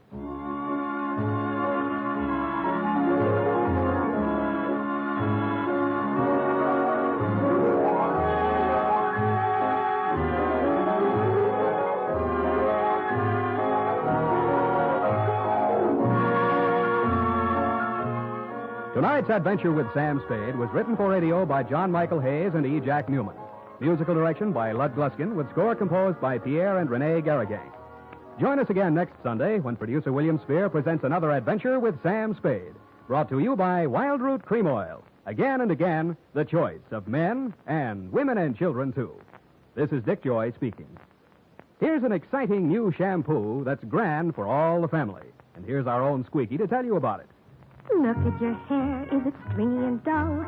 Does it only cover your skull? The Wild Root Liquid Cream Shampoo is just the thing for girls like you. Gleams your hair, know what I mean, and leaves your hair squeaky clean. Squeaky clean? Squeaky clean. Wild Root Liquid Cream Shampoo.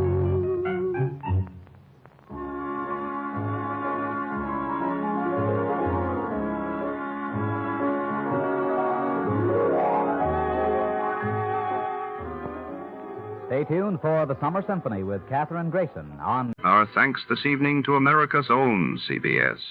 And before the orchestra strikes up again, let's see who among you really knows the golden age of radio.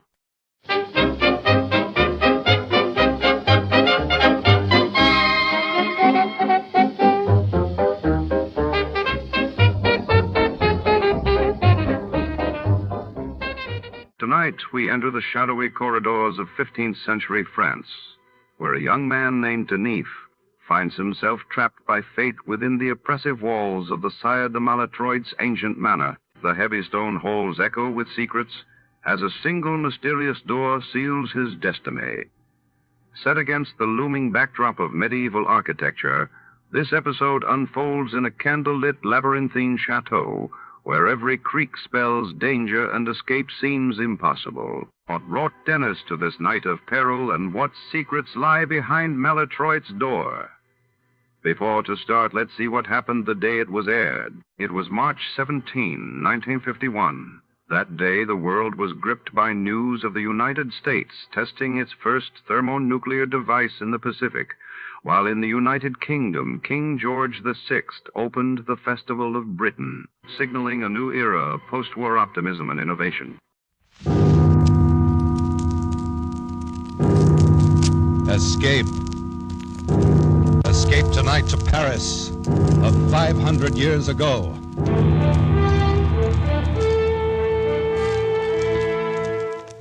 The Columbia Broadcasting System and its affiliated stations presents Escape, a new series of programs, of which this, the fifth, is The Sire De Maletroits Door by Robert Louis Stevenson, produced and directed by William N. Robeson.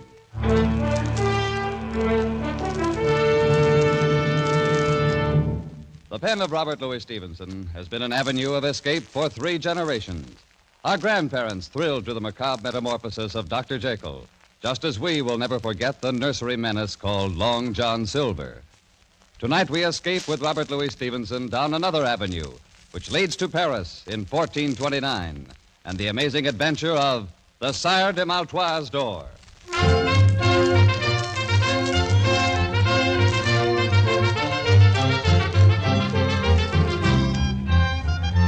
Dark of the Moon, 1429, Paris. The House of Burgundy holds the throne of France, and English men-at-arms patrol the narrow streets. Troublous times for any man to be lost, on foot, at night. Psst! You there! Over here by the wall. What's this? Now the shadows themselves are speaking. I'm no shadow. A real live human being. I've managed to get myself lost in these confounded alleys. Can you tell me where I am? Well, now, a fine young cavalier, no less. And he's lost. I'm trying to find the Beaucent Inn. Will this street lead me there? Well, that one street is as good as another, and none of them will ever lead a man anywhere. Oh, come now. You must know something about this part of Paris. Think, man, a patrol may pass at any moment. You're wanted, then. I have a safe conduct pass from the captain of the garrison. Safe conduct, he says. And to find what a good that'll do you here in the dark of the night. Well, you're certainly not helping my chances any. No, lad. The only safe conduct you have is that sword swinging at your side. Wait, quiet. A patrol. They're coming this way. I'm inclined to think you're right. I've got to run for it. Tell them nothing. Well, I should tell what to whom. Wait, halt! Someone's there. Speak up. Who are you? Speak up, is it? And you a blundering pack of two-day grenadiers that walk like a herd of cattle, such as me? Speak up. That served with the mad Prince Charlie himself. May he rest in peace. An old campaigner, eh? Hey, where you from, soldier? Fontainebleau, from a smarter outfit in bivouac than the likes of you in quarters. A bit in the scups, eh, man? Seen anybody about, old-timer? Naught but shadows and tankards of ale. Fine French cavalier who departed hence without a bio-lead just now. Where'd he go? Oh, who knows? Perhaps he went one way, maybe the other. Though I think it was the other there. All right, men. Arms. French cavalier, huh? We'll have him like a fowl in a spit. Spread out. Cover the street. Keep an eye out. Don't let him slip away between you. Forward now. Search every corner.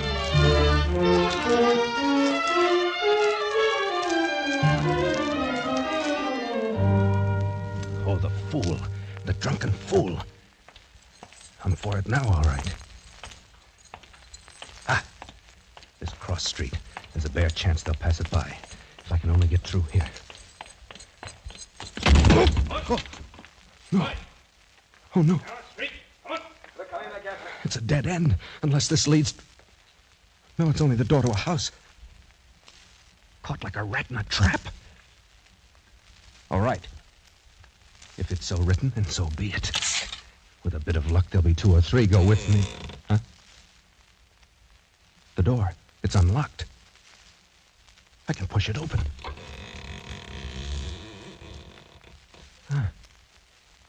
Black as the mouth of hell inside. Well, what have I got to lose? There. Come alive now. You have to be here someplace. Open up that door, you dullard! Can't you see the crest above it? He's not here. He's gone. That he has. Didn't come in here after all. All right, back to the corner. He's a sly one for sure. That was close. Too close. Now to get out of here, and no one in the house will ever be the wiser. Huh? What's this? The door's locked. Well, it's a trap. But why? Why would such a thing be done? I came in here by chance, one chance against a million. Wait. It's a light. Somewhere inside the house. Well, by all rights, I should be dead at this moment. So...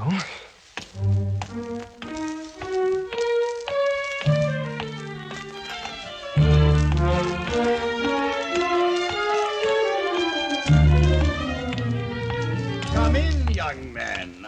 I've been expecting you all evening. I fear you must be mistaken, sir. My visit is quite unexpected for both of us. That's good. That's very good. For the both of us, you say. Well, no matter. You're here. That's the main point. Take a seat, my boy. Put yourself at ease. We'll arrange our little affairs presently. There seems to be some misunderstanding. You see, your door was standing... Oh, the door. That was a little piece of ingenuity. Don't you agree?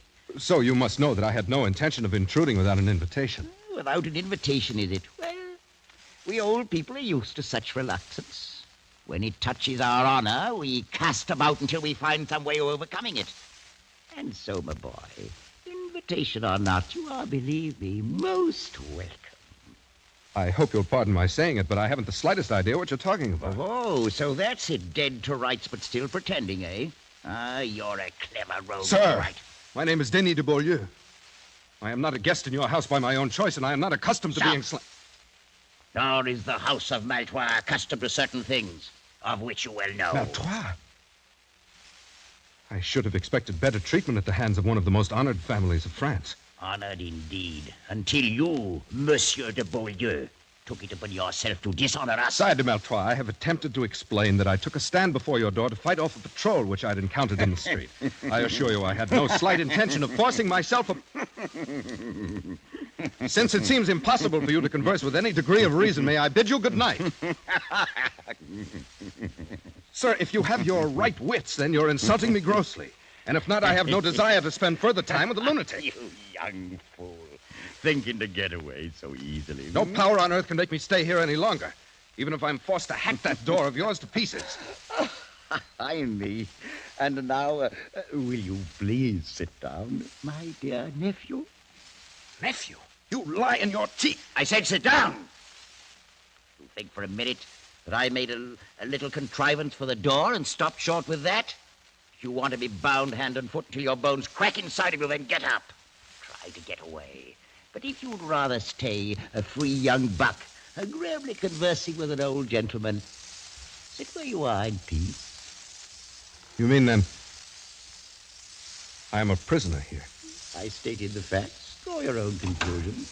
Ah, Père François, come in, come in. Thank you, Messiah. Tell me, how is she? A little better frame of mind, I hope? She is more resigned, at least, Messiah. Well, now, isn't she hard to please? A likely stripling such as this, well-born, and her own choice. What more would the jade wolf have, If you'll pardon, the situation is not usual for a young damsel. It is somewhat trying to her blushes. Trying, is it? Ha! She should have thought of that before the dance began. She called the turns, and now she'll do the pay. At the risk of being presumptuous, may I ask who she is? Ha! You hear that, Père François?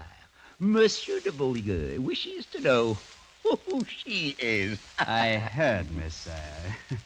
I am pleased that you find my most casual remark so amusing. So, you'd like to know who she is. Very well. After all, you really should know, young fella. It's only fitting for you to be introduced properly. Come along, come along. I'll take you into she, all right.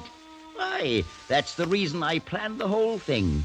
You stubborn young scoundrelly blackguard.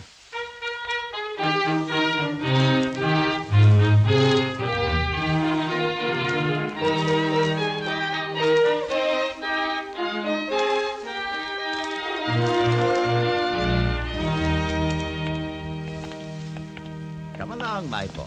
Right through this door. After you, sir, if you don't mind. Oh, no. It's not that kind of a trap. Here we are. How are you, my dear? Oh, please, Uncle. Please have some pity on me. Pity?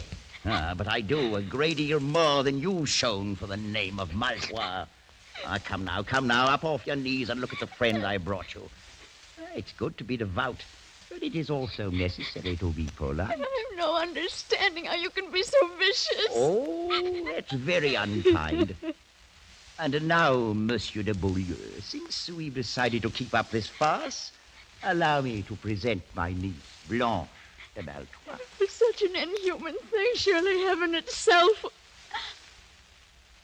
He's not the man. My uncle, this is not the man. Expected you to say as much, my dear. Is it so unfortunate you couldn't remember his name? But it's true.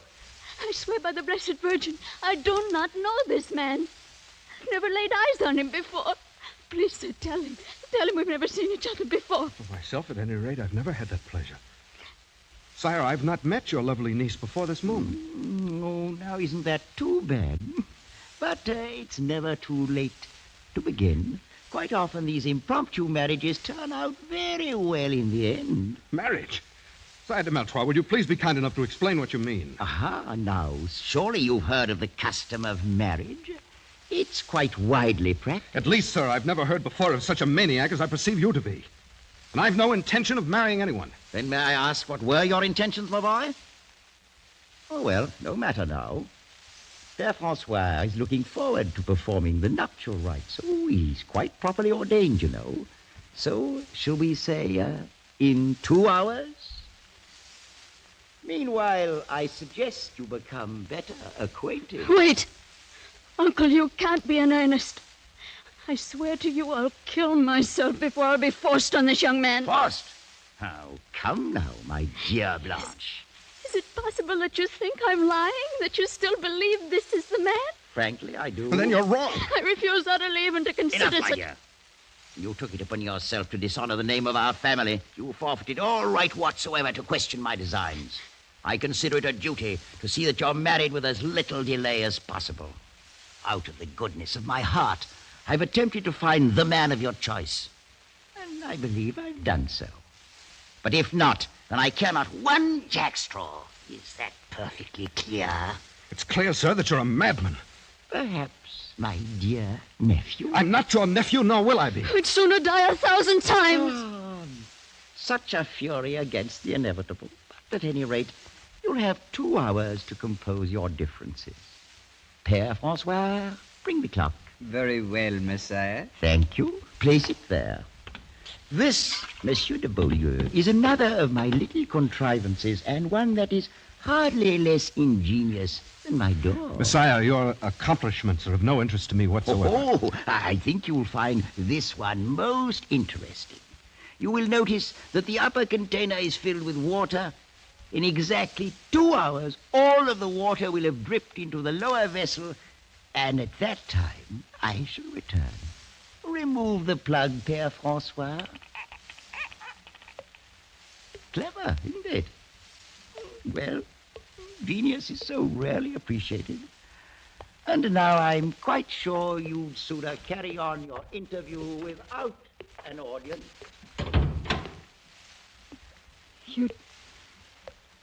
You'd never met my uncle before? He didn't arrange this with you? I'd never laid eyes on him. And certainly nothing was arranged with me, else I wouldn't be here. Oh, then you're as much an unfortunate victim as myself. But you at least must be more aware of the circumstances. I can understand none of this. It's not an easy thing for a girl to tell. Whatever you may think of me now, I fear you shall think the worse when I've finished. Words are but words. But your manner encourages respect. Thank you, monsieur. I've lived all my life with my uncle, and I've not been happy. 3 months ago, a young captain of the guard began to stand near me in the church. Oh, you must understand. I gave him no encouragement to do so. Oh, quite so, I understand. He was handsome, of course. As a matter of fact, very. Mm. After a while, he began to pass me notes. He found me pleasing, wanted to meet me, and seemed most interested in me for some reason. I can believe that. This morning, he passed me a note urging me to leave the outer door open tonight so that he could speak a few words with me on the stairs. Oh, this is most difficult for me to tell, monsieur. I'm sure he meant no harm. I've no idea how my uncle came to suspect. Sometimes his shrewdness becomes almost diabolical. After church, he took that note from my hand, read it, gave it back to me. I've been kept in my room all day, knowing nothing of what he might be planning. So that's it. By pure accident, I blundered into a trap set for someone else. Had my uncle brought the captain himself, the thing still would have been confusing.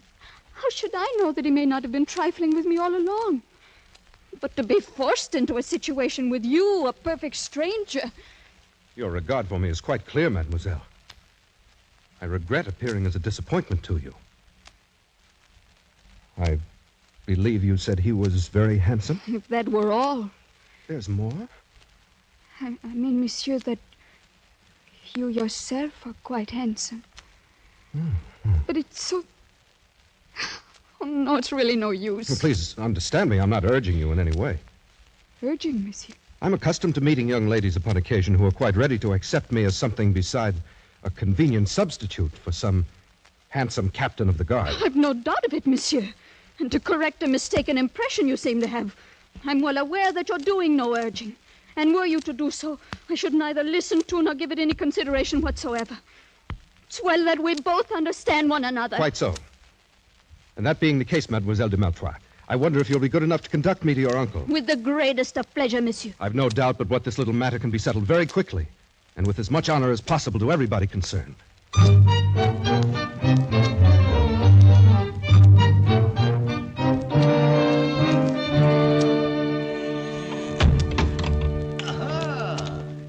The full 2 hours weren't necessary.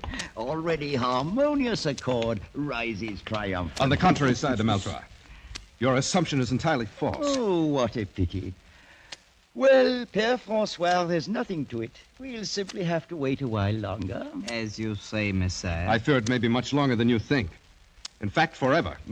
That's a very long time indeed. And you, my dear niece, what are your sentiments in the matter? I will not marry this man.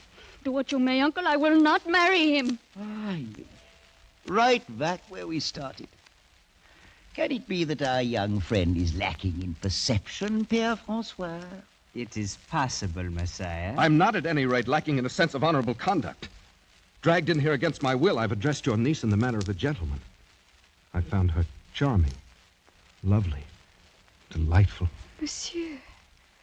But now I have the honor of declining your offer of her hand.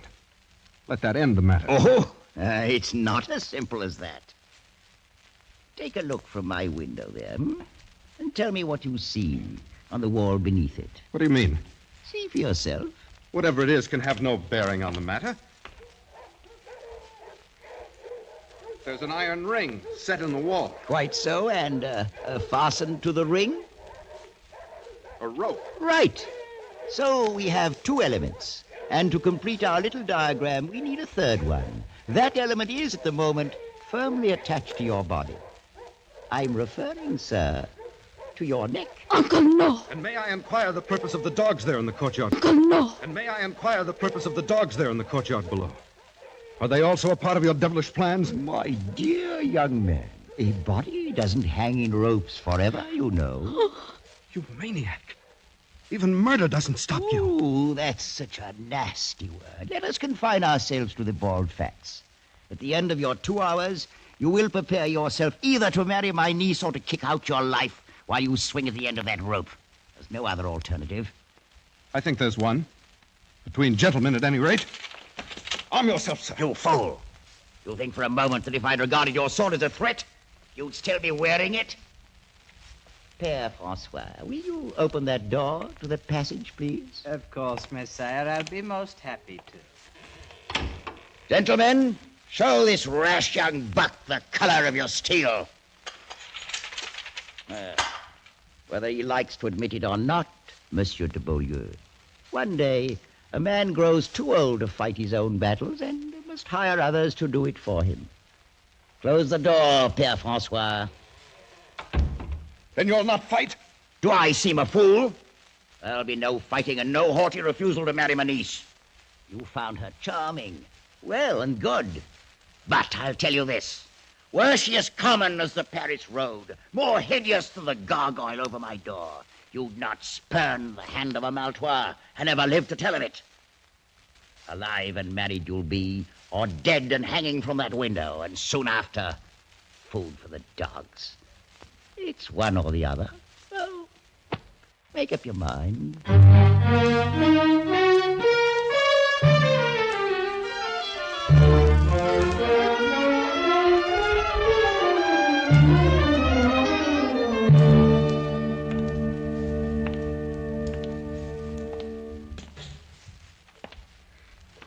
Please, Monsieur de Beaulieu, why do you not sit down?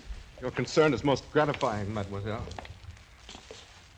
But since I have such a short time to live, I doubt that I'll grow very tired. If the time be short, then why do we waste it in formal speeches? As you will. Listen to it.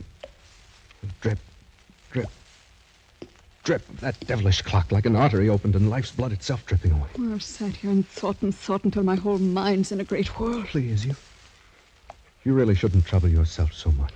I can't bear to have you slain for my sake. Monsieur de Beaulieu, I will marry you gladly. You must think, then, that I stand very much in fear of death. Oh, no. I've had reason to see that you're no coward. I've asked for no pity. If a thing has to be, then that's the end of it. Oh, sir, you misunderstood me. Why, the great nobility with which you faced my uncle should have removed all question about your bravery had such doubts existed. That is most kind of you to say so. Not, of course, that anyone could raise such questions once they'd seen you.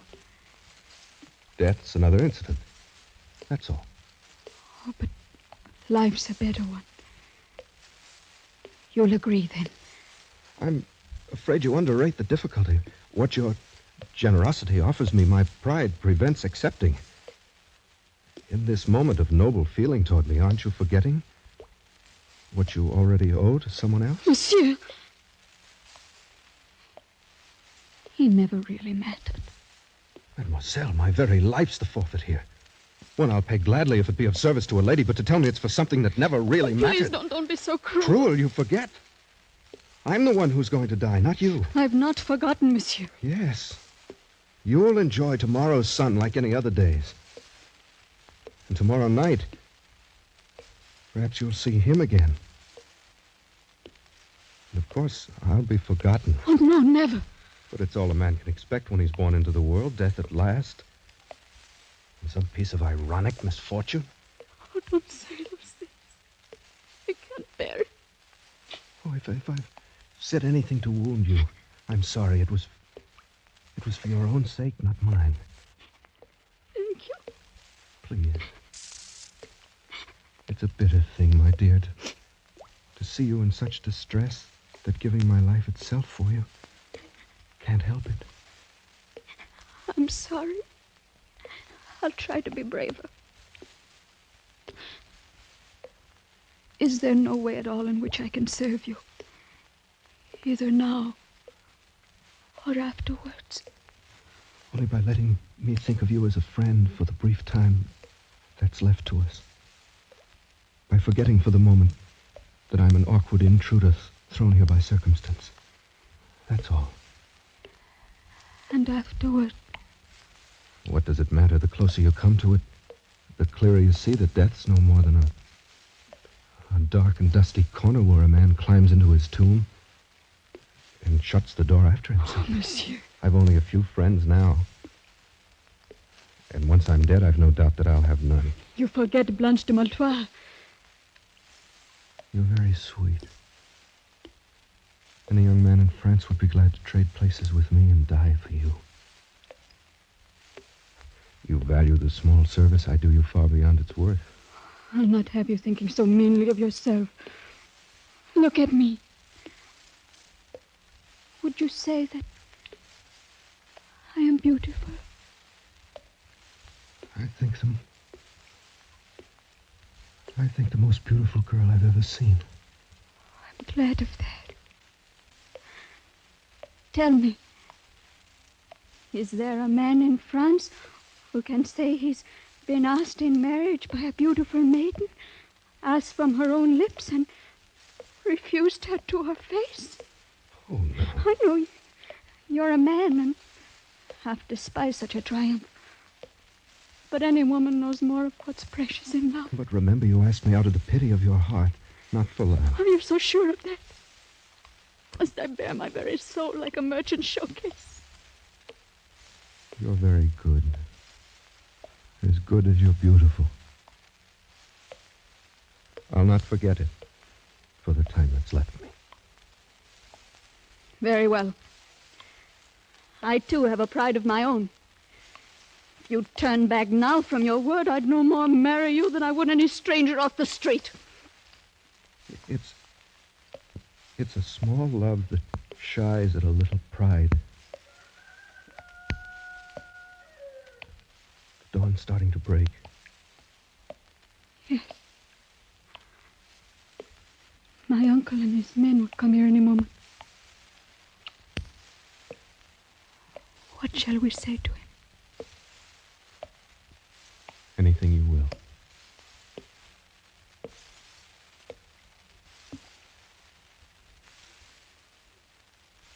Oh. All of my life I'll weep for you. And weep the more because it was you. If I'm wrong, it's a great price I'm paying for it.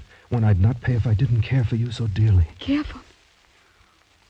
Oh, no, it's you who are being kind. It was in the moment your uncle brought me into you, and you raised your face to look at me. That's when I knew. Oh, strange. For it was then I felt it, too. Well, you've seen already that I'm not afraid to die. Oh, you're not. I know it. Blanche, is it really true, not something born of pity? I swear by all that's holy.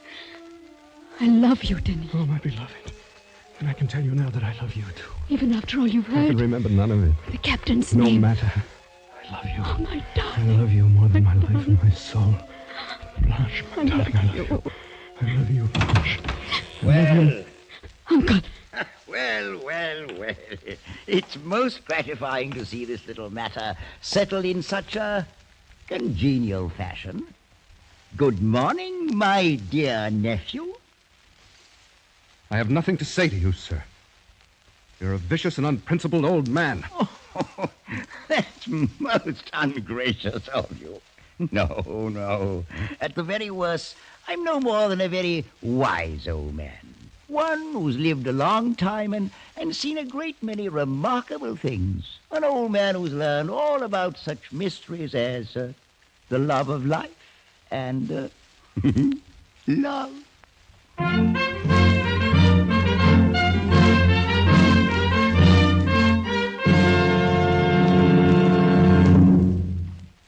The Sire De Maletroits Door by Robert Louis Stevenson was adapted for radio by Les Crutchfield and produced and directed by William N. Robeson, with Elliot Lewis as Denis, Peggy Weber as Blanche, and Ramsey Hill as the Sire De Maletroits. The special musical score was conceived and conducted by Cy Fewer.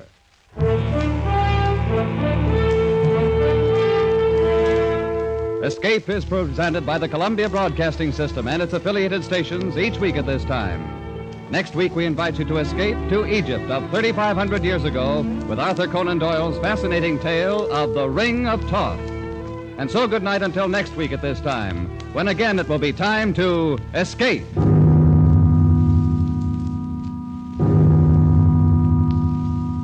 This is CBS, the Columbia Broadcasting System.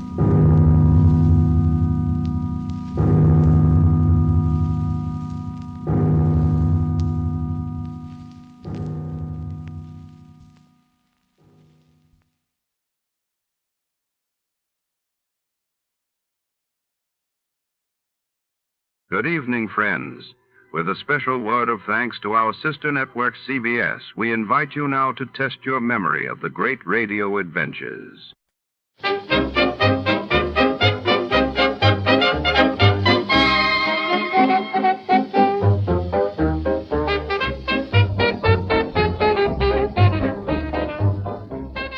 Tonight, in the Blooming Blossom Matter, the trail of betrayal and deceit leads us into the hothouse of Madame Leela's exotic flower emporium, a sprawling glass conservatory overflowing with rare orchids and thick with the perfume of secrets. When a prized blue orchid vanishes and a body is discovered among the lilies, our detective must untangle a web of jealousy, blackmail, and forbidden love beneath the humid glow of greenhouse lamps.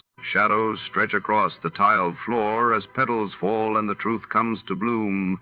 Before to start, let's see what happened the day it was aired. It was March 12, 1952, that day. The world watched as the United Nations debated a new Korean ceasefire proposal, while in London, King George VI's health sparked concern after he was seen canceling several public appearances. From Hollywood, it's time now for... Johnny Dollar. Paul Brennan, Inter-Allied Insurance Company, Johnny. Oh, hi, Paul. How's the world doing by you? Oh, I got troubles. Oh, like what? Like Albert W. Winkler. Winkler? Who's he? Maybe you mean who was he? Well, which is it? Well, that's the trouble, Johnny. We don't know. Huh? Well, he's disappeared, and with him a hunk of emerald worth exactly 100,000 clams. Wow. Well? Sure.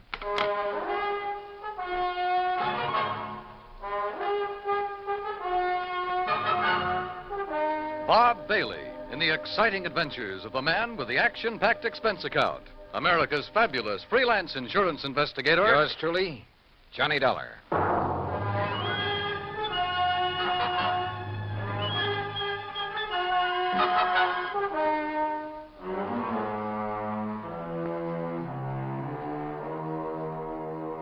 Expense account submitted by Special Investigator Johnny Dollar to the Inter-Allied Insurance Company, Dawson Building, Hartford, Connecticut. Following is an account of expenses incurred during my investigation of the Blooming Blossom matter. Expense account item 1, $1 even. Taxi from my apartment to the offices of Inter-Allied, where Paul Brennan wasted no time in getting to the point. Albert Winkler was a partner in a small jewelry firm down in New York. Real exclusive type place. Fluid and Winkler? Yeah, that's the outfit. Well, a few days ago, they got hold of an emerald. It's called the Green Eye of Calcutta. And, Johnny, the darn thing's big enough to choke a horse. Okay, Paul, okay. I don't think you need go any further. No, wait. They planned to put it on an exhibition at the big international jewelry show in Chicago next month, and Winkler took it home to work on it. Oof. Insured for 100,000, you said. Yeah, and Winkler's insured for 10. Okay, so who killed him and stole the rock? Listen, will you? Go ahead. Well, Sunday morning, his partner Blewett tried to phone him at his apartment. No answer. So Blewett sauntered down to the office thinking he might be there. But no sign of him? Right. Nor of the Green Eye of Calcutta. Only a note Winkler had left the night before saying he was taking the stone home to work on it. Well, that makes it look as though maybe Winkler... Listen. About that time, the phone rang there in the office. It was the police department, also looking for Winkler. Oh. Yeah, they'd been called by Winkler's landlord after a chambermaid had found his apartment completely ransacked and the old boy missing. Uh-oh. Who's working on it? For the NYPD, I mean. Sergeant Randy Singer, 18th Precinct, homicide. Old friend of yours, I believe. Yeah, good man. Has he come up with anything? Nothing. Well, Johnny? Sure, Paul. Now? Now. Item 2, another $1 for a taxi back to my apartment where I slicked the stubble off my face, showered, dressed, and was about to head for New York when the phone rang.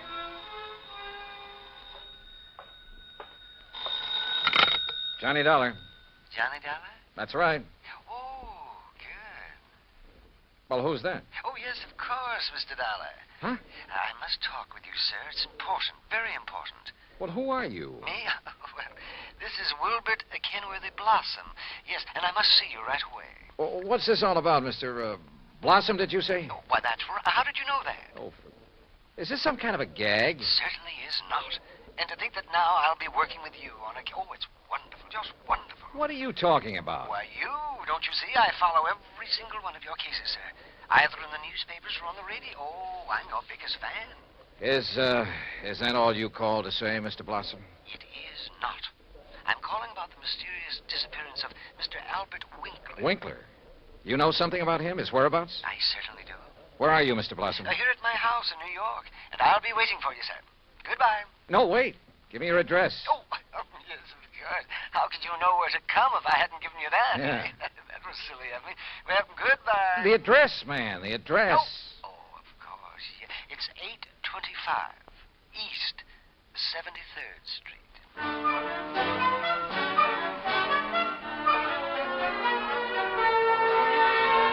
Item 3, $9.20, transportation and incidentals to New York City and 825 East 73rd Street. It turned out to be one of New York's famous old brownstone houses, well preserved and reeking of an era long past, when the city's wealthy and elite had built row on row of these monuments to a now forgotten financial aristocracy. Oh, come in, Mr. Dollar. Come in. I'm Wilbert Kenworthy Blossom, and I cannot tell you how thrilled I am to be working with you on this. I don't know how to describe it, but I'll try. The inside of Blossom's home was unbelievable.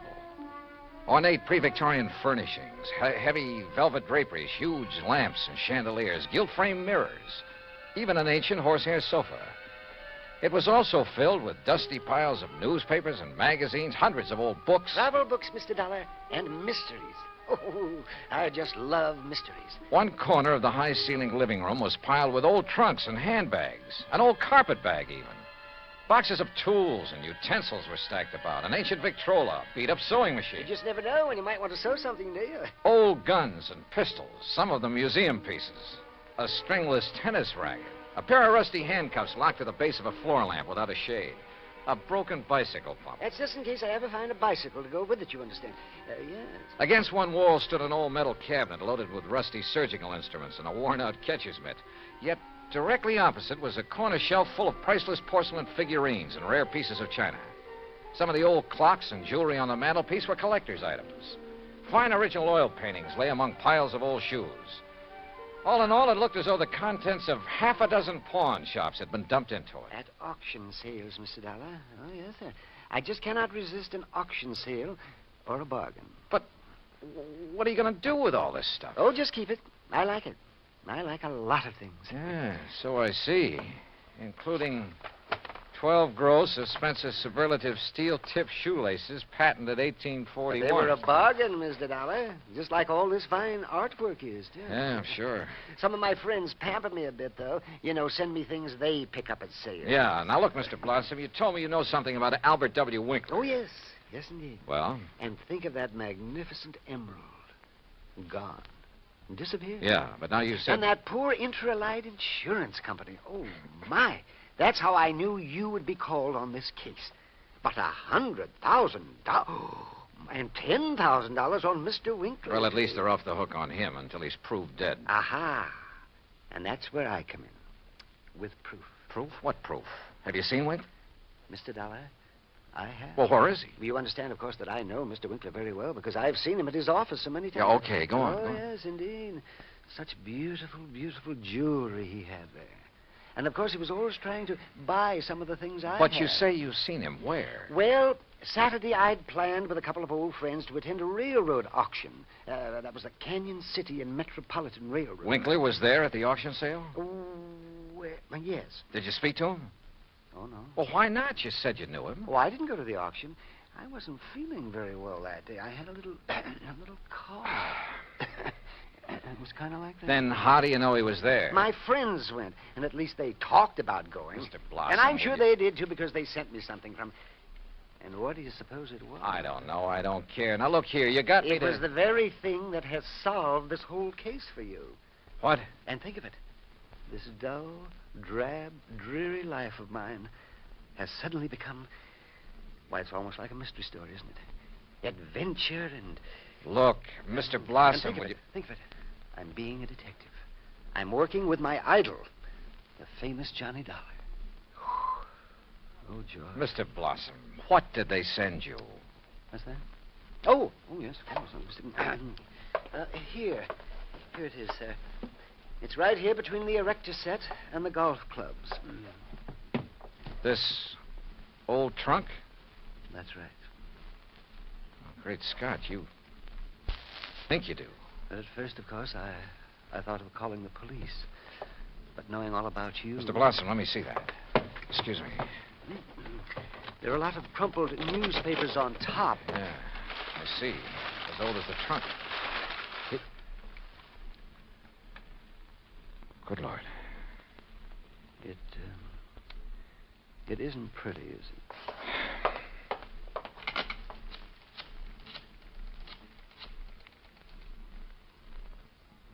Sergeant Randy Singer, homicide. Randy, Johnny Dollar, get somebody over to 825 East 73rd Street right away, will you? Body of Albert Winkler. Randy got there in a matter of minutes. Got the same story from Blossom that I had, then called for the lab crew to come and take over.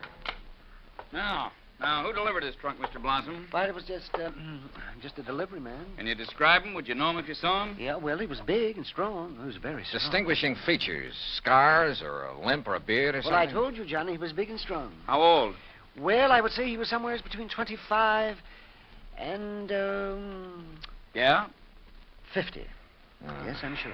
Well, that's a lot of help. Yeah, you better have those thick spectacles changed. But he was big. Yes, we know, and strong. What about his truck? Oh, I didn't see that. He left it outside. No. Now, look, these friends of yours who did attend the auction, who were they? Oh, yes. Now the investigation proceeds. Now the excitement. Who were they, Mr. Blossom? Well, there's Randolph Harrison and Percival.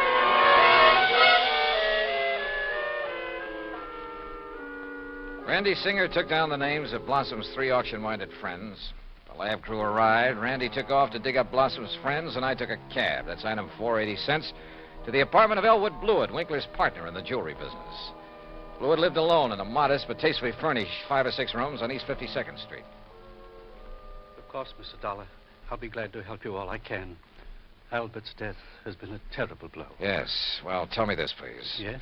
Did Mr. Winkler make a habit of taking valuable pieces of jewelry to his residence? Yes, Albert often took pieces home with him to work on them, clean, polish, and so on. Wasn't that a rather dangerous practice? Frankly, I always thought so, but he felt there was far more chance of being robbed if he were alone at the office than at his flat, where he wouldn't be expected to have anything of great value.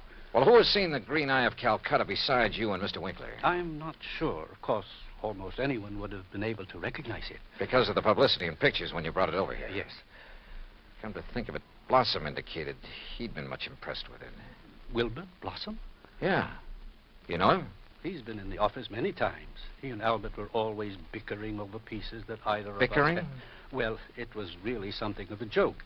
Albert always wanted some of Blossom's heirloom pieces, and Blossom wanted some of the finer things we had. Did he ever buy? Never. He always wanted us to put them up at auction or at a bargain price. Hardly our way of doing things, needless to say. When did you last see Blossom? Why, last Friday. I was busy with an important client, and from the back room where Albert worked, I remember hearing Blossom insist that Albert show him the emerald. What did he? I don't know. The silly argument got so noisy that I closed the door on them. Oh, now wait. Certainly you aren't thinking that perhaps Wilbert Blossom... I'm not quite certain what I'm thinking, Mr. Blewett. Item 5, 10 cents, phone call to Randy Singer. No, not a thing, Johnny. One of the 3 names on Blossom's list is in Europe. The other 2 did go to the railroad auction, but purchased nothing. Randy, do a couple of things for me, will you? Like what? Phone whoever is stationed at Winkler's place that I want to look it over. Sure, everything is just as it was, including the poker that was used to kill him. Also, I want a copy of the picture of the trunk your lab boys took and the list of Blossom's friends. I'll have them waiting for you. And post a man at Blossom's place. Keep an eye on him. Yes, right away. Johnny, have you learned something? No, just, just for his protection, say. I'll talk to you later. Yeah, but...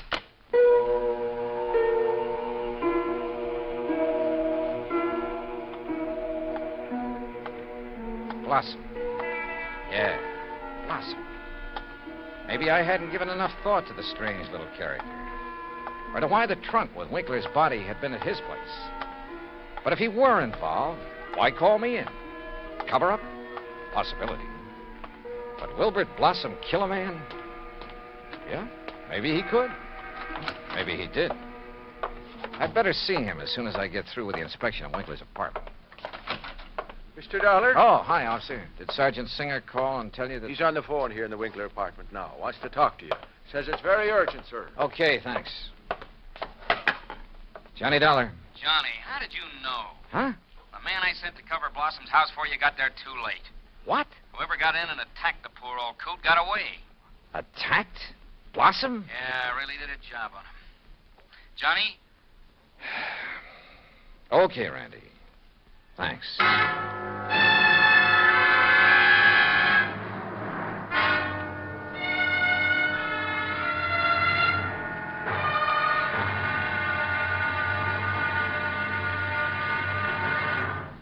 Act Two of yours truly, Johnny Dollar, in just a moment. Democracy. As everyone knows, democracy means many things. Self-rule of the people, a higher standard of living, freedom of speech, press and religion, rights and privileges, liberty. But the most vital promise of democracy is mankind's right to dignity. For it is through the dignity of man that democracy has given mankind its greatest legacy of freedom. Now, Act Two of yours truly, Johnny Dollar, and the Blooming Blossom Matter.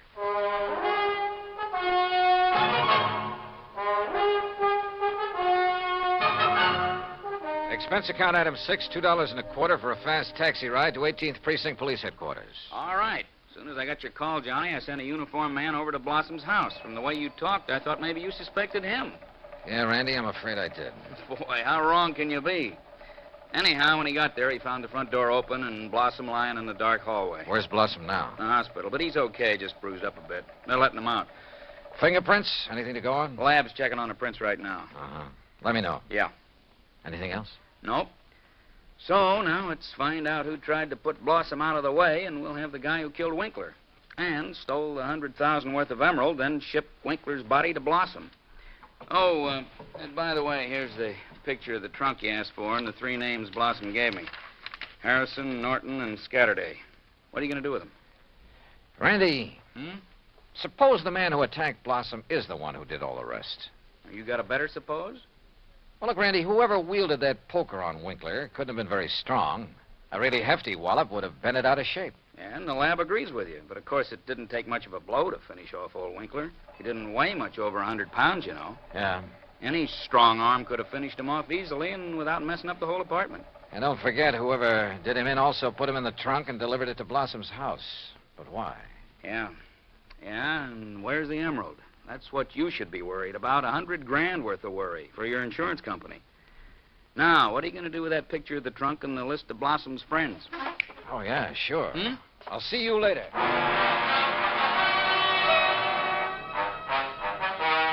Item 7, $5.50 for a taxi to the warehouse of the Canyon City and Metropolitan Railroad over in Jersey. There, I finally managed to track down a man who knew something about their occasional auction sales of unclaimed baggage and stuff. Insurance investigator, huh? That's right, Mr. McKinney. One of those boys with a fancy expense account, eh? Well, that's a matter of opinion. Look, you had an auction sale here last Saturday, didn't you? That's right. Handled it myself. Want to know something about something we sold off? Exactly. Then I'm your man. Always remember all about every single item I sell and who bought it and all about them. That's fine. Because I want to know if any of the names on this list bought from you on Saturday. Yeah? Randolph Harrison. Man by the name of Harrison buy anything? Nope. How about Percival Wentworth Scatterday? Nope. Ellsworth Norton? Nope. You sure, Mr. McKinney? I'm sure. How about Blossom?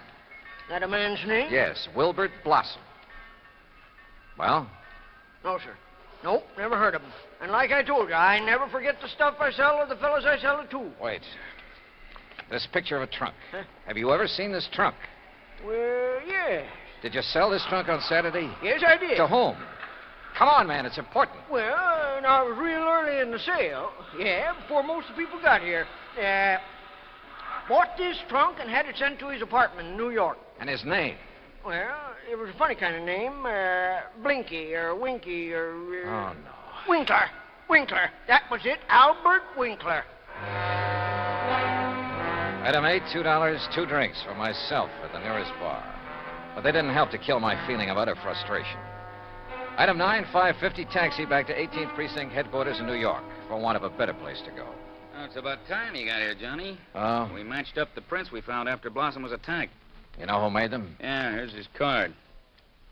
Carlo Bernasconi. Any reckon? Couple of a dozen arrests, only one conviction. Anything to do with jewelry? Better. Accessory to a hijack operation a couple of years ago. He drove the truck. Hey. Sure. Got a mugshot of him? We got him. Downstairs. Come on, I'll take you down. Randy, what's he look like? Like you'd expect the truck driver to look. Big, husky brute. Has he admitted anything? Well, the threat of a murder charge made him talk all right, but... Has he admitted anything? Well, the threat of a murder charge made him talk all right, but none of it makes any sense.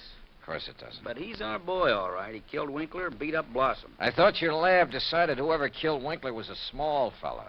Yeah. So the theory about the same man killing Winkler and beating up Blossom doesn't work. But, Johnny, holy... Come on down. Let's talk to this Bernasconi. After I make a phone call. Huh? Who to? Yeah? Get me a man named McKinney, Canyon City and Metropolitan Railroad warehouse over in Jersey. Make it fast, please. Yes, sir. Hey, you been over there, Johnny? Just before I got here. Did you find out anything? No, but I'm going to now. Like what? Randy, for the first time, this whole thing is beginning to make sense. Here's your party.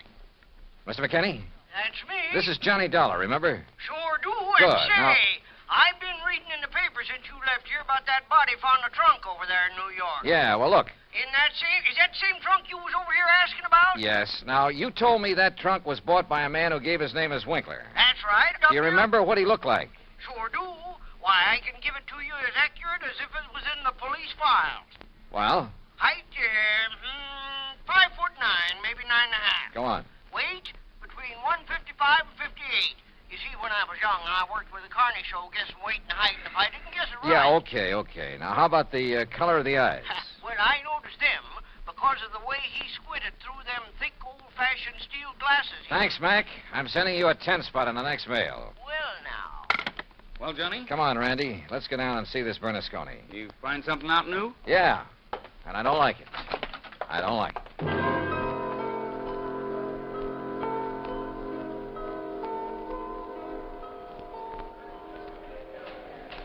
Now, look, Bernasconi, you're in plenty of trouble for the assault on Blossom. Maybe even more. But I'm the man who can save you from a murder rap, if you'll answer a couple of questions. Sure. I told the cops. All right. Did you pick up and deliver a trunk yesterday morning? Sure, I told him. For a guy named Winkler. You got the trunk from Winkler? Sure, at his apartment on East... What did he look like? How tall? Maybe 5'8" or 10. What? Johnny... Slight build or heavy or what? I'd say about medium. Maybe 150 pounds. Johnny... Now, look, mister. Now, wait a minute, you look. Did you deliver that trunk to a man named Blossom? Sure, at 825 East 73rd Street. What did he look like? Him I never seen. I knew it. He hollered from a window that the door was open and I should put the trunk in the living room. What a junk house. But you must have seen him later when you came back and assaulted him. It was night then. When he come to the door, I just slugged him and let him lay there. Then I went inside where the lights was on to look for... Well, I looked for the big rock I'd read about in the paper. But then I heard a prowl car coming, so I beat it. Trunk wasn't there anyway. Okay, Bernasconi. See you later, Randy. Now, just a minute. Hey, and what about me? You said it...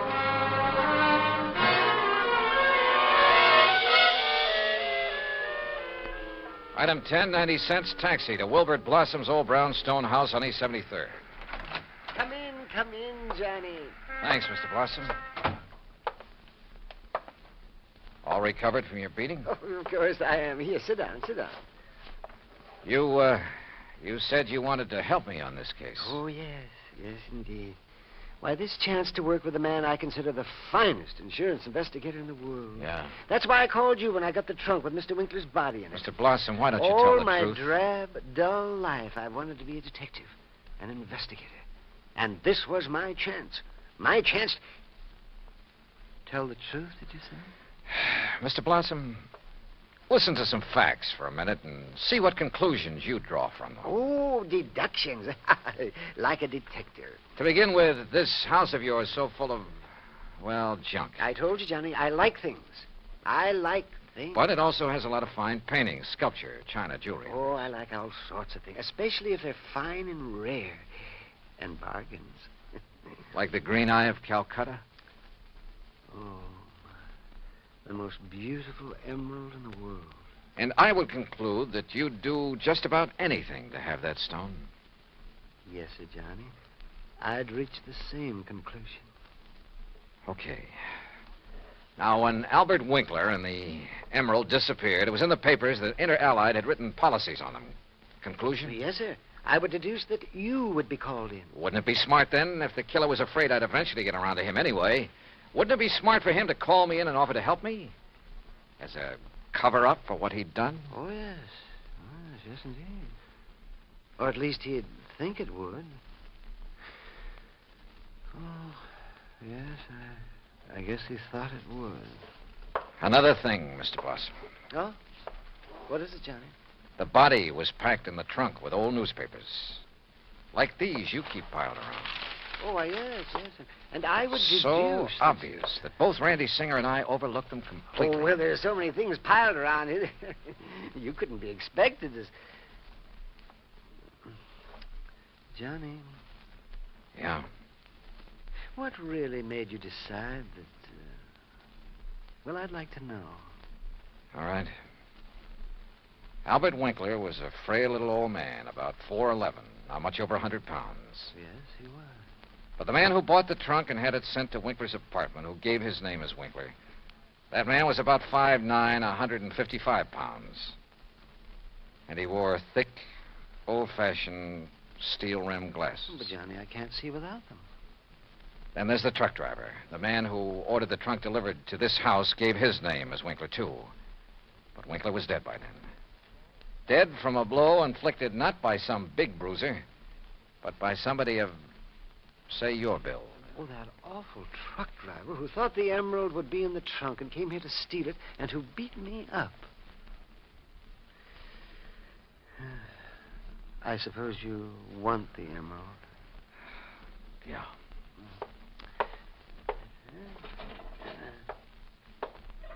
Here, Johnny, I kept it in this old coffee pot that I picked up at an auction sale. Real bargain, too. Oh, isn't it a beautiful stone? Oh, if only Mr. Winkler would have sold it to me. At a bargain, that is. Then none of this would have happened. Well, I guess we better go now, hadn't we? It's such a silly thing. Me trying to act like a detective. I guess I didn't even make a very good killer. Did I? Why? Just this overpowering passion to have things? Maybe. Or maybe it was just a reaction. A last desperate attempt to some way, any way, break from a lifetime of lonely, dull, drab idleness. I don't know. But for some crazy reason, I feel sorry for the funny little old character who turned killer. Expense account total, including incidentals and fare back to Hartford, $61.55. Yours truly, Johnny Dollar.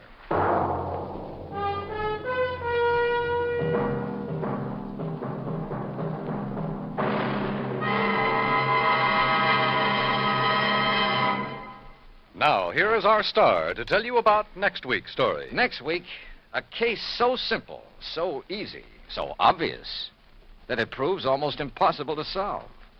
Join us, won't you? Yours truly, Johnny Dollar.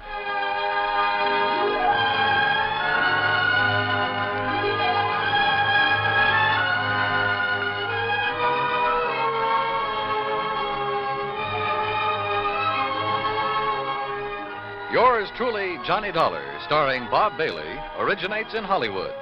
It is produced and directed by Jack Johnstone, who also wrote tonight's story.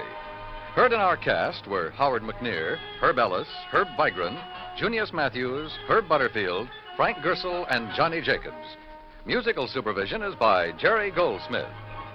Be sure to join us next week, same time and station, for another exciting story of yours truly, Johnny Dollar. Dan Cubberly speaking. Johnny Dollar has come to you through the worldwide facilities of the United States Armed Forces Radio and Television Service.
before tonight's tale continues, we'd like to extend our appreciation to the fine people at CBS.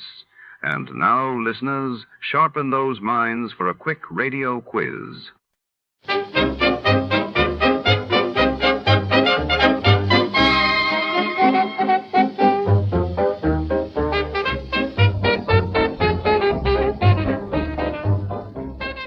Tonight in Out of This World, Audition, our story unravels within the dimly lit soundstage of the legendary Republic Pictures Studio, Los Angeles, 1947. Beneath the glare of hot spotlights and between the maze of film sets, a desperate actress vanishes during a high-stakes screen test for a new science fiction blockbuster. Was her disappearance part of the script, or something far more sinister? As shadows move between the soundproofed walls and whispered secrets echo in the dressing rooms, a hard-boiled detective stalks the corridors, hunting for clues under the watchful eyes of Hollywood's elite. Before to start, let's see what happened the day it was aired. It was October 13, 1947, and that day, headlines blared as U.S. Air Force test pilot Chuck Yeager broke the sound barrier in the Bell X-1. While in Europe, the United Nations General Assembly convened in Paris to address the ongoing crisis in Greece.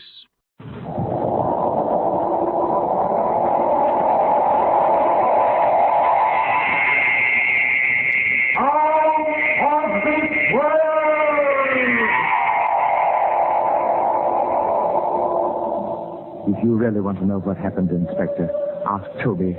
Yes, Toby, who is only a ventriloquist dummy, but who knows more than you think. If you want to hang me, let him be a witness.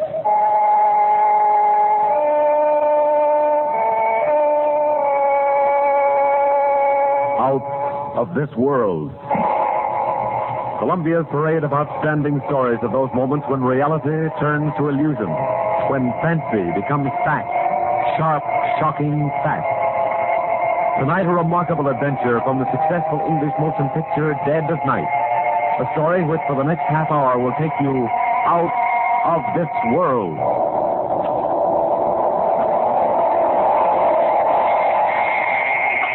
Stop! Stop! Here now, Tompkins, here now. Enough of that noise. You're disturbing all the other prisoners. God, tell me, where's Toby? What have they done with my Toby? Ah, so it's Toby again, is it? Now stop all that fuss about the dummy. I won't ever afford any more noise in that solitary confinement for you. But I must see Toby.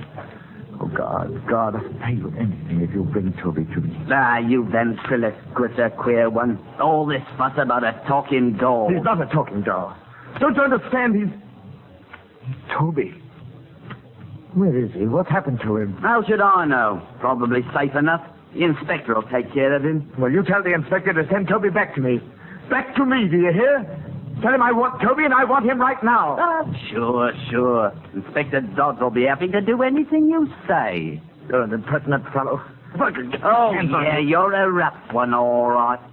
You're just lucky you ain't in here for murder. Lucky that fella Leswell you shot is coming along, all right. Leswell? Whatever happens to him makes no difference to me. I wish he was dead. He tried to steal Toby from me. Now, ain't that a pretty thing to say? Ain't you a charge? I'm sorry I caused you any trouble. All I want is one favor. Please. Go to the inspector, go to somebody, go to anybody and tell them that I've got to see Toby. I've got to see Toby.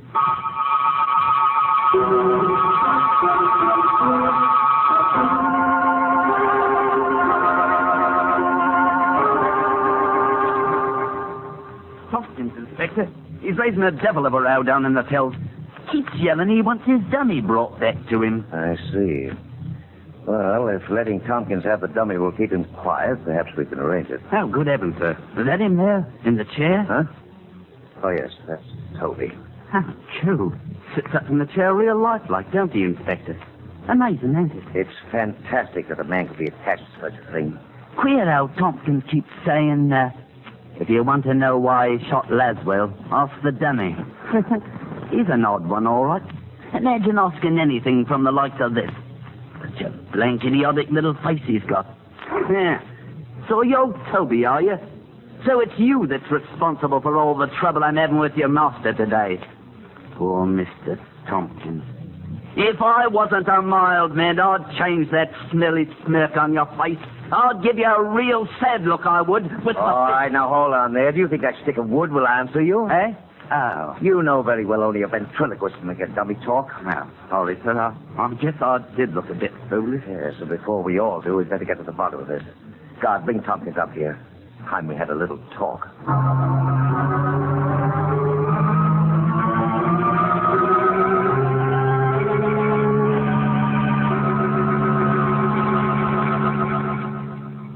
Tompkins, if I promise that Toby will soon be returned to you, will you cooperate with me? Toby? Is he here? Is he near me here? Yes, but you can't see him yet. But I must see him, Inspector. You will, but not before I have certain facts. Certain facts? About your quarrel with Mel Laswell. Now, if you tell me the whole story, I may be able to help you. Help me? Why? Why should the police help me? Because it's part of my job. Yes, but you've done your job. I've admitted I shot Laswell. I did it. What else matters? Your motive. He tried to steal Toby from me. Isn't that motive enough? Tompkins, I really can't understand you. Understand? Of course you can't understand. I wouldn't expect you to.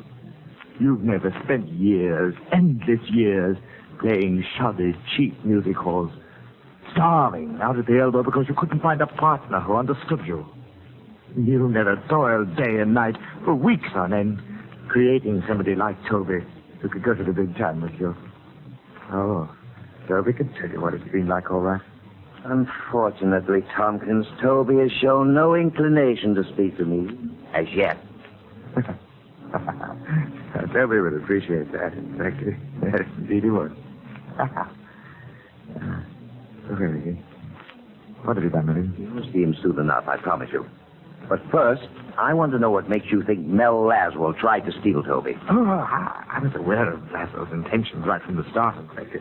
Even before I met him. I had a premonition that somebody might separate me from Toby. I couldn't stand that. I'm as much to him, yes. He to me. I see, yes. When I met Laswell at the club that night, I realized almost at once that he might be the one to cause the trouble. I suppose you've seen Laswell. You know the sort he is. A regular troublemaker. Yes, Tompkins, I've seen him. Now come to the point. Well, as I intimated before, Toby and I have been playing all the better music halls for the last few years. Top billing, you know. And then we got our engagement at the Kit Kat, West End nightclub. That's about as high as Toby and I, or any act for that matter, can go. We were standing backstage, waiting for the dance act to finish their turn. It's only a standard act, not particularly hard for us to follow. And then Bigelow, the master of ceremonies, came along. Glad to see you ready to go, Tompkins. You're on as soon as they finish the waltz. We know our act, Mr. Bigelow. Well, just so you know yours as well. Not Toby. Well, I don't want him to forget to take the chair out tonight. I have the chair right here. Now, don't worry. It won't happen like it did last night. And do us the favor of getting off the floor when you've introduced us. You messed up the whole first part of our act standing behind us. Here, now, don't say that. After all, it was your opening night, and how was I to know your act? You did it deliberately. You were trying to cut in on our laughs. Now, look here. I don't have to take this kind of stuff. Toby, that was not at all professional. Mr. Bigelow, I apologize, since Toby doesn't seem to have the grace to do it. Very well, I accept it. Eh? Well, well, now, what do you think of that? Husband, you take me in Tompkins. Deuce if I don't get to thinking that dummy is a living thing. Bigelow is a terrible ass, isn't he, Tompkins? By Joe, it's remarkable. Tremendously real, you know, the illusion. Oh, rock. Oh, by the way, you'll want to be particularly good this evening. You have a rival out there. Mm-hmm. Who? Laswell. Mel Laswell, the American. The ventriloquist from the States. Laswell? Oh, don't tell me you haven't heard him on the wireless. Here, look. Have a look. He's at the front table over to the left. Oh, yes. Yes, I see him. And who's the gorgeous young lady? His wife. He's awfully good. World's greatest ventriloquist, I've heard say. I like her. Don't you recognize precisionary, Bigelow? He may be the best, and again, he may not be the best. And you're pretty jealous, aren't you, Tompkins? I'm nothing of the sort. In fact, you'll feel more uncomfortable than ever tonight working in front of a real artist. Now, see here, Toby. But as usual, I'll carry you along. You'll carry me? I'll have you know I carry this out. Please, both of you. Stay out of this, fat mouth. Now, see here, joke's a joke, but when you used to... By George, you took me up the road again, Tompkins. I thought you and this wooden imp were rowing. As though he were human. Imagine me thinking he's actually human.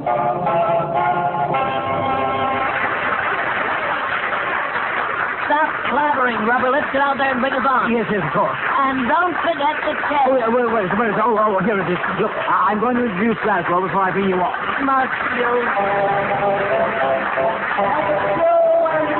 That's right. Give the one girl a great big hand. The finest dance seen in all the United Kingdom. And now, ladies and gentlemen, and visiting royalty, before I present to you our next little feature, I'd like to call on a distinguished variety artist who is here tonight. You've all heard him on the American wireless and seen him in the American cinema. Mel Laswell. I asked Mel Laswell to stand up and enjoy that well-known tic-tac hospitality. I'm sure that beautiful woman he's with is a much happier burden on his knee than Mickey O'Toole, whom you've seen so many times. Stand up, Melvin Laswell. And now I want to bring on an act the like of which Mr. Laswell has never seen. Our own British ventriloquist, Eric Thompson, and his talking timber, Toby.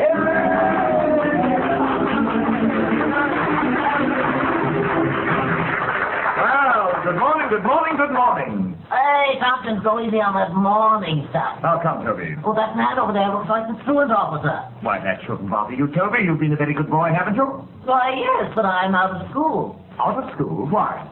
Appendicitis. Out of school because you have appendicitis? No, not because I have it, but because I couldn't spell it.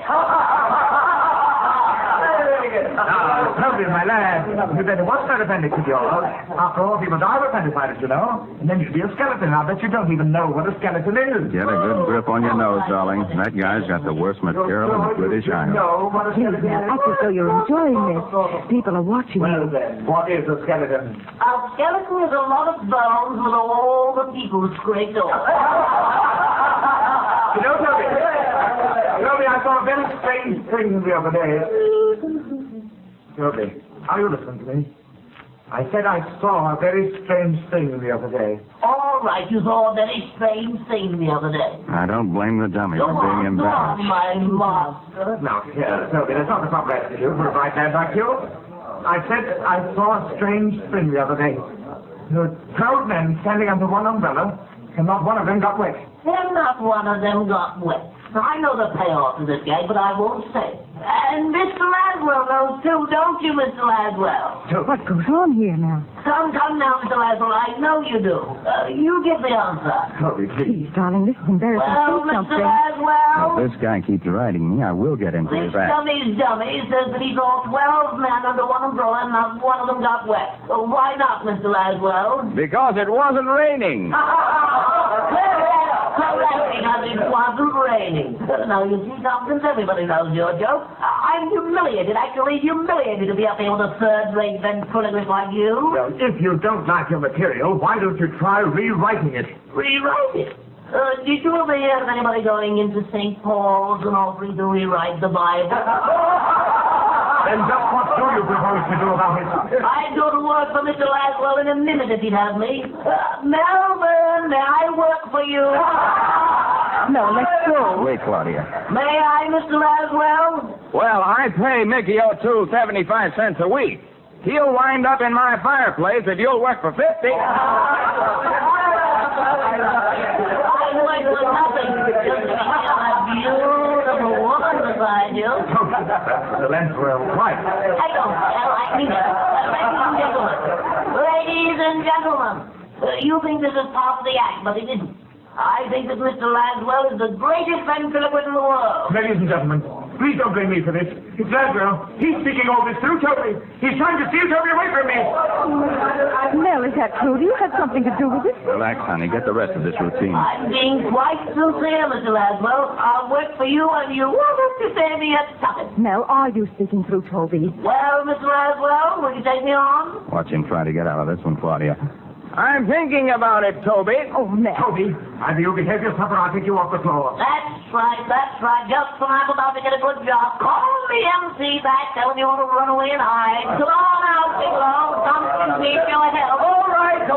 Just as you say, Tompkins. That's all, and thank you for this little impromptu surprise. Oh, brother, it's about time the MC took It's over. all part of the show, friends. All part of the show. Oh, hey, Bigelow. I give him a nice heading. Give him the best of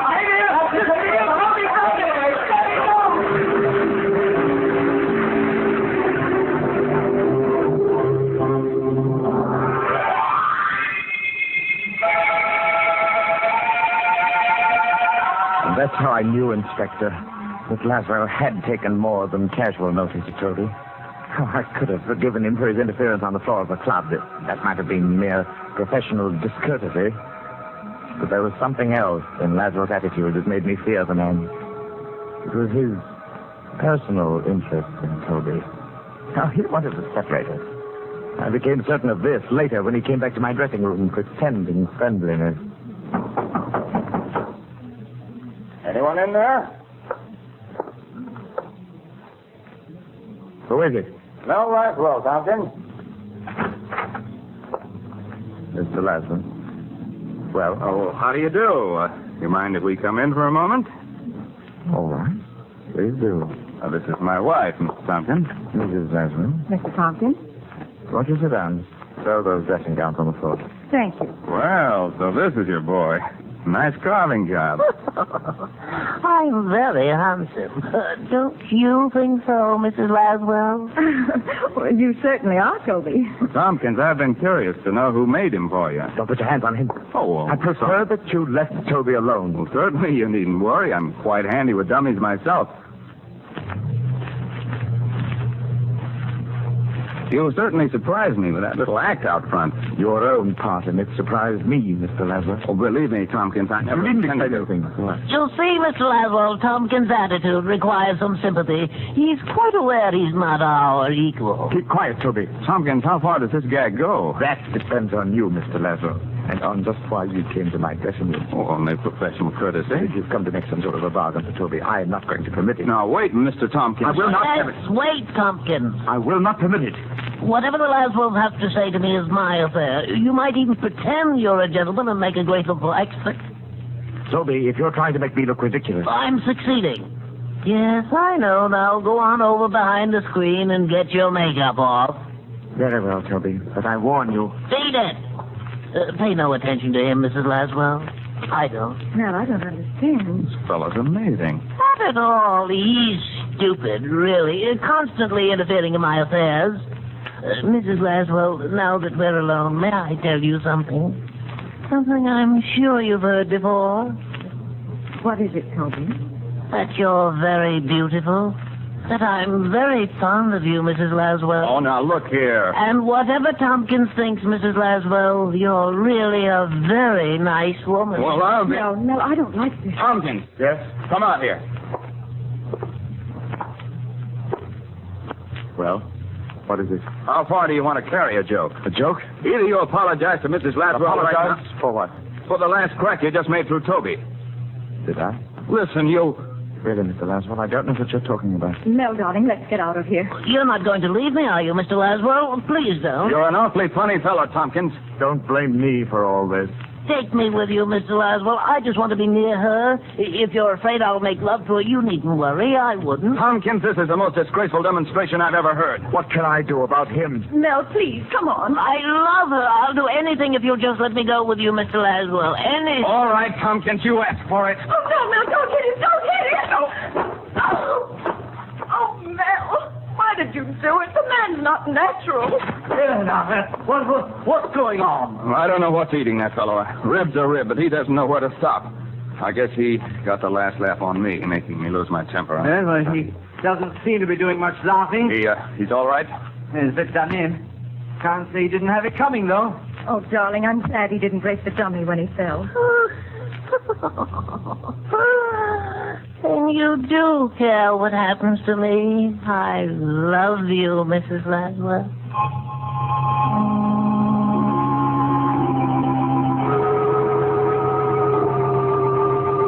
So you see, Inspector, I should have known then that I couldn't prevent Laswell getting Toby. I knew they'd be plotting, the two of them. I see. One question, Mr. Tompkins. Yes. Would you say that Mrs. Laswell is an exceptionally attractive woman? To some men, perhaps. And since we know that you think and speak through the dummy, isn't it just possible that you may yourself find Mrs. Laswell appealing? Oh, what is this rubbish you're talking? Are you interested in learning the truth of what happened, or are you trying to muddle me up? I'd like to hear the matter out, Mr. Tompkins. Sorry.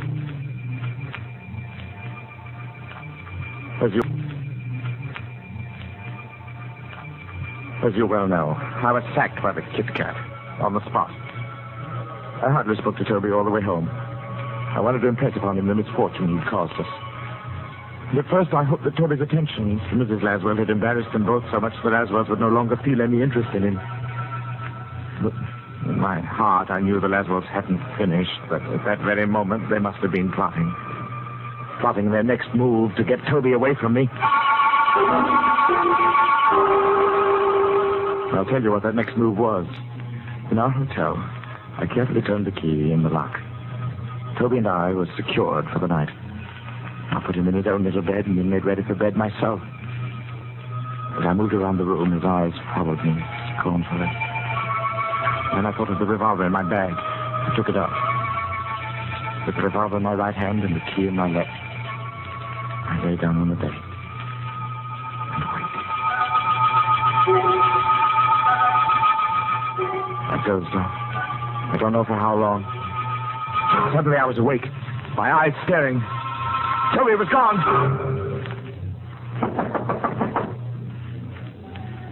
What is it?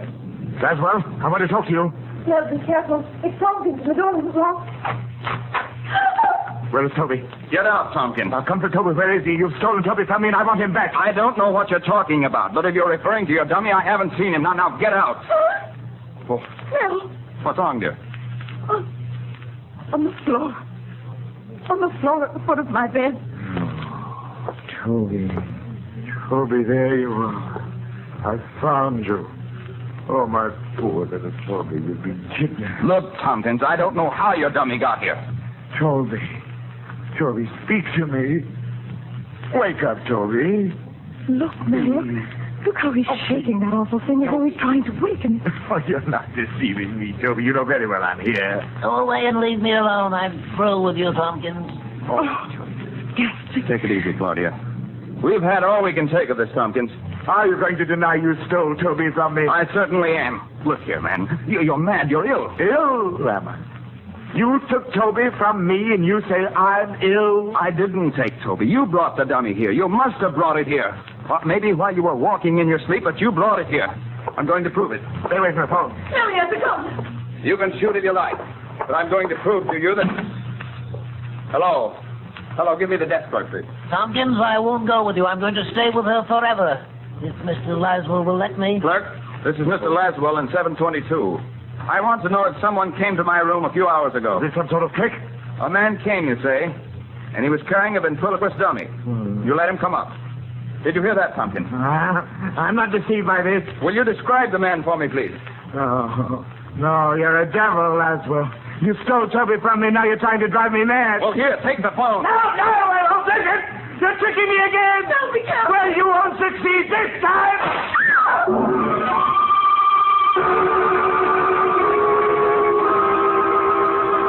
No, I don't deny that I shot Laswell, Inspector, but I believe the provocation was ample. I dare say you will agree. After all, Laswell turned a friend against me. An old and a very valued friend. Whom I'm very much. Tompkins, in due time, I may ask you to sign a formal confession on the basis of the story you've just told me. No objection. I'll sign it. Oh, by the way, Inspector, I wonder if now you might let me see Toby again. Well, I'd like to oblige you, but... It's only for a short while, sir. I thought rather badly about not seeing him, especially after our trouble. And if we were given a little time together, perhaps Toby and I could straighten out our affairs. Well, if you like, I think I can manage it. Perhaps have him brought down to your cell. Oh, thank you, sir. Thank you. Yes. Yes, I'm looking forward to seeing Toby again. I am indeed.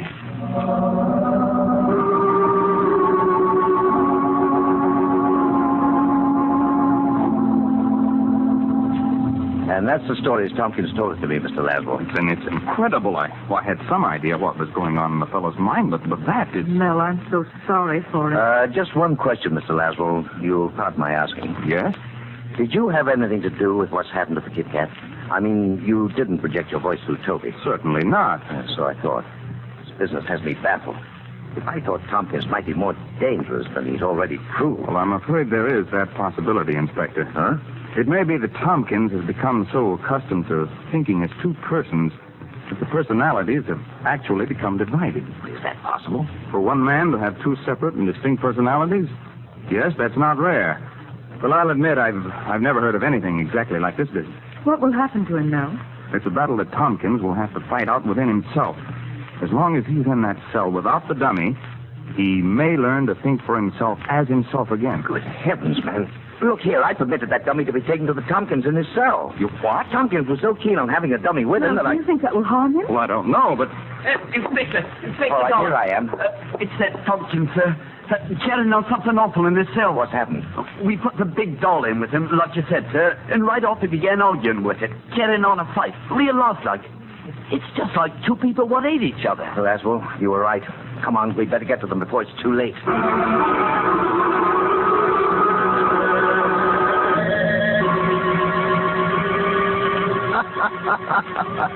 Well, all I can say is I knew you'd wind up this way sometime. Put away for keeps a jailbird. Oh, Toby, I can't stand you having to talk to me that way. How can you be so ungrateful? I made you everything you are. Ha! You made me, did you? You were the smallest of the small till I teamed with you. Have you forgotten that once you were an empty, lifeless stick of wood? Oh, come off it, Tompkins. You're a regular slush pot of sentimentality. Please, be a little kind to me. Get away from me. I can't stand the beggar. Why should I have anything to do with you? You've never done anything right. You couldn't even kill Lazarus. Shut up, Toby. Shut up. Don't torture me. I wish you had killed him, and his wife would belong to me. I could be with her forever. Oh, you fool. Don't you know that's impossible? You're just saying that you're jealous because I love her. Oh, no, I can't stand it. You're a monster. I've got to get rid of you. I've got to kill you, destroy you. Tompkins, take your hands off me. I'm through with you. Take your hands off. No. Kill you, you vulgar little swine. Get people, little swine. You beast, dirty, beast, you style.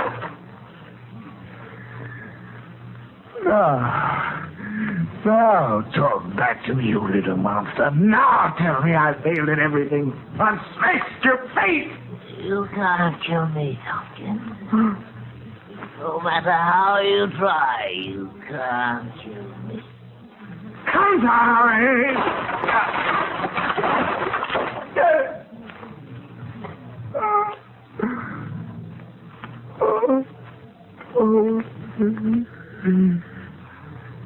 Toby, what have I done? Toby, I never meant you.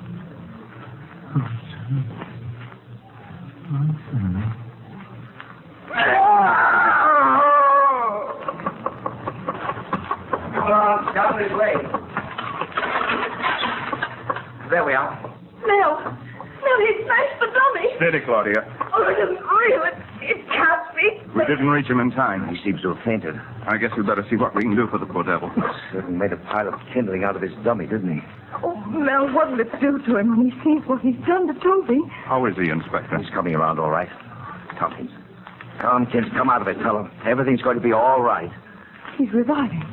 He's opening his eyes. Come on now, I'll help you sit up. That's a fellow. Feeling a little better now, aren't we? It's dark. He's looking around for the dummy. Here we are, Tompkins. I guess this is what you're looking for. Your tummy's broken up a bit, but he'll be all right. He said he'd kill me, but I told him he couldn't. I killed him. Isn't that wonderful, Mrs. Laswell? Tompkins is dead. Now we can be together forever, the three of us. You want me, don't you, Mrs. Laswell? You've got to want me because I think you're beautiful. And I love you, and I'll be your slave always and always.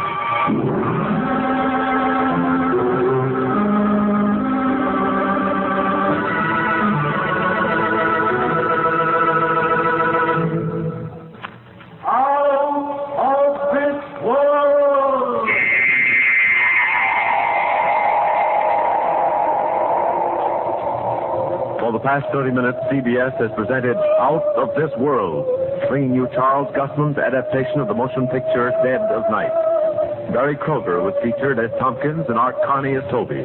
Original music by Albert Berman.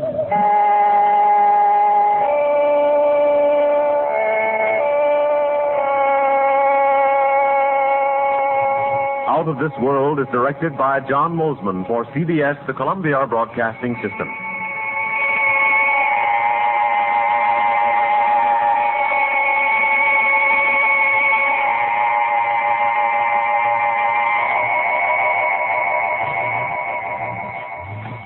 This is Escape Radio speaking, with our thanks to the fine folks at CBS. And now, ladies and gentlemen, a little challenge for true fans of adventure radio.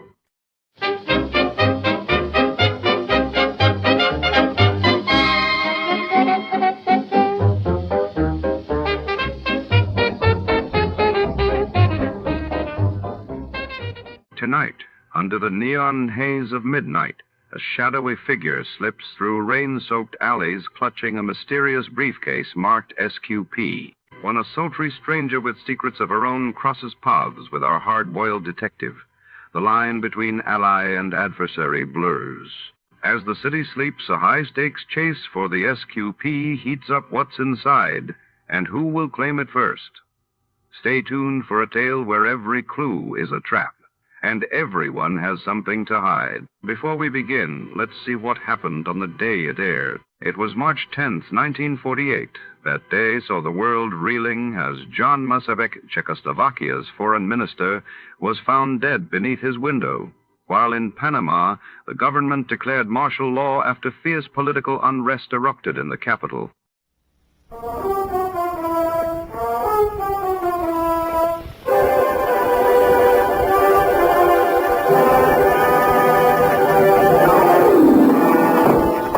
Looking over Ruffle.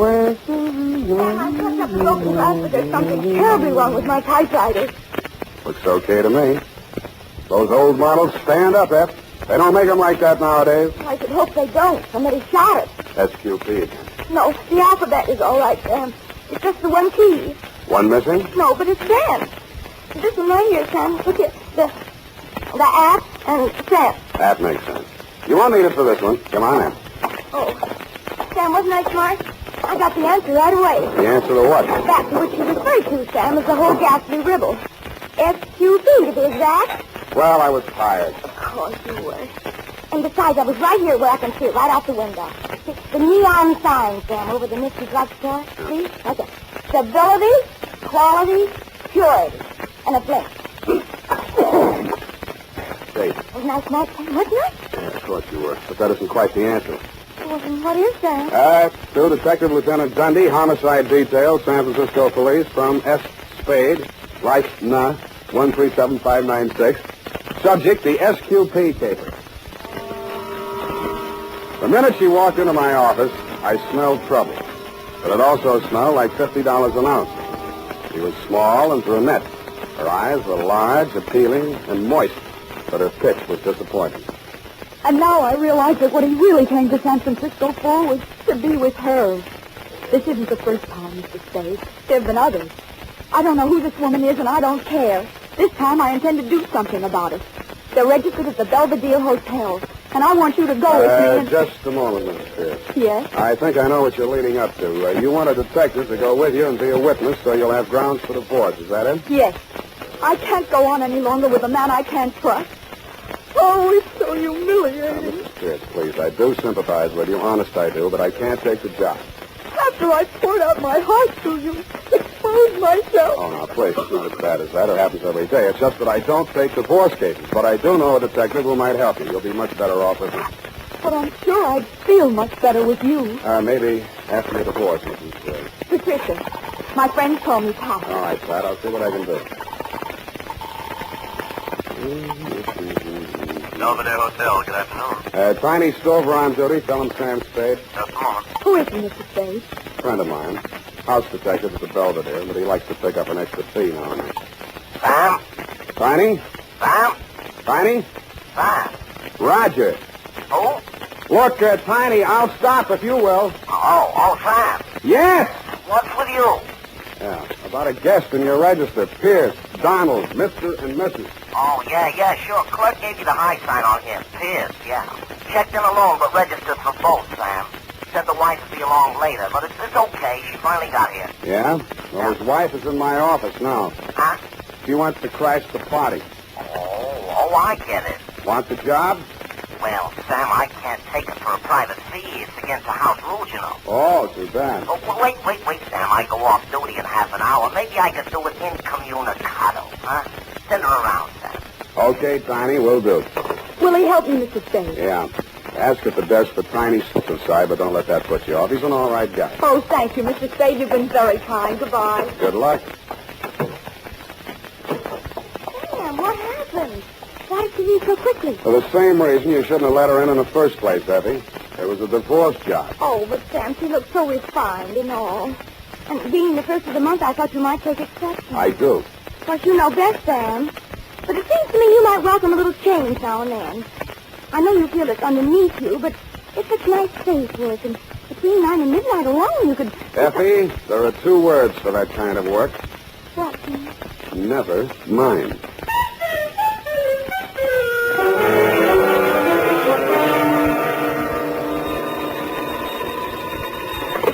Sam Spade, detective agency. Oh, just a moment, Mr. Stover. Tiny Stover, Sam. What is it? I don't know. I think he's crying. I'll take it. Tiny? Sam? Yeah. What's up, Tiny? That dame you said over here. Listen, I better not take time telling you. Get over here. Room 418. Come in the side entrance and walk up. What happened? I cannot tell you over the phone. Just get over here, Sam, and hurry.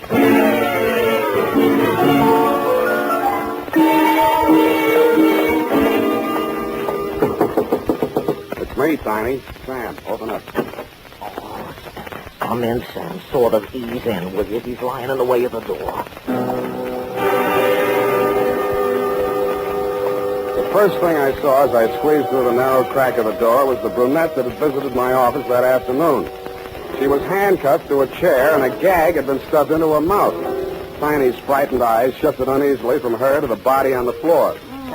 What kind of a caper is this? You better tell me, Tiny, what happened. Who handcuffed her to the chair? I did. We broke in just like it says in the book, only there was no dame here, just him. He starts to jump the wife, and I grab him. The next thing I know, he's got my gun. I try to twist it out of his hand. The next thing I know, bang. He's right where he's laying now, and he's dead. Next thing I know, the dame is grabbing for the phone and screaming that I murdered him. That's when I decided I'd better shut her up for a while so you and me can compare notes on this thing. Well, first we better get some notes to compare. Now, listen, Pat, I'm going to pull this gag out of your mouth, but if you start screaming, it's going right back in. Get it? All right. Now let me out of these handcuffs. Yeah, we'll get around to that. Now, first, I want to put you straight on something. I know that Tiny here went into this on the level, which is more than I know about you. So if there are any angles in this cable besides the story you told in my office, let's have them now before the cops get you. All right. I lied to you. I never saw this man before in my life. Shut up, Tiny. Go on. I was hired by a man named Christopher. He advertised for a photographer. He said he specialized in photographs for legal evidence, and this man Lombard's wife wanted a divorce. I didn't want to do it at first, but the pay was good, and he said it was good experience for newspaper work, which is what I want to do. So I took it. Why didn't you tell me that in my office? Those were his instructions. He said that's the way they did it. And any detective would understand. And I was sure you did when you wouldn't take the job. Hey, wait a minute. I don't get it, Sam. Is she some nut or something, or is she just dumb? I guess I'm just dumb. No comment. Let's get some facts. Your name? Patricia Vane. My friends call me Pat. That part of my story was true. I studied photography at Berkeley. And... Yeah. Now, this guy that hired you, Well, he has an office in the Fidelity Building, where all the divorce lawyers are. Full name? Calvin Christopher. It says on his office door, Public Relations Counsel. That's room 842 in the back. You ain't swallow Miss Yarn, are you, Spade? Fine, go sit down. I didn't say nothing. Check. Now, Pat, is this your story? You and Tiny came in here together. Lombard jumped you. Tiny grabbed him. There was a scuffle, and a gun went off. Yes. I just opened my purse to take my camera out. Where's the camera? I don't know. It's in the excitement. Oh, that looks like it over there. Over there by the phone. Be careful, there's some exposed film in it. It might have a clue. What did you shoot? Oh, some fishing boats. And one I pieced of Mr. Christopher himself. And some action shots of what just happened here. Do you think the police will confiscate my camera? No, I will. I saw it first. Hey, Sam, where you going? I'm going to do some fishing. Sam, you can't leave me holding the bag. You got me into this. You want to get out, don't you? Yeah, but... Okay, keep me in the clear. You'll have somebody working for you.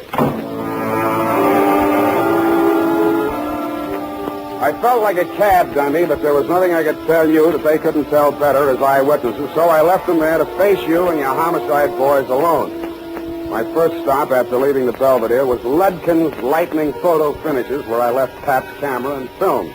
Then I mushed across town to the Fidelity Building. It said on the door, sure enough, room 842, Calvin Christopher, Public Relations Counsel. Well, sir, what can I do for you? You, Calvin Christopher? I am. I'd like to ask you some questions. Detective? You hired a girl named Patricia Vane to take some pictures in the Belvedere Hotel, right? Why, no. I advertised for a photographer, but so far no applicants. What do you need a photographer for, Mr. Christopher? Well, that, sir, with all due respect, is none of your business. There's nothing illegal in advertising for a photographer. And if I had employed one, I would tell you so. That's a straight answer. Then your story is that you did not employ Miss Vane and that you have no knowledge of her. That is my story. The girl's story is that she was here in this office and even snapped a picture of you. That film is being developed now. Still want to stick with that statement? Look, friend, you do not have to be acquainted with the person in order to have your picture taken by. Or her, as the case may be. I know that, but if your picture shows in that film, I'll know you're lying. Mind if I use your phone? Thanks.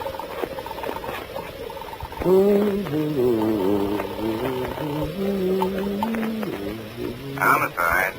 Lieutenant Dundee. Dundee, Sam Spade. That girl you're holding in the Pierce death, Hotel Belvedere? What girl, Sam? Who's Pierce? Tiny Stover gave you the rumble. He did, didn't he? Not yet, Sam.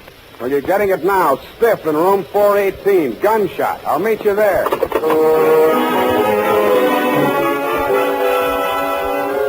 And I did. I won't dwell on that part of it, Lieutenant dear. You were cross with me, and I didn't blame you. Pierce's body was still there, and it was still dead, but there was no brunette, no house stick, no gun, and no bullet wound. The medic called it death from natural causes, heart attack, but the worst was yet to come. When I rushed down to Ludkin's to get those pictures just to prove to you that I wasn't completely out of my mind, there were no fishing boats, no pickets, no Mr. Christopher, and no struggle. Nothing but pictures of a complete set of dental x-rays. There was a date on them, 7/14/48, and some initials, SQP.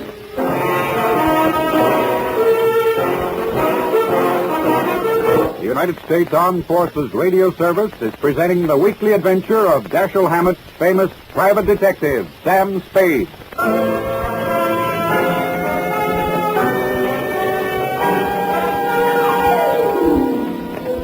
SQP. Seemed very familiar somehow. Society of Quail Prevention? Too neat. After you and your boys had cleared out, Dundee, I went back to room 418. I wondered who had fired the shot that both Tiny and the brunette believed had killed Mr. Pierce. I didn't find out, but I did find a .38 slug in the floor under the rug pad. The fibrous material had been scuffed by somebody's foot to hide the bullet hole. Tiny had been reaching for the phone as I left.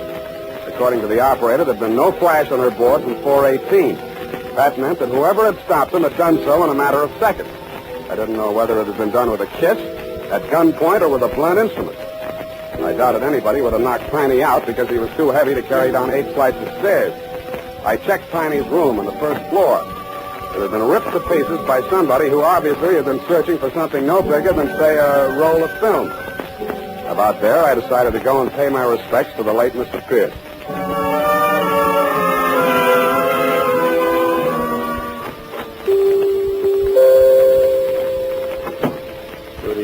sir.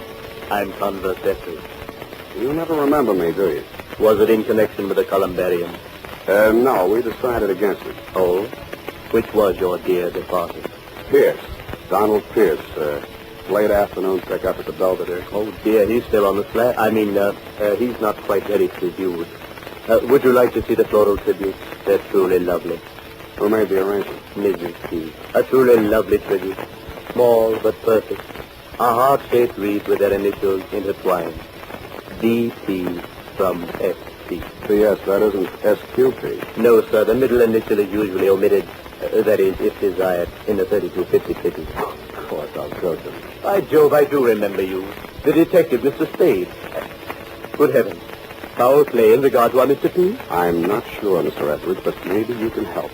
These x-rays. Could you check and see if they're his? Why, surely. Oh, dental x-rays. Needn't spend the time. No use? No teeth. A completely dentured subject. For a good 10 years, I would say. Oh, pardon me. Something, madam. Oh, yes, if you'll just wait. Do you know Mr. Spade? Oh, they told me at the hotel. Very fortunate that you're here, Mr. Spade. Well, I'll go and see how things are backstage. I'll see you later. All these awful things that people must go through when death comes. No, it's not pleasant. Were you married long? 2 years. We were married in prison once. What? I suppose it couldn't be a surprise to me. We both knew it could happen at any time. You mean he'd been sick quite a while? Yes, coronary effusion. Heart trouble, huh? And you agree that's what killed him? I read it. Do you have any reason to think otherwise, Mr. Spade? Well, I think you know more about it than I do. His physical condition? Let's start with yours. How are your teeth? I don't understand. These your x-rays? What? Heavens, no, this is a man's mouth. Where did you get them? What are they supposed to mean? I think they mean blackmail. Teeth and fingerprints are two of the best identity clinches. These initials, SQP, could be Sandra something Pierce. They yours? No. Do the initials SQP mean anything to you? Well, only I thought, of course, the prison. The what? San Quentin prison. San Quentin. Oh, I've been stupid. That's what you meant, married in prison. Of course, I thought you knew. Ronald was head of the prison dental laboratory there for 11 years.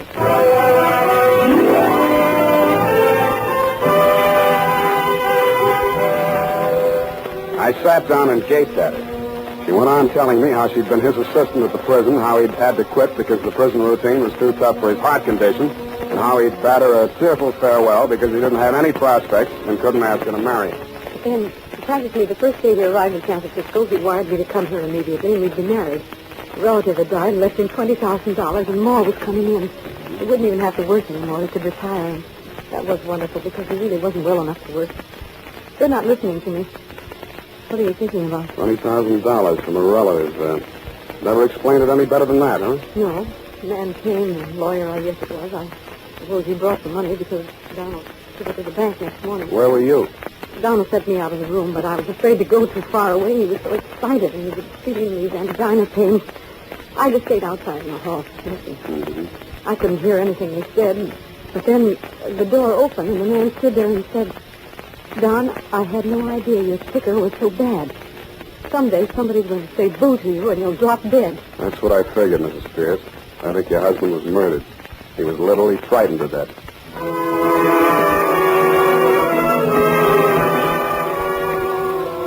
I had almost all of it now. Just a name and a number were missing, and I thought I might have them in my office under SQP. There was a light showing in my outer office as I came down the hall. It went out as I turned the doorknob. Stop right where you are. I've got a gun. That you, Pat? Oh, it's you, Sam. You were so long, I thought you'd never... Hey, honey, don't do that. Here. Come on, honey, don't give up like that. Here. Like this. What happened? Oh, I'm so tired. My ankle, I think I broke it. I jumped out of the car. Let's see. I think it's just a sprain. Christopher's car? We were in the back. He slowed down on the ramp. There was something stuffed in my mouth. I couldn't make a sound. What's funny? I'm sorry, baby. You seem to have spent the entire day bound and gagged. I'm sorry. Go on. Oh, after you left us in that awful hotel room, he came in, and he was furious. Wanted to know why we had spoiled everything by letting the gun go off, even though Mr. Stover explained that it was only accidental. Yeah? And then he started laughing and said he was only fooling, and he would take charge. So Mr. Stover left. And then Mr. Christopher held a gun on me and took me down the hall to another room. He pushed me in there, and then he tied me to a chair and put the gag in me. I'm sorry, honey. So he let you cool off in there until it got dark enough and late enough to get you downstairs and in the car without attracting too much attention. You say he was heading over the bridge to Oakland, huh? Yeah.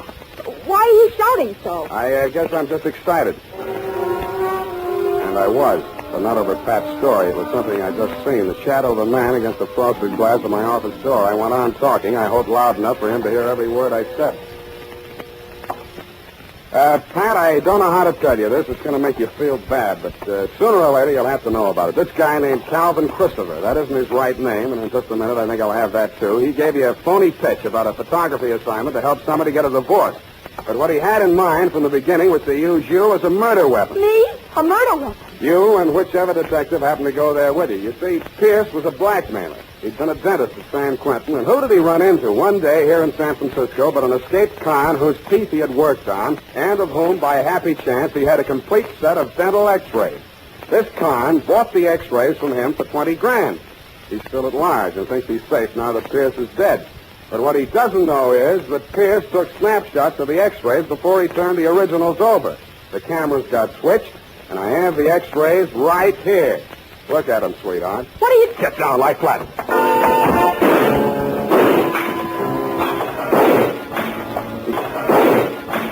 He came in shooting. I kicked the lamp out and answered him. They were all shots in the dark, but mine came closer because he had him profiled against the light.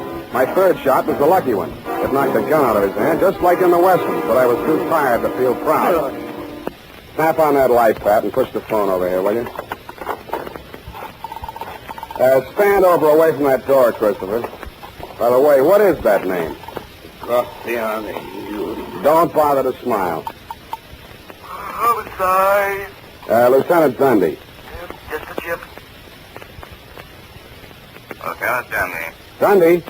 Dundee, come over to my office and pick up Victor Graziani, 39, Caucasian, San Quentin lifer, broke out July 14th this year. You owe me $11 for damage done to my office.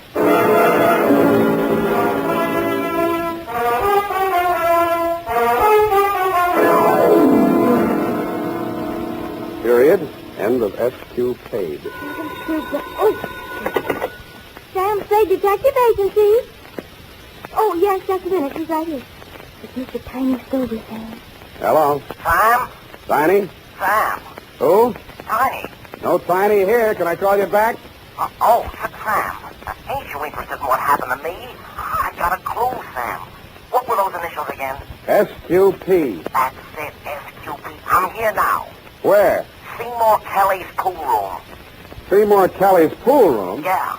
Look, Tiny, don't even you realize that Kelly isn't spelled with a Q? Since when, Sam? Kelly is without a Q.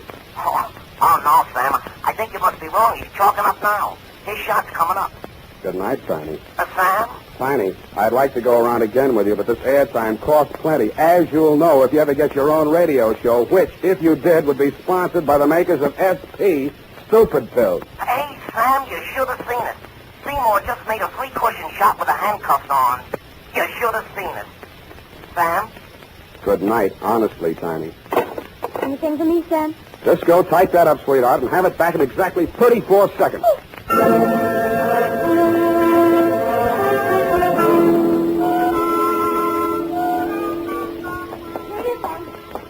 confused about who's getting divorced.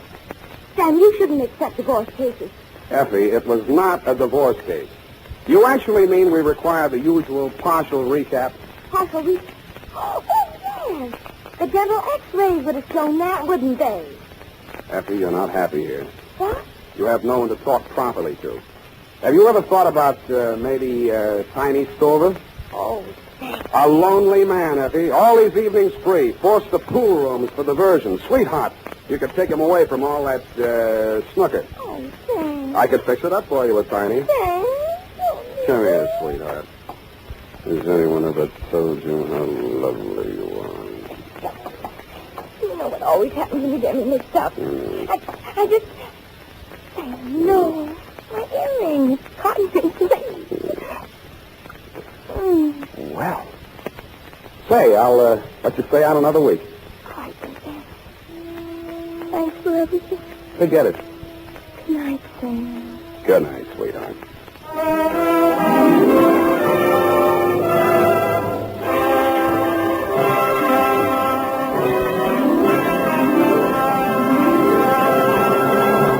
The Adventures of Sam Spade, Dashiell Hammett's famous private detective, are produced and directed by William Spear. Sam Spade is played by Howard Dove. Lorene Tuttle is actress.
We tip our hats tonight to our partners at CBS.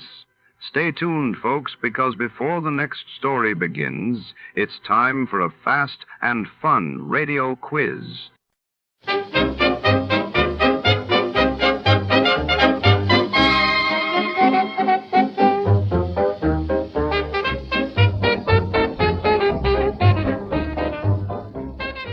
Tonight, the shadows lengthen inside the echoing halls of the Egyptian Antiquities Room at the Metropolitan Museum of Art, New York, 1946. Among priceless sarcophagi and ancient relics, a night watchman uncovers a secret that will drag him into a web of obsession, immortality, and revenge. As secrets buried for centuries stir in the moonlit corridors, a chilling mystery unfolds beneath the cold gaze of statues and the ticking of ancient clocks. What dark magic lingers in the Ring of Thoth? Before to start, let's see what happened the day it was aired. It was June 21st, 1946, and that day the world watched as peace talks between the Allies and Italy made headlines in Paris, while the United States celebrated the first successful test of a transcontinental television broadcast.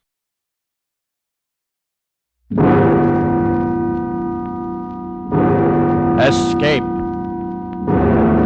Escape tonight to ancient Egypt.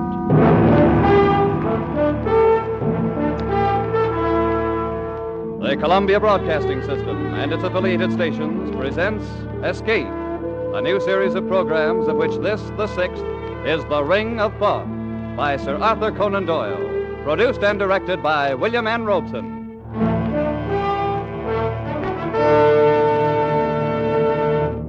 Wherever the English language is spoken, Sir Arthur Conan Doyle is known for two things: his immortal character Sherlock Holmes and his unshakable belief in life beyond the grave.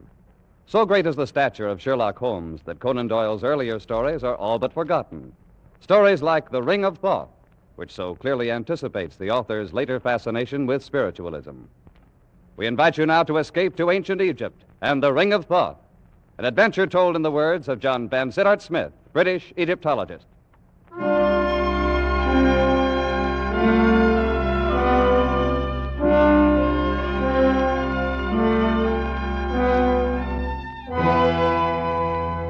I arrived in Paris on the 3:14 express from Dieppe and went immediately to my hotel in the Rue de Lafitte. My actions so far had worked out according to my planned schedule. I slept for exactly 2 hours, got up and dressed, donned a greatcoat, walked down the Avenue de l'Opéra, and entered a side door of the Louvre. Once inside, and amid surroundings entirely familiar to me, I made my way immediately to the Chamber of Egyptian Relics, or more specifically, to the cabinet in that chamber which contained the El Kab collection of papyri. Drawing out the particular roll I wished, I placed it on a nearby table, sat down, began to study it, when I noticed one of the museum attendants who was polishing some brasswork across the room. His face struck me as being curiously Egyptian. On sudden impulse, I decided to cross the room and speak to him. Approaching closer, I was impressed at once by the appearance of his skin.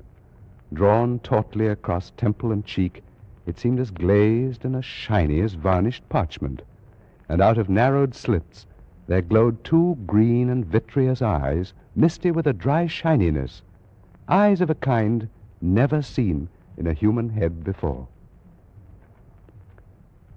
I beg your pardon. I need one of the papyri from the Memphis collection. Could you tell me where it is? You'll find it in the last cabinet at the end of the room, monsieur. Thank you. You're Egyptian, aren't you? No, monsieur. I am a Frenchman. But, oh, I thought perhaps If that... monsieur will excuse me now, I have other work to do.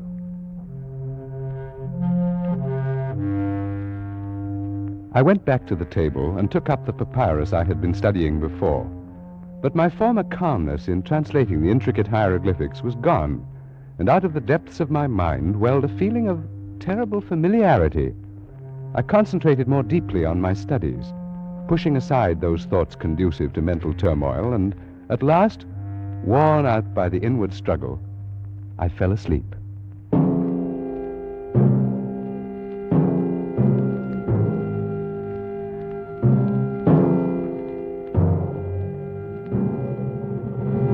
I awoke with a start, not remembering where I was. It was quite dark for a moment.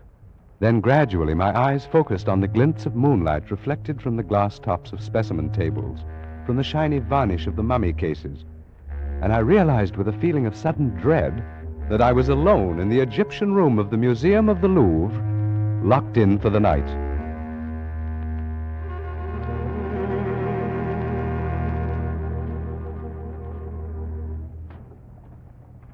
And I saw at that moment, approaching through the moonlit halls, a dim yellow flame. Nearer and nearer it came until I could perceive above it, as though floating in the air, the eerie, glistening face of the man I'd spoken to earlier. I shrank into the dark shadow of my corner, and he passed without seeing me, stopping before the mummy cases a few yards away. Scarcely daring to breathe, I watched him place the light on a table and begin feverishly to examine the tags on the specimens. In a moment, he gave a cry of delight, and, drawing one of the mummies from its resting place, laid it on the table in the full glow of the lantern and set to work. He was unwinding the wrappings from the head of the corpse. A few turns revealed a tumbled cascade of black curls. A few more, the snow-white brow, then the delicate nostrils, and at last, the full, warm, passionate lips, the face of the most beautiful woman the world has ever seen. Ah, ma pauvre petite, so long it has been, so very long. You must forgive me, beloved. I could hardly believe my eyes. The man was obviously in love with this mummy.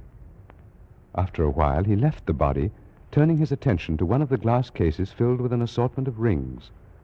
From a pocket of his garment, he'd taken a small glass bottle containing some kind of liquid, and he used this now to test the rings, rejecting them one after another. Then, at last... This is it. It's the one. At last I found it. The Ring of Thoth. In his excitement, he dropped the bottle, and I gasped in surprise at the sudden sound. Who's there? I beg your pardon. So it is you. No, do not move. I didn't mean to spy on you. I fell asleep. Who are you, monsieur? I am John Vansittart Smith, a student of Egyptology. No matter. You will observe this knife. Yes? Had I discovered you 5 minutes ago, monsieur, I should have slain you without a word. What? As it is now, I have found the ring. But I warn you not to interfere with me in any way. I really haven't the slightest intention of it. After all, I'm only here by accident. Perhaps. I say, you shouldn't have unwrapped that mummy, you know. It's starting to deteriorate already. Oh, my beloved. Yes, before our eyes, the lovely face was crumbling, the hair falling away, the skin shriveling and cracking, the lips fading. The man hovered over the decaying body a moment, murmuring sorrowfully. And then he turned again. No matter. That will not make the least difference in a little while. Of what importance is the dead shell, so long as her spirit waits for me at the other side of the veil? What are you talking about? What is it you're proposing to do? Tonight, monsieur, I have ended a quest and broken at last the ancient curse. Nothing now can prevent my joining her. Are you actually claiming that you knew her? She was Atma, daughter of the governor of Abaris, and both she and I lived in the reign of Tutmosis 3,500 years ago. You're obviously mad. Perhaps, but not in the way you think. There may be design in this, your coming here. It may be decreed that I should leave some account behind as a warning to other mortals as rash as myself. Very well, then. So be it.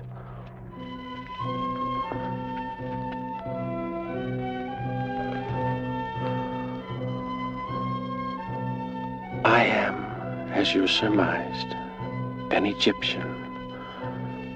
My name was Sasra, and my father had been the chief priest of Osiris in the great temple of Abaris, which stood in those days upon the Bubastic branch of the Nile. I was brought up in the temple and was trained in all those mystic arts and sciences known to the priesthood.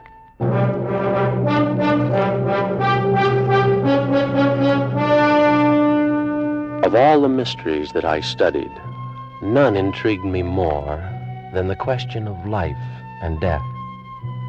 And even to this question, in time, I found an answer. But for a man to live beyond his allotted span of years, Master Sastra, the gods have not so ordained it. Then perhaps they will have to revise their ordinances now that I've discovered their secret. 'Tis not well to jest. I tremble, for though I've labored in your service for a year, I knew not the goal of your endeavors. May Osiris forgive me. Ah, what a pity you look upon it this way. For I'd thought that in return for your assistance, I should grant you, too, the gift of centuries of indestructible life. I would not have it, Master Sastra, and I beg that you, too, forgo it. Forgo it? I introduced the fluid into my veins 1 month ago. Oh, no. Then you are lost indeed. Lost?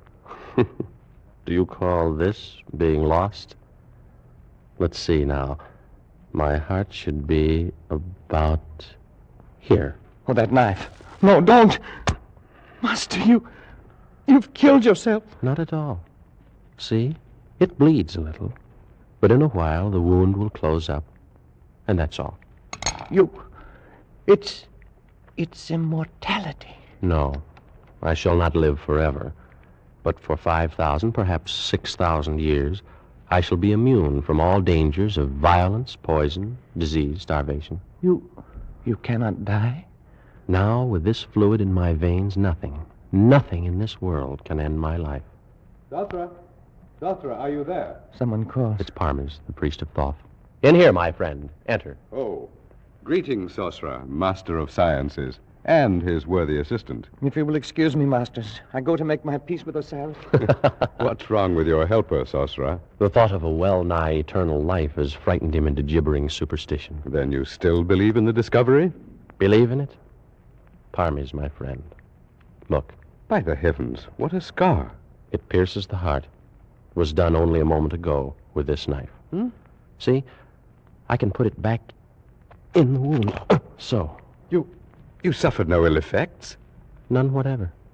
And if I turned the knife in the wound, that would do you no harm? You may try it. I feel nothing. I walked last week in the snake pits by the river, was struck innumerable times. It caused no harm. By the great Anubis. Will you have it then? Out of all Egypt, I have chosen only you, my friend, to share the gift. But the choice is yours. I'd be a fool to refuse, Sasra. I'll have it. And now, what must I do? First, we must open a vein in your wrist, like this. Then, we drip the elixir slowly into your bloodstream. Steady now. I don't feel anything. There is no sensation. It is done.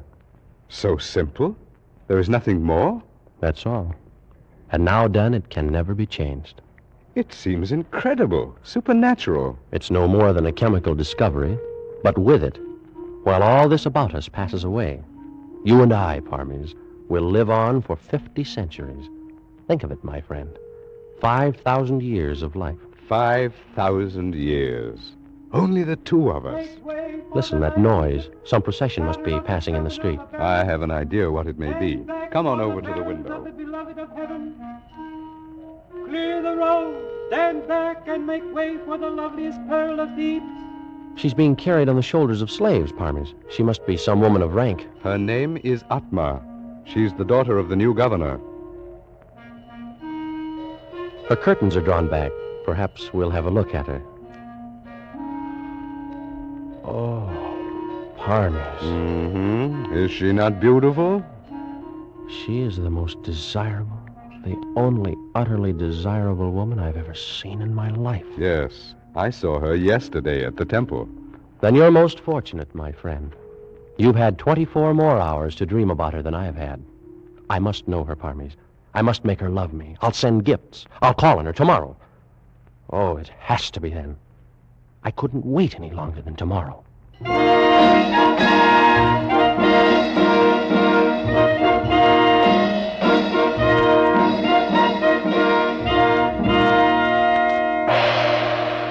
visitor calls upon the beloved of the universe.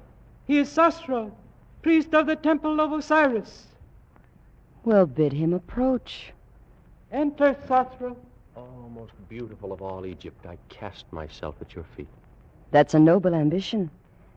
But wouldn't it be much better to sit here beside me and watch the fish in the fountain? Much better.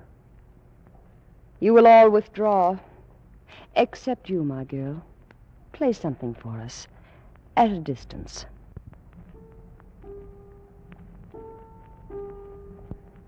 Well, Sasra, for so I understand you're called, am I to deem this an official visit by a master of the temple?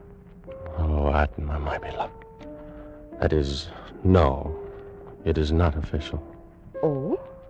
Perhaps then you wish to see my father on personal business of your own. Oh, no. No. I shall pay my respects to him at some other time. Then could it be I you've come to see? Yes, yes. And since you've said the visit's not official, your reason must be a personal one. Oh, it is. Well, what is it? Atma, I have known women who are famed for their beauty throughout the valley of the Nile. But not one, not all of them, are so lovely as you. How thoughtful of you to come here and tell me. Atma, I've no wish to intrude my desires, my hopes, beyond such extent as you may wish to hear. But, oh, I'm finding this very difficult. Sasra, I've been told that you're a master of science, that you've unlocked the secrets of the universe, learned all the mysteries of nature itself. Your informants have been most generous. Yes, I'm inclined to think so. What? Because you've discovered nothing at all about such a simple thing as a woman's heart. What do you mean? I come from Thebes, and the women of Thebes are warm-blooded, passionate, and we know what we want. Atma. I saw you first 3 days ago. Why do you think I told my bearers to carry me down that street beneath your window?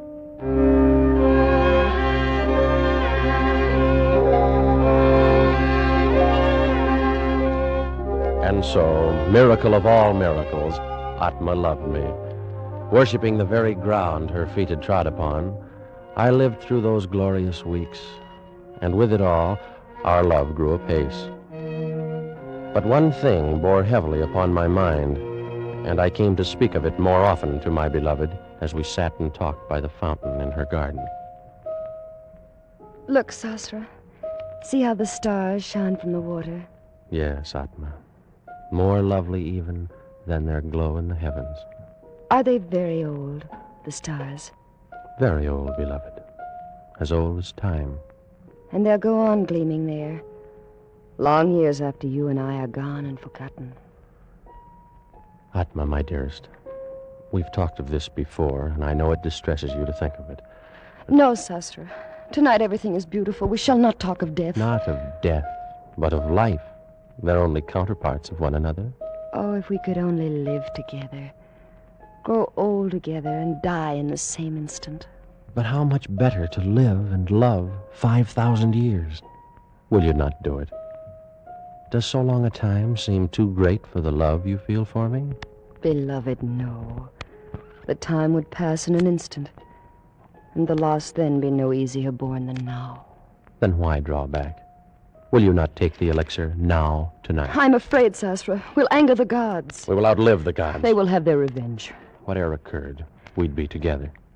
Yes, I've thought of that. Were it not so, I'd not even consider doing it. Then you'll do it. Atma, you'll do it. I need more time, only a little more to assure myself. How much? Tonight, Sasra. Give me tonight. Every hour you live without the elixir is another hazard. All right, then. Tonight. And may Isis herself guard over you until the fluid courses in your veins.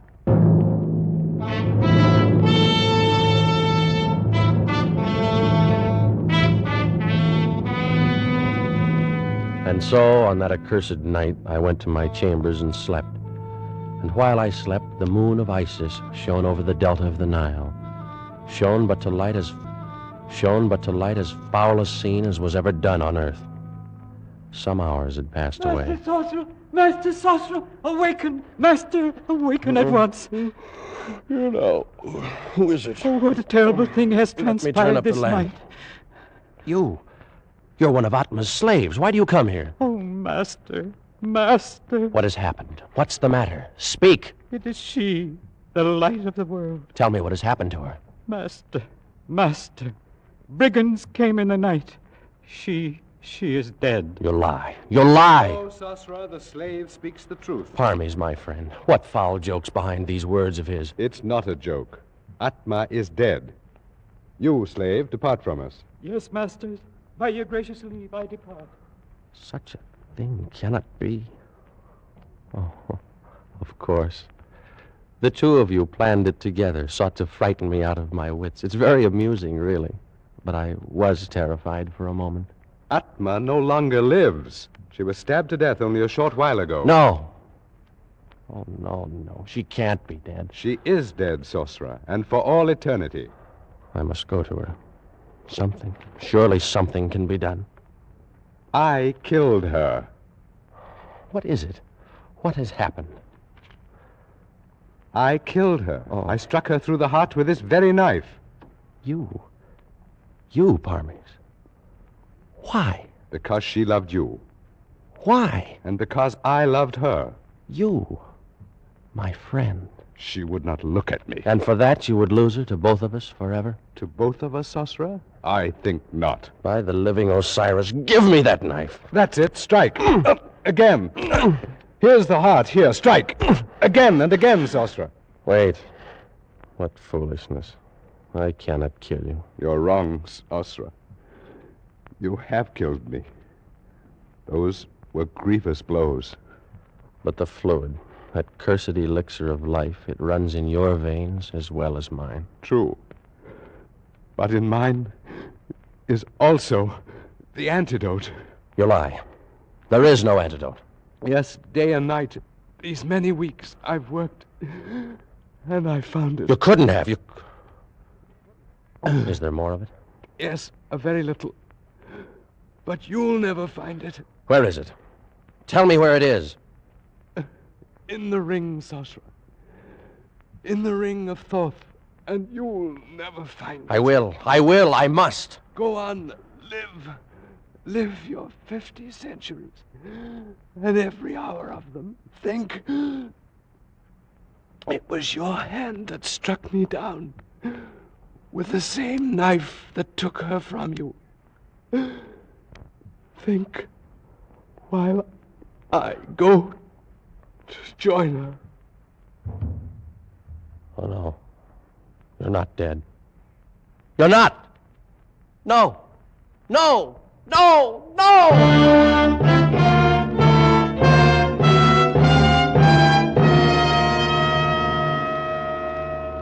For months, I searched the papers, test tubes, and the chemical flasks in the chambers of the dead priest of Thoth. Searched and found nothing. I sifted the sands where he'd walked, questioned his slaves and servants, and learned nothing. Every moment of my life, my terrible and unwanted life, was devoted to an unceasing hunt for the Ring of Thoth, and all to no avail. And in time, a horde of barbarians overran the city of Abaris. And the sands of the desert buried forever the last of my hopes.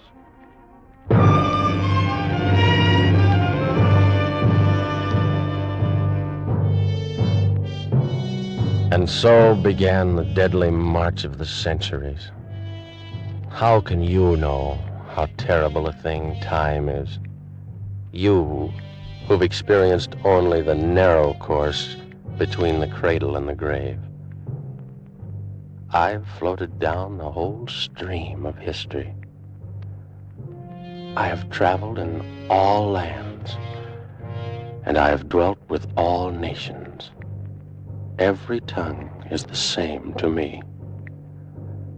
I need not tell you how slowly the centuries drifted by. Centuries without end, years without number. And so I came to be one day, a few weeks past, in San Francisco, where I came across a certain item in a newspaper. Among recent discoveries in Lower Egypt is an unopened mummy case containing, according to the inscription on the outside, the body of the daughter of the governor of Abaris in the days of Tutmosis. In the same burial crypt, dropped into a crevice between the stones, was found a large platinum ring of singular design. Both specimens have been sent for examination to the Louvre in Paris. So, I presume you came here to Paris, obtained this position of attendant in the Louvre with the idea of... Only yesterday, Monsieur Smith. As you may imagine, I had little difficulty in convincing the director of my knowledge of Egyptian relics. The ring, then. The one I saw you remove from the case is the Ring of Thoth? Without question. You've discovered how the ring must be used? The secret is obvious. See, the stone is hollow, and drops of liquid move within it. Have you considered the possibility that this antidote may not perform the function which has been claimed for it? It will, monsieur. And there'll be no need of a knife to strike me down.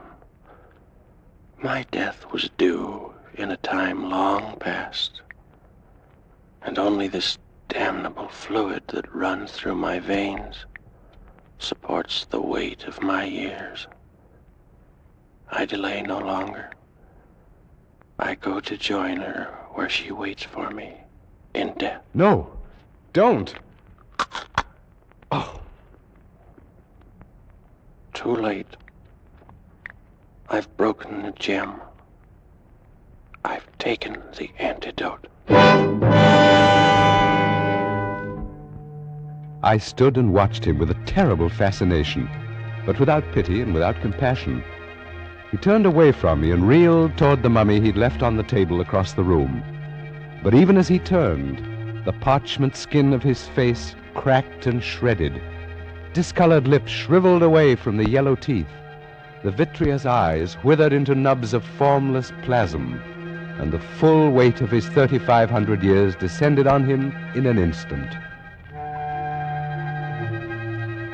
I left that room of death and walked over the marble floors toward the exit, my footsteps echoing through the empty halls, even as they had echoed for so long in the corridors of time. And I wondered as I walked if Sasra knew now what I knew, that the antidote in the Ring of Thoth can bring death to the body, but not to the soul. And I wondered in what cloak of flesh his spirit now dwelt, just as I, Parmes, priest of Thoth, had for the last 40 years of my 3,500 dwelt in the body of John Vansittart Smith.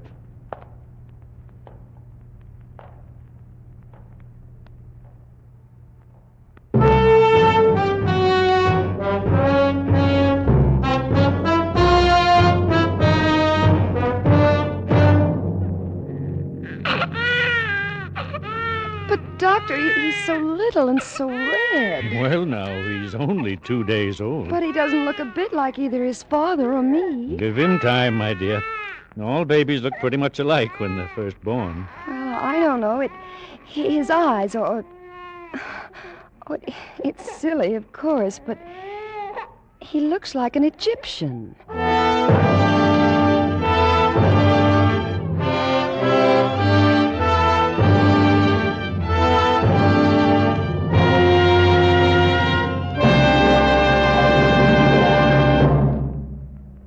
Produced and directed by William N. Robeson, The Ring of Thoth by Sir Arthur Conan Doyle was adapted for radio by Les Crutchfield, with Jack Webb as Sosra, Thomas Freebairn Smith as Vansittart Smith, and Joan Banks as Atma. The special musical score was conceived and conducted by Cy Fewer.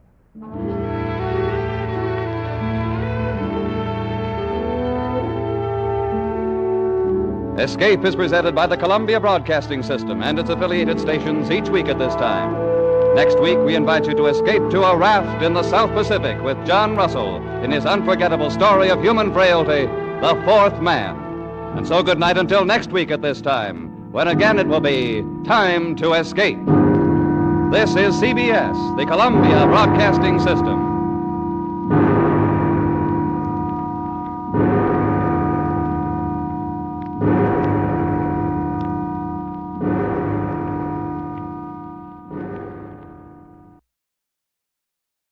You're listening to Escape Radio with special thanks to our friends at CBS.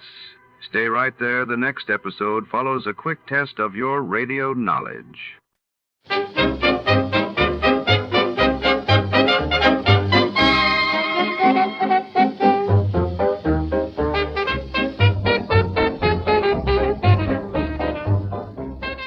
Tonight's story unfolds within the echoing marble halls of the city's grand natural history museum, where shadows stretch between towering dinosaur bones and priceless gemstones gleam under vigilant eyes. When a renowned artifact vanishes during a stormy gala, a hard-boiled detective must navigate high society secrets and museum corridors thick with suspicion. The clock ticks as danger lurks behind every exhibit. Before to start, let's see what happened the day it was aired. It was March 5th, 1952. That day, the world was shaken as Winston Churchill announced Britain's plans to develop its own hydrogen bomb, while in the United States, the New York Stock Exchange soared to a record high, reflecting post-war optimism. Johnny Dollar. This is Mary, the operator at Worldwide Mutual Insurance Company, Mr. Dollar. Yes, Mary. I had a call for you, but now he seems to have picked up his other phone. Oh, Les Wallace, no doubt. Oh, excuse me. Worldwide Mutual, Good morning. Yes, he is. I'll ring Mary? for you. I'm sorry, not you, Mr. Dollar. That was another call that came in, and I'd left your line open. Oh, okay. Look, if Les Wallace wants to call me back a little later... Oh, here you are. I can ring now. Oh, hello? Hey, you're a bum. I beg your pardon. I said you're... wait a minute. Who is that? Are you Johnny Dollar? That's right.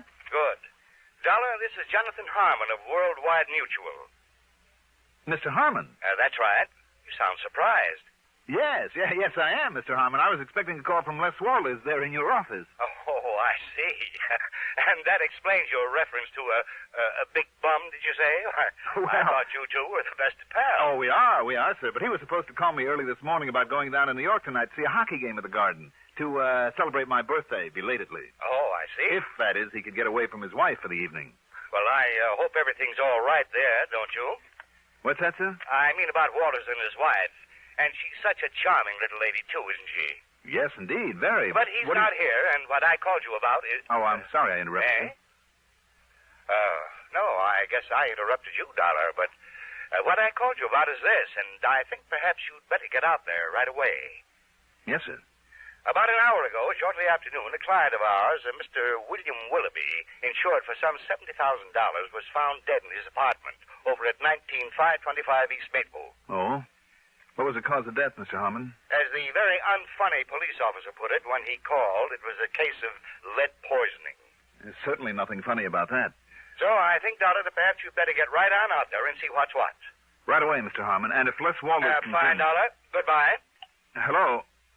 Mr. Harmon? I wonder what he meant about Les and his wife.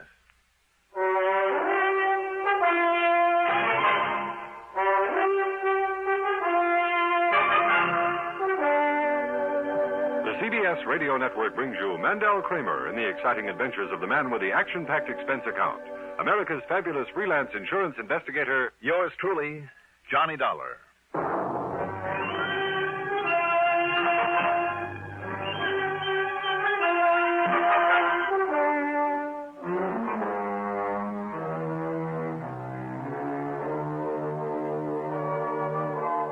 Expense account submitted by Special Investigator Johnny Dollar to the Worldwide Mutual Insurance Company, Home Office, Hartford, Connecticut. Following is an account of expenses incurred during my investigation of the Can't Be So matter. Expense account item 1. $2.15 for a taxi to 19525 East Maple Street. There was a prowl car out front, a small group of thrill seekers, and a patrolman with his hands full, keeping them from entering the smart new apartment building.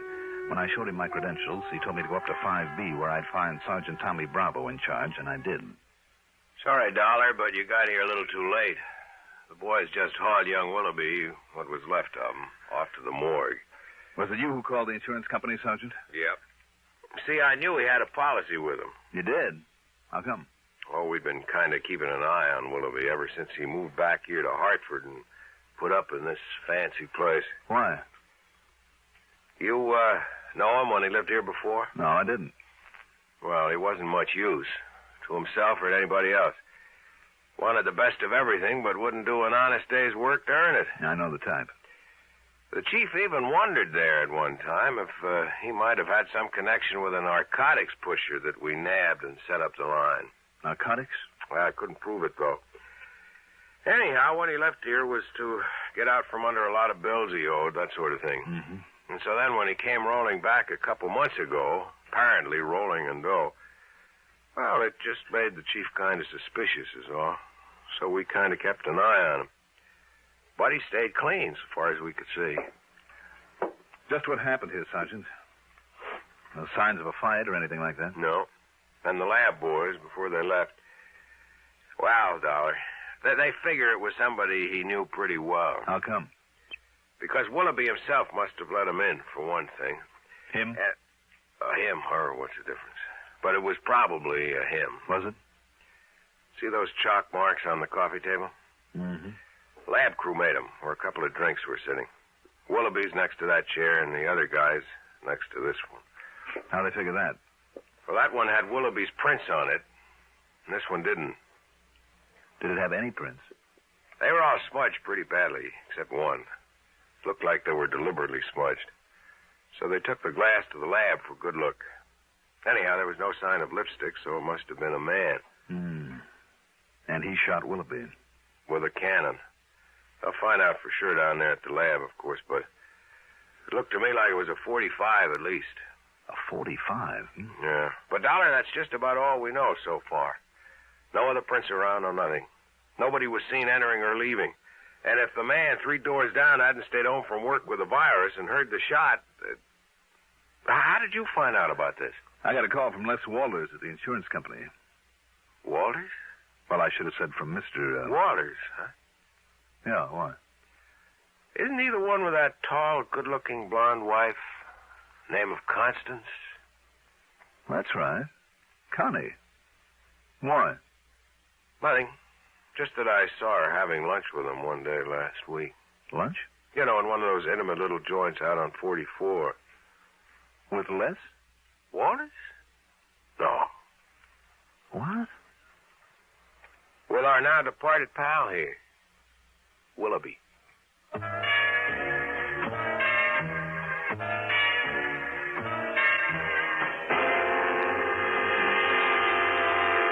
Then I remembered. Willoughby's name was familiar. I'd never met him, but he was the one who'd made such a play for Connie before she married Les. But Les do a thing like this? Impossible. Yet Connie had been seen having lunch with Willoughby at a quiet little place out on Route 44 where the chances were they wouldn't be recognized. Had Les found out about that? Is that why Willoughby was now very dead? No, of course not. I knew Les too well. He simply wasn't the type. And the police apparently saw no reason for suspecting Les, so why should I? What's more, there wasn't a single solitary clue that might point to him. Not yet, anyway. Item 2, $1.75 for another taxi. This time into the Spear Building and the office of Worldwide Mutual. No, Dollar, I thought I told you that over the phone. Lester Walters isn't here today. As a matter of fact, that's why I myself called you about the Willoughby matter. Did Les come in at all today, Mr. Harmon? Me? No, not to my knowledge, but then he pretty much keeps his own hours, you know. Sometimes when he's out selling or calling on some of his clients, he doesn't come in here for 2 or 3 days at a stretch. Well, he hasn't even called in or anything like that? Well, not that I know of. You can check at the switchboard, however, if you like. But now, about this Willoughby thing. Mr. Harmon. Yes. When you talked to me on the phone earlier. Yes, my boy. You said, you indicated, you were a little concerned about Les and his wife, Connie. Well, you know how it is, Dollar. Well, in spite of the size of this organization, I have a real personal interest in all of my people. I'm sure you have, sir. The boys all know it, and they never hesitate to come to me with their problems, and I always try to help them if I can, financially or any other way. I'm sure you do. They always tell me everything. Oh? Except where their wives are concerned. Oh. That's the one thing they like to keep to themselves, so I never meddle. So, well, yes, I can always tell.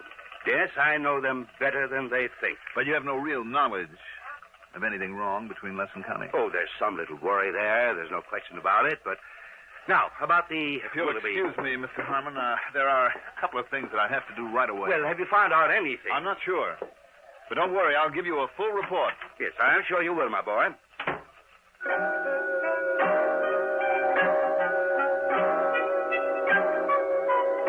I checked with Mary, the switchboard operator.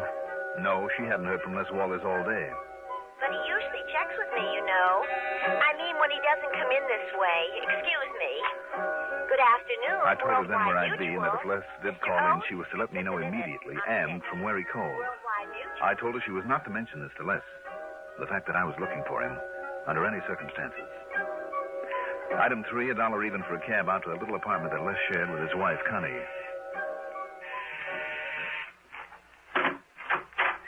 Johnny! Well, happy birthday, whenever it was. Hi, Connie. At least I think I heard Les say you had a birthday not long ago. Mm-hmm.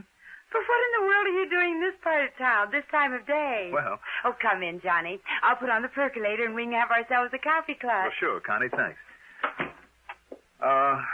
Les around? Oh, no, he isn't. Has he tried the office? He isn't there. Oh. Well, then he must be out selling people insurance or something. Why, Johnny? It's just that we talked about maybe taking in a hockey game tonight, and I haven't heard from him, that's all. Oh. Connie? Yes? But come in, sit down, make yourself comfortable.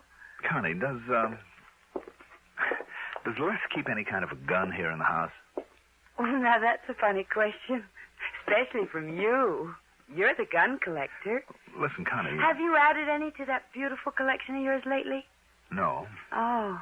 Connie, listen to me a minute. Incidentally, you know why he wanted to take you to the game or something, don't you? Why? Well, maybe you don't realize it, but he's been trying for months to find some way of thanking you for solving that embezzlement case that got the promotion for him. When was it? Last fall? Where is he, Connie? But you know something? I'll bet he forgot all about it. I know I haven't seen any tickets around. Where is he? I'll bet he completely forgot to send for them. That's just like him, too. But he'll think up some excuse or something, or something. Connie, where is Les? You say he isn't at the office? Well, he did say something about some errands when he left this morning, but I don't... What's the matter, Johnny? You're acting very peculiarly. You know it? Maybe I better lay things right on the line, Connie. What? Do you know a Bill Willoughby? Oh. Well? Yes. Go on. Bill sort of had a crush on me, Johnny, before I married Les. And? That's all. Is it? Have you seen him since he moved back here to Hartford? Now, why should I want...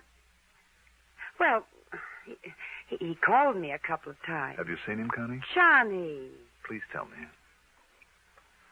Yes. Yes, I have. These questions, Johnny... Tell me. Well, I don't see what... All right.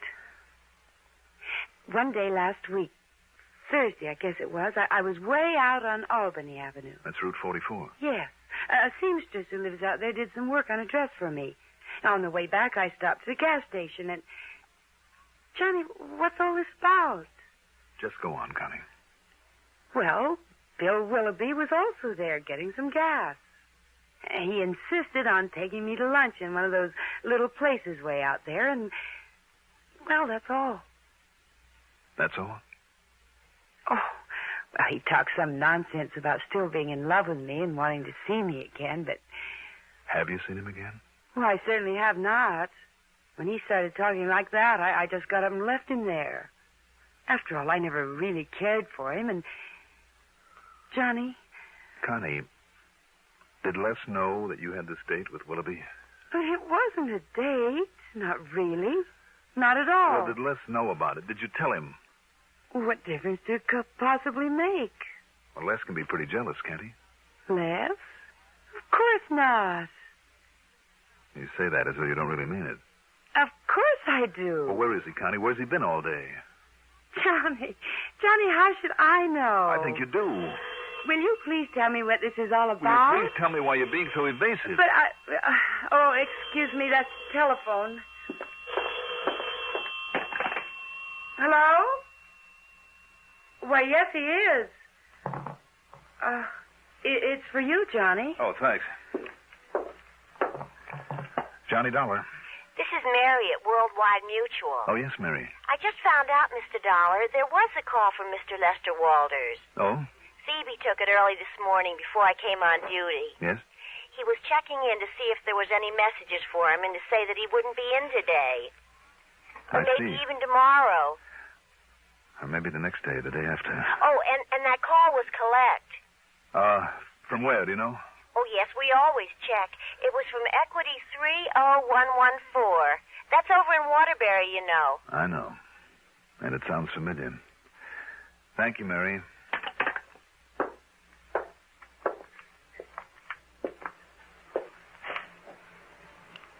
Johnny. Now listen, Johnny, will you please tell me... Later, Connie. Later. I went to a phone booth at the nearest gas station and spent item 4.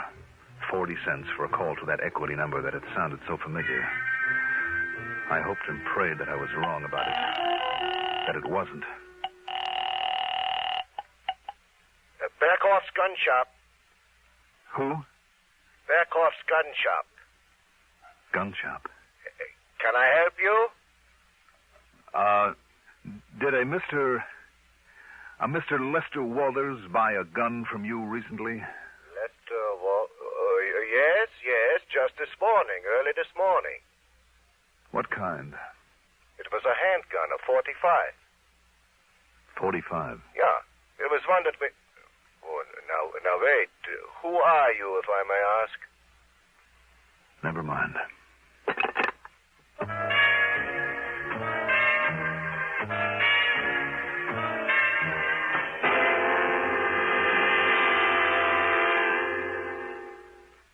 Not everyone is as lucky as yours truly, Johnny Dollar, who has an unlimited expense account. In many communities throughout the nation, though, high school youngsters are learning to conduct profitable businesses. They're learning by doing, running their own miniature business firms under the sponsorship and guidance of Junior Achievement Incorporated. To find out more about this unique project and how you may help it expand, write to Junior Achievement Incorporated, 500 Fifth Avenue, New York 36, New York.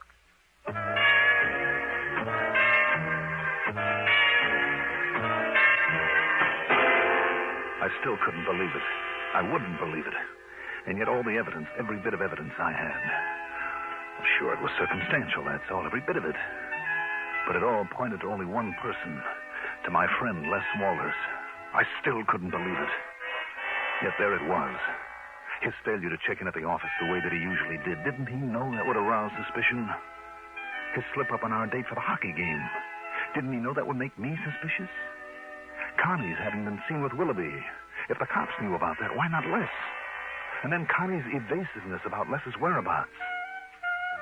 But did she really know about what finally happened to Willoughby? And the gun. A .45 did it, Sergeant Bravo had said. A .45, the gun shop owner had said. That was sold to Les only that morning. All right, there it was. Okay, now what? Go to the police? Tell them what I knew? Or let them find out for themselves? Why not? They had as much to go on as I had. Almost. It was their job to run down Willoughby's killer just as much as mine, wasn't it? Yes, and it was my job just as much as theirs. My dirty, rotten, lousy job. Why? Why did it have to be? Couldn't I just... No, I couldn't, and I knew I couldn't. If Les did commit that murder, if... I made another call there in the phone booth.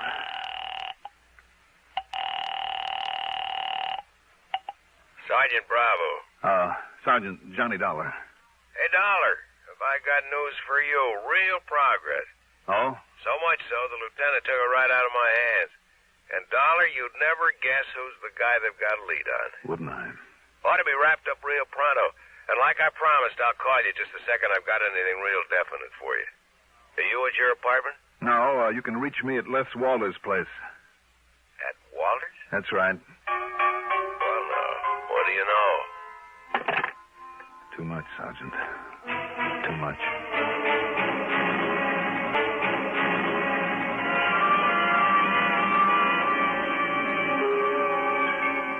No, I don't know. And I don't know when he's coming back. And, Johnny Dollar, you just sit yourself down here in the den and tell me why you're acting so strangely. Now, sit down, Johnny. Please. Sure, Connie. Look, would you like a drink? Maybe that would help whatever it is that's bothering you. Yeah, maybe it would. Well, all right, then. I'll go get you. Oh, now, who could that be? Excuse me. Hi, honey. Les! Sorry, I'm so late. Les? Did a couple of business deals on the way back. Sold a couple of policies. Les, listen. Hey, look, honey, I got it. The gun shop over in Waterbury. Now, wait here. Let's wait. Look here. Isn't it a beauty? And honest to goodness, genuine, original, single-action Army Colt. 45 caliber. Honey, do you have to yell this way? Why not? Isn't it a beauty? Do you know who's sitting there in your den? Oh, boy. Johnny Dollar. Oh. Yes. Well, you didn't tell him anything, did you? No. So go on in and make the best of it. Go on, Les, while I get the phone. Okay. Well, Hello? I didn't expect to find you here waiting for me, Johnny. Kind of spoils all the big surprise. But here you are, baby. Catch it. Thanks, Les. Well, don't you like it, Johnny? Should I? Ah, now look. After seeing that gun collection of yours, and seeing what was missing from it, and after what you did for me last fall, and with that birthday you had, well, listen, I've been negotiating with the old man Berghoff over in Waterbury for 2 weeks to get this for you. What's the matter, Johnny? Johnny, Oh, yes, Connie. that phone call is for you. Sergeant Bravo, I think he said. Oh, thanks. Johnny? No, Johnny Dollar. Well, it's all wrapped up, Dollar. well, Yeah? Yep. Prints on that glass led the lieutenant straight to him. Well, what was that? The killer, the one that knocked over Willoughby. It was Shorty Scarpone, one of his pals in the dope racket. Broke down and confessed the whole thing when the lieutenant busted in on him. And Dollar... Oh, brother.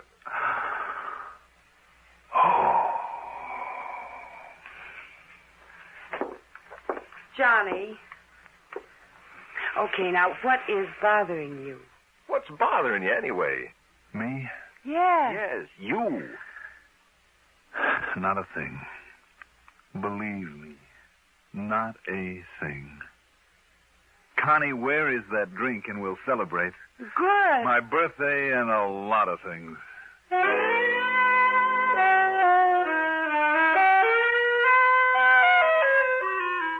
I can only tell you this. I was never so glad to be wrong in my life. And I mean all wrong about a case. Expense account total? What expense account? Yours truly, Johnny Dollar.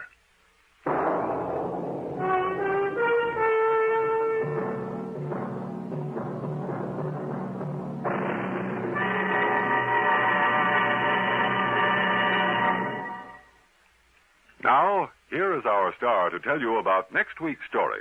Next week, a talisman. A good luck charm that proved to be anything but. Join us, won't you? Yours truly, Johnny Dollar.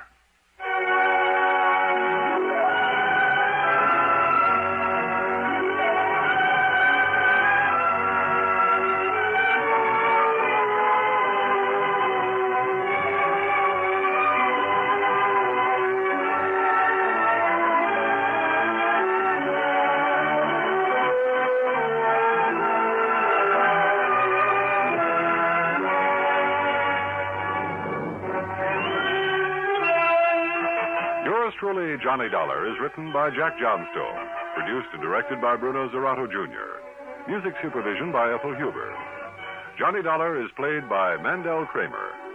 Also featured in our cast were Mason Adams as Sergeant Bravo, Margaret Draper as Connie Walters, Arthur Cole as Jonathan Harmon, Pat Housley as the telephone operator, Casey Allen as Les Walters, and Sam Gray as Mr. Burkhoff.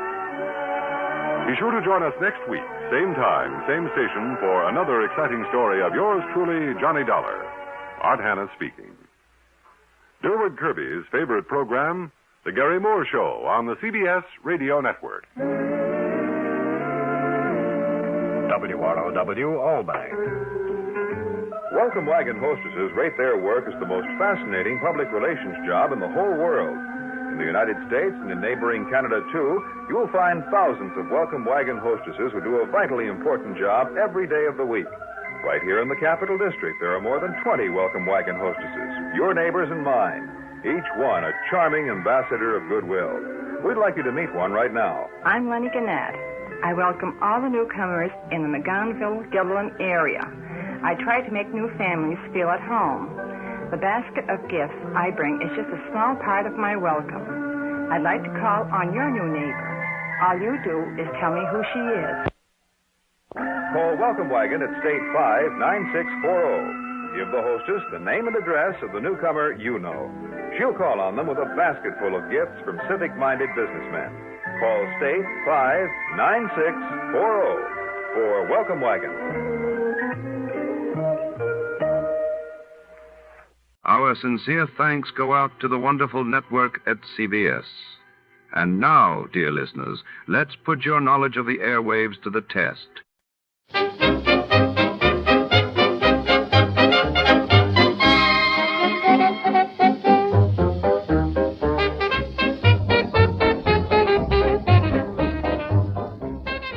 Tonight, our story plunges into the shadowy heart of Los Angeles, 1947. Inside the imposing vault room of the Grand Pacific Bank, secrets are locked behind steel and stone.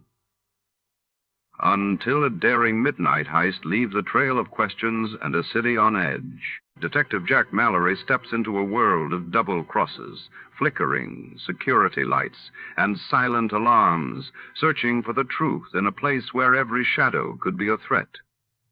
Prepare to unlock the mystery of The Dark Wall. Before to start, let's see what happened the day it was aired. It was October 15, 1951, and that day the world learned of the dramatic rescue of miners trapped underground in the French town of Saint-Étienne while in Tokyo. Emperor Hirohito made headlines by attending his first public sporting event since World War II. Tired of the everyday grind? Ever dream of a life of romantic adventure? Want to get away from it all? We offer you Escape. Escape, designed to free you from the four walls of today for a half hour of high adventure.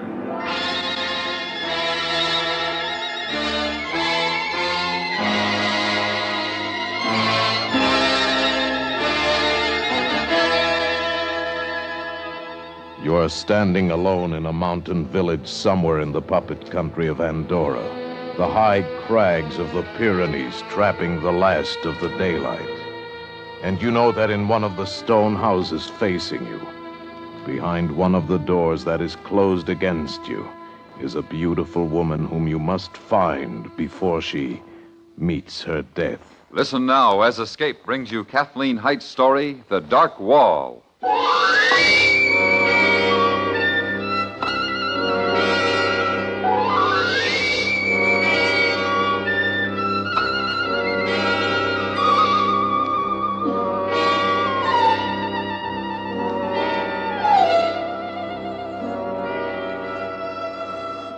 The black quiet of the night settled over us.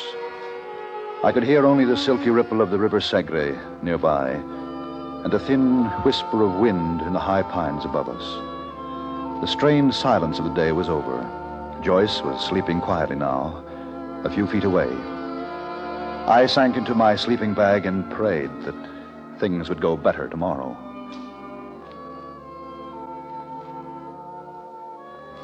Something roused me. Some sound. In a glance, I saw the gray of the pre-dawn, and then I saw Joyce. Poised at the side of my sleeping bag, wild terror in her eyes, and in her upraised hand, a heavy tire iron. Joyce! Don't wake up, Alan, don't! Joyce, for heaven's sake, give that to me! No, I've Give got it to me, let go, let go, drop it, let it go! No, I won't, don't, Alan! Let it go! Oh. Joyce! Oh, you were supposed to wake up. Why? Why did you have to wake up? Oh, Alan, I'm so afraid. No, you're all right, Joyce. Joyce, don't be afraid. No. Oh, Alan, what's wrong? What's wrong? There's nothing to be afraid of. It's so awful to be so frightened. Well, what frightens you?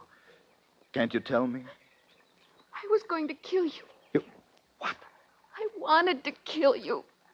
Joyce, are you afraid of me? Oh, it isn't you. I love you. And I love you, darling. Oh, I know you do. Alan, please, can't we go now? Can't we get away from here?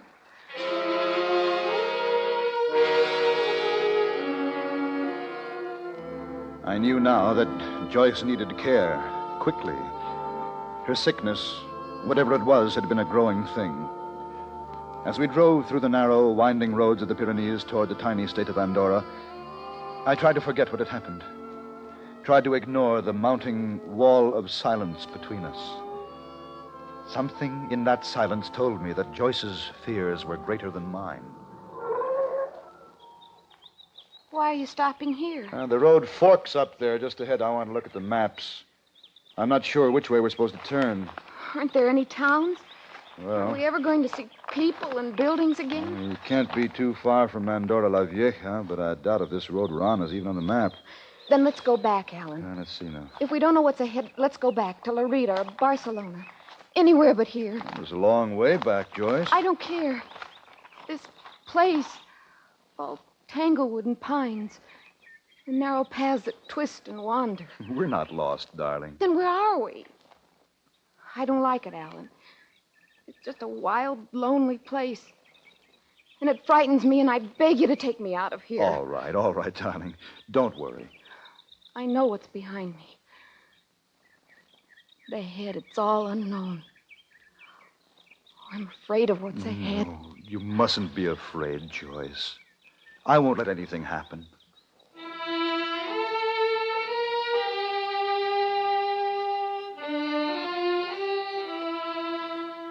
We wound steadily higher and higher through the wooded Pyrenees. We met no one and saw no one. Andorra is a small state, only 192 square miles in all, but that morning it was an endless, stretching, climbing no man's land, a lonely place with no name and no face. Then finally we came upon it, not a town, really, a village with one great house and a few smaller ones. Perched there on the rocky ledge, it looked like the last stop before oblivion.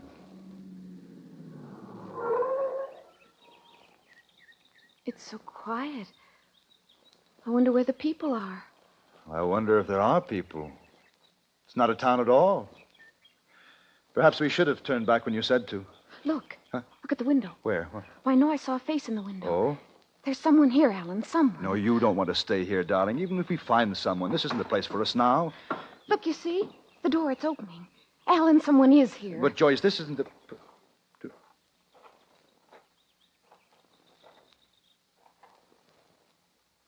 You have lost your way? We were told there was a town here. There is. Well, is this all there is to it? We do not require more. Please. I'm tired. I need rest.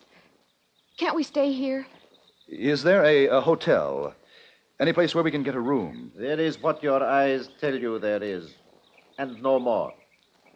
Is there a larger town anywhere near here? You are in Andorra. Nothing is far away. Nothing is easily reached. What's the matter with you people? Must you always talk in riddles? Can't you answer questions? Alan, Can't you... Please. We must stay here somehow. Just a while. I need to stop a while. She is your wife? Yes. There is no hotel. I see there isn't. This house has many rooms, but we are a large family. Please. Please, understand me. I've got to stay here. I can't wind around any more narrow trails. I've got to stop and rest. Can't you understand? Can't I make either of you understand? Darling, it's all right. We'll find a room. You'll rest. Now, you mustn't worry, Joyce. I must sleep. I must.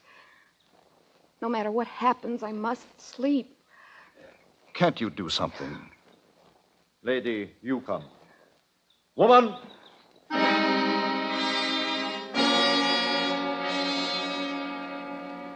Almost as soon as he called, a squat little woman appeared in the doorway. They exchanged only a look, and then she came and led Joyce into the house.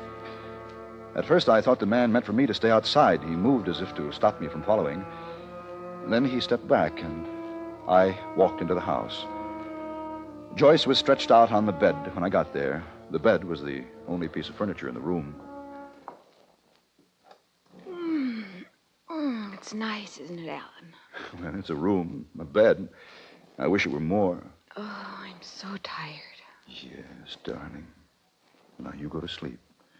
When you wake up, as soon as you feel like it, I'll take you to Andorra la Vieja. Yes, Alan. When I wake up. Sleep well, darling.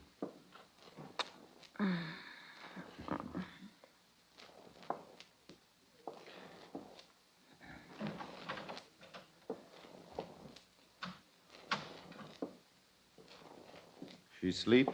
Oh, she's very tired. The woman says she trembled. The woman says she is full of fear. I don't suppose there's a doctor anywhere around here. We have no need for doctors. My wife is ill. We have need for a doctor. You will not find one here. I know. I know. Hey, what? Hey, get away from that car. Go on now. I said, get away from it. You are the intruder, not they. Well, they can leave the car alone. They have. Who are they? My sons, my brothers, their sons. We are the family here. We are called Valera. We tend sheep and our own affairs. Oh, I'm sorry. I'm worried about my wife. I didn't mean to shout at them. Most of the time, our mountains protect us. We do not like intruders. It is not so bad in winter. The snows fall deep into the passes, seal them, and keep the intruders out. We are not intruders. We don't want to be here. We don't mean to be here. And I promise you we won't be here long. Sometimes the intruders come to hide in our mountains, to be lost from the world.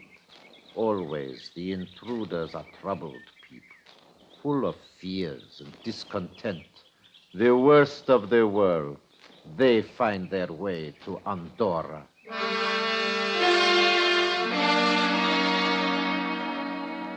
I walked away from him, along the crude cobble of the village path, away from the great house and the smaller ones. And everywhere, the sons, the brothers and their sons of Valera watched me with silent distrust. I walked to the rocky pinnacle that was the edge of the village, and beyond, as far as I could see, the awesome Pyrenees reached higher and higher, like a great wall, closing out the rest of the world. I went back to the house where Joyce slept. The woman is with her. She called out, and the woman went into her. Well, I shouldn't have left her alone. I must... Wait. What? The woman has brought her quiet. That is enough. I wouldn't try to keep me out here if I were... How is she, woman? She is quiet now. The woman would not leave her so if she were not Joyce. quiet. Oh, Joyce, darling. They said you'd gone. No. Only for a little while. Only while you slept. Don't. What? Don't come any closer. Oh, Joyce. What is it? Please. Leave me alone. I want you to leave me alone. Oh, we're going to get out of this place, darling, together. No. No, I won't go. I won't. We'll find the right road. It can't be far. And I promise you, darling, everything will be all right. We won't come here again, ever. Why don't you listen? Huh? I talk to you and you don't listen. I'm not going with you. You can't make me go with you. No. Oh, Joyce, wait. Oh, don't let him take me away. Don't, please don't let him take me away. Joyce was clinging to the woman. Valera stepped in front of them as I came back to the front room, and beside him, from every corner of the room, the rest of the Valera men began to form a wall between Joyce and me.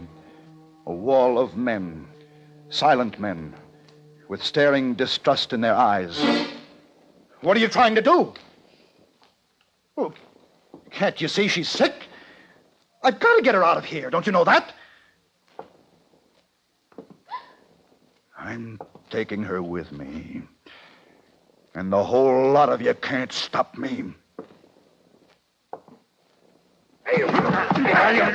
No, you...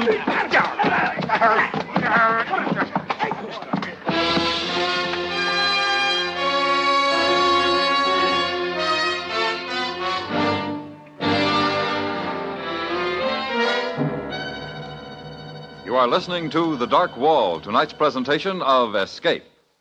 One advantage in having several radios about the house is that they make it possible for housewives to listen while they work. A kitchen set, another in the living room, perhaps a third in the bedroom. Keep them all tuned into CBS Radio for our great roster of daytime dramatic stories. And now Escape and the second act of The Dark Wall.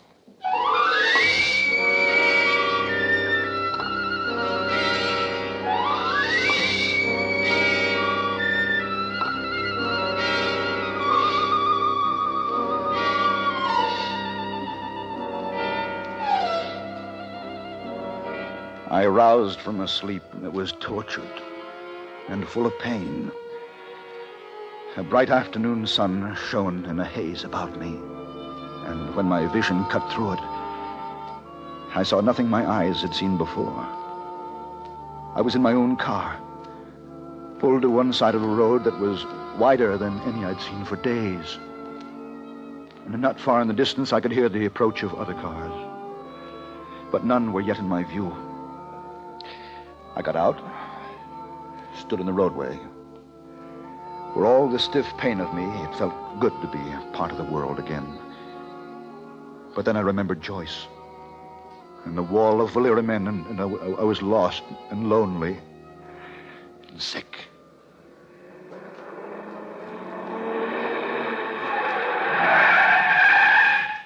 Hey, you should not walk in the middle of the road. No, I shouldn't, only... You are hurt? An accident? No, I'm all right. I just don't know where I am. What road is this? Oh, you're in Andorra. You know that? I know that. Then, straight ahead on this road, the direction your car is pointing. No more than 4 kilometers lies the capital, Andorra la Vieja. Straight ahead, Andorra la Vieja. I promise. I have just come through there myself. You are sure you are right? Not hurt? No, I'm much better now. Do you know this country well? Oh, well enough to drive through it quickly. My home is in Spain. You wouldn't know a village. Near here, maybe a small village where everyone is called Valera? No, I would not know it. There are many such villages in Andorra, if you can find them. I must find it. Perhaps in Andorra la Vieja? Perhaps.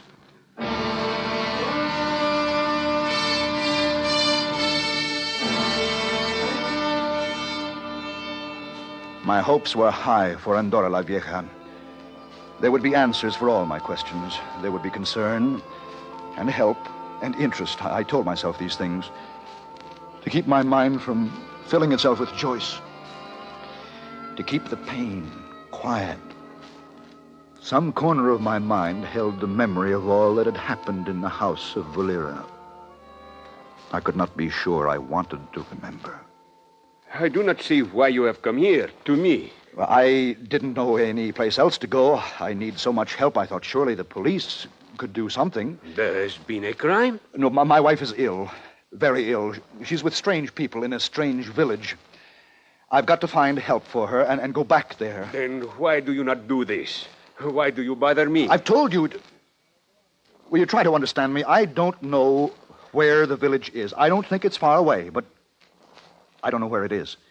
It has a name, the village? I don't know that. The people there are called Valera. Oh, there is a river called Valera. No, I saw no river. No, not there. It was high, on a rocky crest of a mountain, just a few houses.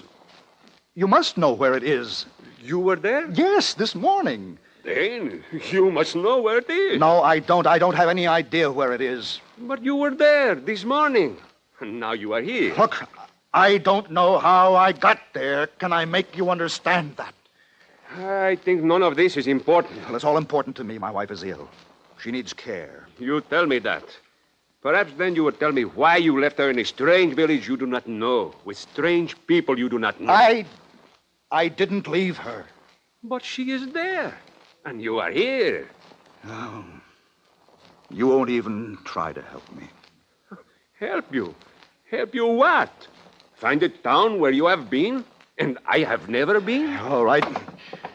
All right. I can't talk anymore. There is a hotel across the plaza. You will find other intruders there. Among them, a doctor. I wasn't sure I'd heard him clearly, but there were no questions left in me. I stumbled out into the glaring sunlight again, steadied myself against a pillar, and when I could make out the hotel across the plaza, I walked there, held together, I know, by the thin strand of hope that I would find the doctor and there would be help for Joyce. Here, drink it, Don. Oh, hey, whiskey? Yes, good whiskey. You need it. Oh. Oh, good. It helps. But you do understand, Doctor, that I have not come about me. Your wife, I know. I understand that. Oh, I'm glad someone does. You think the priest can help us? You think he'll be able to find the village? Oh, the padre will direct us there if anyone can. Meanwhile, this time, now, tell me about your wife as much as you can, as much as you know of her illness. Well, I've called it illness. I suppose it's that. Fear. Unreasonable fear is an illness, isn't it? Oh, indeed it is, yes. Has she known these fears long? I don't know. We've been married less than a month. I knew her only a short time before that. No, it was all pretty sudden. She was alone, I was alone, and then we were together. Yet you were happy together? Oh, yes. Very happy. Very much in love. Until this strangeness came over her. Yes, that's right. May I? Oh, please do help yourself. Yeah. Thank you. How was it you described the difference in her, the difference in your relationship? Like a wall, a mounting wall of silence. And in this silent time of hers, she is much different? Not at all like the girl you married? She doesn't even look like herself. Her lovely, gentle face contorts into a wild thing, like she was an animal. Oh, it's ugly, Doctor, and so real. I couldn't imagine that, could I? No, I don't believe you could. She was like that early this morning when she tried to kill you? She kept saying that she had to kill me, that she wanted to kill me. And all the while she was so frightened. So very frightened. But do you know what frightened her? Do you know any reason why she should want to kill you? Well, I thought she must be afraid of me. She'd have no reason to be, but I thought that must be it. I asked her, and she said, "It isn't you. I love you." Oh, the poor darling. And she said that after she tried to kill you? Almost immediately afterward. It's a complete contradiction, I know, but that's the way it is. As if Joyce were two persons, two directly opposite persons. That may be precisely the case, you know. I don't understand. Two persons. One almost entirely good, gentle, kind. The other almost entirely evil, terrifying, menacing, fiendish at times. Two persons occupying one body. That's schizophrenia. Oh, no. No, not Joyce, Doctor. Oh, I'd have to be sure, of course, but from what you said... Well, still, I'd have to see her, talk with her, or there are many steps to take. No, the important thing now is to see her as soon as possible. Schizophrenia, that's hopeless, isn't it? I mean, there's no cure, is there? Well, it depends largely, I should say, on how long these two personalities within her have been warring one with another, the good and the evil, and the moral and the immoral. If the cleavage is minor at this point, if the breach between her two selves, as it were, is not yet great, then there is a measure of hope. But she couldn't go on this way indefinitely, being two people. Mustn't one of herselves, as you say, win this war? If it progresses unchecked, well, then, yes, one self will emerge triumphant. Which is a poor war word here, for in such an instance, the evil almost inevitably triumphs over the good. Can we go to her now? Yes, I'm sure the Padre will have our directions.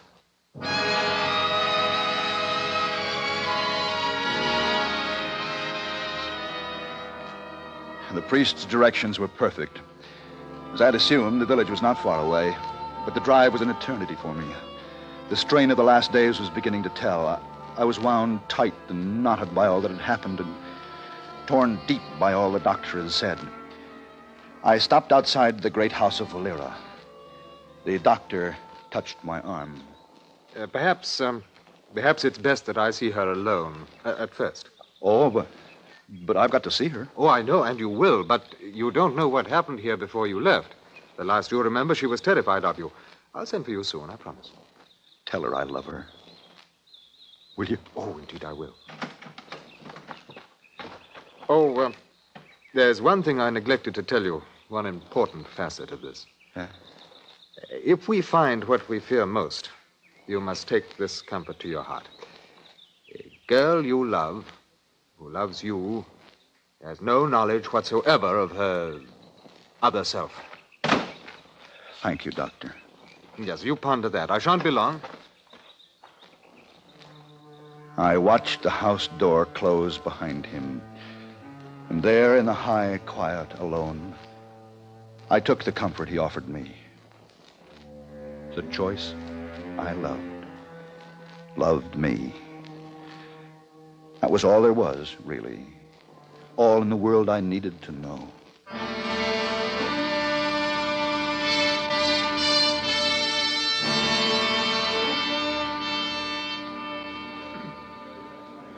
You will not go in there. The woman, the doctor, they have brought her quiet again. I am going in. I will kill any or all of you who stand in the way. Move. Move! There. Anyone else want his head bashed in? Good. We'll make a real mess of things, won't we? Come on. I like to crack skulls. What's the matter? Come on. Keep me from that door. Make one little move and I'll tear you loose. Men of honor, I see.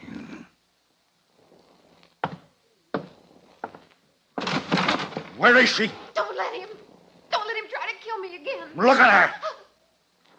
Look at all of you crawling, shrinking cowards. What are you? Gentlemen? You make me sick, all of you. I killed him, you know. He was a gentleman. Dear, gentle Alan. Oh. He won't be with us anymore. Oh, please. Please, somebody do something. Easy now. Somebody will. Come on. No.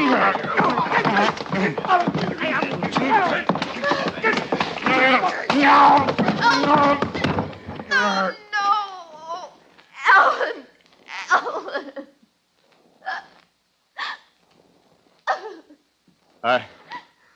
I'll tell you, Joyce, what I told him. And you must take this comfort to your heart. Alan, the man you loved you very much. He didn't know this other self ever existed. There were faces all around me. A wall of faces. Senseless, staring faces. And beyond them, a strange girl wept softly. All strangers. Strangers staring at me. And I stared back at the wall.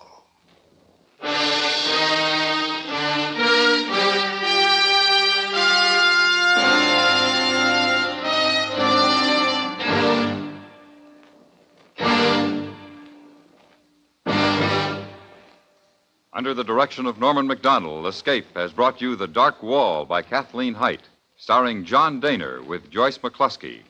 Featured in the cast were Ben Wright, Edgar Barrier, Nestor Paiva, and Fritz Feld. Your announcer, George Walsh. The special music for Escape is composed and conducted by Leith Stevens. Next week.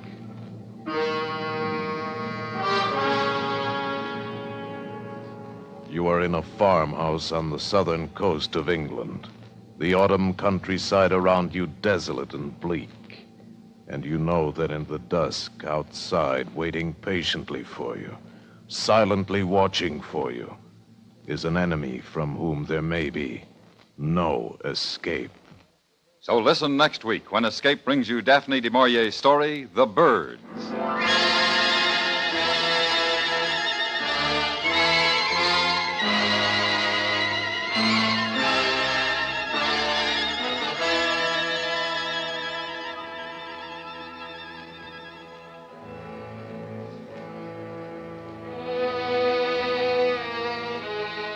A reminder for drama and adventure fans, two of CBS Radio's best-known thrillers, Gangbusters and Gunsmoke, both heard Saturday nights, will be moving to Monday evenings on most of these same stations after this Saturday's performances.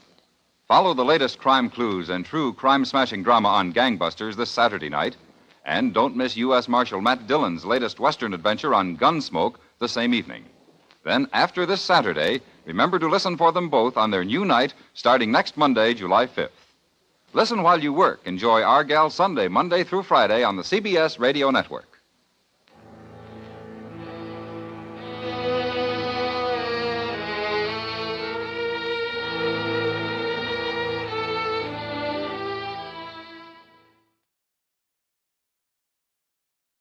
We tip our hats tonight to our partners at CBS. Stay tuned, folks, because before the next story begins, it's time for a fast and fun radio quiz.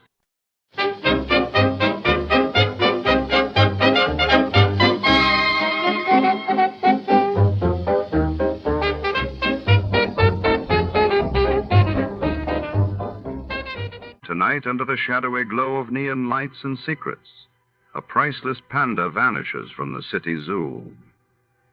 Detective Jack Malone is on the case.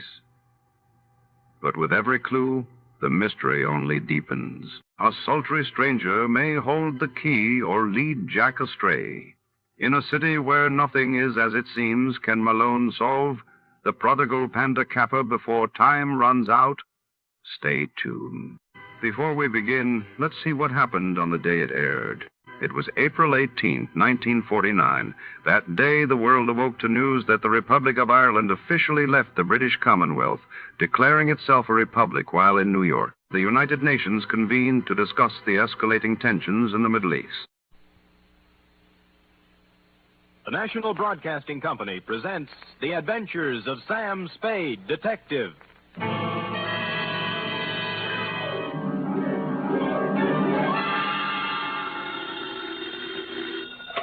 Sam Spade Detective Agency. Me, sweetheart. Merry 29th of December. You too, Sam. Did you take the little boy home? Yep. Straight home? Well, not exactly, F. Had to make a couple of emergency stops, but we got there. What do you mean, Sam? Well, I got my weekly knot on the head, for one thing. Sam, just taking the little boy home? Like I said, F, we were derailed. There was a dash of poison, for instance. A couple of pounds of $1,000 notes. And an infernal machine that nearly blew up half the Mission District. But other than that, we had a peaceful ride home. Why, Sam, this sounds like a caper. Which is just what it is, Angel. Get out our special holiday bottle of Napa Valley wine, and we'll get in our premature regards to the new year, following dictation of a report entitled The Prodigal... Prodigal, Sam? Are you sure that's the right word? Certainly, I'm sure. The Wanderer will return to the roost. You and your big fat roost. For the last bedtime story for 1950, namely, The Prodigal Panda Caper.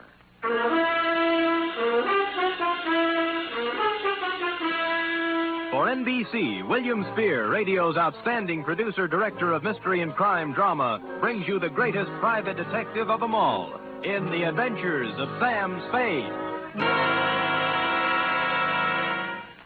Effie! Miss Perrine! Coming, Sam, coming. I've been looking in the dictionary. Huh? Sam, you've fallen into the trap. Again? Prodigal. Here, now, see? Prodigal. Given to reckless extravagance. It doesn't mean wandering at all, see? Now, people think just because the prodigal son wandered that... What are we talking about? The prodigal panda caper. How can a panda be given to reckless extravagance? Well, let me see. Oh, here. Definition 3, prodigal. Yielding abundantly, luxuriant. A panda? You mean one of those black and white? Oh, right. See note below, it says. You ready for the note below? Where's my pencil? Oh, all right, Sam, now, date. Fill in the 2. Master Roebuck Dozier, 2318 Delaney Street, City. From Samuel Spade, license number 137596. Subject, the prodigal... Panda caper. Right. Dear Roby, I'd spent a relatively pleasant day running down a case of slow pay in North Beach and, flushed with success, had returned to my office for a final check of the file. Underwood Helen, Monsieur Roderick, Varden Dolly, where the... Oh, Spirit's Holiday.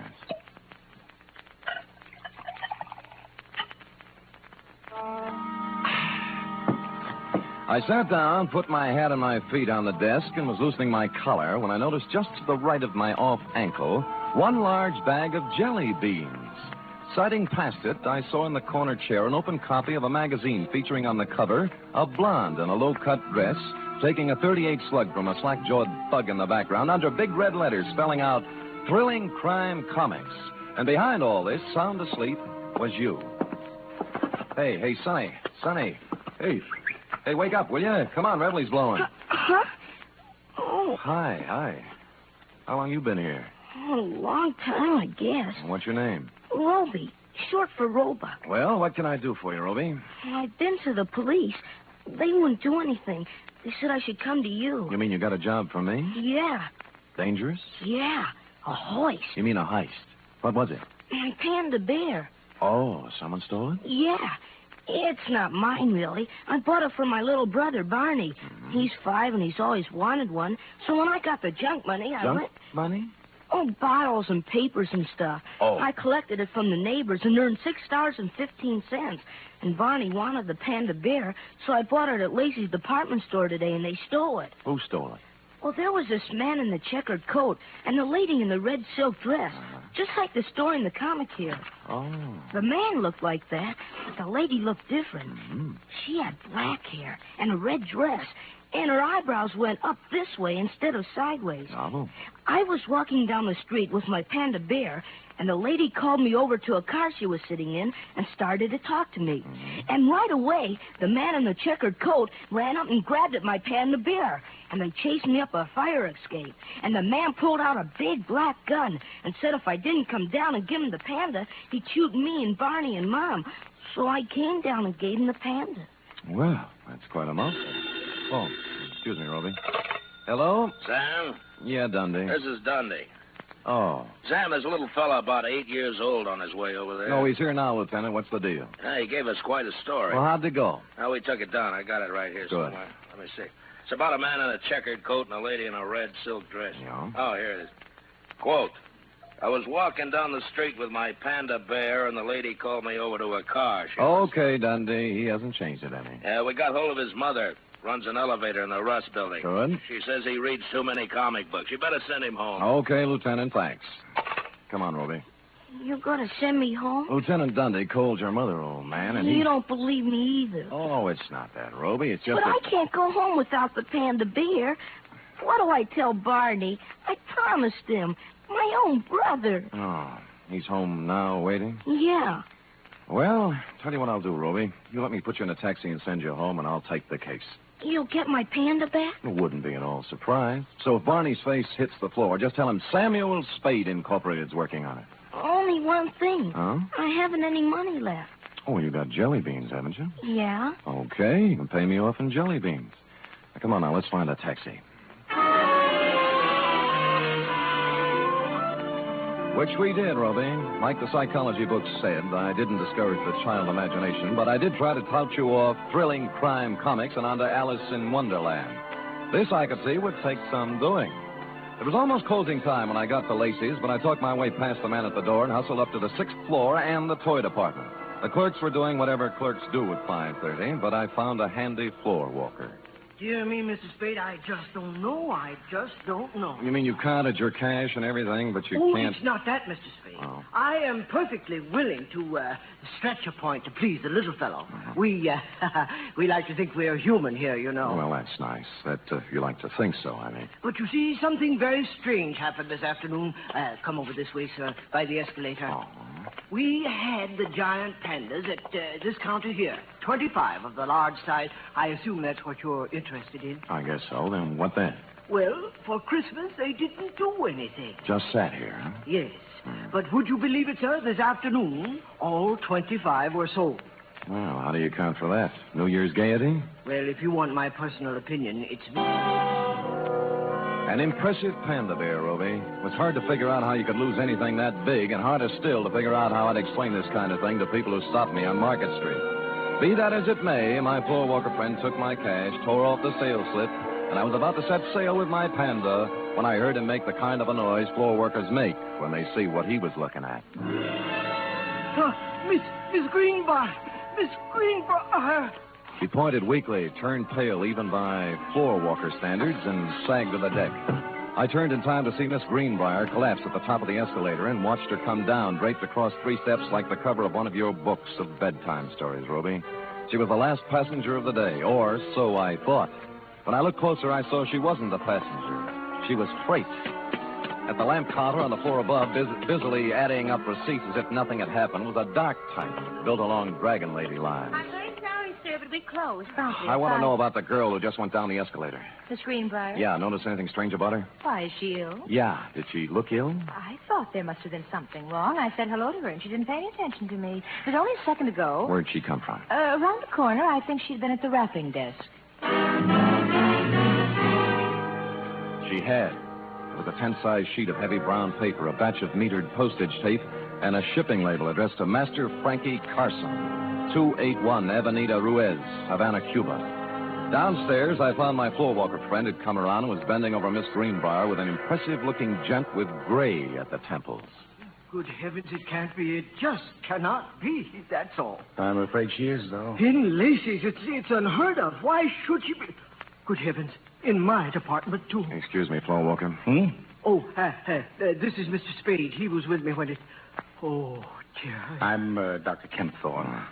I was exchanging some Christmas gifts when... Any idea what killed her? Well, it's pretty hard to tell without an examination, and I don't have my things with me. Heart, possibly. Natural causes?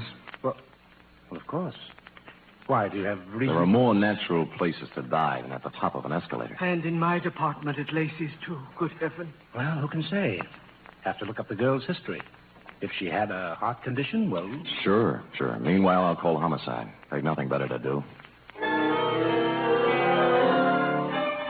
For a minute, I thought I'd been reading too many comic books, Roby, but things settled down when they pulled out the records and found Miss Greenbrier had a heart condition of long standing, and the medical examiner wrote it off as natural causes. So, hoping you would consider a jelly bean bonus for promptness, I picked up my Panda and went. Outside, I'd gone about 10 steps when... Hi, Humphrey. It was Larry Healy, the cop who drives for Lieutenant Dundee, sitting in a patrol car. Oh, you and Bogart.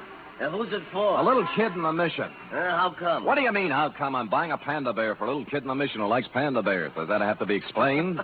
Okay, Sam, okay. Hey, it just hit me. The bear ain't turned out quite right. He needs a necktie.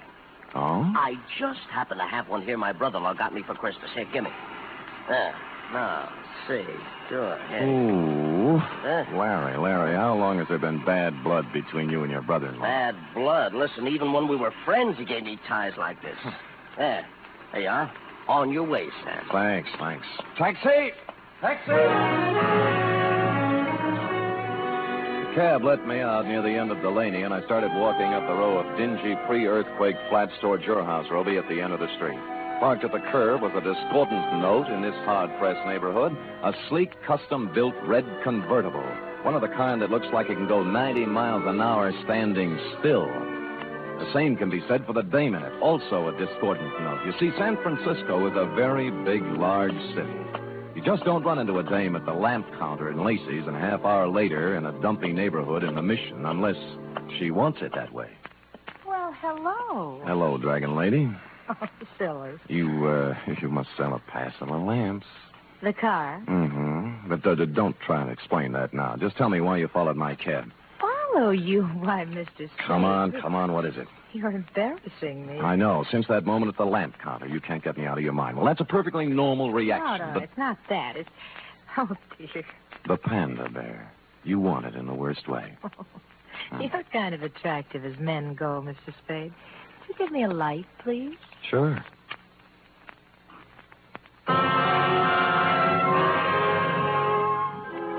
Holding the match up to her cigarette, three things hit me. The black hair, the red dress, and eyebrows that went up instead of sideways. At that point, the sleeve of a checkered overcoat with a big arm inside it came around under my chin from the rear, and the fourth thing hit me.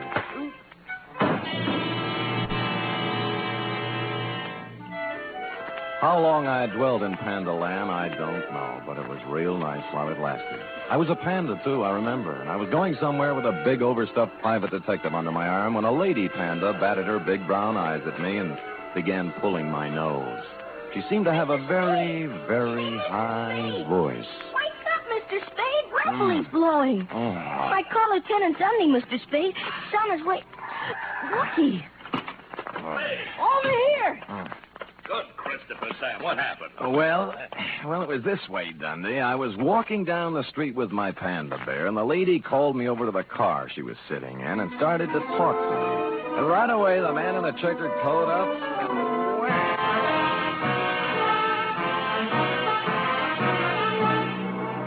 are listening to the weekly adventure of radio's most famous detective, Sam Spade.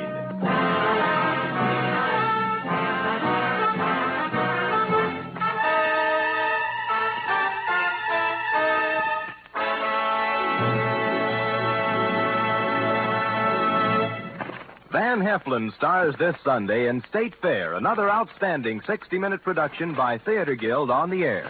Co-starring in this exciting broadcast is one of the leading families in show business, Jean Lockhart, Kathleen Lockhart, and daughter June. It's a gala New Year's Eve broadcast when Theater Guild presents State Fair. Sunday over most of these NBC stations also means another hour and a half with Tallulah Bankhead in radio's greatest spectacle, The Big Show. Among Tallulah's guests will be Ken Murray, Gloria Swanson, Margaret O'Brien, Jose Ferrer, and many more.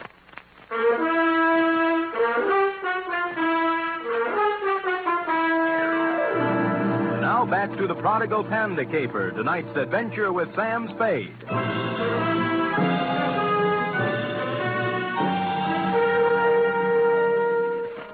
It was a humiliating experience, Rove, riding back to headquarters in black defeat.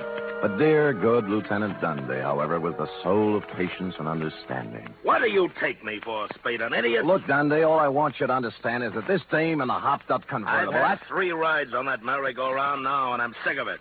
The dame in a red dress and the guy in the checkered coat.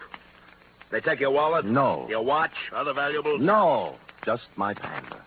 Sam, are you trying to tell me there's a hot Panda racket going on? Dundee, boy. Look closely now as I take off my hat. What? There. See?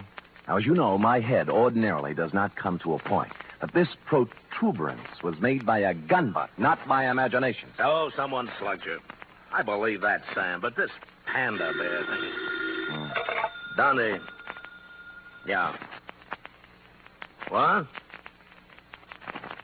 Yeah. Yeah. You were saying something about my Panda bear, Dundee. Yeah, maybe I ought to take it back.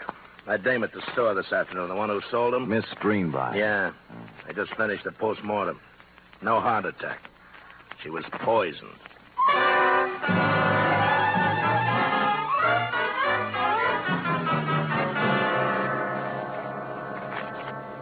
It's a strange thing, Mr. Spade, very strange. I leave my business thoughts at the store. Floor Walker, just try and remember the Dragon Lady's name, huh? Dragon Lady.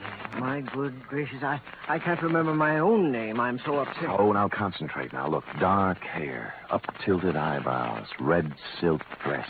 Works in lamp department on 7th floor. I can picture her so plainly. Dark hair, Floor Walker. Dark hair. Upshot eyebrows. Eyebrows of the red dress. Yes. Red. Scarlet. Scarlet, that's it. Easy now. I got a list of employees right here. I'll tell you. Scarlet Townsend. Scarlet Townsend, that's the dame. Floor Walker.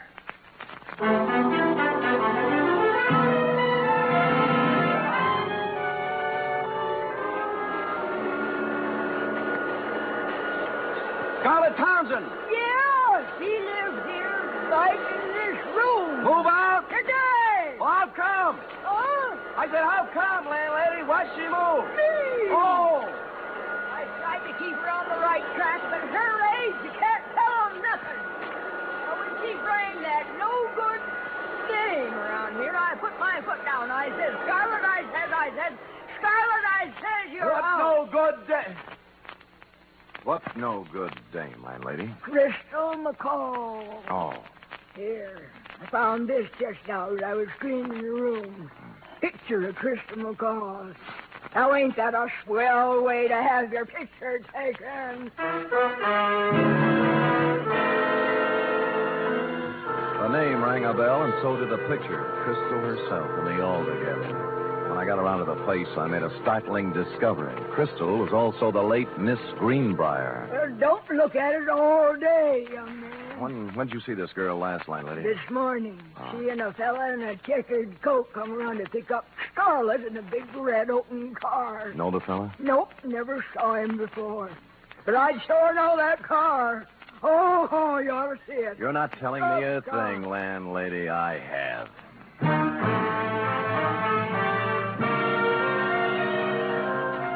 In Los Angeles, I'd have been dead, but San Francisco is not a convertible town. I found a free phone and began calling the dealers, figuring a bright red custom-built convertible is something you remember, whether you see it or sell it.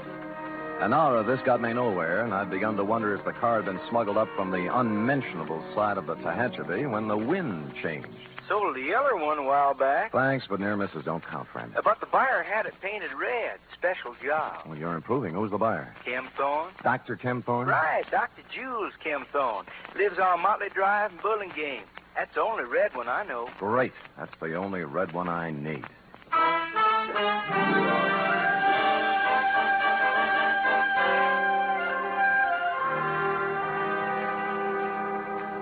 Mr. Spade, this is utterly unbelievable.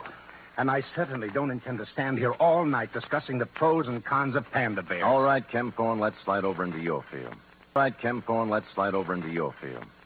Meaning what? The sweet young thing at the store. It turned out dirty. The heart attack? The poison attack. Well, suicide, you suppose? What do you suppose? Well, I'm sure I don't know. Look, why don't we hold hands and tell the truth, huh? You'd better run along, Spade. I've had about all of this that I intended. Look, the dead dame was Crystal McCall. Does that mean anything to you? No. The same Crystal McCall who was running around with a hood named Frankie Casella, formerly of New York, now of Havana, by Department of Justice request. This is all very interesting. What has it to do with me? She was riding around in your red convertible this morning, for one thing. That's a hot car, you know. I took a close look at it 2 hours ago and got slugged. I don't know how you score these things, Kempthorne, but in my book, this calls for a couple of answers. You're right. You're right, it does. Where's the car? It's gone. Who has it? My chauffeur. This is the last straw, I guess. There's no point in covering up for him any longer. Who is he? Lenny Flegel. Oh, an ex-con, isn't he? Yes. I thought I could straighten him out. He's been missing for 2 days this time. He just took the car and left. I knew he had something to do with that girl in the toy department at Lacey's, so I went there today. I guess I was too late. You think Flegel killed her? I don't know. I don't know. Where did you see the car? Near the end of Delaney Street. What's the license number? 49H822. Oh. I'd better report it stolen. If you need me to testify, please... Feel free to call. That I will, Dr. Kempthorne. Bye.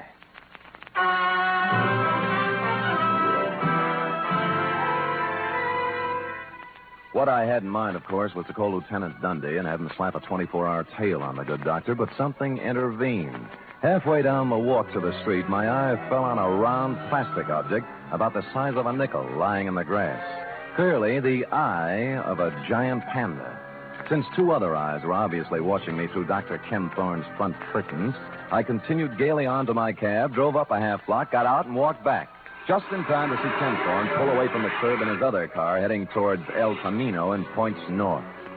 Well, this left me free to prowl at will, and 4 matched books later, I had found 2 more eyes, a pocket full of panda skin, and a goodly scoop of panda upholstery. The trail led to the garage. It was no wonder his car was stolen. He must have had to leave it on the street all night because there was no room for it in the garage, which had been turned into a kind of panda abattoir, crammed to the rafters with panda bears, all the giant size, too, in various stages of dishabille. Legs, arms, eyes, and innards. A sight to chill the heart of any but the sturdiest private detective, Ruby. But I braced myself and carried on.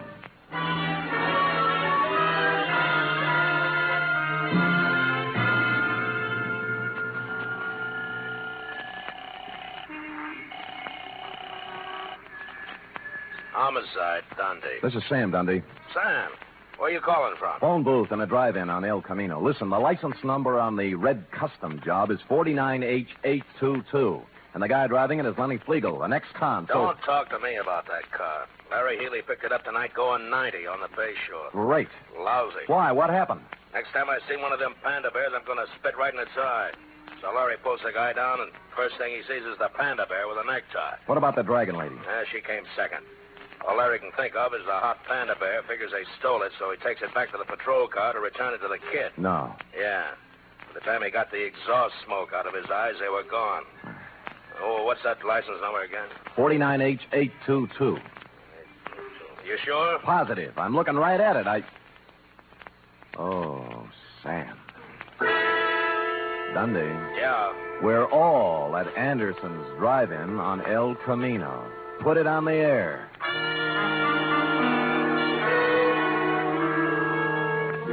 Which just shows you how slow I can think, Roby. The red job was staring at me with its big chrome eyes outside the plate glass window. Flegel and the Dragon Lady, bless them, were having a Saturday night blue plate displayed attractively on the tray racks hung from the car doors. I sidled out of the phone booth and through the kitchen, thereby coming up on the car from behind. More coffee, honey? No, we better get going. Oh, plenty of time. Mind if I join you, Flegel? Huh? He reached and I pushed, and instead of his gun, he came up with half a hamburger. It was too harsh a light for the Dragon Lady to operate effectively, and by the time Larry Healy and the foul car pulled up, they decided to do it the easy way. You all comfy back there? Lovely, Larry. Flegel? Dragon Lady? Shut up. What about the red job? What are you going to do with it? Larry? Oh, impound it till the lawyers are through talking. Sam, you want to go by way of Delaney Street? Yeah. Okay. Why Delaney Street? Larry delivered the Panda. Huh? Sure, to the kid, Roby Dozier. We'll have to go and pick it up. Lenny. Yeah. What's it worth, Flegel? 50,000? 100? The little kid's got it? Yeah. Oh, Carcelo will be disappointed, Flegel. With the tax boys watching both him and Crystal, it looked like a safe way to get some of his dough out of the country to him. Wasn't my idea. I hated him. I did 8 years for him, Spade. I could have killed him. Shut up, Lenny. I don't care anymore. The heck with it. Look, it wasn't me. The guy who's running things for him here is Dr. Kempthorne, but Crystal had the dough. He killed her. He took her to lunch today, and he... Go ahead, Lenny. So he poisoned her. Then what? She'd fixed up one of the pandas. He didn't know which. Stuffed it with bills, 80, 100,000, I don't know. Anyway, you'll find the money in the red car under the back seat. Under the seat? What are you talking about? It's in the Panda. The kid's got it. Look, why do you think I'm telling you this, you stupid flatfoot? I fixed that thing for Carcelo myself after we took the dough out. What, kid? It's got a bomb in it.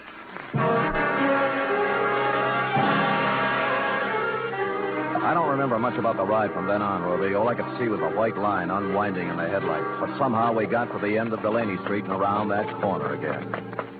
Roby! Roby! Over here, in the alley. Roby, you hurt? No, just resting. Where's the Panda? Well, I'm through with pandas, and so is Barney.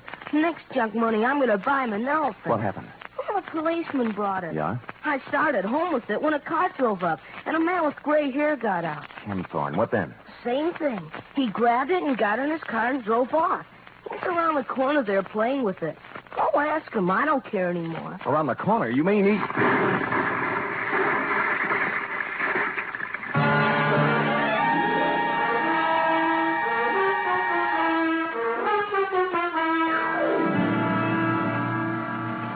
Period. End of report. What a A hurry. highly inconsiderate thing to do to a panda. But I'll give him one thing. What thing? He had the good grace to park in front of a vacant lot before starting to tear it apart. Oh. And, of course, to coin a phrase, he saved the people some money. And now, if you're a good, efficient girl and run that through your infernal machine, who knows what I'll have in store for you when you're through. No, Jelly Bean, still work is done. Now, scoot, scoot, scoot.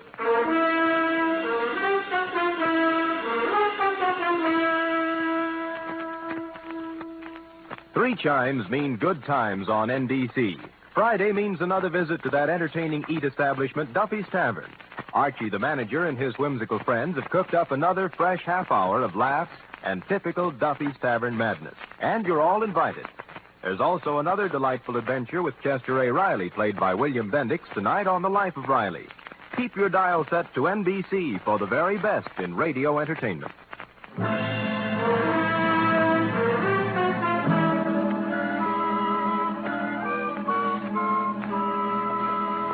Here it is, Sam. Mm-hmm. All official? Yeah. I like the black one. Lay off, lay off. Well, you're not favoriting all the black ones. They're my favorites still now. Master Robot Dozier. Pays well. Sam, No? I hope Roby appreciates you. Oh, he's just a kid. How can he appreciate me? Oh, I appreciate you, Oh, Sam. I appreciate you, too, sweetheart. You're so pretty and so efficient. Am I, Sam? And so good about not hitting me all the time for your back salary. Yep. Right when I stop and think of you, I go all choked up. Me too. Black one. Come here. Huh? Angel, Yes? it's It's all yours, dear. The rest of the jelly beans. Happy New Year. Good night. Good night, sweetheart.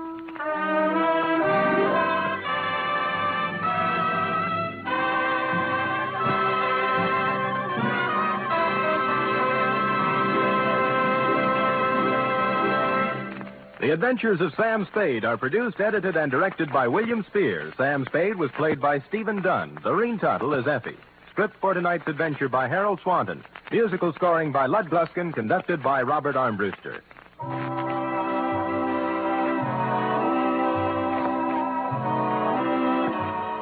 Join us again next week, same time, for another adventure with Sam Spade.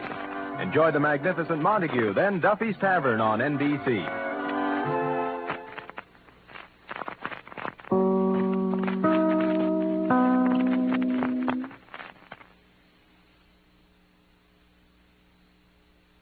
From all of us here at Escape Radio, thanks kindly to our sister station, CBS.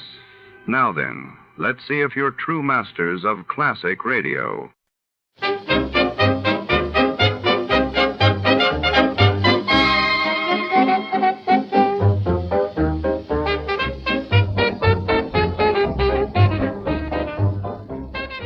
In the dying light of Los Angeles, 1948, the city's secrets gather in the shadowed corridors of the Pacific Electric Railway's Grand Union Terminal. When a priceless shipment vanishes from the station's secured vault, Detective Jack Mallory is called to unravel a web of deceit winding through echoing marble halls and underground platforms. As the clock ticks toward sundown, everyone's a suspect and every shadow hides a lie. Before to start, let's see what happened the day it was aired. It was March 15, 1950, and that day world headlines announced the Soviet Union's surprising call for peace talks in Korea, while in London the great smog's choking haze began to lift, offering a brief respite for the city's weary residents. Tired of the everyday routine? Ever dream of a life of romantic adventure? Want to get away from it all? We offer you Escape. Escape, designed to free you from the four walls of today for a half hour of high adventure. Escape, brought to you by your Richfield gasoline dealer and the Richfield Oil Corporation of New York, marketers of Richfield gasolines, motor oils, and other petroleum products. Look for the Richfield Eagle on the cream and blue pumps.